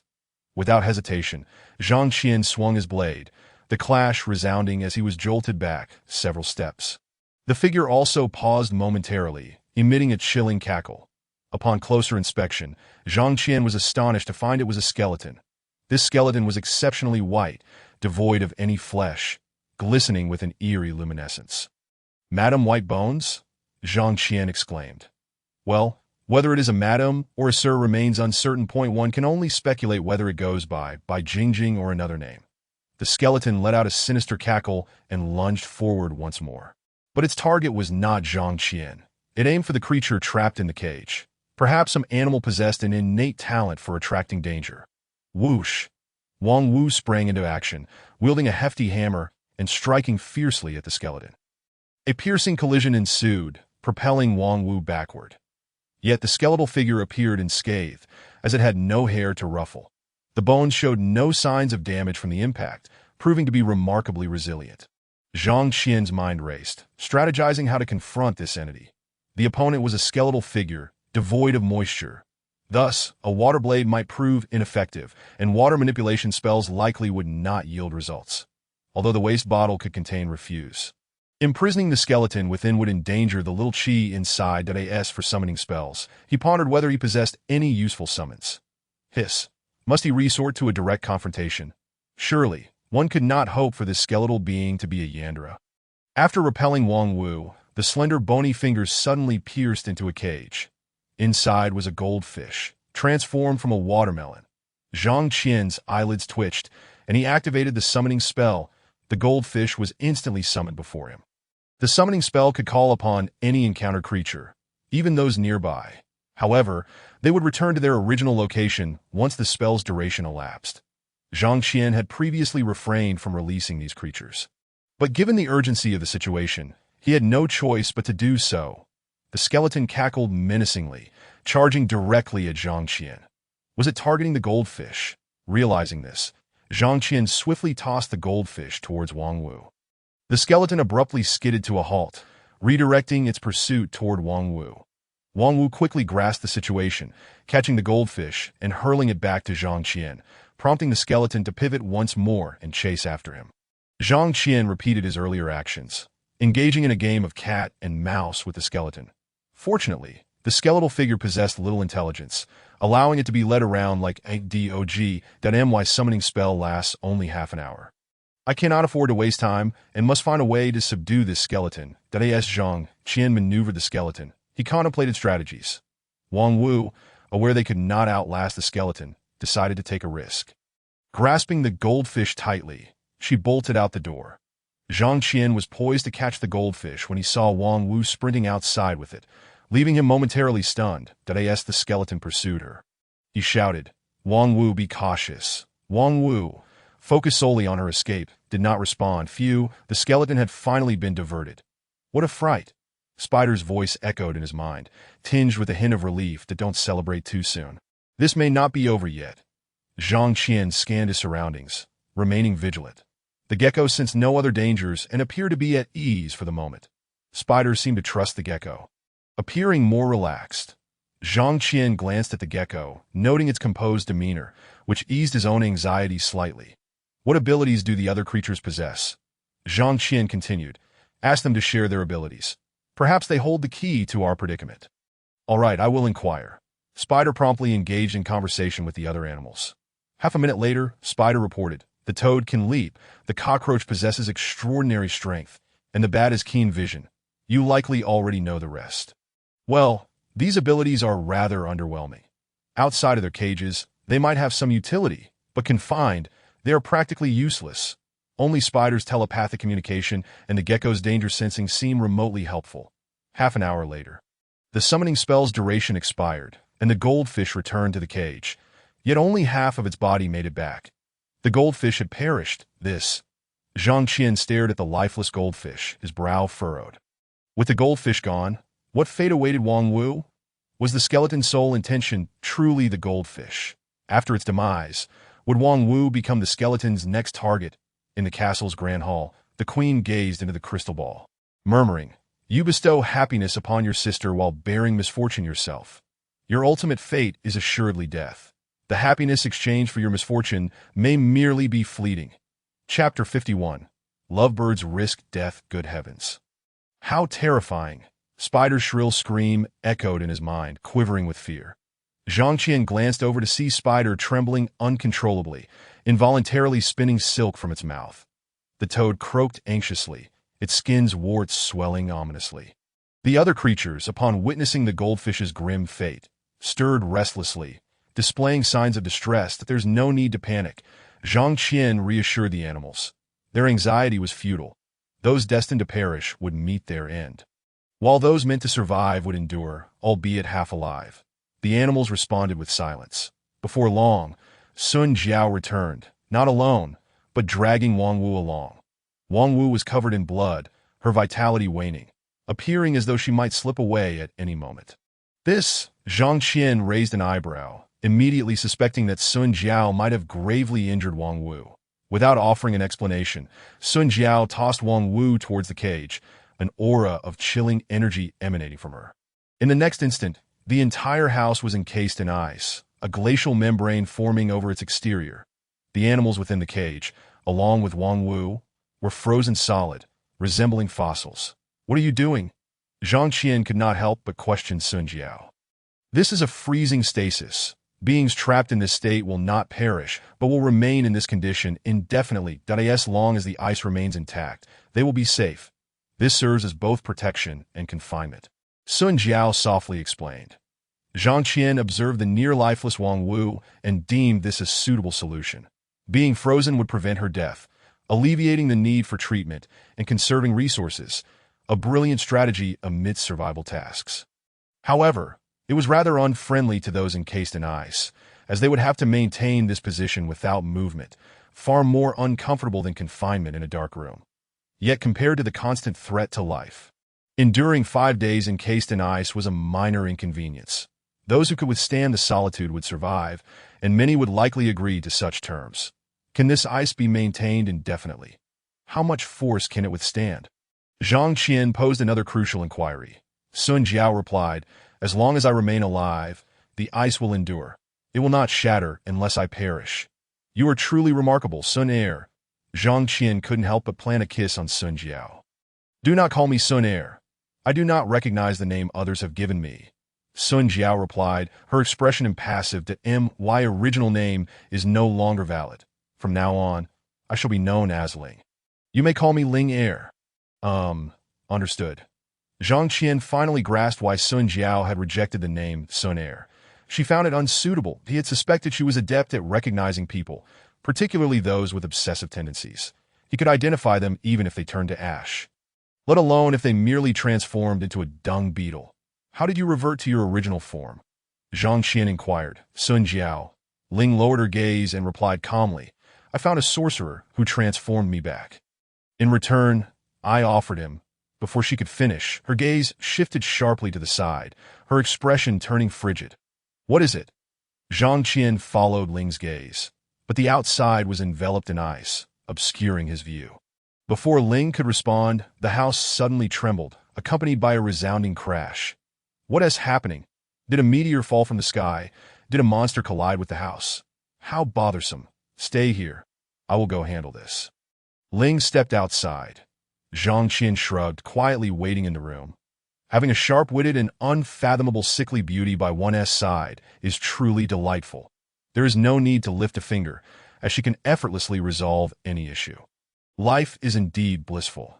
After a short while, Ling returned. She reinforced the house's ice membrane once more, ensuring there were no oversights before ceasing her labors. Earlier, what did you say you left for that magician? Zhang Qian continued the previous topic, still somewhat concerned about Ling's affairs. That I left him with a complete corpse. Ling replied coldly, he is an evil dark sorcerer with ill intentions towards me, wishing to control me. All I could do was send him to his demise. Truly impressive. But what about that Wang Wu? I saw her injured by a skeleton when I returned, and thinking of your mission, I rescued her. And what of that skeleton? I could not destroy it, so I merely froze it and cast it into the abyss that as for the commotion earlier. It was merely a stone golem, which I shattered. Zhang Qian, I can only say impressive. Ling is too powerful. With such a beauty by my side, what more could one desire? From here on, things will be easier. With Ling around, everything else is trivial. In the blink of an eye, several days passed, with only a final hour or two of survival remaining. Nothing particularly eventful occurred during this time. Even the occasional attacks from unknown creatures or the undead were effortlessly dealt with by Ling, leaving no impact on the interior of the house. This sickly beauty, Ling, also loosened up, engaging in carefree play with Zhang Qian for several days, leaving their marks in every nook and cranny of the home. One could say they indulged themselves immensely. Thankfully, the other inhabitants and animals in the house were frozen, maintaining a state akin to suspended animation, devoid of any feelings or sensations. Otherwise, they would likely suffocate from the tension that in the ice castle's grand hall. The queen gazed at the blurred images in the crystal ball, suitable only for adults, and mused, Zhang San, you are truly favored by the goddess of fortune. While others struggle for survival, you revel in pleasure. With beautiful women attending to your every need, the fates of individuals are indeed worlds apart. That as the trial time gradually elapsed, the queen adjusted her posture and murmured, Ling's abilities are also a bug. With her presence, Zhang San has it far too easy that a punishment must be imposed. Humph. Let us see you flaunt your affection before me. Haven't you heard that showing off love leads to swift demise? The queen produced a jade ruby and tapped it against the magical crystal ball. Waves of magical energy surged forth, causing the vision to tremble before vanishing entirely. The queen returned to her throne. Twirling the jade ruby with a contented expression, Zhang Qian embraced Ling, preparing to pass the final moments together. Suddenly, the entire house shook violently, followed by the sound of shattering glass. Ling coughed up a mouthful of blood, her vitality fading in an instant, her features contorting in agony. She appeared to be in excruciating pain. Zhang Qian's heart sank. He touched Ling's face, anxiously asking, Ling, what is wrong? What happened? Ling gritted her teeth, struggling to meet Zhang Qian's gaze. However, she could utter no words before her body slackened, life slipping away. In an instant, she had grown cold. Zhang Qian was stunned, unable to comprehend why this occurred. Just moments after Ling's death, her body gradually became transparent and rigid, quickly transforming into an ice sculpture. The house then collapsed with a resounding crash, shattering into icy shards scattered across the ground. The ice blocks that had frozen the inhabitants and animals melted in an instant, restoring the beings within to their original states. Simultaneously, a cloaked figure clad in black emerged, exuding a chilling malevolence. Unmistakably a formidable antagonist that this moment. 59 minutes remained until the task's conclusion. The black-clad figure was likely the final trial. Chapter 52. The final trial. As Wang Wu regained her previous near-death state, Zhang Qian immediately thought to save her first, to prevent her from perishing. However, before he could retrieve the useless bottle to release Xiao Qi, The black-clad figure stood before him, coldly stating, "Do not move recklessly, or you will meet a gruesome end." Zhang Qian. The opponent could teleport instantly. It seemed that the speed of rescue would not outpace the speed of killing. If he lacked the confidence to subdue the figure immediately, it was better to heed its words. "This creature is terrifying." The voice of the spider echoed in his mind, warning him that this monster lacked a physical form. Being a conceptual-level entity, one that could not be killed, that it advised him to avoid provoking it, lest they all perish. Zhang Qian. Conceptual-level monster akin to rule-based horror. If the opponent engages in reasoning, then perhaps there is hope. If not, it would be dire. Beside him, Wang Wu coughed blood while observing the black-clad figure, appearing surprisingly unafraid that he could not ascertain the severity of her injuries or whether she could endure until the task's conclusion. "Let the game begin. I will ask questions, and if you answer correctly, your teammates will be saved. If you answer incorrectly, your teammates will die." The black-clad figure whispered coldly in Zhang Qian's ear, imposing immense pressure. "Understood," Zhang Qian casually replied. Answering questions was manageable. However, if it turned into a physical confrontation, it would likely be a certain defeat. "What is the full name of the Queen of the Ice Castle?" The black-clad figure posed the first question. Asking about local knowledge. How acceptable. Fortunately, Zhang Qian had not spent the past few days solely indulging in merriment with Ling. He had discovered a book on the history of the Purple Star within the house, which contained some information, including a mention of the Witch Queen who had lived for at least 3,000 years. Zhang Qian recalled and answered, "Lianxi Vitalurishina." "Correct," the black-clad figure waved his hand. And a green light flew toward Wang Wu. This was a low-level healing spell, capable of providing a small boost but not curing her. It would merely keep her from dying before the task's end. After the spell, Wang Wu's complexion improved slightly. Although she did not appear much better, at least she would not perish before the task concluded. "What is the composition of the surface of the Purple Star?" The black-clad figure presented the second question. 4 parts abyss, 3 parts glacier, 2 parts land, and 1 part ocean. Zhang Qian responded according to the information recorded in the book. "Correct," the black-clad figure waved his hand again. And all cages were opened, releasing the trapped companions. Zhang Qian felt that the black-clad figure was surprisingly lenient, asking such simple questions, almost as if he was going easy on them.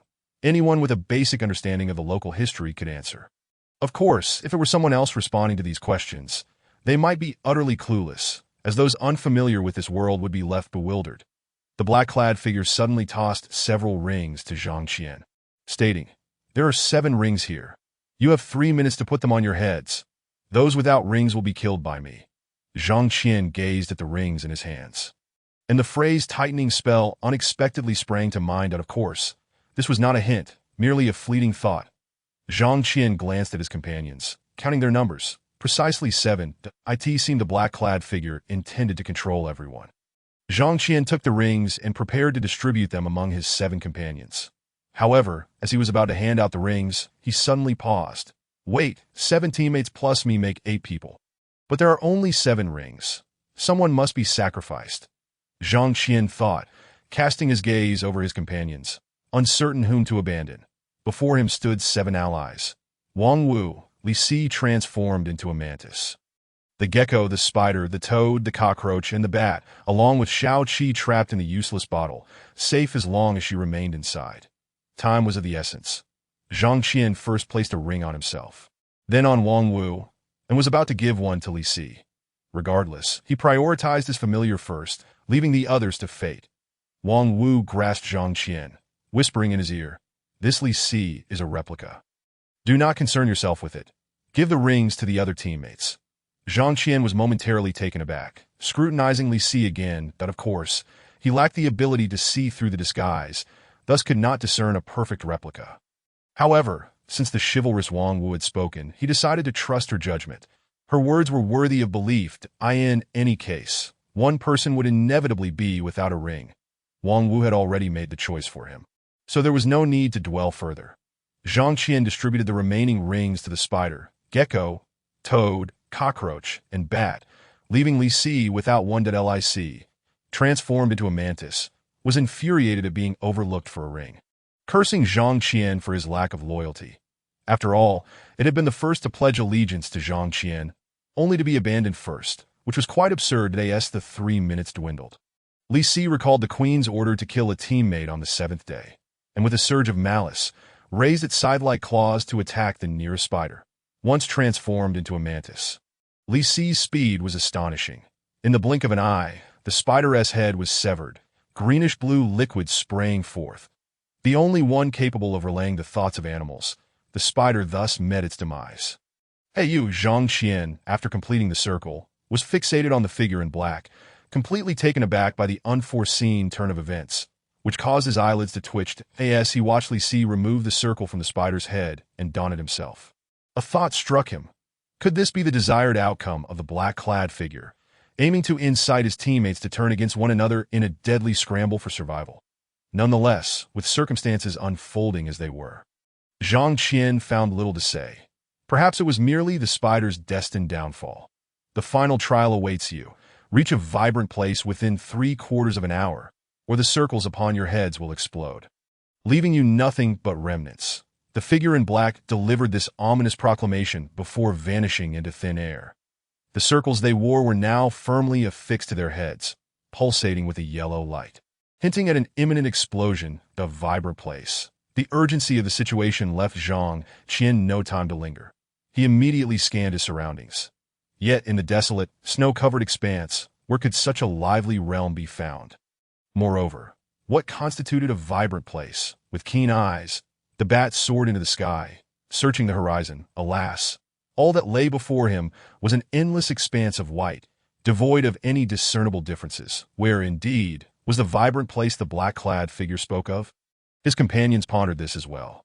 Suddenly, inspiration struck Zhang Qian, and he clapped his hands together, exclaiming, "Could it be that the place the figure referred to as the dungeon we initially occupied, Dungeon 6, thick with vines and lush greenery, is precisely the vibrant locale we seek?" Dungeon 6 had been unlocked with a grand key, and sensing danger, Zhang Qian and Li Si had merely glanced inside before retreating, opting not to explore further. However, after much tribulation, they found themselves compelled to return to Dungeon 6. It appeared that the journey's beginning was also its conclusion. Yet a pressing dilemma lay before them. Time was of the essence. The circles would detonate in 3/4 of an hour, and the task's conclusion would coincide closely with this time frame, perhaps affording them an extra minute or two that if they failed to reach a vibrant place, returning would lead to their utter demise. Thus, every second counted. However, the trek from the dungeon's exit to their current location had taken several hours. To return within 3/4 of an hour was a formidable challenge. Fortunately, not all of Zhang Qian's companions were human. "Enough talk," Zhang Qian declared, addressing the half-human creatures, "that we must return to the dungeon if we wish to survive. We need to act now. Li Si, remember the route and lead the way. Everyone else, stay close and do not fall behind." The journey here had been on foot, and while it had not been swift, it had taken hours. Yet if they could fly or sprint back, they might just make it in time. The cockroach bat in Li Si, transformed into a mantis, could already fly, while the toad possessed the innate ability to soar. For Zhang Qian, his superhuman physique allowed him to run at speeds rivaling flight. As for Wang Wu and the gecko, Zhang Qian would have to carry them. Lic, being somewhat cowardly, took to the air at once, soaring back along the path they had come. The cockroach, bat, and toad followed suit without hesitation. Zhang Qian retrieved the esteemed waste bottle and called out, "Waste." Wang Wu, understanding the utility of the bottle and unwilling to burden Zhang Qian, responded promptly. In an instant, she was drawn into the waste bottle. The gecko tilted its head, opening its mouth soundlessly. "Can't you make a sound?" "Ah well, I'll just carry you," Zhang Qian sighed, retrieving the waste bottle and placing the gecko upon his back, then sprinting forward. The gecko, clinging to Zhang Qian, suddenly flicked its tongue, tapping him lightly on the nape of his neck. Zhang Qian, accustomed to the minor bumps of frantic movement, thought nothing amiss and remained oblivious to the small red mark that had appeared on his neck. Approximately half an hour later, the group arrived back at the 3rd level of the dungeon. Halt! They were confronted by a white dove and 2 stone lions, acting as vigilant gatekeepers. Zhang Qian hesitated between reasoning with them or resorting to force, ultimately choosing to come to a stop. Lic, having flown swiftly and not wishing to waste time, could not halt his momentum and skidded to a stop with a flap of its wings. The dove unleashed a beam of light, instantly turning Li Si into a stone statue. The cockroach, toad, and bat promptly skidded to a halt, obediently remaining by Zhang Qian's side, refraining from any reckless actions. Esteemed dove, we urgently need to return. Might you show us some leniency? Zhang Qian implored, his words tumbling forth in a rush to "To pass by me. You must abide by my rules," the dove replied, maintaining its elegant and haughty demeanor. "You may speak a single sentence. If it is true, I shall spare your life, but your companion shall perish. If it is false, I will end your life, yet your companion shall live. Only by uttering a statement that is neither wholly true nor false may you and your companion safely pass." Zhang Qian pondered for a moment before responding. "The statement I am about to make is false." The dove shook its head. "That does not count. You are merely defining it, which does not lend itself to truth or falsehood." Quickly, Zhang Qian continued, "You will now kill me, and my companions will survive." The dove adjusted its feathers and waved its wings, conceding, "Very well, you may pass." "Off you go." Zhang Qian wasted no time, moving swiftly onward. And the other creatures followed without a second thought. The statue to the left spoke up, "Esteemed dove, why not simply eliminate them all? Then his words would be half true and half false, rather than indeterminate." The dove replied, "That would not adhere to the rules that MY protocol is to first ascertain the truth of their words before determining their fates. Their outcomes can only fall into those three categories. And I cannot act before establishing the truth. His words are predictions. Regardless of their veracity, they do not align with reality, thus allowing him to pass." The statue on the right remarked, "This individual is quite cunning." After Zhang Qian's relentless sprint, he finally reached Dungeon 6 just in the nick of time. The stark contrast between the previous icy terrain and the vibrant greenery before him was striking. "Phew, we've finally made it. What a close call." Zhang Qian breathed a sigh of relief as the circle on his head vanished. That moment, a serpentine creature of deep azure slithered forth from the vines, fixating its eerie gaze upon Zhang Qian, poised to strike. The other animal companions seemed to provoke no hostility from the serpent, as if they were considered in an instant. The serpent lunged, jaws agape. But the gecko swiftly lashed out with its tail, knocking the serpent off balance. Unfortunately, the gecko's tail was bitten, turning black in an instant. With great effort, the gecko twisted its tail, severing it to prevent the poison from spreading. Undeterred, the serpent coiled and prepared to attack again. Zhang Qian cast a glance at the azure serpent, discreetly invoking his water manipulation technique to instantly drain its moisture. The serpent, mid-attack, collapsed into a desiccated husk, contrasting sharply with the vibrant vines around it. The demise of the serpent triggered a chain reaction, as countless other serpents emerged from the vines, their cold eyes glistening as they surged toward Zhang Qian. Mission complete. Return to base. The voice of the system resonated in Zhang Qian's mind, that in an instant, Zhang Qian, the gecko, toad, cockroach, and bat vanished, leaving the charging serpents grasping at thin LIC, now a stone statue, lost its color and became translucent, merging with the multitude of ice sculptures that Zero's body materialized in the grand hall of the ice castle. Queen Lian Si Vitaloshana brushed her hand over Zero, a smile gracing her lips. "You possess power from beyond the realms of time and space, which intrigues me. After 5 millennia in this place, I too wish to explore other worlds, so I shall borrow your strength. In return, I grant you true immortality and 1/10 of my power. However, you must manage this realm for 3 years. Should you find a successor by then, you may act freely. Zero opened his eyes, coldly stating, "Do not lay your designs on him, Zhang Qian, or I shall not spare you. That is beyond my control. Your power carries an obsessive affection for that individual, and I cannot guarantee I will remain unaffected by it." The queen replied, waving her hand in exasperation, "I can only say I will try.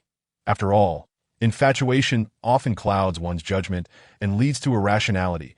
I have no desire to become a lovesick fool." A fleeting romance, however, could be entertaining, a mere dalliance with another's emotions. Who understands the plight of a 5,000-year-old youthful sorceress yearning for romance? In the next moment, Lian Si Vitaloshana vanished, leaving Zero seated upon the throne. "Long live the new queen." The solitary raven minister bowed respectfully before Zero. Zero's expression darkened. remaining silent. Outside, the weather seemed to mirror Zero's mood, as a fierce blizzard erupted, unleashing a cataclysmic force, reminiscent of the world's end. Chapter 54. New Functions Activated. Commencing settlement. In this trial, your rating is S. That you have been rewarded with the skill art is Explosion, S rank. The item Eternal Flame Lighter, D rank. An increase of 8 in physical fitness. And an enhancement of 9 in all resistances. Your evolution rate has reached 2.31415, placing you at the 12th position globally. You have been granted 20 chances for a lottery draw. The system has automatically executed a 20 consecutive draws. And you have received 10 bottles of Fat House Happy Water, 3 lollipops, 1 contraceptive pill, and 6 compressed biscuits. Upon witnessing that the lottery has finally yielded something worthwhile, Zhang Qian felt a tinge of surprise. Although no exceptional items emerged, it was still a considerable outcome. Lotteries generally operate this way, with luck determining whether rare items appear or if one is relegated to the basic rewards. It remains unclear how many draws are required for a guaranteed outcome, as there are no explanations provided, leaving one to gradually explore the process. Ultimately, all interpretive authority lies with the system. Presently, the prospects of the lottery seem to be improving, marginally more benevolent than before. Has it undergone optimization? However, one cannot help but wonder if some peculiar items have slipped into the mix. These items bear no rank and are merely commonplace, leaving little to be said. Turning to the skill. It appears quite formidable. Art is Explosion is an S-rank skill. You possess 10,000 points of explosive energy, which can be infused into any object you come into contact with, regardless of distance, allowing for immediate detonation. The more energy infused, the greater the explosive power.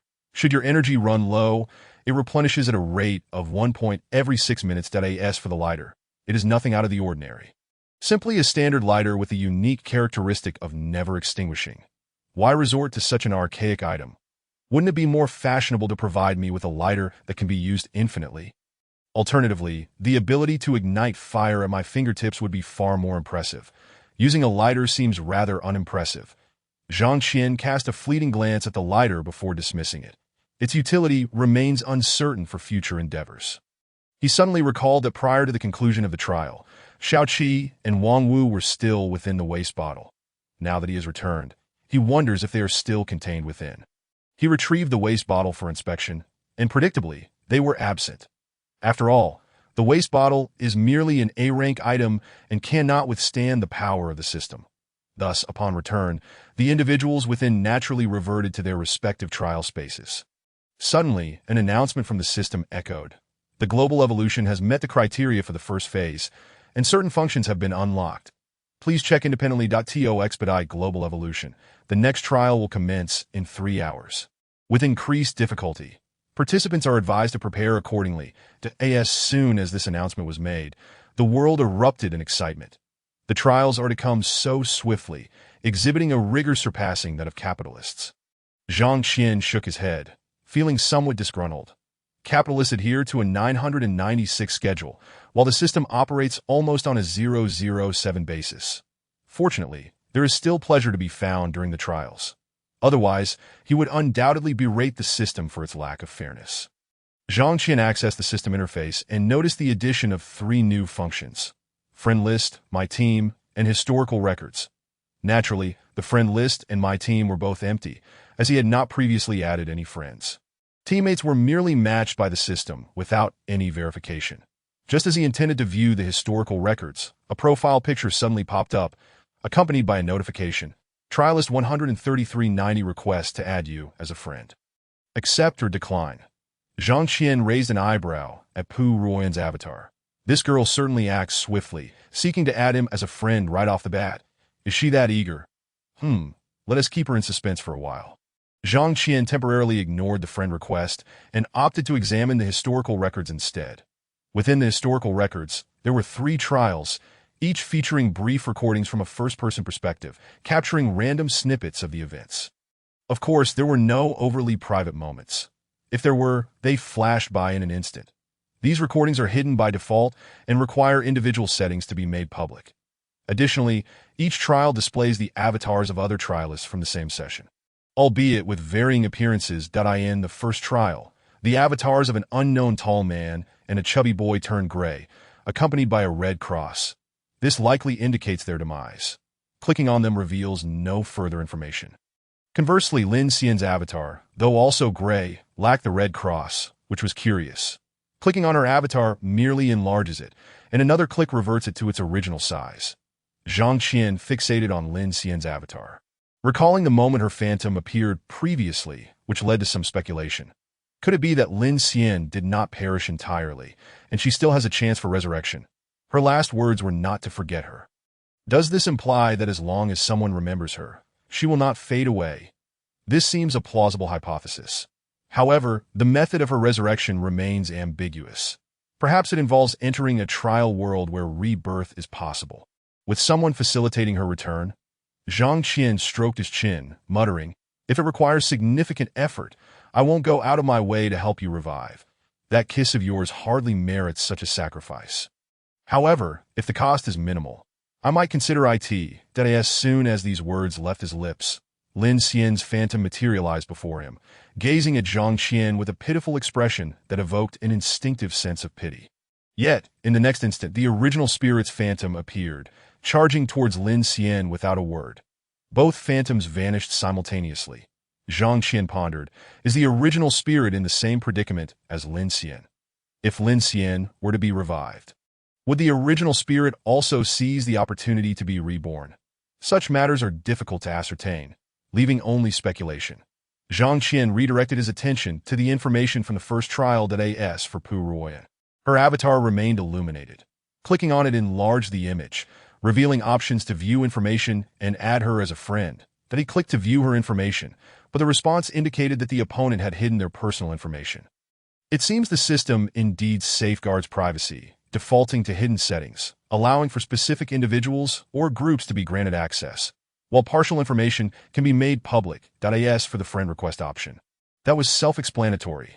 Zhang Qian then examined the information from the second trial, noting that the only active avatar belonged to Hu Yu.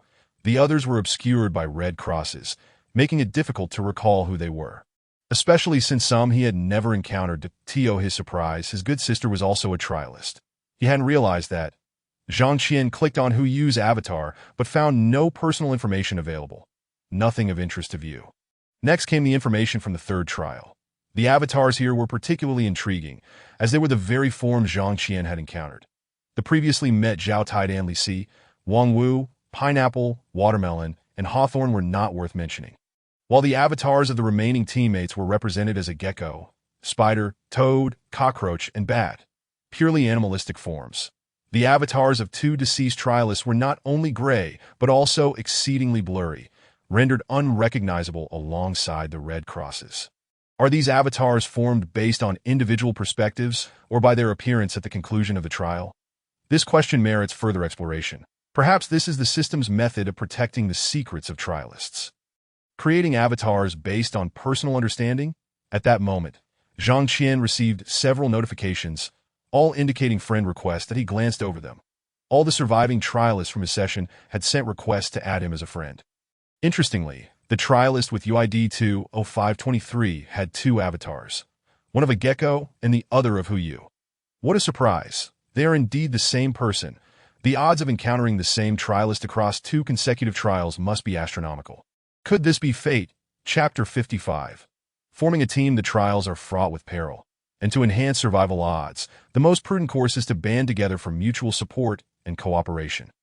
Thus, with the introduction of the friend and team formation functions, trialists naturally sought to expand their networks, eagerly adding friends for potential future contingencies. In addition to adding friends from historical records, one could also search for UID numbers to make connections. Some trialists, plagued by insecurity, eagerly searched UID numbers to add friends, scouring through them in numerical order, confident they would find living trialists. Acquaintance was secondary to simply adding them. Zhang Qian scrutinized the request list, feeling a hint of hesitation. His innate abilities necessitate a solitary approach. Having teammates might instead hinder him, rendering friend requests largely superfluous. However, there are instances when tasks inevitably require allies, and having familiar companions could ease the trial somewhat.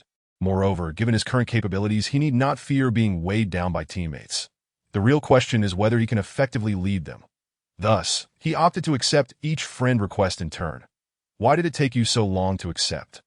After adding him as a friend, Pu Ruoyan immediately bombarded him with a message, questioning whether he had found another woman, if he had changed his affections, and if he no longer loved her. Zhang Qian felt a twitch at the corner of his mouth, wishing to disregard her. After all, their relationship resembled a fleeting rendezvous, mutually beneficial.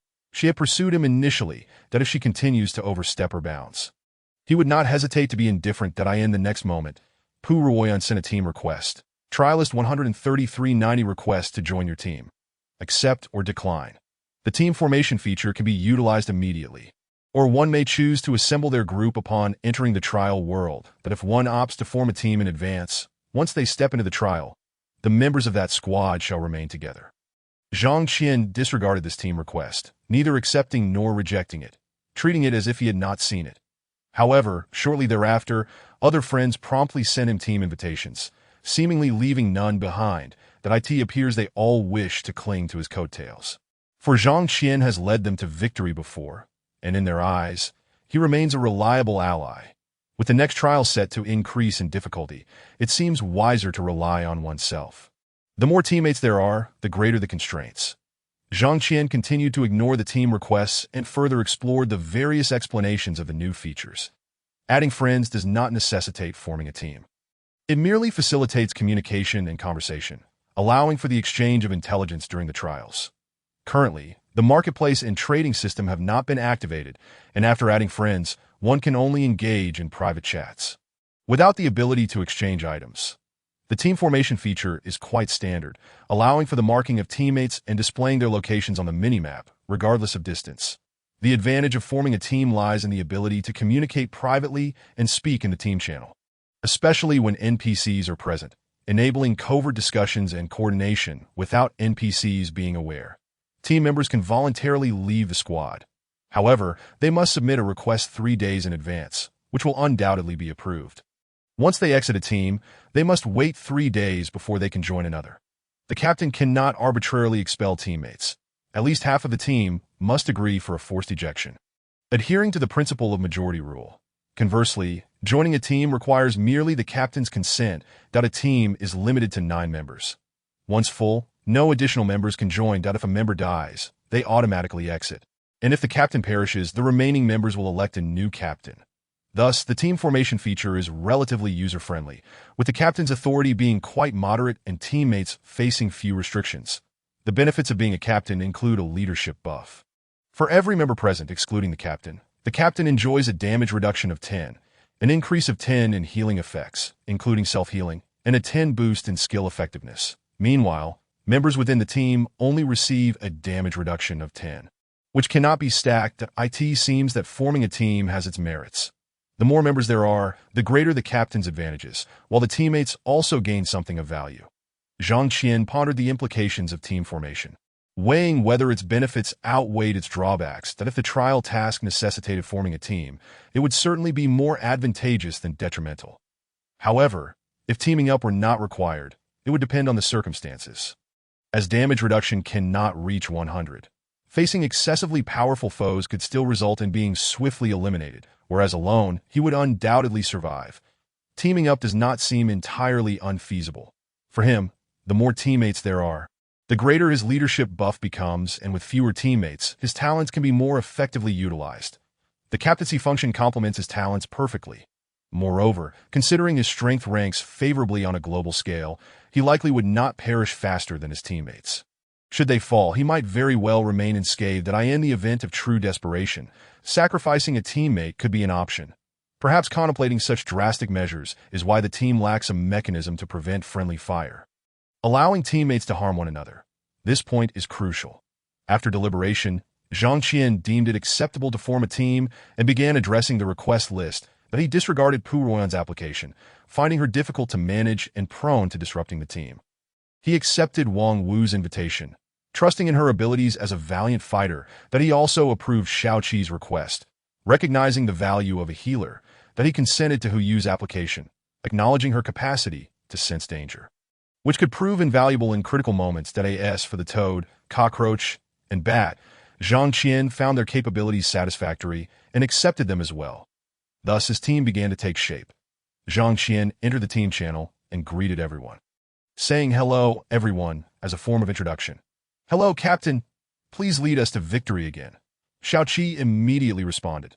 The other teammates followed suit, greeting him with a hello, Captain, though they appeared somewhat reserved, offering little more in conversation. Zhang Qian, curious about the appearances of the gecko, toad, cockroach, and bat, messaged them, saying, I'm quite curious about what you all look like. Could you send me a selfie? Xiao Qi, being lively, quickly replied, please share your photos. Please, the gecko responded. It seems the photo feature isn't available yet, so I can't send any pictures. The toad said, the next trial is about to begin, so you'll find out then. No need to rush. The cockroach replied with a shy expression. The bat quipped, what a pity I can't send photos. Otherwise, you would all admire my 12-pack abs and handsome visage. By the way, I'm 1.85 meters tall, quite the tall.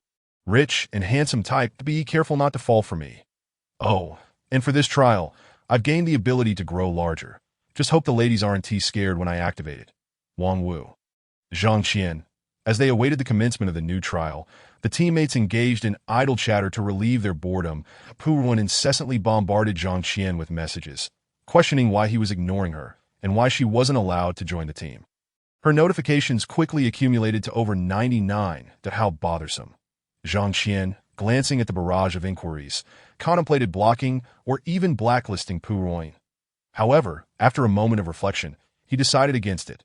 After all, she was one of his own, and it would be best not to be too harsh, that he simply set his messages to do not disturb. Before long, the break time concluded, and the system announced, you are about to enter the trial world. Would you like to enter as a team? Yes or no? Zhang Qian clicked yes. In the next instant, the world spun violently, leaving him momentarily disoriented. The new trial was about to commence. This trial's difficulty level was classified as nightmarish, entirely unlike the previous ones. Chapter 56. A team member lost from the start. You have entered the trial world. Trial task. Survive for 5 years. Squad task. Obtain the curse of death. Upon seeing the trial task, Zhang Qian's eyelids shot up. Survive for 5 years. A staggering 1,826 days. What on earth? There was even an additional squad task. It was utterly absurd. If he chose not to form a team, would the squad task then convert into an individual task? Goodness, surviving for 5 years is an eternity. One could raise a whole brood of children in that time.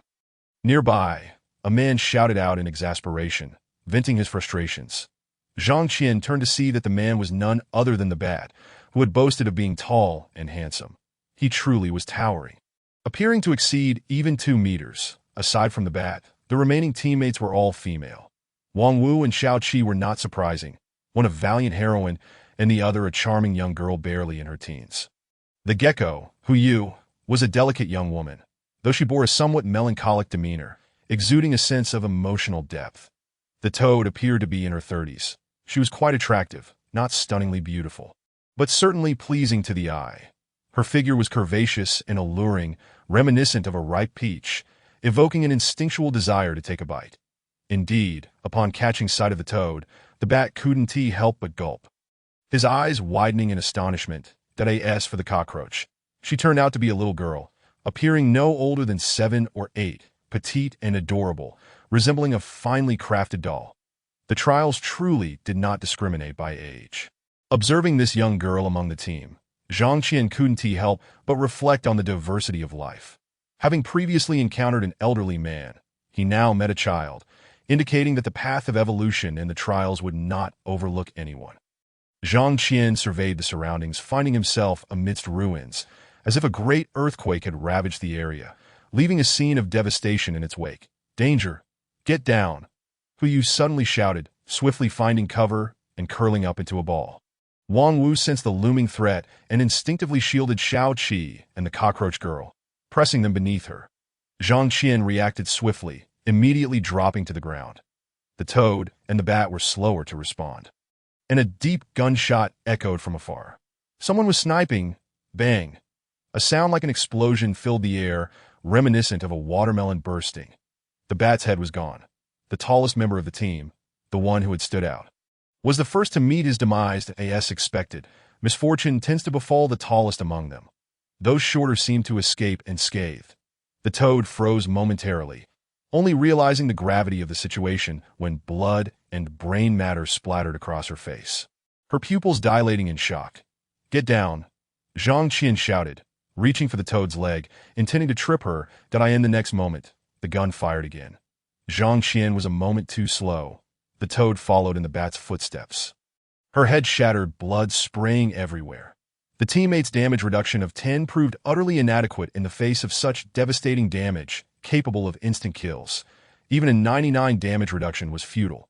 Zhang Qian gazed at the fallen teammates, momentarily rendered speechless. Losing 2 teammates right from the onset felt like descending into hell. Wang Wu turned to survey the area, whispering, "There's a sniper nearby. We can't move freely. This is going to be difficult." "Captain, do you still have your human container? You should put all 3 of them inside. I want Tini to join, and I'll fight alongside you." Upon hearing this, Zhang Qian raised an eyebrow. This was indeed a commendable idea. The useless bottle could accommodate 3 individuals, allowing her 3 teammates to remain inside from start to finish, thereby ensuring their absolute safety. It appeared that being his teammate was akin to wielding a golden ticket to immunity, so long as he survived. Those within would be unharmed. Truly, one could win by merely lying down. However, this seemed rather unfair to them. Could the system really permit such a situation? Zhang Qian pondered that if this were to be executed, the system might concentrate the dangers on him alone, rendering the threats he faced potentially lethal. With teammates nestled within the useless bottle, they would always be at his side, diminishing the efficacy of his solitary clover ability. Should he encounter an overwhelming danger, he could very well perish without even realizing it in time. Thus, the decision of whether to shoulder greater risks for the sake of his teammates required careful contemplation.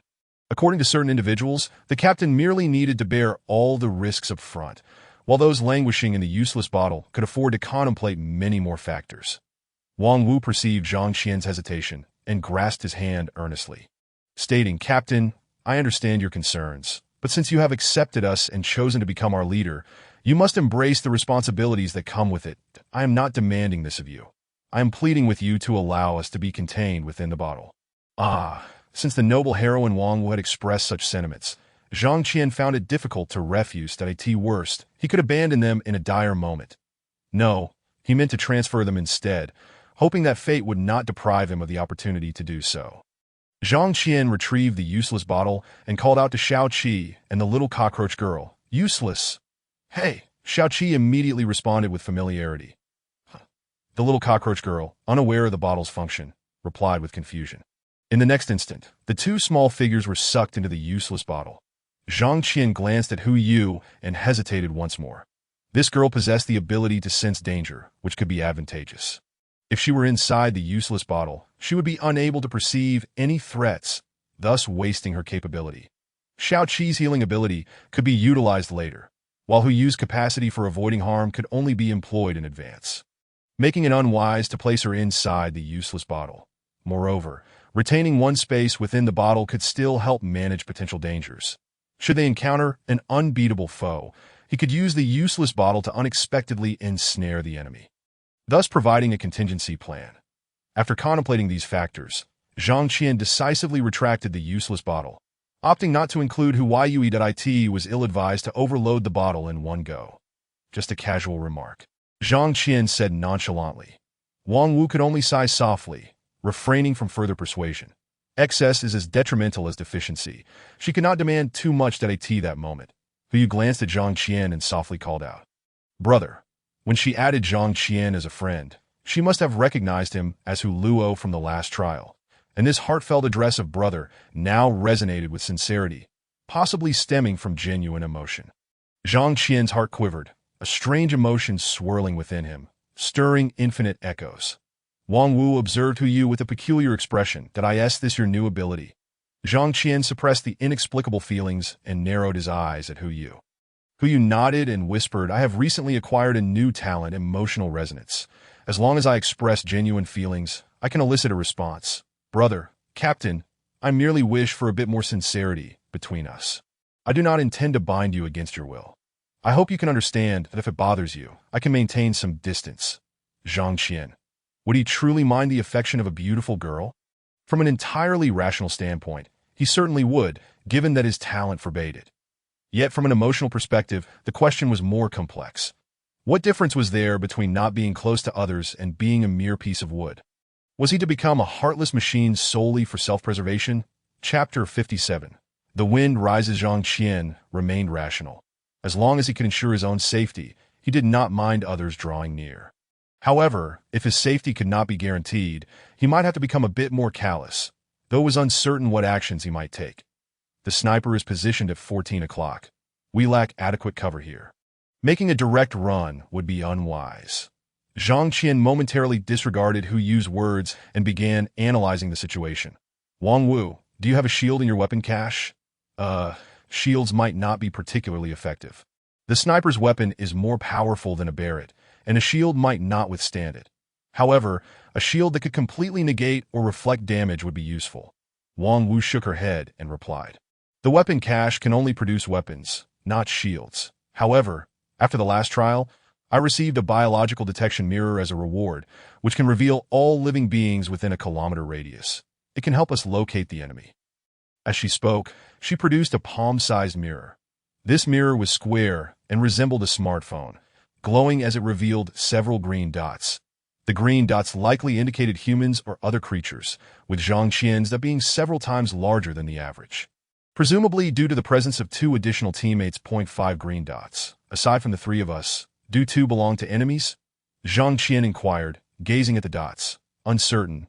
Wang Wu replied, also unsure. The biological detection mirror could only detect and display the locations of nearby living beings, marking them in green, with no other colors indicating friend or foe. However, we can take a look. This mirror can also display images. With that, she tapped on a green dot 200 meters away. The image began to magnify. Soon, the scene shifted to reveal a man crouched beside the wall of a dilapidated building, cautiously observing his surroundings without making any sudden movements. This person appears to be unarmed and is not directly watching us. He is likely not an enemy. Wang Wu analyzed that. I suspect he is a lone wolf trialist, merely happening to be in our vicinity, that if possible, I believe we could recruit him. Zhang Qian remained non-committal. If the man had utility, inviting him into their team was certainly an option. It would be even better if he could serve as bait or cannon fodder to divert danger. Wang Wu then tapped on a green dot 600 meters away.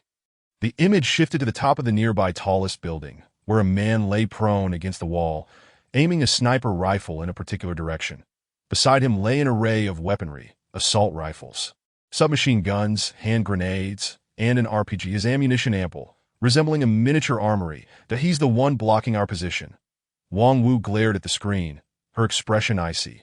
This scoundrel derives pleasure from killing. He deserves nothing less than death. Hu Yu observed quietly, refraining from comment, embodying the essence of a tranquil beauty. Zhang Qian retrieved the useless bottle and released Xiao Qi and the little cockroach girl, stating, an enemy is obstructing our path. We must eliminate him before we can proceed.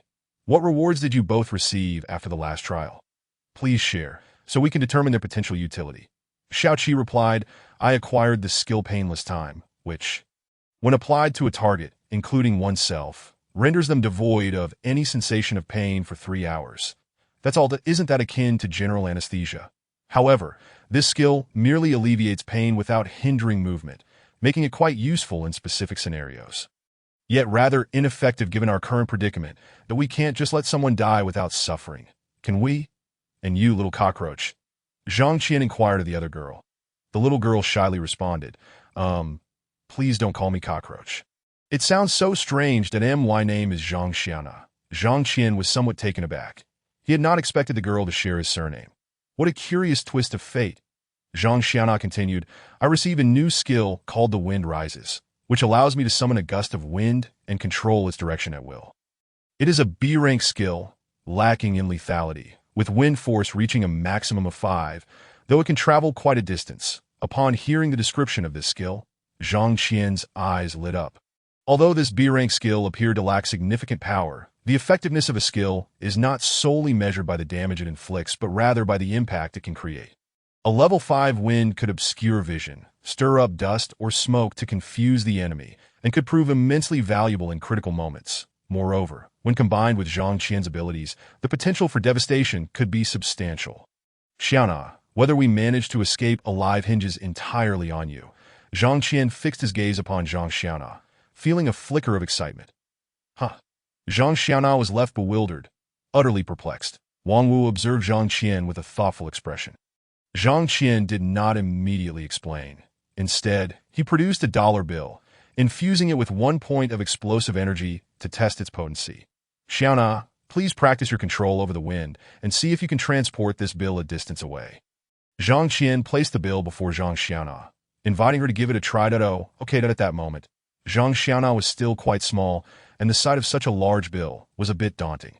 Nonetheless, she was determined not to lag behind. Since the captain had assigned a task, she would endeavor to fulfill it to the best of her abilities. Skill activated. The wind rises. The banknotes fluttered into the air, performing a graceful pirouette before soaring high into the sky. In the next moment, a gunshot rang out, shattering the bills into countless fragments of paper. Fortunately, the explosive energy could only be triggered by Zhang Qian's will, and not by any other means. Otherwise, this incident could have led to the annihilation of everyone present. Zhang Qian was taken aback by the sniper's remarkable accuracy, hitting a floating banknote from a distance of 600 meters. Was this some sort of cheat? It seemed he could not underestimate anyone in this place. Perhaps the local NPCs possessed their own skills and talents. This trial might very well be a confrontation against the local NPCs. A fight to the death. Thankfully, the adversary had not resorted to using an RPG. Otherwise, taking cover would have been futile. Perhaps the range of an RPG was not as extensive, or else they would have already unleashed a barrage upon them. Zhang Qian did not wish to squander even a single point of explosive energy, so he promptly instructed, blow the paper fragments away to a distant location and gather them together. Understood. Zhang Xiaona diligently followed Zhang Qian's command. The confetti coalesced into a cluster, continuing to drift further away. However, lacking visibility, Zhang Xiaona inadvertently sent the debris into an unknown corner, and that was the end of it. I'm sorry, I didn't know where I blew the fragments. I only sensed them about 30 meters away, Zhang Xiaona admitted, her face reflecting a sense of remorse and frustration. Xiaoqi was uncertain whether the distance met Zhang Qian's expectations, so she refrained from offering words of comfort. Instead, gently patting Zhang Xiaona's head in a gesture of encouragement that it's fine. This is merely a skill practice, that don't put too much pressure on yourself. Zhang Qian reassured Zhang Xiaona. You did well this time. It would be even better if you could send the paper further. I will do my best, Zhang Xiaona replied, her voice tinged with insecurity. This child was still too shy, perhaps even a bit self-deprecating. Zhang Qian shifted his focus to the direction of the paper fragments, preparing to detonate the explosive energy. Due to the poor visibility and inability to rise and observe, he could only hear the sound of the explosion without knowing its power. At that moment, Wang Wu remarked, "Is that an explosive talisman? One piece of paper possesses the might of a grenade. How impressive." Zhang Qian glanced at Wang Wu, stroking his chin. Was 1 point of explosive energy truly equivalent to a grenade's power? What about 10,000 points? The explosive force was not merely a simple sum or multiplication. The actual effect depended on the circumstances. Zhang Qian was uncertain about the magnitude of an explosion resulting from 10,000 points of energy. But since it represented the maximum effect of an S skill, it surely would not disappoint. Perhaps it even rivaled the power of a nuclear bomb, with a recovery rate of 1 point of explosive energy every 6 minutes. Starting from zero would require 1,000 hours to fully replenish, equating to a grand explosion every 41 days and 16 hours. However, such an explosion could not be tested recklessly, should one inadvertently obliterate oneself.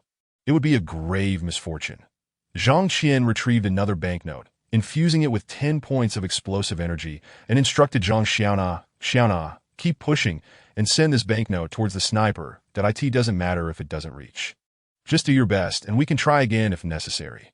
All right.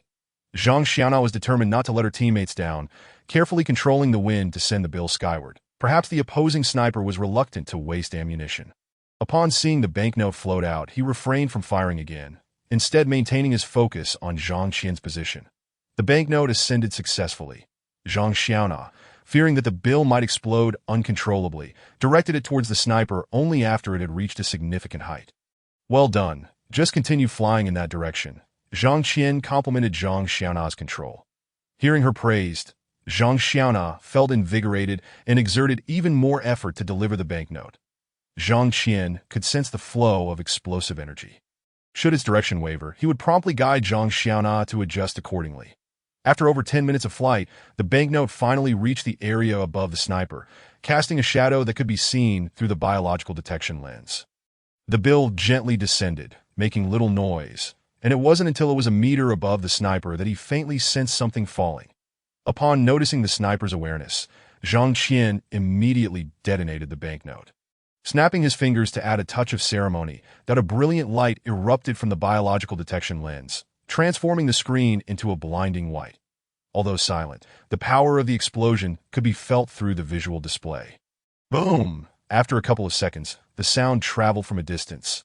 The explosion was not loud, yet its potency was unmistakable, even from afar. That detonating talisman seems quite formidable, Xiao Qi remarked quietly, observing the scene on the screen. That building is likely to be obliterated, Wang Wu added ominously. Zhang Xiaona. As the blinding light and smoke dissipated from the biological detection lens, the aftermath revealed a scene of devastation. Indeed, the building was gone. In reality, the explosion had only demolished half of the structure, and the remaining half, already dilapidated, collapsed due to the shockwave. It was not as though the entire building had been obliterated in one fell swoop. Nevertheless, the outcome bore little difference. With the sniper eliminated, the biological detection lens lost its information, reverting the display to a small map marked with green dots indicating living beings. Zhang Qian pointed at a green dot 200 meters away and inquired, "Does this individual pose a threat to us?" Wang Wu replied, "At this moment, his situation should be similar to ours. We could collaborate with him. However, given that he's a lone wolf trialist, he may not be inclined to join forces. Let's disregard him for now and see if there are any other dangerous entities nearby. There should be none within a kilometer, but beyond that, we cannot be certain. We'll take it one step at a time." Zhang Qian turned to Hu Yu, asking, "Which direction do you think we should head?" Hu Yu pointed in a direction and said, "I sense danger everywhere, but that way seems to hold less peril."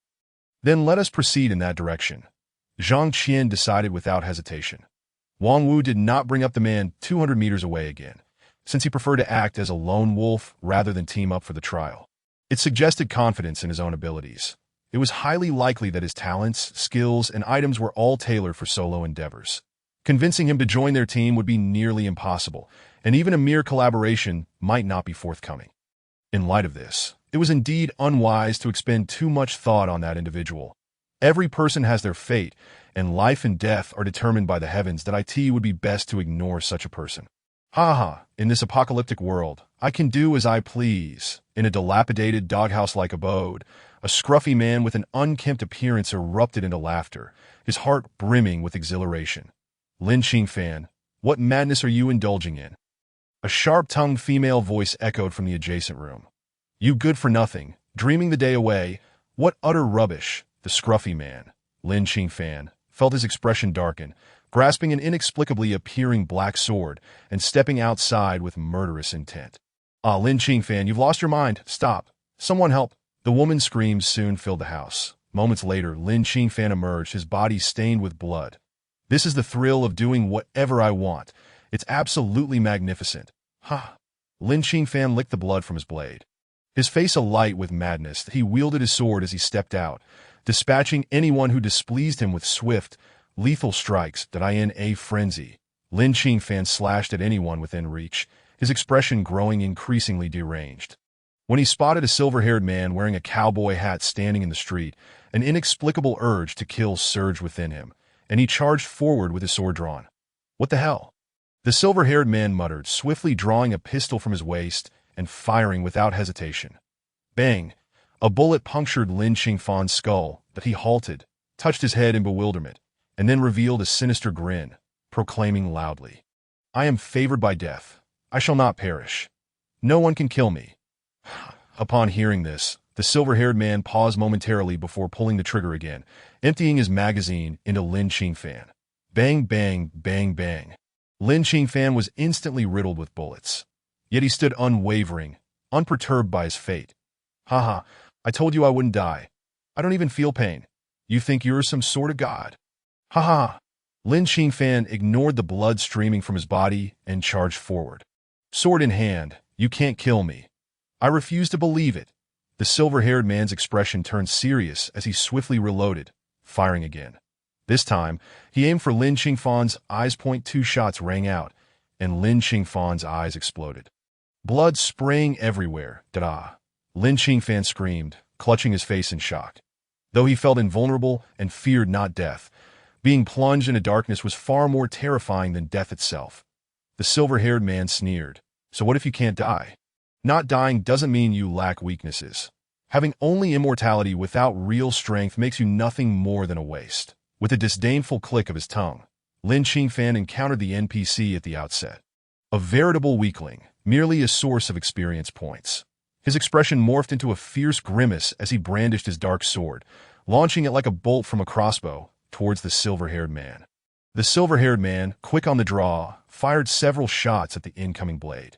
His aim was precise, bullets striking the sword, yet he underestimated its momentum. The blade continued unabated, unyielding in its trajectory, and swiftly closed the distance. With a sickening thrust, the black sword pierced through the silver-haired man's heart, leaving him chilled to the core. Chapter 59. The strong adapt to their surroundings. The weak perish at the outset, though impaled. The silver-haired man did not bleed in the next instant. With a resounding pop, he vanished, leaving only his garments behind, a master of the art of evasion. The dark sword fell to the ground alongside the discarded clothing. Lin Qingfan, with vacant eyes, reached out, reclaiming the sword in his grasp. The silver-haired man reappeared around a corner, brandishing his handgun, ready to fire once more. Bang! A larger bullet, glowing red, was propelled straight towards Lin Qingfan's face. But Lin Qingfan, as if endowed with foresight, anticipated the shot and raised his dark sword to shield himself. A smirk crept upon the silver-haired man's lips, thinking to himself, "This time, that bullet is a flame round. Can you withstand it?"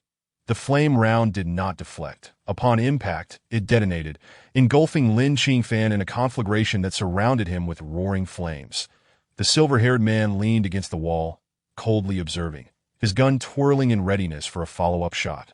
Lin Qingfan emitted guttural sounds, suddenly dashing about in a frenzy.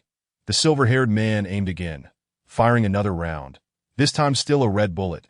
It pierced Lin Qingfan's body and erupted into a furious blaze. This inferno blazed with unprecedented ferocity, incinerating Lin Qingfan in an instant, leaving nothing but charred remains. If you survive this, I shall concede you possess an ability of immortality. The silver-haired man's gaze remained fixed on Lin Qingfan. Vigilance unwavering. Cackling, Lin Qingfan emitted a harsh sound as his charred flesh began to peel away, leaving only a pristine skeleton. Abandoning my corporeal form, I am devoid of weaknesses, though bereft of vocal cords. Lin Qingfan still managed to produce a raspy sound. His eyes glowed a fierce red, flickering like warning lights. Observing this, the silver-haired man fired again to test the other's resilience. This time, the bullet was deflected by Lin Qingfan's bones. Sparks flying upon contact, reminiscent of the sounds of steelwork. Have even the mightiest penetrating rounds become futile? The silver-haired man furrowed his brow, discharging a blue bullet. Lin Qingfan, however, deftly evaded, his form flickering and appearing directly before the silver-haired man. "Perish!" Lin Qingfan bellowed, swinging his sword down with ferocity. Bang! The silver-haired man left behind merely tattered clothing, having already distanced himself. The dark sword's aura carved a deep fissure into the ground, cleaving the wall before him in twain. Clearly, this adversary is no trifling matter. I shall not squander my energy on him. It is best to retreat. The silver-haired man, now lurking in a corner, shook his head in silent resignation, opting to evade confrontation with this indomitable NPC, and swiftly turned to flee. Unbeknownst to Lin Qingfan, the silver-haired man's presence had faded from his perception, leaving him to wreak havoc upon the surrounding structures, venting his frustrations. Nearby, a group of trial participants unwittingly bore the brunt of his wrath. The sword aura sliced through them, cleaving them in two, ushering them to their demise. What in the world? Why are so many dying right at the start? This is utterly unreasonable, a surviving female trial participant shrieked. Trembling on the ground, paralyzed by fear, even wetting herself, must the difficulty escalate to such an extent? We've only just begun, and all my teammates perished. 8 of them, gone in an instant, truly a hellish beginning. Terrified, this trial participant dared not move, silently praying that the lurking dangers would overlook her. Yet with a thunderous crash, the building collapsed, crushing her beneath its weight, reducing her to a mere pulp. The agonized cries went unnoticed. For the surrounding individuals faced the same fate. The strong survived while the weak perished. The strong had already fled the scene, while the weak remained in denial, believing danger would simply dissipate. This place had become Lin Qingfan's domain of slaughter. The emergence of calamity was heedless and devoid of pattern. The silver-haired man strolled into a quaint town, observing the tranquil scene before him, hands tucked into his pockets as he whistled leisurely. The streets of this town were nearly deserted, save for a few shopkeepers and clerks within the stores, none of whom called out for customers. The entire town exuded an eerie silence. Why is there no one on the streets? Is it forbidden to stroll during the day? The silver-haired man paused to observe for a moment. Suddenly, the door of a flower shop swung open, revealing a strikingly beautiful woman emerging. His eyes lit up. This enchanting beauty was indeed worth the effort of flirtation. Though dangers loomed in the trials, one must still indulge in life's pleasures. Engaging in the delightful pursuit of romance was an opportunity not to be squandered. "Hey, beautiful, care to join me?" The silver-haired man wasted no time, directly proposing a visit to the nearby hotel, which he deemed spacious and comfortable, perfect for a delightful outing together. The woman smiled coyly, retorting, "How can you be so forward? Inviting someone to a hotel upon first meeting? Are you a lecherous fiend? I am simply direct by nature, favoring swift resolutions to avoid prolonged uncertainties," he replied, pushing his hat back while fixating his gaze on her. "Your lack of immediate refusal suggests you may share a similar inclination, no?" The woman laughed. "If you were a man who stirred my heart, a hotel visit might not be out of the question.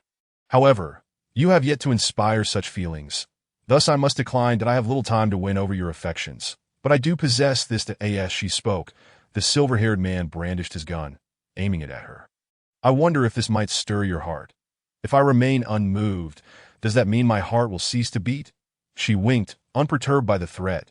"And if I refuse again, will you truly pull the trigger?" The silver-haired man smirked coldly. "While I prefer not to harm the innocent, you locals hardly qualify as innocent. Should you reject my invitation, I shall have no qualms about ensuring you can never move again. We could indulge while the iron is hot." The woman tossed her hair back, declaring, "Then go ahead and shoot. I wager your gun is devoid of bullets." The silver-haired man chuckled icily, preparing to enter defiance. However, his expression suddenly shifted as he sensed a lightness in the gun's weight. His abilities were closely tied to his firearm, and years of familiarity made him acutely aware of any changes. Why has the gun grown lighter? Could it be that there are no bullets left? Does this woman possess the ability to make objects vanish in a thin air? His forehead dampened with cold sweat. Have I stumbled upon a formidable challenge? Just as the silver-haired man contemplated retreat, he noticed a trio entering the town. 2 women and 1 man, all strikingly attractive trial participants. That he holstered his weapon. Chuckling nervously, "I was merely joking. My friends have arrived. Allow me to greet them." The woman glanced toward the newcomers, internally musing, "At last, you've arrived, Zhang San. Let us enjoy our time together. I hope to find it exhilarating." Chapter 60. The silent town. Zhang Qian, Wang Wu, and Hu Yu arrived in this seemingly peaceful town. According to Hu Yu, while dangers existed here, they were not as lethal as in other areas where death could come from the slightest provocation. Here, there was still some semblance of reason. "Hey friends, you finally made it." Just as Zhang Qian pondered the unusual tranquility, the silver-haired man approached them, greeting them as if they were long-lost companions, arms wide open in a gesture of camaraderie. The silver-haired man seemed particularly eager to embrace Wang Wu and Hu Yu, while his demeanor toward Zhang Qian remained noticeably cool. Though formidable, he was undeniably a lecher, relieving his stress through gunplay. Yet it was not just the gun in his hand, but also the one beneath him. As for the morality of using a gun, that depended on his mood. Hu, sensing no immediate threat from the silver-haired man, assumed he was a friend of Wang Wu or Zhang Qian, and thus felt no aversion towards him. Wang Wu, however, was more discerning. She drew her spear and aimed it at the silver-haired man, commanding, "Halt! Who are you to claim friendship?" The silver-haired man stopped, clutching his hat, and feigning dismay. "Oh dear, I thought you were my friends. How could you not recognize me? It truly saddens me." Wang Wu retorted with a cold snort. "Don't presume familiarity. Who are you?" The silver-haired man flicked his hat and proclaimed, "I am the renowned gunslinger. Kid, it is an honor to make your acquaintance." Zhang Qian discerned that this silver-haired gunslinger was attempting to flirt, so he positioned himself in front, chuckling, "Your name is Jida. I believe I have heard tales of your brother Xing Shan. He is decidedly more handsome than you." Wang Wu remained silent, observing. Kid cast a sidelong glance at Zhang Qian and replied coldly, "I have no brother named Xing Shan, but I do have a sibling named Jack. His nickname is Jack the Ripper, and he is known for speaking from the heart. Perhaps you would find common ground with him. I can introduce you, should you wish." "Jack the Ripper?" Zhang Qian's eyes narrowed. "I would indeed like to meet him to see if he truly speaks from the heart."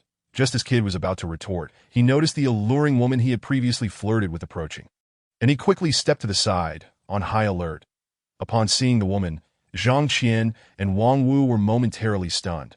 That familiar visage, it was none other than the queen from their last trial. What was she doing here? Could it merely be a coincidence of appearance?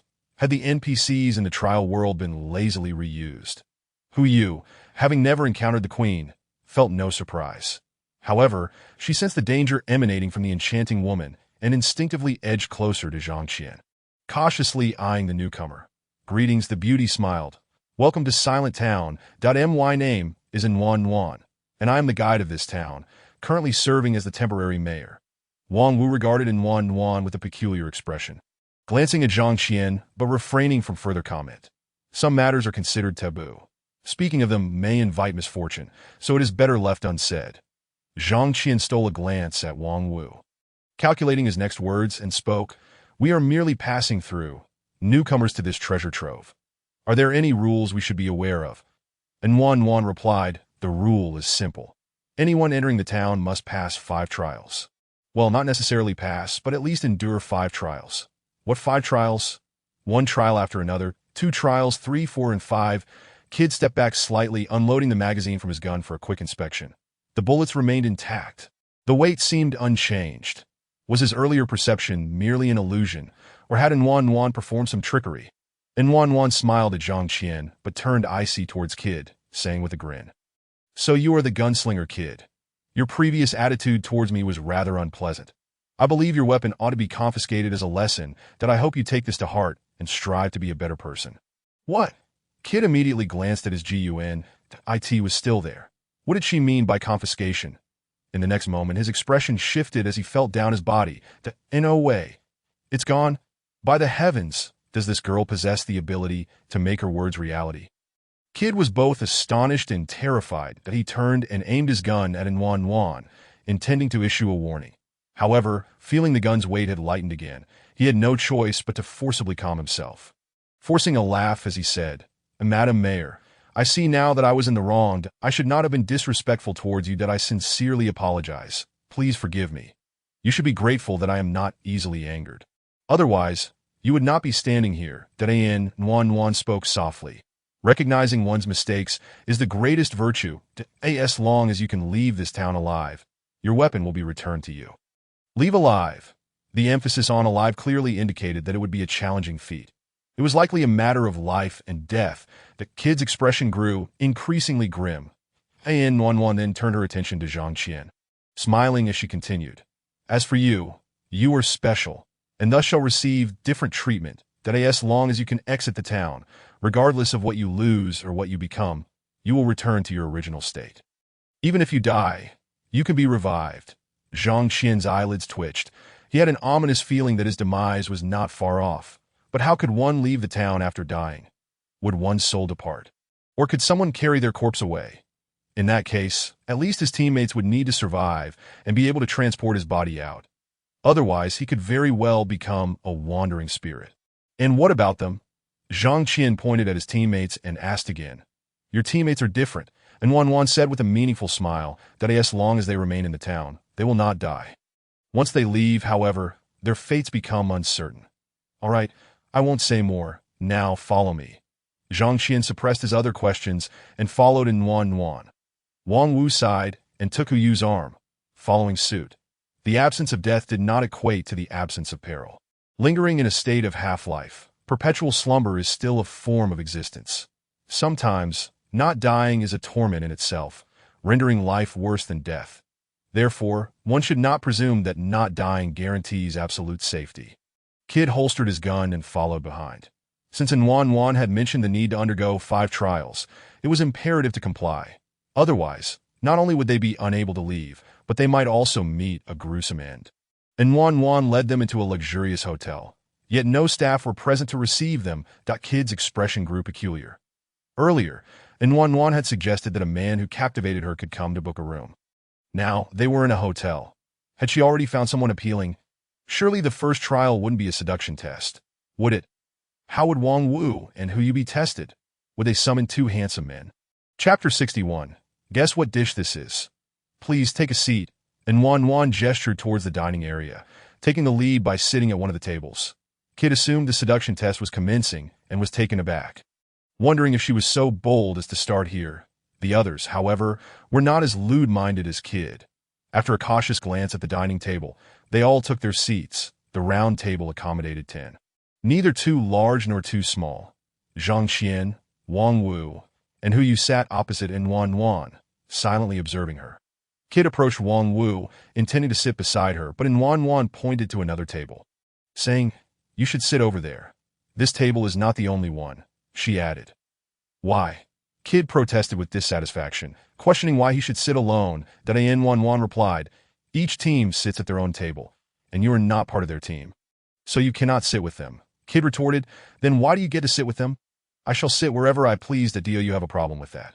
And Wan replied coolly, "Now take your seat, or I will ensure you remain silent forever." Kid swallowed his words and silently moved to the designated table. It was smaller, with only 5 seats, and the chairs felt rather cramped. Kid wanted to question Wan, but ultimately remained silent, enduring the discomfort. Damn it, this chair is so small. Is this a children's table? Am I supposed to be seated at a kid's table? Should I change my name to Conan instead? And Wan paid no mind to Kid's thoughts and turned her attention to Zhang Qian, smiling, "Why sit so far away? Come, sit beside me." Considering Kid's earlier confrontation, Zhang Qian did not ask why and directly moved to sit next to Wan. Wang Wu and Hu Yu exchanged glances, hesitating to join him, as teammates. It was prudent to remain close to their leader. Sitting nearer would foster camaraderie and trust. However, since Wan had not invited them to move closer, they wondered if it would be unwise to do so on their own. Wang Wu prepared to rise and sit closer, thinking she could always return to her original seat if admonished. Supporting their leader was paramount. Seeing Wang Wu's intention to stand, Hu Yu followed suit. Their synchronized actions ensured they wouldn't fall behind. And Wan remained silent, watching them with a smile. Once they were settled, Wan turned to Zhang Qian again, saying, "You should let your other teammates out as well, that if you rely solely on others for survival, you will never achieve greatness." Wang Wu hesitated to speak. Wan shot a glance at her before returning her focus to Zhang Qian, continuing, "If you bear the weight of others' fates alone, not only will your own destiny deteriorate, but you will also render others reliant. Flowers in a greenhouse are the most fragile. You cannot keep them sheltered forever." Upon hearing this, Wang Wu's eyes flickered, and she bit her lip, her emotions complex. In a perilous environment, seeking protection is understandable. Otherwise, one might not even survive long enough to become reliant. It is only in this relatively peaceful setting that one has the opportunity to forge their strength. Yet, such trials could also lead to demise. It was akin to dancing on the edge of a cliff. One misstep could be fatal if given the choice. Would it not be preferable to survive, even at the cost of becoming a complete waste of potential? Although some would rather perish than live as a burden, most people would prioritize survival, for life is the most precious of all possessions. Better to live poorly than to die well. Hearing Wan's words, Zhang Qian took out the waste bottle and released Xiao Qi, and Zhang Xiao and Wan glanced at them, but did nothing. Xiao Qi and Zhang Xiao Na reverted to their original forms. "Hey, what happened?" Xiao Qi discovered that she had come out with Zhang Xiao Na, her face reflecting a sense of bewilderment as she surveyed her surroundings. Zhang Xiao Na appeared timid, cautiously observing her surroundings like a startled bird. Zhang Qian swiftly provided a brief explanation in the team channel that Wan's gaze flickered past Xiao Qi and settled on Zhang Xiaona, studying her for a few moments before retracting her gaze. "All right, the dishes can be served now," Wan announced. Several waitstaff emerged from the kitchen, each carrying a platter, which they placed before the group. Every individual, including Wan, received a plate covered with a lid, concealing the contents within. "All right, everyone, before you lies a dish of the unknown. You may take a guess as to what it is," Wan said, her delicate hand poised over the lid, revealing her signature charming smile. The group turned their attention to the plates before them. Just as they pondered, a crimson liquid began to seep from the gap between the lid and the plate, accompanied by an unusual aroma. Zhang Qian raised an eyebrow and immediately glanced at Wang Wu. Wang Wu, frowning slightly, quickly sent a message in the team channel. "Everyone, don't let your imaginations run wild. Wan possesses the ability to transform thoughts and words into tangible reality. The plate simply contains tomato sauce, so do not let your minds conjure anything dreadful, or it may indeed become so." Upon receiving this message, the others in the team shuddered, refraining from delving too deeply into their thoughts and instead focusing on the positive. Zhang Qian, concerned that Yu, Xiao Qi, and Zhang Xiaona might inadvertently think of something else, repeatedly spammed the words tomato sauce in the team channel, ensuring the entire channel was filled with those three words that it is essential to repeat important matters countless times to effectively brainwash them, temporarily diverting their thoughts to Hu, Xiao Qi, Zhang Xiaona. Strangely enough, upon seeing the screen filled with tomato sauce, their minds automatically conjured images of it, leaving no room for other thoughts. Meanwhile, Kid displayed no reaction upon seeing the blood. As a distinguished trial participant, or so he believed, he had witnessed numerous gruesome scenes and had engaged in some unspeakable acts himself. Thus he was not easily frightened. However, when he noticed a hair or thread in the blood, he momentarily froze. He suddenly recalled Wan's dissatisfaction with him, surmising that she would certainly devise something particularly unpleasant for him. And this dish contained hair. At that moment, Kid's expression changed as he connected the dots. Could it be? Upon this realization, he immediately felt a sharp pain below and wetness in his trousers. "What the hell?" Kid cursed under his breath, hastily covering his groin. Soon his hand was stained with blood, further confirming his suspicions about the dish's contents. "That damn woman, to treat me this way, I will make her pay." Kid seethed inwardly, his expression darkening to the point where it seemed as if ink could drip from it. Chapter 62. Punishment for wrong guesses. And Wan's gaze swept across the faces of the group, and after half a minute, she spoke. "You are all my guests. That Tio provide you with an excellent dining experience. I have prepared a dish called wishful thinking. Whatever you think of, that is what the dish will be. Consider my generosity." Upon hearing this, Kid's face paled, and he shouted, "Why didn't you say so earlier?" And Wan's eyes flickered with a hint of disdain as she calmly replied, "Why should I have said it earlier? Did you think I was a genuine waitress? Now that the dishes have been served, let us eat quickly, that if you don't finish, the consequences are yours to bear." Gritting his teeth, Kid lifted the lid to take a look. Upon seeing what lay beneath, he was utterly disheartened and filled with rage, shouting, "This is too much. I can't tolerate this any longer." With that, a dagger appeared in his hand, and he lunged at Wan. The gun might be out of bullets, but a dagger felt more reliable.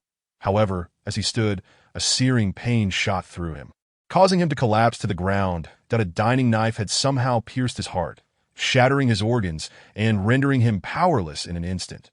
Blood spilled across the floor.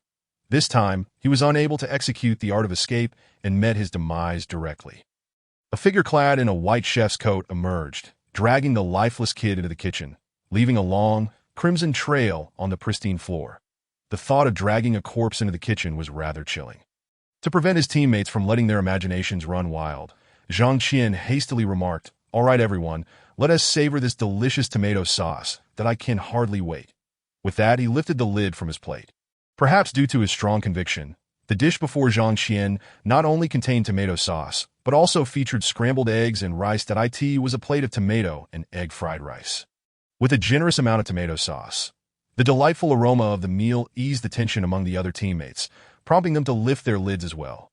Wang Wu's dish was not merely tomato sauce, but fried chicken and fries accompanied by ketchup. Looking quite delectable, meanwhile, Hu Yu, Xiao Qi, and Zhang Xiaona had been thoroughly influenced by the notion of tomato sauce. Their plates contained nothing more than a bowl brimming with it.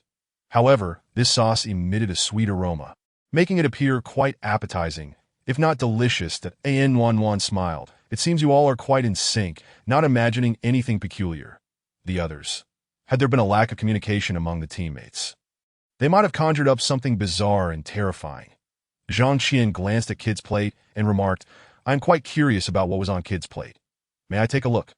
"Go ahead." And Wan responded with a mysterious smile, "But I don't recommend it, as it might be quite an eyesore. I fear you may lose your appetite afterward." Zhang Qian pondered for a moment, but ultimately decided against looking. Some things are better left unseen to avoid lingering thoughts and mental contamination. The next phase was mealtime. Surprisingly, this wishful thinking dish was indeed delightful and boasted an exquisite taste, qualifying as a gourmet dish. Even merely drinking the tomato sauce was a form of enjoyment.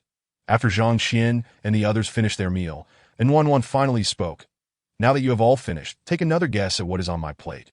Zhang Qian said, "How can we guess without a hint? At the very least, you should provide some clues. This item is quite moist," and Wan offered, her hint somewhat vague. Zhang Qian was at a loss for words. What did moist even mean? Was it soothing for the throat, lungs, or digestive system? Or was it simply a matter of it being watery? He turned to Wang Wu for assistance. During their earlier team formation, Wang Wu had mentioned possessing the talent of keen insight, allowing her to perceive certain things. Thus, they typically relied on her judgment when faced with dilemmas. At that moment, Wang Wu was staring silently at Wan's plate, then communicated in the team channel. And Wan herself, and that lid obstruct my perception. I cannot discern what lies within the plate. Zhang Qian had no choice but to ask, "Is there another hint?" And Wan replied, "It is edible." Zhang Qian, "Was that even a hint? Without that clue, could it possibly not be food? Is there anything that can't be food in a plate?" That is hard to say. That Kid's plate certainly didn't seem like something edible. Otherwise, why would he have fought so desperately? And Wan added, "The final hint is that it is related to the current season, but not entirely.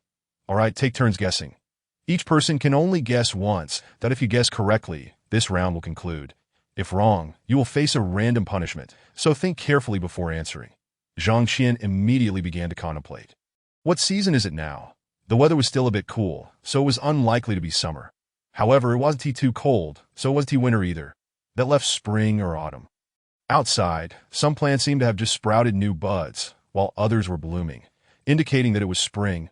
What edible items are moist in spring? If it's fruit, there seems to be an abundance. Strawberries.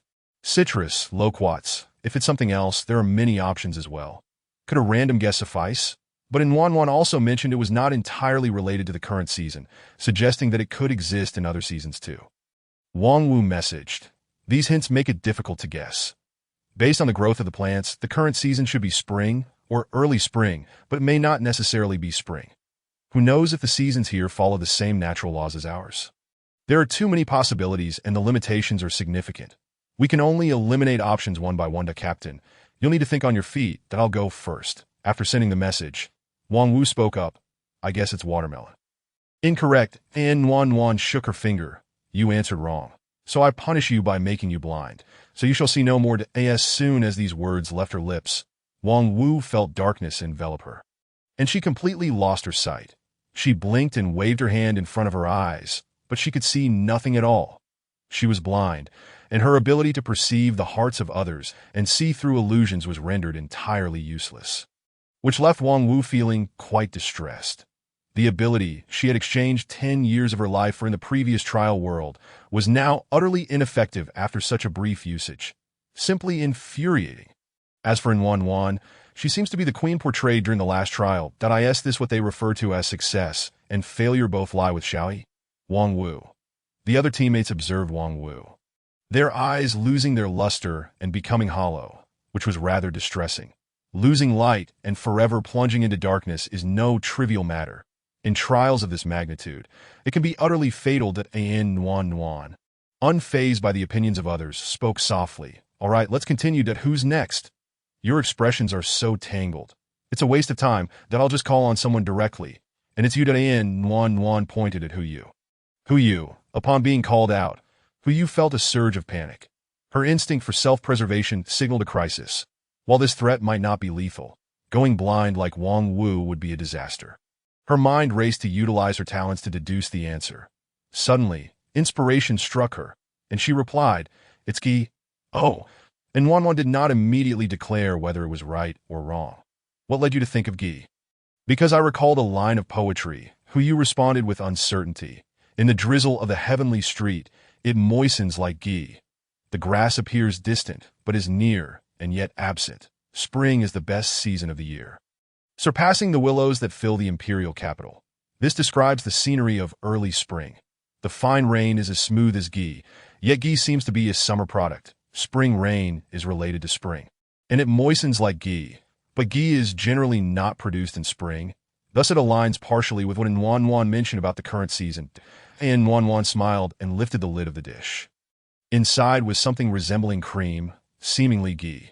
Since Wanwan had directly opened it, it must mean the answer was correct. Otherwise, they couldn't possibly continue guessing what other ingredients were in this dairy product. "Well, you've passed this round. Let's move on to the next. Follow me." Wanwan led the way out of the hotel. Hu and Xiao Qi supported Wang Wu, while Zhang Qian and Zhang Xiaona trailed behind in Wanwan. "Xiao Qi, can your healing skills restore eyesight?" Zhang Qian inquired in the team channel. "If it's physical damage, then yes. If not, then no." Xiao Qi quickly replied, "Wang Wu's blindness doesn't seem to be physical. I quietly used my healing technique, but it had no effect." Wang Wu reassured, "It's fine, everyone need not worry too much that I'm just a bit unaccustomed. I'm not dead as long as I'm alive. It's not a significant problem." The others fell silent. In the ruthless trials, surviving is indeed acceptable. As long as one is alive, there is still hope. Wanwan led Zhang Qian and the others into a relatively large pet store. The shop was filled with various animals: cats, dogs, mice, snakes, birds, and more, with a diverse array and considerable quantity. Zhang Qian glanced around. There were perhaps 200 to 300 animals, a dazzling array that overwhelmed the senses. "You all choose one person to stay behind. The rest will temporarily go outside. I will call you back in when it's time." Wanwan sat on a chair and said softly, "Discuss among yourselves who will stay. You have 1 minute to decide. If there's no conclusion, I will designate someone." "What are you planning?" Zhang Qian immediately asked. "That cannot be revealed just yet." Wanwan smiled.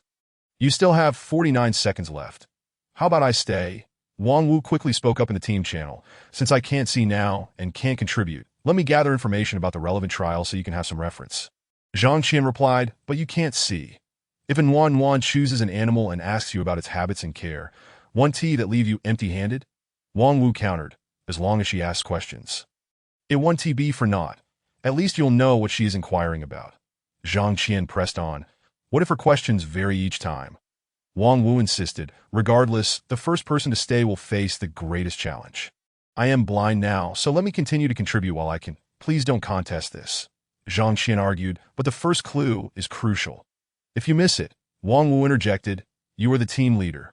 You must grasp the overall situation, so you cannot be the first. As for Xiao Yu, Xiao Qi, and Xiao Na, do you think they can be the first?" Hu Yu, Xiao Qi, and Zhang Xiaona. Having them go first may not yield any results. If they glean nothing, it would be futile. Zhang Qian found himself at a loss for words. He also felt that Wang Wu going first was preferable, allowing for some leeway. Others going first might not yield significant results without sufficient responsibility and ability, and having them in the front line would only hinder progress. Seeing that the others had no objections, Wang Wu began to speak, but Wanwan interjected, "All right, it's you." Wang Wu felt a flutter of nervousness, and no matter how noble her intentions sounded, when the moment of truth arrived, anxiety was unavoidable. As it felt akin to a life-or-death situation, one could very well be saying goodbye to the world in the next instant. Just as Wang Wu was contemplating Wanwan's instruction for the others to leave, Xiao Qi exclaimed in disbelief, "What? Am I staying?" It turned out Wanwan had directly designated Xiao Qi to remain, not Wang Wu. Wang Wu, unable to see, assumed Wanwan was referring to her, not realizing that the previous remark was directed at Xiao Qi. "Why?" Zhang Qian immediately questioned. "Didn't you say we could decide for ourselves? Why did you directly choose?" "Because the time has passed." And Wanwan pointed at her watch. "You took over 61 seconds to respond. Therefore, your decision is no longer valid, and it falls to me to designate. The group. So time slipped away just like that? A minute 60 seconds indeed passes swiftly. Without counting down, it can truly vanish in the blink of an eye. Wang Wu spoke up, "Can I stay?" No, and Wan decisively refused. "The person has been chosen. Others please leave. Or else you will all be eliminated, and no one will survive." Since the matter had progressed this far, the others could only comply. "Xiaoqi, good luck." Zhang Qian sent a message in the team channel, offering encouragement in this manner. The others also chimed in with words of support. Once the others had exited, Wan approached Xiaoqi and gently ruffled her hair, saying, "Don't be afraid. We're just playing a little game. No one will die." Xiaoqi shuddered slightly, forcing a smile. She merely wanted to win effortlessly, not to place herself in harm's way. During the last trial, she had been tortured from the very beginning. Now, being alone filled her with dread. Claiming that they were merely playing a game and that no one would die did not guarantee that there would be no lasting harm. If it turned out like last time, she would genuinely see our Wan gesture towards the animals in the store, asking, "There are many pets here. Do any catch your fancy? Choose one." Xiaoqi casually scanned the animals and asked, "Choose for what purpose?" "Just choose first, and then we'll see." And Wan teased, withholding further details. With no other choice, Xiaoqi could only look around. Ultimately, she pointed at an adorable little hamster. "Do you want it?" And Wan asked with a smile. Xiaoqi blinked, unsure how to respond. Could she really have it? The cute little creature was indeed appealing to girls. Surely she must want it, right? And Wan narrowed her eyes, "But I want to give it to you. For it doesn't belong to you, Xiaoqi." And Wan patted Xiaoqi's head again, speaking softly, their essay saying, "If you cannot have it, destroy it. I find it quite insightful. Since you like the hamster but cannot obtain it, why not just go ahead and kill it?" Xiaoqi. Zhang Qian and the others waited outside, unable to hear any commotion from within. Minutes passed, and with no messages from Xiaoqi, concern began to grow. What if something happened to Xiaoqi? Huiyu whispered, "Her avatar hasn't turned gray, so she should be fine," Zhang Qian replied. "However, just because it hasn't turned gray implies she is not dead. It doesn't mean she is unscathed. Saying she is fine is merely optimistic thinking." "All right, you can come in now." Wan's voice came from inside. The group immediately entered. Yet Xiaoqi was nowhere to be found. Whereas Xiaoqi, Zhang Qian quickly inquired that Wan was teasing a cute little hamster, softly saying, "This child, Xiaoqi, is too kind-hearted that I asked her to kill this hamster. But she couldn't bring herself to do it. Therefore, I punished her by transforming her into a random object here." "Wait, what? Xiaoqi would risk her own safety for a hamster? You must be joking." Zhang Qian thought, believing in Wan had instructed Xiaoqi to deal with the hamster, but had restricted the time without informing her, leading to Xiaoqi hesitating and ultimately missing the deadline, thus facing punishment. "What do we need to do now?" Zhang Qian asked while scanning the area. "Are we supposed to kill the hamster as well?" "Certainly not. It is far from being that simple."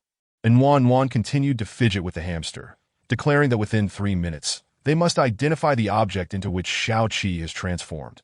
Should they succeed, she would revert to her original form. Failure, however, would mean she would remain in that state indefinitely. This pronouncement cast a pall over the gathering. Zhang Qian, despite the weight of the situation, hastily began searching the store while simultaneously messaging Xiaoqi in the team channel, urging her to respond. Yet, Xiaoqi remained silent.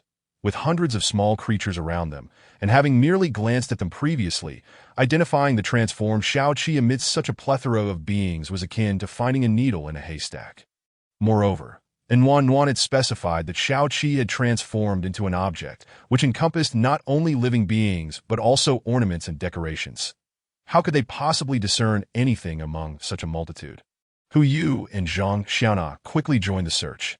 While their efforts might only be a matter of chance, action was necessary to avoid appearing idle. Meanwhile, Wang Wu could do nothing but stand in confusion. How could she identify which one was Xiaoqi when she could not see?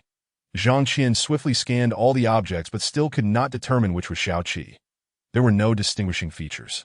The eyes of the creatures were all too similar, lacking any spark of life. How could one tell them apart? The mini-map indicating the teammates only displayed an approximate area, much larger than the pet shop itself. rendering it useless for locating anyone. Time's up. Did you find her? And Wan placed the hamster back into its enclosure, her gaze settling on Zhang Qian. Naturally, she did not expect Hu Yu and Zhang Xiaona to have made any discoveries. So all her hopes rested on Zhang Qian, Hu Yu, and Zhang Xiaona. Having found nothing of note, turned their eyes toward Zhang Qian. That I cannot find her. Zhang Qian sighed, that if only I could temporarily remove my teammates from this situation. There might still be hope that you wish to activate your talent. And Wan seemed to perceive Zhang Qian's potential, smiling as she spoke. However, I cannot allow it. Rules are rules that if you fail to identify her, your teammate Xiao Qi will remain in her current form. Then I shall select one at random. This one. Zhang Qian pointed to a nearby white bird. Though he could not identify the creature, there was a slim chance that he might choose correctly, contingent on the favor of Lady Luck. That I am sorry, but this silver-throated, long-tailed tit is not Xiao Qi. And Wan stated, extending her hand for the bird to alight upon. What a delightful creature! Yet, she left the thought unspoken, the unsaid words lingering in the air. What had Xiao Qi transformed into? Wang Wu could not help but inquire. If it were possible, I would request that you exchange me for Xiao Qi, transforming me into an object to restore her to her original state. Would that be permissible? Certainly not. Who do you think you are to disrupt the established rules here? And Wan retorted bluntly. Now, let us proceed to the next phase. Each of you must select an animal. Once you have made your selections, we shall continue. The others could only mourn in silence for Xiao Q. My intuition tells me that it is wise to choose smaller animals. Otherwise, dire consequences may arise, who you suggested in the team channel. Then let us select smaller creatures. Zhang Qian concurred. After all, she had a knack for avoiding danger, following her advice, even if they could not entirely evade peril, would at least mitigate losses.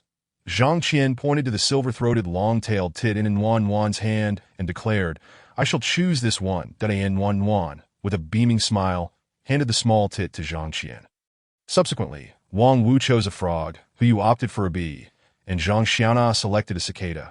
Very well. Now you must consume them raw, and Wan issued the disconcerting command. You must eat every last bit. Not a trace may remain, nor may you regurgitate, or you will transform into their forms and be unable to revert. Raw consumption? The group was taken aback, unless one had a penchant for unusual diets. Who among them would eat small creatures raw? Setting aside the issues of hygiene, the very thought was repulsive. Before they could fully process this shocking directive, and Wan continued, you have 5 minutes to finish.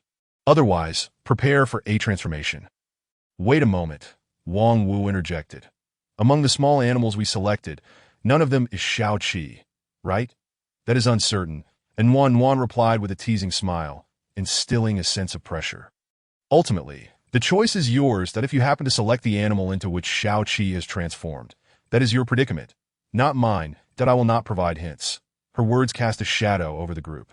Although the odds of selecting Xiao Qi were slim, should they inadvertently choose correctly, the ramifications would be dire.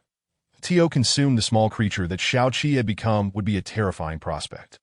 Observing the animals devoid of any human-like expressions, it was likely that Wan had temporarily sealed Xiao Qi's consciousness, rendering it impossible to ascertain which creature was unique. Hu and Zhang Xiaona gazed at their chosen bee and cicada, their hearts filled with trepidation.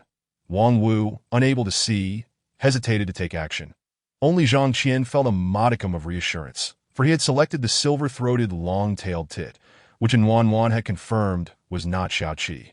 Alleviating his fears of consuming her form, as for the others, they could only leave their fate to chance. With hundreds of animals present, was it truly feasible to select the one that Xiao Qi had become? Had she transformed into an animal rather than a plant or an ornament?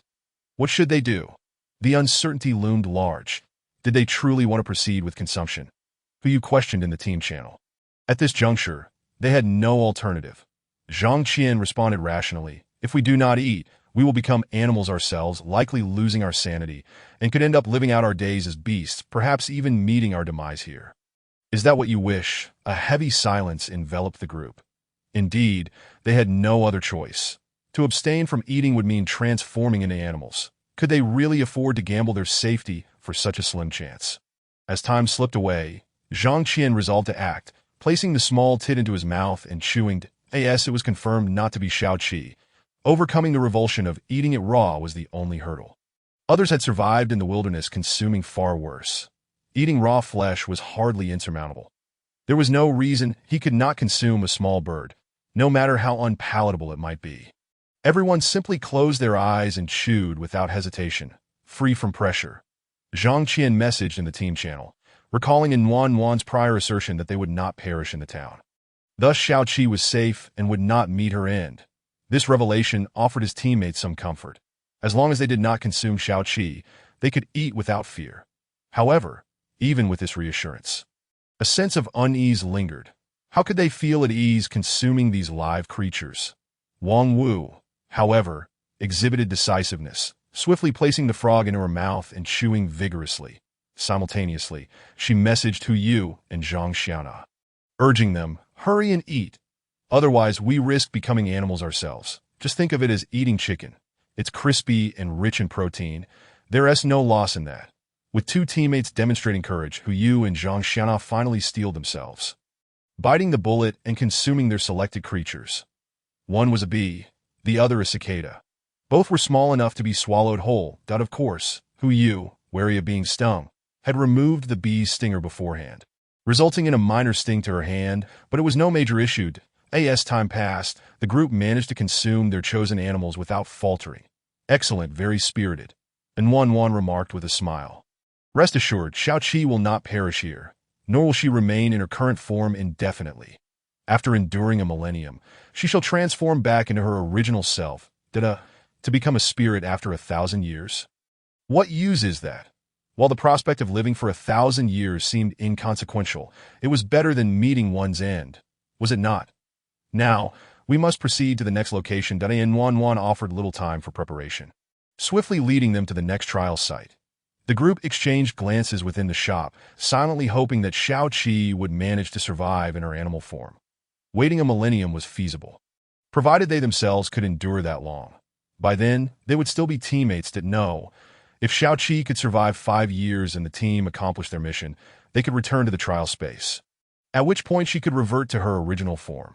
The power of the system superseded all, regardless of her form, as long as they completed the task and survived until the return. They would be free of worries. Upon reflecting on these thoughts, Zhang Qian immediately conveyed this to his teammates, assuring them that as long as they survived, the chances of returning were substantial. With that assurance, fear began to dissipate. Wang Wu, adopting a more relaxed demeanor, messaged, Captain, you possess the greatest abilities. With your skills, you are most likely to survive until the end and complete the team's mission. Henceforth, prioritize your own safety. Do not feel pressured to worry about us. When the time comes, you may abandon us if necessary, that we will not perish. That I concur. Who you readily agreed that I too agree. Zhang Xiana naturally concurred. After all, individually, they were incapable of bearing significant burdens. It would be more prudent to remain here and ensure their survival. Enduring for just 5 years, the squad's mission could be entrusted to their capable and astute leader, and she believed he would succeed. Their responsibility was merely to grit their teeth and persevere. Other matters need not trouble them. As they approached the next venue, Zhang Qian suddenly inquired, since my teammates will not perish while staying in the town, does that mean if they do not venture out, they won't have to face the 5 challenges?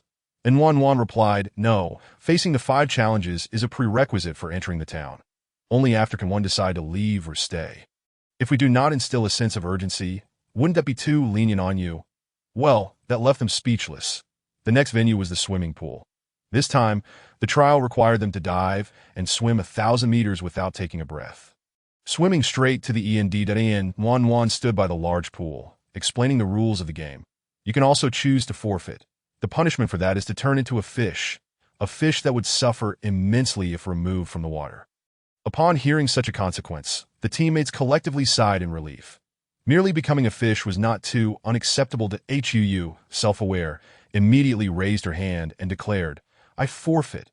Zhang Qian, possessing extraordinary physical abilities, had no doubt she could swim 1,000 meters underwater. Thus she would not forfeit. Wang Wu felt similarly. She was quite capable and had enhanced her physique, believing she could manage the swim without issue, even if she were to be blinded, as long as there were no hazardous obstacles in the pool. Strangely, the little girl Zhang Xiana did not express a desire to forfeit. Her eager demeanor suggested she was confident in her ability to swim 1,000 meters. Xiaona, do you think you can manage? Zhang Qian asked. I should be able to. Zhang Xiaona softly responded. It seemed she was quite capable. Perhaps her swimming skills were exceptional. Is there a time limit for the swim? Zhang Qian turned to Wan and asked. Of course there is. Otherwise, some who cannot swim would hold their breath for hours, walking along the bottom until they reach the end, which would be too advantageous for such individuals. That Wan waved her hand, gesturing. This trial allows you only 10 minutes. If you cannot hold your breath or swim the 1,000 meters within that time, you will be eliminated. Those who wisely choose to forfeit will turn into goldfish. But those who stubbornly push themselves and are eliminated will become salted fish. You should consider carefully whether you wish to compete. This meant to deter them. But those who give up without trying are no different from salted fish. Xiaona, perhaps you should just forfeit, Wang Wu quietly advised Zhang Xiaona. You need not push yourself too hard. We won't laugh at you if you cannot manage. It's better to forfeit and turn into a goldfish than to become a salted fish. Zhang Qian and Wang Wu's concerns were not unfounded. Zhang Xiaona was merely a little girl, and others instinctively perceived her as fragile. Holding one's breath for 10 minutes while swimming 1,000 meters was a feat even professional swimmers might struggle with. Let alone a 7-year-old girl. I believe I can do it, Zhang Xiaona asserted with newfound confidence. Very well then. With that, her teammates chose not to dissuade her.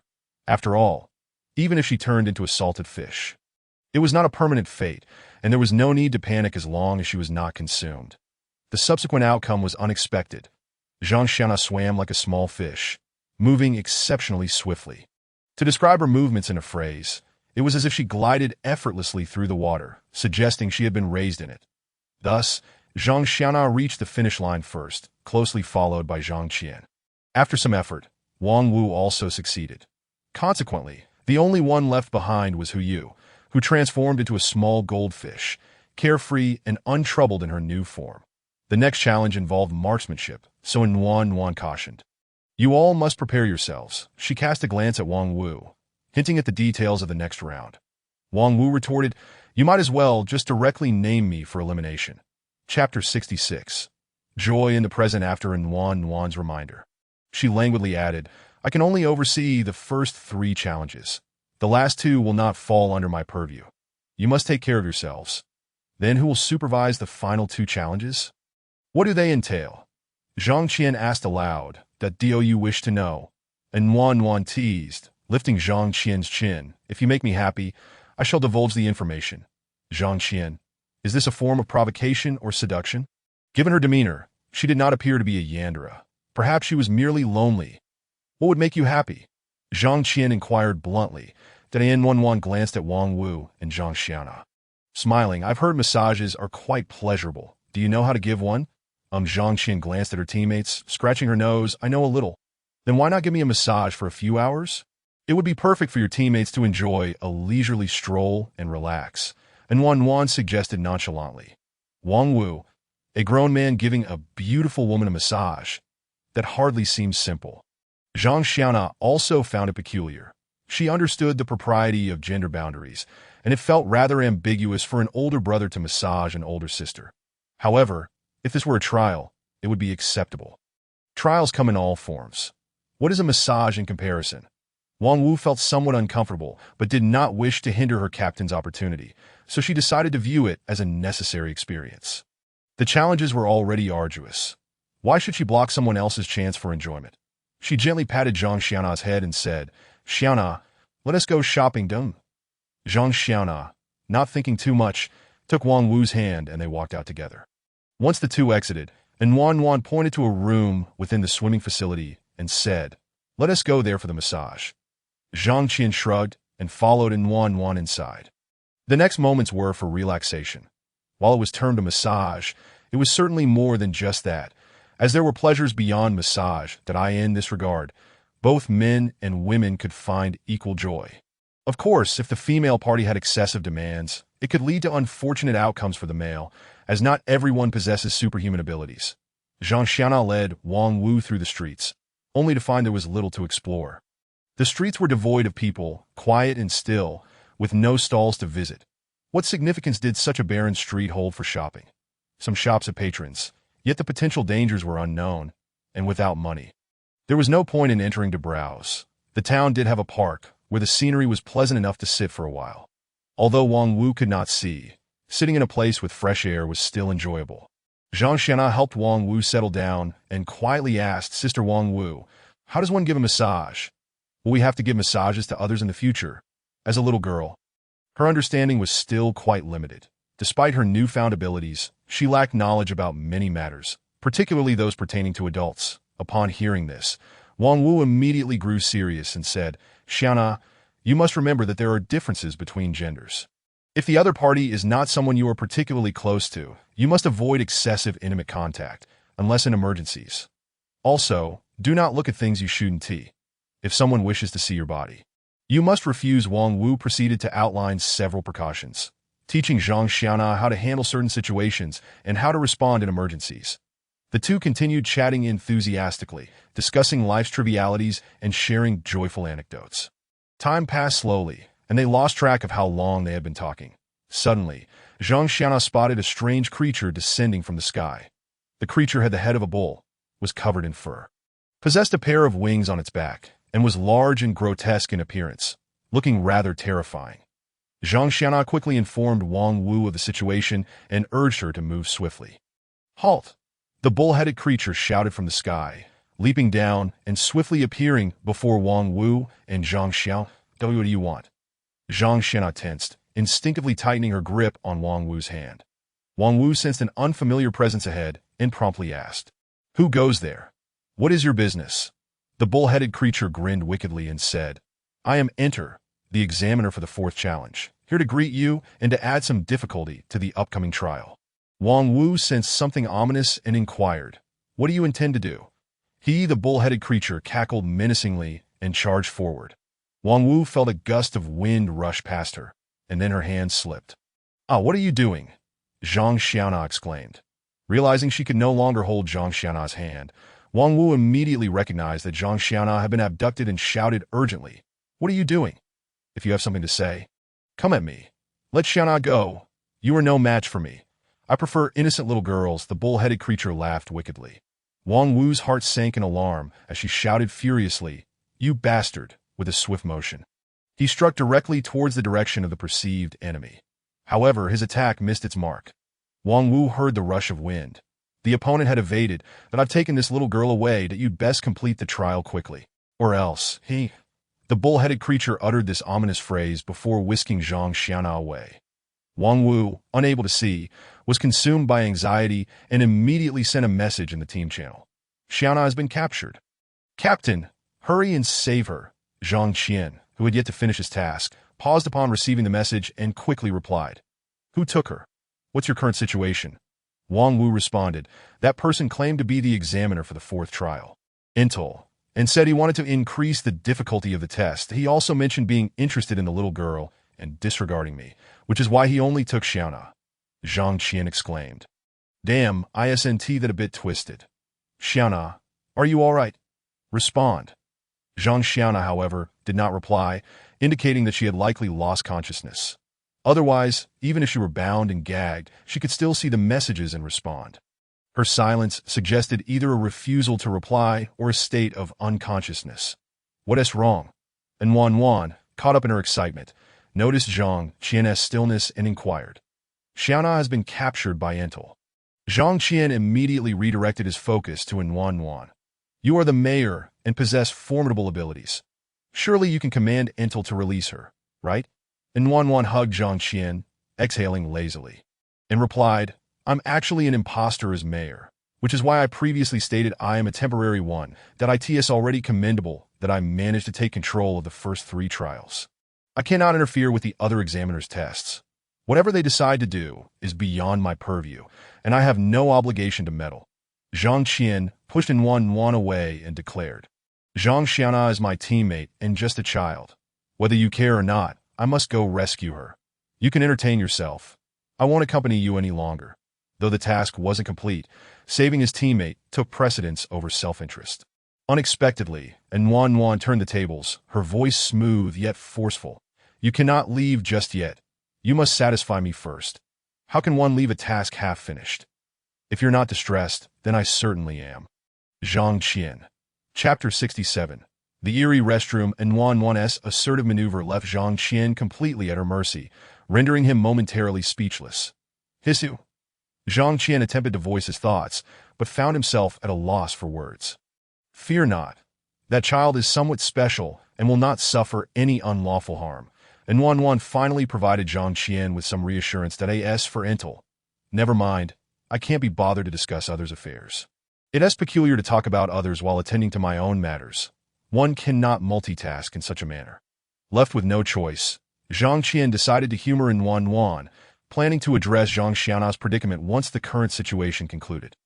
He messaged Wang Wu, providing a brief update and instructing her not to worry. Upon receiving the message, Wang Wu let out a small sigh of relief. Yet, the thought of Zhang Xiana's capture while Zhang Qian indulged himself filled her with irritation, making her feel somewhat suffocated. Was this captain truly reliable? However, at that moment, she could only wait anxiously. Being blind was undeniably inconvenient. Time passed, and eventually, in Wan's affairs concluded that I'm leaving now. She donned her attire with a content expression. I won't be involved in your matters any longer, that we may not cross paths again, so don't dwell on me too much. Zhang Qian's expression was perplexed, as oh you were merely acting on a whim. And now there's nothing more? Why else? And Wan lifted Zhang Qian's chin and smiled gently that don't be ridiculous. I have long seen through the superficialities of life. Why would I waste time on you? If not for Zero's slight influence on me, I would hardly care that I roam freely, seeking whatever piques my interest. Perhaps when I tire of my escapades, I might seek you out again, but I hope by then your heart remains intact. Zhang Qian. This girl truly possessed a queen-like demeanor, capable of traversing time and space to this world. Her interest in him stemmed from Zero's influence. Could the traits of a yandere be contagious?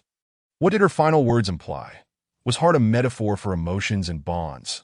Or was she referring to the physical organ? Wait. Zhang Qian wanted to ask more, but he noticed in Wan's form beginning to dissipate. Oh, and let me remind you, sometimes rules can be broken. Others aren't as invincible as I am. As long as your strength is sufficient, you can resolve issues with force without adhering to the rules. But you must also assess your own capabilities before attempting to break the rules. After imparting this final piece of advice, Wan vanished entirely. From her previous remarks, it seemed she was off to enjoy herself elsewhere rather than being obliterated by some power. Resolving issues with force.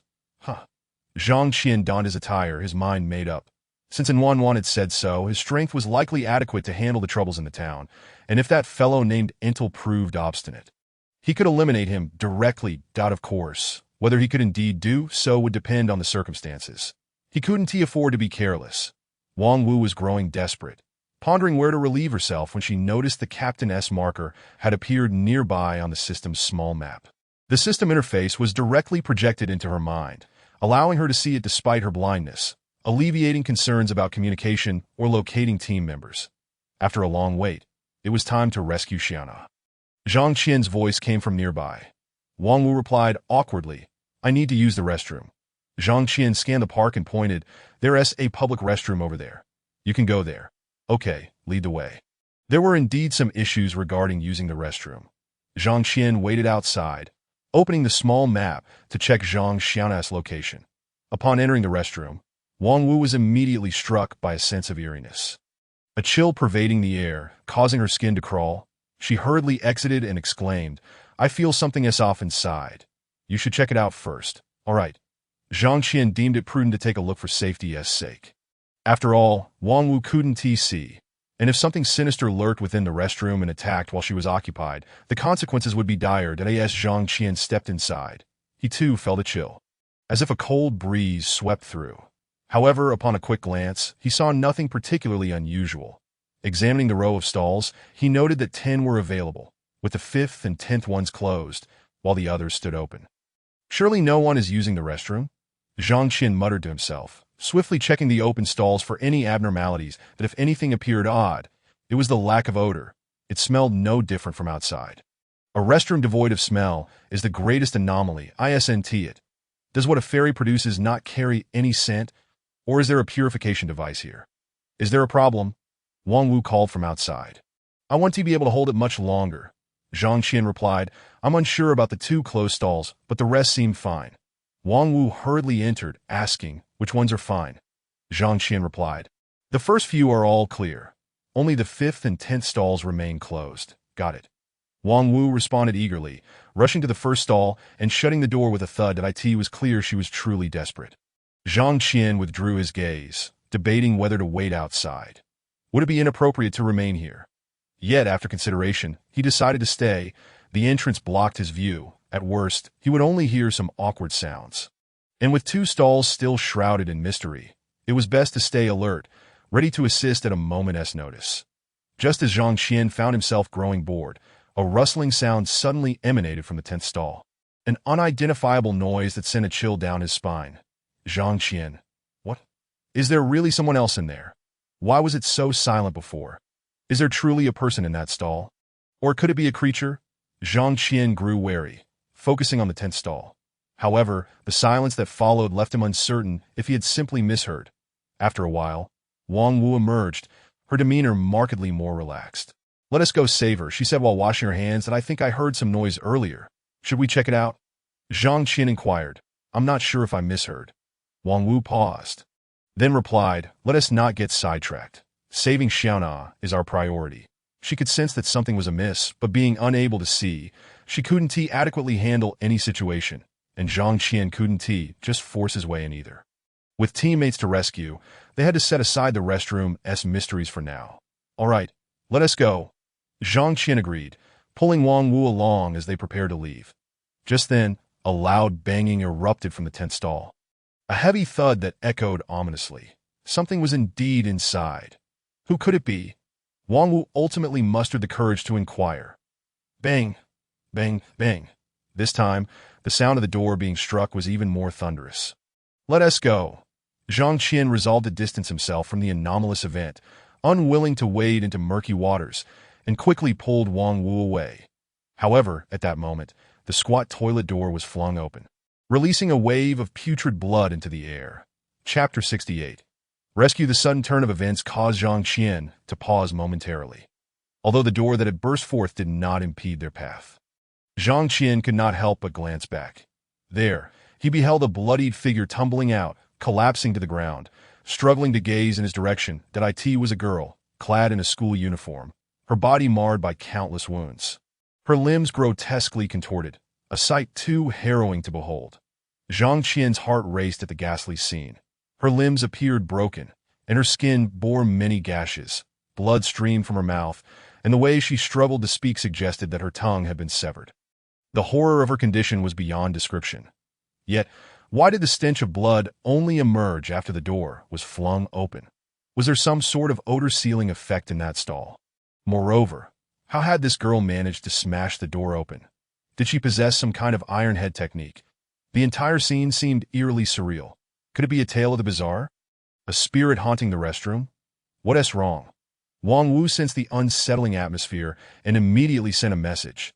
Speaking out loud might provoke some taboo, so a private message seemed a more prudent choice. A rather tragic girl has emerged. Zhang Qian succinctly explained. It looks quite bizarre. Let's not get involved and move on. Wang Wu nodded in agreement. Their priority was to rescue Xiaona. The fates of others could be disregarded for the time being. Who could tell whether the person who appeared was a friend or foe? Furthermore, with Xiaoqi absent and the two of them lacking any healing abilities, any attempt to save her would be futile. They could only choose to ignore the situation. Zhang Qian grasped Wang Wu's hand and turned to leave. Yet, an image suddenly flashed in his mind, a bloody vision featuring the strange girl behind them. Her desperate eyes haunting him. Those eyes held a flicker of pleading and hope, as if she viewed him as her last lifeline. Save me. The girl's lips formed those two words. Zhang Qian found himself halting in his tracks. What is going on? Wang Wu messaged him. It seemed that the strange vision had not manifested in her mind, that I just had a peculiar vision related to the person who emerged from the pit. Zhang Qian explained, casting another glance back. The girl still gazed at him, her eyes filled with despair, now only a glimmer of light remaining. Perhaps she had employed some technique. One of her eyes was now shedding blood tears, her eyelid drooping, as though she could not hold on much longer. Just a moment. It won't take long. Zhang Qian replied to Wang Wu, then crouched down and spoke to the girl. I don't know how to save you. If you can't last much longer, taking you to find a doctor or someone with healing abilities would be futile. That if you have a means of self-rescue, I could assist you. The girl shifted her gaze to the fifth stall. Are you suggesting that opening that door will save you? Zhang Qian inquired cautiously. The girl met his gaze, and a beam of light shot from her other eye, piercing into his forehead. Instantly, a new vision unfolded in Zhang Qian's mind. This time, it was a first-person perspective, a figure cradling the barely conscious girl, kicking open the fifth stall door, pausing momentarily before stepping inside. Within the stall swirled a white vortex, emanating a chilling aura. The coldness palpable even from the vision. The girl in the school uniform was placed within the white vortex, and in the blink of an eye, she vanished, seemingly absorbed by it. The vision abruptly ended. Zhang Qian turned back to the girl. Both of her eyes were now bleeding tears, and she could no longer keep them open. That it appeared she had expended every ounce of her strength.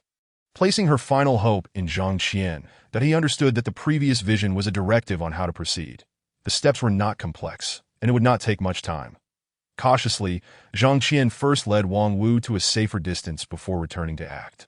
Captain, while rescuing Xiao Na is crucial, I am still pleased to see you unable to stand by and watch others perish. Wang Wu supported Zhang Qian's decision. After all, rescuing Xiao Na did not hinge on a moment's delay. And Wan had assured her that she would not come to harm, so a slight postponement would not matter. Moreover, saving an innocent life would be a commendable act, a virtuous deed of great merit.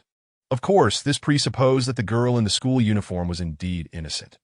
Even if she were not, the act of saving someone was noble, unless the individual was a thankless wretch, guilty of heinous deeds. Zhang Qian returned to the restroom and kicked open the fifth stall. Just as he had seen in the vision, a white vortex awaited inside. He swiftly scooped up the girl in the school uniform and tossed her into the vortex. As the vortex whirled, her figure disappeared in an instant. However, at that moment, a first-person vision re-emerged in Zhang Qian's mind, depicting himself leaping into the vortex, after which there was no further sight. Was the vortex a portal of sorts? Zhang Qian pondered its purpose. Yet now was not the time for verification. He exited the restroom, preparing to rescue Zhang Xiaona. Zhang Xiaona's teammate's marker appeared in a grand estate.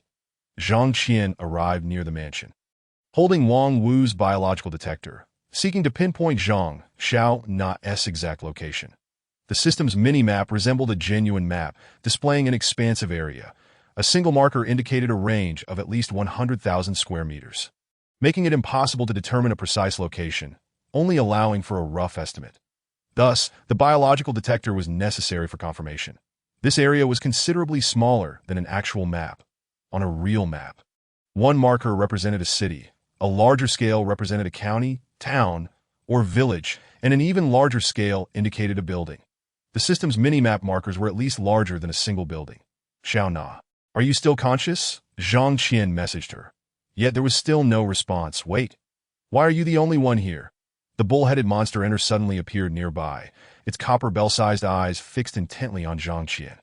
Clearly, it could sense the presence of an intruder in its territory and revealed itself upon their arrival that my teammate had an upset stomach and will arrive shortly.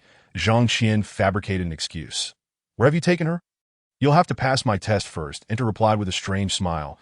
IT matters not if your remaining teammate doesn't arrive. I can fetch her afterward. Are you ready to face the challenge? Zhang Qian inquired. What does the test entail? A game of evasion.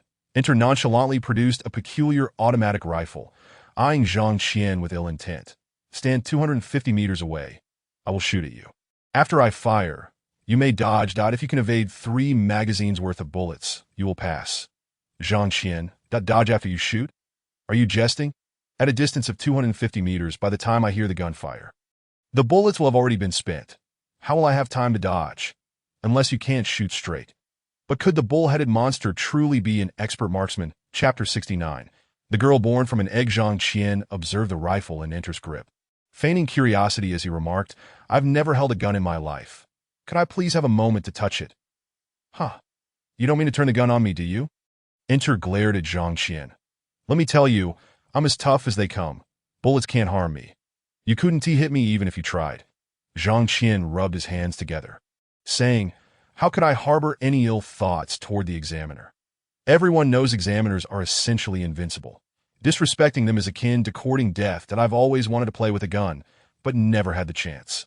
I'm genuinely excited to see one now. Please, just let me take a look. All right, here you go. Enter, dismissing Zhang Qian's presence, handed him the gun to inspect. Zhang Qian took the rifle, examining it closely before exclaiming, "What a fine weapon!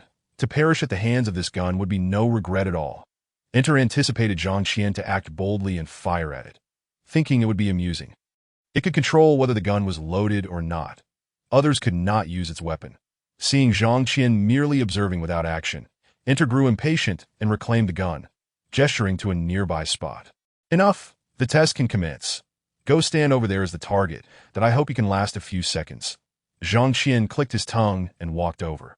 This was an open area, devoid of cover. The only thing that could slightly obscure his form was the low grass, which required him to lie down to conceal himself adequately. After walking 250 meters, Zhang Qian immediately dropped to the ground, producing a steel plate to shield his body, while using water manipulation to create a water barrier around him, finally whispering an incantation for an explosion. Just as Enter prepared to fire, it suddenly noticed a surge of energy gathering in the rifle. Before it could react, the rifle detonated. Boom. A tremendous explosion reverberated, causing the ground to tremble momentarily, that a small mushroom cloud drifted into the sky, stirring up a cloud of dust. It took several minutes for the cloud to dissipate. Yet the ground remained shrouded in smoke. Zhang Qian rose from the earth, spitting out a mouthful of blood, muttering, "The force of 250 points of energy is astonishingly powerful. It nearly swept me away from such a distance. Next time, I must ensure I am further away." That he glanced towards the site where Entril had been, now marred by a massive crater extending over 200 meters, reminiscent of a meteor's impact. Naturally, Entril had vanished without a trace. What does invulnerability matter when faced with a missile? To ensure Entril's utter demise, Zhang Qian infused his rifle with 250 points of energy, transforming it into a missile-launching weapon. A harbinger of death, he could have infused the explosive energy into the ground where Entril had stood, or even into an inconspicuous stone nearby. There were numerous options available. However, fearing that Entril might relocate or teleport away, he opted to channel the explosive energy into the weapon he cherished most, deeming it the safest course of action. Zhang Qian retrieved his biological scanner, continuing his search for Zhang Xiaona's whereabouts. The scanner indicated the presence of 3 biological entities nearby, seemingly congregated in the same location. Could someone be guarding Xiaona? Enlarging the scanner's display, he was taken aback. The 3 life forms revealed on the screen were 3 eggs. The presence of 3 eggs might not typically be alarming, but each was the size of a barrel. What kind of egg is this so enormous? Dinosaur eggs. Curiosity piqued within Zhang Qian. Such large eggs were unprecedented. Could they belong to a species unique to this locale? After all, the only eggs of such magnitude on Blue Star would be those of dinosaurs, and those had long since turned to fossils. Yet here he was in a trial world, where the eggs of dangerous creatures could very well be of this size. Xiaona was not here. Zhang Qian scanned the surrounding biological entities again, failing to find any trace of Zhang Xiaona, as if she had vanished in a thin AI, or that IT displayed her presence here. How could she be missing? Could the Minotaur possess the ability to conceal life signs? Zhang Qian fixated on the 3 eggs, contemplating whether the Minotaur had hidden Zhang Xiaona within one of them. Pockballs? Could they be spirit eggs? Is it possible to encapsulate a person within an egg? Following his intuition, he approached the 3 spirit eggs, examining each one closely. Unable to discern any differences, he reached out and gently tapped one of the eggs, calling out, "Xiaona, are you there? Make a sound if you can hear me." Initially, he expected no response. To his astonishment, the leftmost egg suddenly cracked open a thin seam.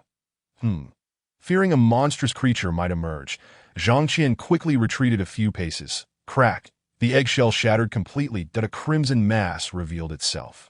Moments later, the mass unfurled, displaying limbs and a head. Wobbling as it stood up from its appearance, it was a small girl, a girl born from the egg, glowing red. Did a little red child? This thought inexplicably crossed Zhang Qian's mind. The girl opened her innocent eyes, her red hue gradually fading, her skin becoming flawlessly white and remarkably supple. "Daddy," Upon seeing Zhang Qian, the girl involuntarily called out, then joyfully lunged toward him. Huh. Zhang Qian was taken aback. Why was this little girl calling him daddy? Had she lost her memory? The girl bounded into Zhang Qian's embrace, nuzzling her small head against his chest like a kitten. Zhang Qian gazed at the girl in his arms, inquiring, "Why do you call me daddy? Are you not my daddy?" The girl blinked her innocent eyes, puzzled by Zhang Qian's question. That it seemed she had already concluded that the first person she saw was her father, unaware of any underlying implications. Zhang Qian pondered thoughtfully, asking, "What is your name?" "My name is Yandere," the girl replied without hesitation. It appeared she had a vivid memory of her name, even if she had forgotten her parents. Some things remained intact. Just as Zhang Qian was about to inquire further about her memories, the middle egg began to crack as well, drawing his attention. This egg took a bit longer to break open, taking a full minute to shed its shell entirely. What emerged was a pristine white mass. However, once the mass unfurled, it revealed yet another person that, of course, perhaps person was not entirely accurate, as she had horns on her head and a tail behind her. Resembling a creature of legend, perhaps a dragon, a little dragon girl. Upon seeing Zhang Qian, she too exclaimed "Daddy," and rushed toward him. Zhang Qian regarded the two little girls clinging to him, musing, did the Minotaur intend to take the girls as his daughters? To trap them within eggs, forcibly alter their perceptions, and raise them according to his whims. Such actions were utterly reprehensible and deserving of divine retribution. Thankfully, Introl was no more. Turning his gaze to the final egg, he wondered if it contained Zhang Xiana. Had her perception also been altered? Chapter 70. The incompatibility of two daughters. The last egg hatched slowly, taking several minutes without any signs of cracking. "Captain, have you found Xiana?" Wang Wu messaged him. Previously, to ensure Introl's demise while safeguarding his own safety, Zhang Qian had left Wang Wu in what appeared to be a relatively safe location while he undertook the mission and rescue. "I think I've found her." Zhang Qian glanced at the mini-map and then at the egg before him, feeling an 80% certainty that Zhang Xiana resided within. After all, his innate luck was not to be underestimated. He sensed that whatever was unfolding was not fortuitous. However, the situation was slightly unexpected. Zhang Qian briefly outlined the circumstances. Wang Wu responded, "Will Xiana's perception also be affected? What if she starts calling you daddy too?" Zhang Qian interjected, "Strangely enough, Zhang Xiana shares the same surname. It would sound quite appropriate if she called Zhang Qian daddy. However, without a blood relation, merely changing the title would not solidify their bond." That as Zhang Qian's attention remained fixated on the last egg. The two little girls clinging to him began to fidget, casting glances at one another with evident disdain. "Who are you? Why are you clinging to daddy?" Lianer spoke first, pushing the little dragon girl away. The little dragon girl grasped Lianer's hand, pulling her fiercely, causing the two to tumble to the ground.